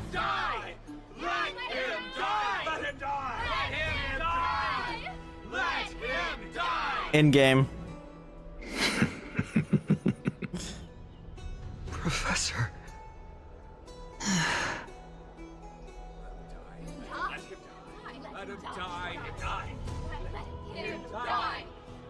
Jesus Christ. Let him die! Let him die! Oh man, true. Take him to the Colosseum. Let him die! Jesus Christ. Let him die! Let him die! Let him die! Let him die! Let him die! Let him die! Let him die! Let him die! Let him die! Dude, there's no way this is still going. Let him die! Let him die! Let him die! What decision will you make, Lady Goldweaver? Enough with the hesitation, Aglaya. This is not like you. Let him die! Oh my god. Let him die! Let him die! Let him die! Let him die! Let him die! Let him die! Let him die! Then, in light of the people's voice, O Talantin on high, may you bring death upon him. Jesus Christ.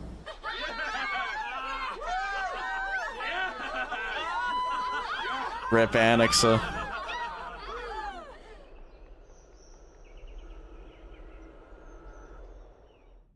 Oh my god.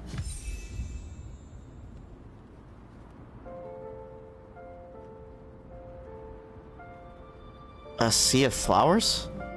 What is this place?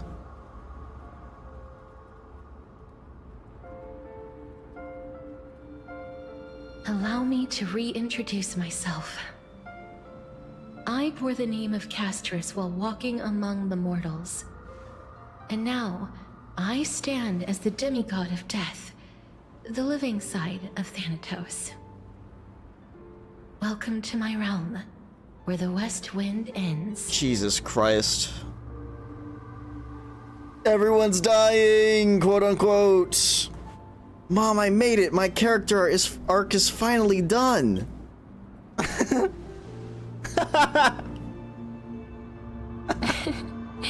You're still as energetic as always. I love Did stuff. you know? Every flower here was planted by Thanatos themselves. These flowers were originally both lifeless and immortal, but in the first rain brought by the River of Souls, they were given new life, flourishing as the bearers of countless souls. And it is my duty as the Master of Death to tend to their well-being and foster their growth in this serene haven. Similar to the structured cycle of life and death in the mortal world, these flowers too shall wither and fade, returning to the earth and then ascending to the sky with mist and tides. Eventually, they will descend to the mortal land as gentle rain.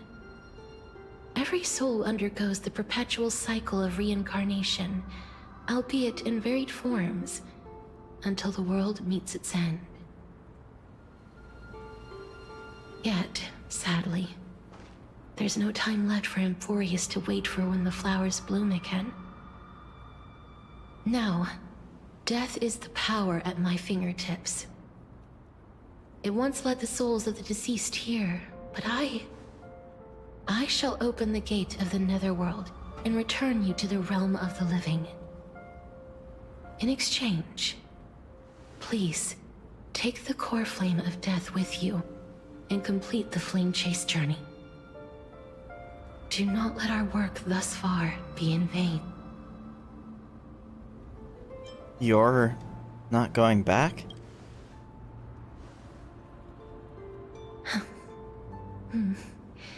Just like the other demigods, I will stay here and embrace my destiny. That being said, it is not easy to guide a lost soul back to the mortal realm. The whispers of death are sweet and alluring. If your determination wavers, you will succumb and be forever ensnared by the netherworld's grasp. Please consider this a one-time exception. I will do everything in my power for the flame chase journey. And for your life, the only life I can save. I'll do my best. I am glad to hear that. Goodbye, Castorice. Over here! March? Keep moving forward and don't look back. Keep going. The express is right here with you. I believe in you. Oh, I'm forced to walk. They're calling out to us. They're bringing us back. Listen, just keep moving. One day, our paths will cross again. I beg you. Firefly! Lift your chin up high and step forward with us toward tomorrow! That's right. Keep your eyes on the dawn. Onward. Show me your courage.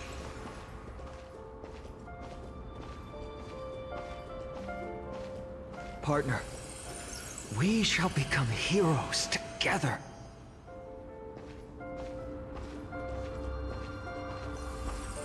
Almost there.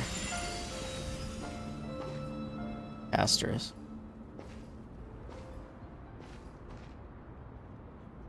Finally. Oh, it's that image.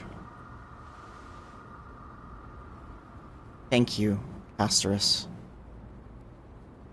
Since I've already made it to the end, maybe I can have one last glance at that sea of flowers.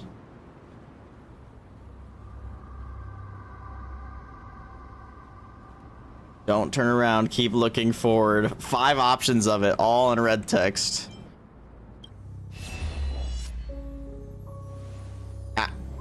Acheron? Fear not, as a touch of red will be awaiting you at the end of the path. What the fuck?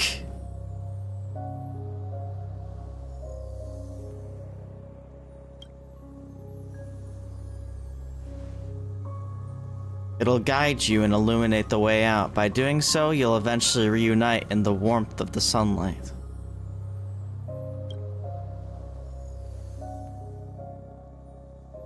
Why?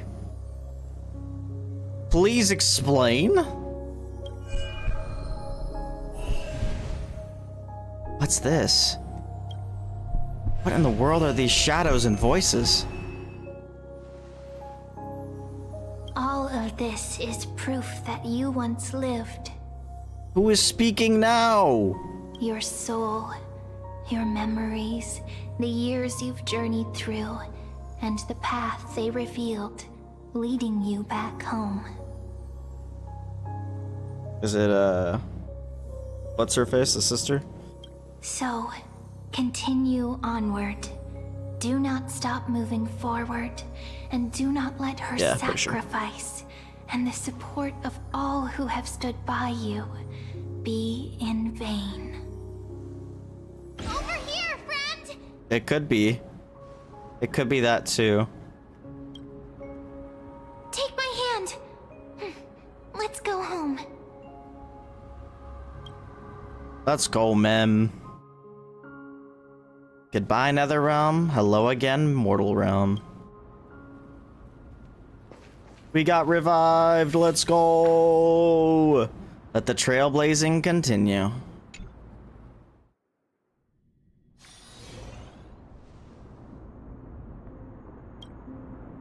I'm back. At last. I knew you could do it. Your soul is still perfectly whole. As if some kind of force is trying its best to keep it together. Is it Orynyx's final blessing? Or is it a miracle of your own? Stellaron, maybe? It's truly incredible. Such a strange surge of familiarity. So hard to describe.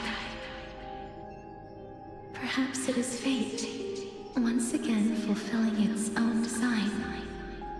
Or perhaps it is the laws from beyond the sky, so familiar to you, that intertwined our fates long ago.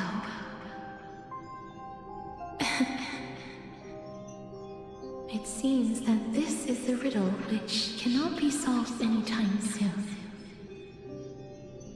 The sensation of becoming a demigod is truly wondrous. It's as if the river of souls is winding its way through the depths of my spirit, transforming with each breath into a fine rain that nourishes the world. Do you recall that prophecy? At the end of the sea of flowers, the souls of the living shall warm thy fingertips, and after an embrace, there shall be eternal separation. I promised you that I would do everything in my power to give it another meaning. Now, as I stand as a demigod, and destiny draws to a close, I can finally ended in a way that is as beautiful as it deserves. The wish I once sought, but could never grasp, is now within reach. In this brand new world, every blooming life will lift its arms in celebration and recount the profound meaning of this very instant. Every touch, every embrace we share will never again be an ice-cold loss. They will radiate with an intense warmth, sowing love far and wide throughout the land.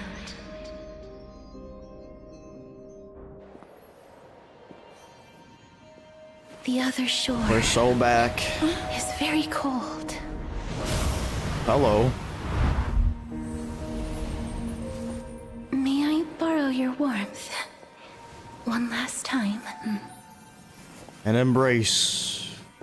Thank you for fulfilling this wish of mine. Now goodbye, Castorice. The place I'll be going to is what humans call the Land of Sorrows.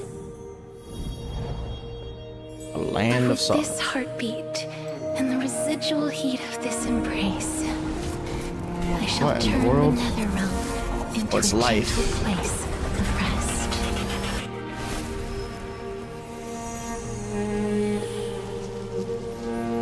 Goodbye, Castorice. You a goat for real. This embrace may be brief, but it's the proof that I once lived. Farewell, then. May we reunite in the new world. We will. Everyone's gonna be alive again in the new world. We're gonna break the cycle somehow, though. Presently in Akima. That grand and absurd performance was what you've been seeking your whole life? I gave up everything in search of truth. And it culminated in this very moment. You, on the other hand, performed as I expected.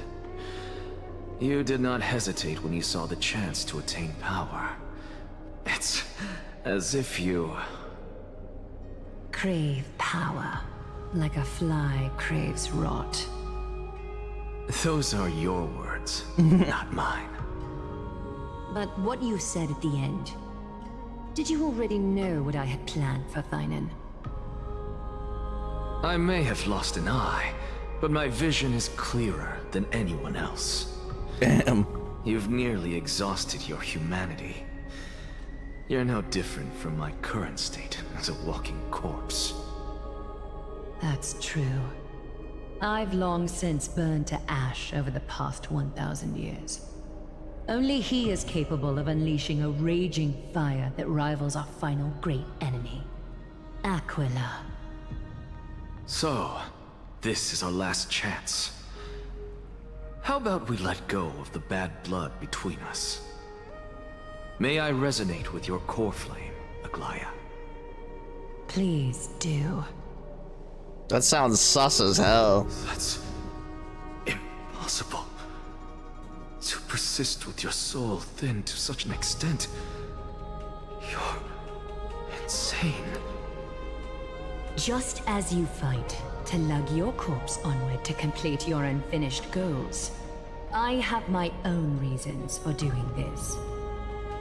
Until Thainan grows into his position as the prophesied leader, I must continue to lead everyone on the flame chase journey. I must keep Shipper's squealing already. as an empty shell. True. I've long predicted this was the case, but I didn't think you'd already lost so much. How ironic. We would have avoided so many misunderstandings if you and I had just spoken this candidly before. Dang, crazy what communication does. Casting aside our ideological differences, there is one thing you and I agree on. Thainan. Yes. He was born to be a hero. He understands the hearts of the people, and I can confidently say he is a far better leader than you. Only he is capable of fulfilling your mission. Sadly, he is a man cursed by Nestia. But by my estimates, his horribly elaborate sense of style should not impede Era Nova. Congratulations are in order. We found common ground at the very end of our destined paths. When you put it that way, it makes me want to take back what I said. Glaya, we're back. Come welcome our great hero reborn from the ashes. Rose like a phoenix, baby. I hope he didn't hear your earlier assessment. It wouldn't be the first time I criticized him. A man should be aware of his own shortcomings.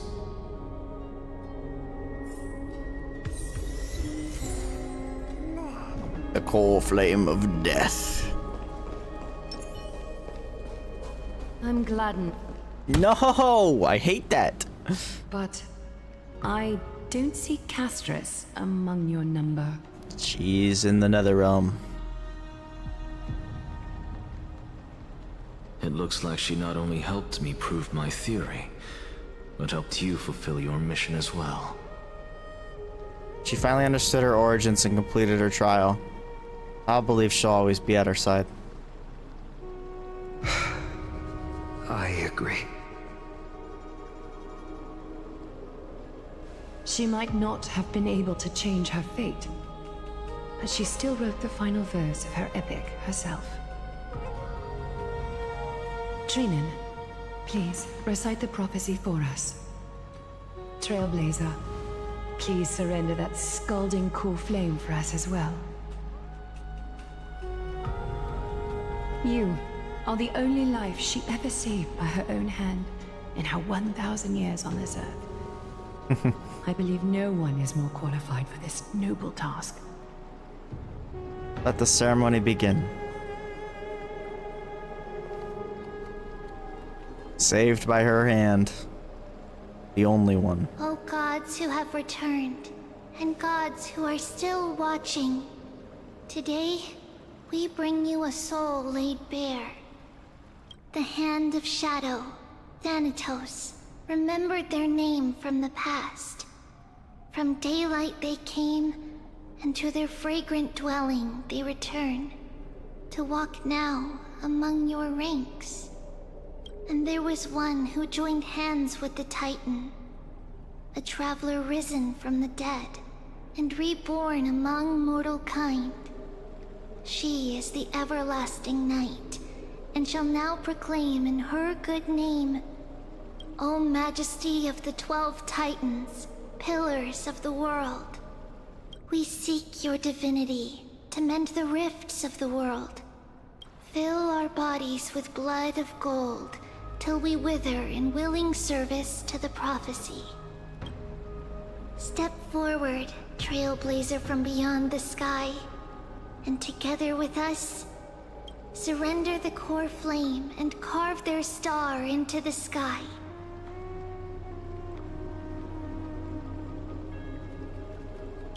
Surrender the core flame. Goodbye, Castorice.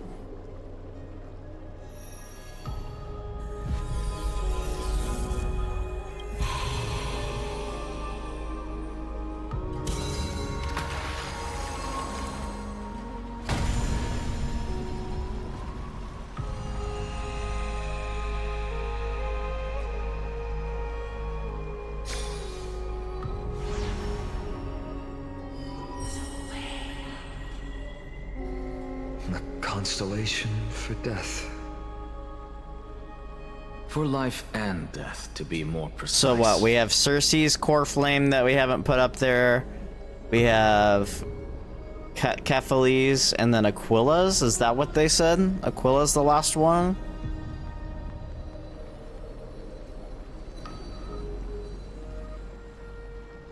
Look, it's Castorice.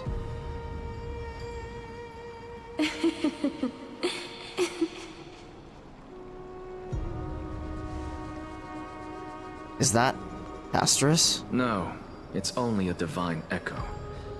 I think she's here for the trial.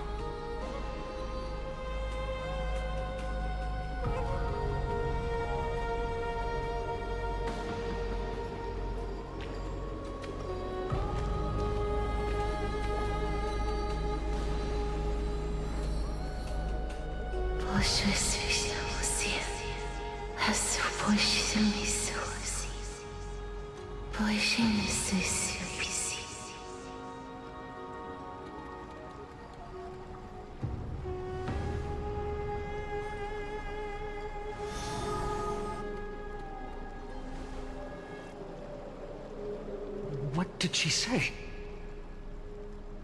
That's the language of the Titans. Castorice... No. The Titan. They said... Oh no, what did they I say? have illuminated the cold shadow of death. Onwards. For your path to the future is bright and its flame eternal.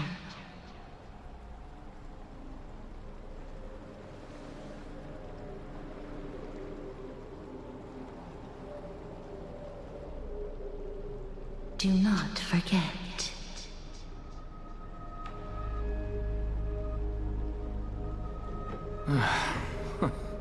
She made quite a scene. Oh, I yep, suppose so it's my turn Annex now. has given up his now, so Cersei's. I won't stop you.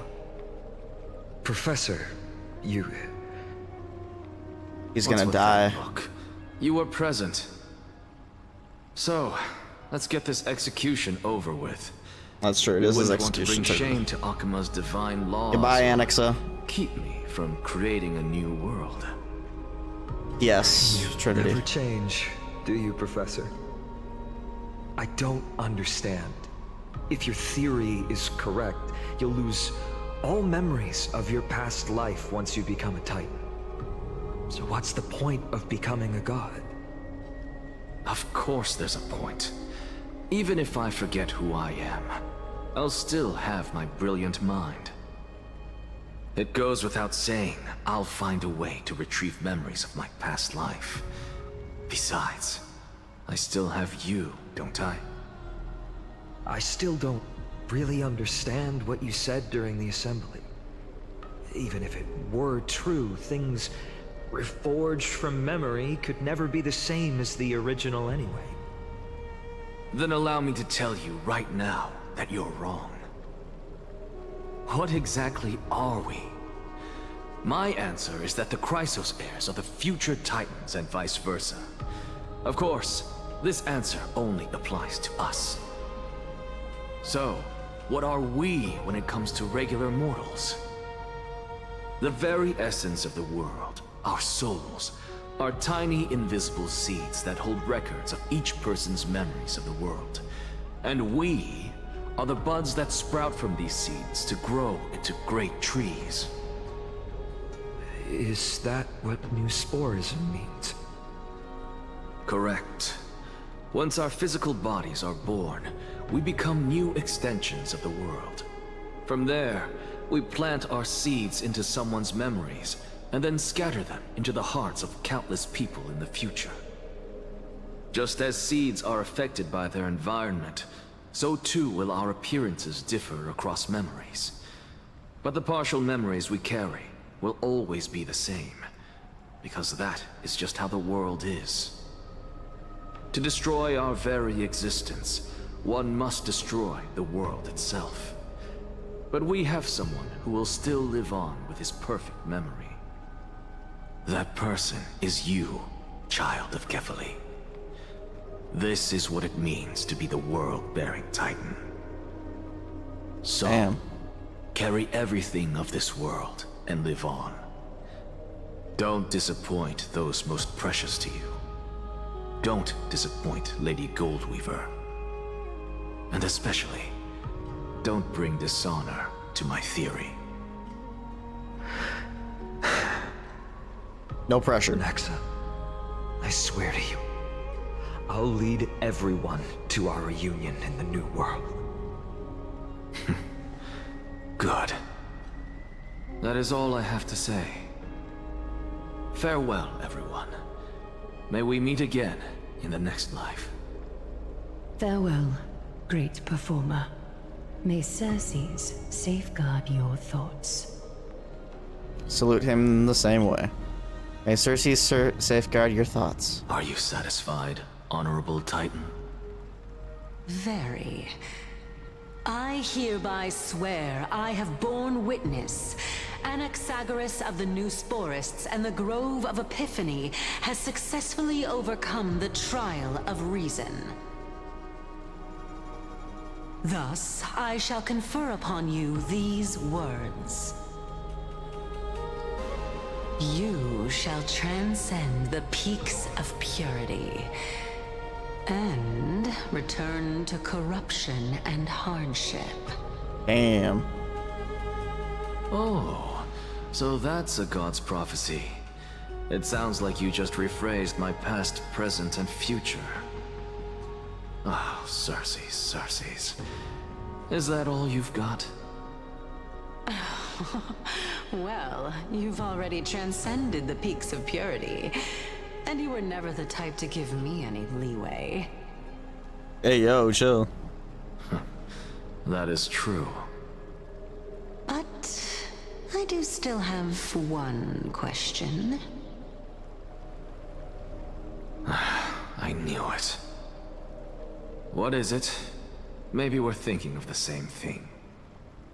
As you've so boldly stated, we and the world itself live on through the memories of others. If that is the case, whose memories did the very first new spore sprout from? How should I know?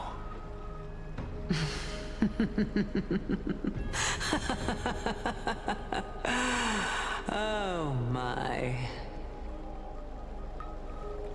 But, since we are both equally curious, we should allow the children of humanity who come after us to investigate in our stead. Alright, goodbye, Annexa. Lots of goodbyes this time. Rejoice, Cersei's. I sow the seeds of suspicion in the new world with your soul! There we go. The objective is complete. That is all. Goodbye, Annexa. Another one bites the dust. Thankfully, Oh. she's still alive. Oh. Oh. Black Swan's still here. I thought she disappeared. I thought she dipped. Was March 7th also in this condition when she was first rescued by the Express? Her condition was very similar. It's just that at the time, the Express did not have a memo keeper who could diagnose her condition. But she still woke up naturally. Looking on the bright side, that might happen this time as well. When March awakened from the ice, her memories were completely wiped clean. I want to prepare for the worst and prevent something like that from happening again. Oh no, I didn't think about that. Can you share with us your hypothesis? I do not have conclusive evidence, but judging by her current condition, perhaps March 7th's memories have been hijacked. Huh? Hijacked? Think about it, Miss Himiko. What will happen when someone loses their ability to remember? I'm not a biologist, but I hear that there's a species of fish on Vanwalk that has the memory span of less than a second. It forgets anything that occurs in the very next instant. Perhaps something similar will happen? Unfortunately, short-term memory is an entirely different concept from the inability to remember. Perhaps it is difficult for you to imagine, but an individual who has lost their ability to remember turns into nothingness. I don't think so. I think she sounds the same. I could be wrong, but pretty sure she sounds the same. Nothingness? The belief of the Garden is that everything in this universe can be interpreted through memories. This is the driving force behind the continuance of this path. The past is made up of memoria, while the future is a possibility that will eventually be converted to memoria. But the present, it doesn't really exist, and it's only an abstract expression. Therefore, when a person is affected by the path and loses their ability to remember, their physical form will also be affected. These ice crystals are a manifestation of that. What? Miss Black Swan, there's one thing that I haven't looked into deeply until now. You've guided us to Amphorius, but refused to tell us your true intentions. She's asking, thank you. Collecting memories is simply not a convincing answer. Is Miss Himiko suspicious? We're all suspicious of you. I mean, even when we got the outfit, you said that she was in for a transformative experience or something like that. Like, hello? Icy experience? I don't remember what she said exactly, but... I mean no offense, I'm merely speculating, but I'd appreciate your honesty if possible. In other words, now is the time for me to prove my innocence. That's not a problem, of course. The true reason behind my intentions is that Amphorius holds special significance. For some memo keepers of the garden with extremist views, it is a perfect example. A perfect example of what? Perfect example? A world that can only be seen through the garden's mirror means that memo keepers have the right to keep the world in their private collection. If those Pathstriders of Remembrance were to uncover the secrets of Amphorius first, they might unleash their wild ambitions and remodel more worlds into a similar form. What would that mean, though? So the reason you did everything you could to convince the Express to come to the Star Zone is just to uncover the secrets and foil the plans of these people? I chose to remain quiet before, because I did not want to involve you in the Garden's internal conflicts. Remodeling a world is no easy feat. These extremists likely aren't just simple Pathstriders. Do they wield the power of Emanators? You can be even bolder with your guesses. The people that I'm talking about, they aren't just individuals. They are an organization that has already attached itself to the pinky finger of Fu Li. Okay. Could they be the ones who hijacked March 7th's memories? I cannot be certain, but at the very least, they are capable of doing so. I am deeply sorry about what has happened to March 7th. But the deal that I propose still remains a fair one. Amphorius is still an excellent destination, and investigating further might allow us to uncover the truth behind the accident. Miss Himiko, the wisest choice right now is for us to continue cooperating. What is that? Huh? What's wrong? What was that? Let me take back a part of what I said just now, Miss Himiko. What is going on? Although we indeed struck a deal, it seems like I have involved you in some unforeseen danger. Please accept my deepest apologies. What is about to happen? Has something changed? It's Fu Li. Their gaze has just swept across Amphorius. Uh-oh. Berta! Oh, how interesting. I never expected a mere memo snatcher to be actually hiding so much inside her head. Oh, that's right, the memo snatcher. I totally forgot about that. What's even more interesting is that the word Amphorius has appeared in her subconscious. Interesting. This lady seems to be having fun. Is she usually like this? It's, hard to explain. What are you two whispering about? Has it not occurred to you that I can hear everything clearly? Please pardon me, Madam Herta. Would you mind sharing with us what you've discovered? The ones who need help are the Astral Express. You will have to put up with my methods, even if they are rather unconventional. Let's get back to the topic. By using the fourth mirror, I rummaged through the brain of this memo snatcher and learned a good deal. Not only does this person know of Emphorius, but there are also many memo keepers who are interested in the place. I searched through her consciousness and found the following terms: the Eternal Land, the Rejected Land, and the private collection of the Garden of Recollection. It seems like Miss Black Swan is indeed hiding some things from us. Since I'm not able to find any useful clues from the outside, why don't I personally visit this mysterious Emphorius? Oh my god. I talked about this with David. I'm like, Herta, I think it's gonna go there. I don't really know why. Like, I think she's gonna find our way out somehow, but I don't know. You're planning to head to Emphorius yourself? Yes, but not in the flesh like you all foolishly did. In the simulated universe. See these Herta mirrors? With them, I can project my data spirit entity to any corner of the cosmos through spatial warps, without even needing to leave my room. But of course, these corners of the cosmos must be within the coverage zone of inter-astral peace communications. After all, this is collaborative technology. I see.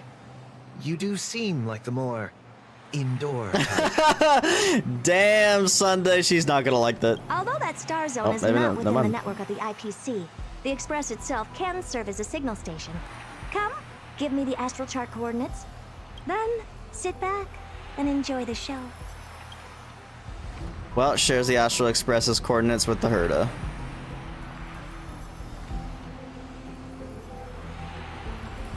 All right, now that everything is ready, mirrors, get to work. Thank you, Madam Herta.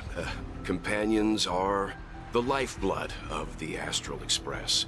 When things are settled, we will repay you for all your help. Well, this young man sure is courteous. Madam, watching you work has been an enlightening experience for me. It's hard to imagine that an outstanding scholar like you could maintain such a relaxed manner most of the time. Your calm and collected nature is truly a trait that I should learn. This brat. Why does everything that comes out of his mouth sound so snarky? 'Cause that's Sunday for you. First mirror, input the coordinates. You'll be in charge of the spatial warp. As you command, Madam Herta. The preparations are complete. I wish you a pleasant journey ahead. Second mirror, prepare for the thought refraction. There's still some distance from the Astral Express to the Emphorius celestial body. You're in charge of sending me over. This time, raise the power to the maximum. Don't be stingy. Oh, okay. I won't fail the mission, Madam Herta. Third mirror, you're in charge of generating the data spirit entity. I'm happy to help, Madam Herta. What kind of appearance are you planning to use this time? Good question. Let me think. Forget it. Just use my own appearance. There's no one there that'll recognize me anyway. As you wish. Fourth mirror, you'll be in charge of... It seems like I have nothing for you. Just stand by and wait for orders. Ah, standing by again. That's so boring. Next time, can you count down from 4 instead? Brother. Preparation of the data spirit entity complete. Thought refraction at max power. Excellent. The first mirror. Let's get going. Have a safe trip, Madam Herta. May your journey yield good results. Coordinates Coordinates input complete. Preparing to activate spatial warp. Destination, unknown celestial body. Amphorius. Spatial warp countdown. 5, 4, 3, 2, 1. Warp activated. Whoa, flashbanged. Oh! So that's Amphorius? Its appearance is, well, sure is unique. Second mirror, prepare for thought refraction. It's time to send me in. Alright, please read the safety protocols carefully. Can't you hurry up? Yes, ma'am.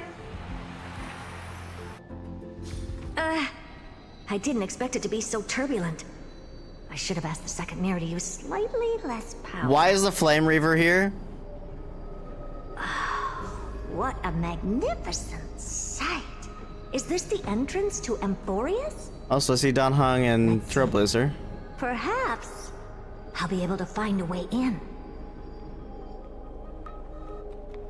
What is happening here? What's this? A statue? It's ugly. I don't like it.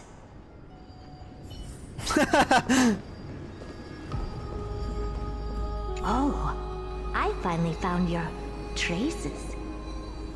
How esteemed must you be for the great Herda to come out personally?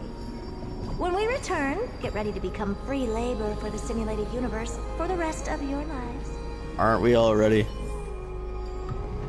Flame Reaver, what are you doing, bro? What's this? How creepy. Oh, it moves? Who are you trying to scare? It's either a projection or a fake. There doesn't seem to be much to take note of. Now then, how am I going to get into Amphorius? None of the things are lit up. My deepest apologies, esteemed lady. I'm afraid that you cannot proceed further. Alright, what are you doing Who's here? there? Your visit, although not part of my calculations, is a pleasant surprise. It's a pity that the preparations are not yet in place to receive you with the hospitality that someone of your What is happening? Status deserves. Hello? Are you not going to answer my question? Who are you? I have many identities. Oh. And I'm going to have even more in the future. But if you just need a form of address, you can use my common alias. What does he mean by that? Lycurgus. Lygus. Lygus is extra sus now. Lygus. But you can't possibly think that I'm just asking for a name, can you? Regrettably, I do not have the authority to share more information. However, standards are always flexible. While not violating the ultimate agreement, I'm able to disclose this piece of information. As you thought, this is the entrance to Amphorius. Now, please, kindly turn back. Amphorius is not a world that you should be involved with, regardless of what This guy knows of the outside world. Achievements you have accomplished. This place will not open its doors so easily. And he knows of the Herda. He knows about her. Why? You seem to understand me very well. Then you should know that I have no reason to listen to you. Your reaction is completely within my calculations. Despite my long years as a watcher, it seems like my assessment of human nature still remains accurate. From you, I'm able to sense a beautiful desire for knowledge. But my answer remains unchanged. Madam, it is with the utmost goodwill that I suggest you return to where you came from. Let's assume for a second that I'm not so well-mannered, and that I insist on uncovering the secrets hidden behind you, Mr. Lygus. How do you plan to dispel this notion of mine? Dude, is he about to clap Herta?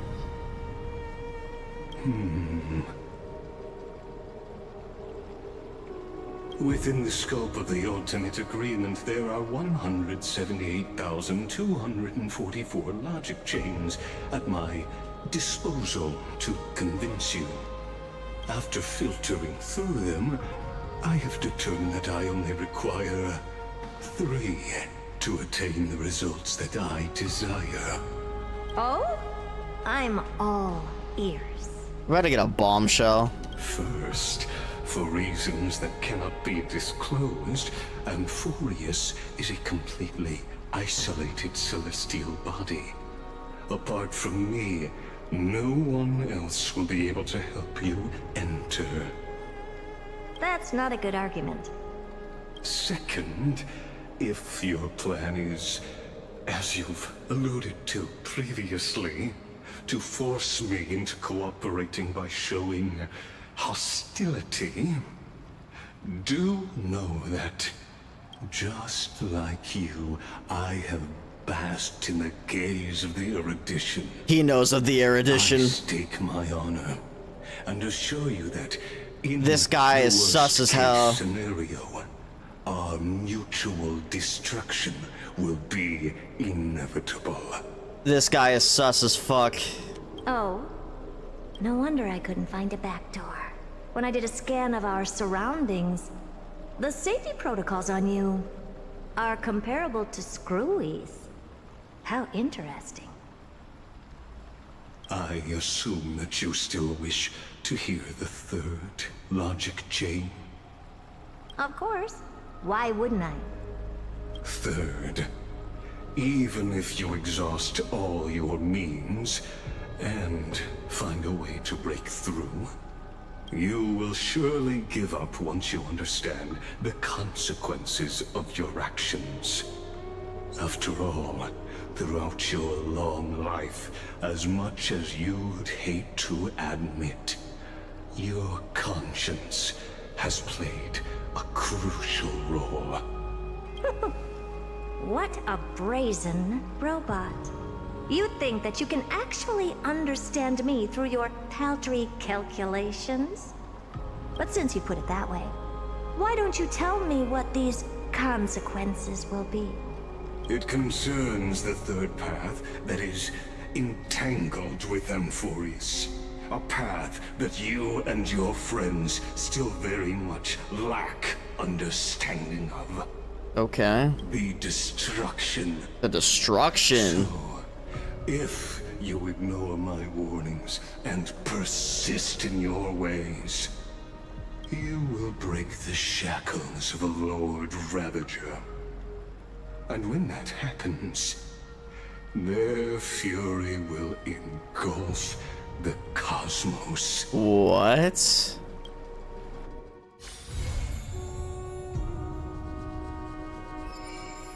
Excuse me?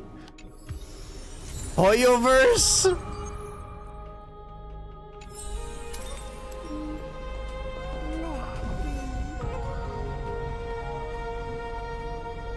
Oh my god. Okay. Well, guess we're waiting for 3.3 now. This chapter was significantly better than the last two, my opinion. Oh my goodness. Wow. Okay. Well, shit hit the fan. He says he uses a power that is not of this world, the Flame Reaver. Yeah, I don't know, man. That's crazy, though. That's freaking wild. So, Herta tried to come, but was stopped by Lygus. Lygus is sus as hell. Lygus is sus as hell. Oh my goodness. Alright. Well, it is 4:42 a.m. and I've been streaming for 9 hours. That was a quest. I'm already looking forward to 3.3. Oh my goodness. I mean, it's somewhere. It's a theory. It's somewhere to start. I still have a feeling that there's connections between Finan and the guy, but I don't know. That's just a theory too, of course.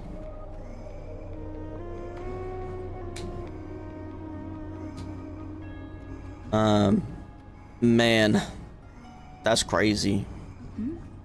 That's crazy. And everyone's dying, bro. Well, I mean, everyone's gonna die anyway, but everyone's dying. I think Aglia is probably next in line, because she has nothing left. Her soul is dying.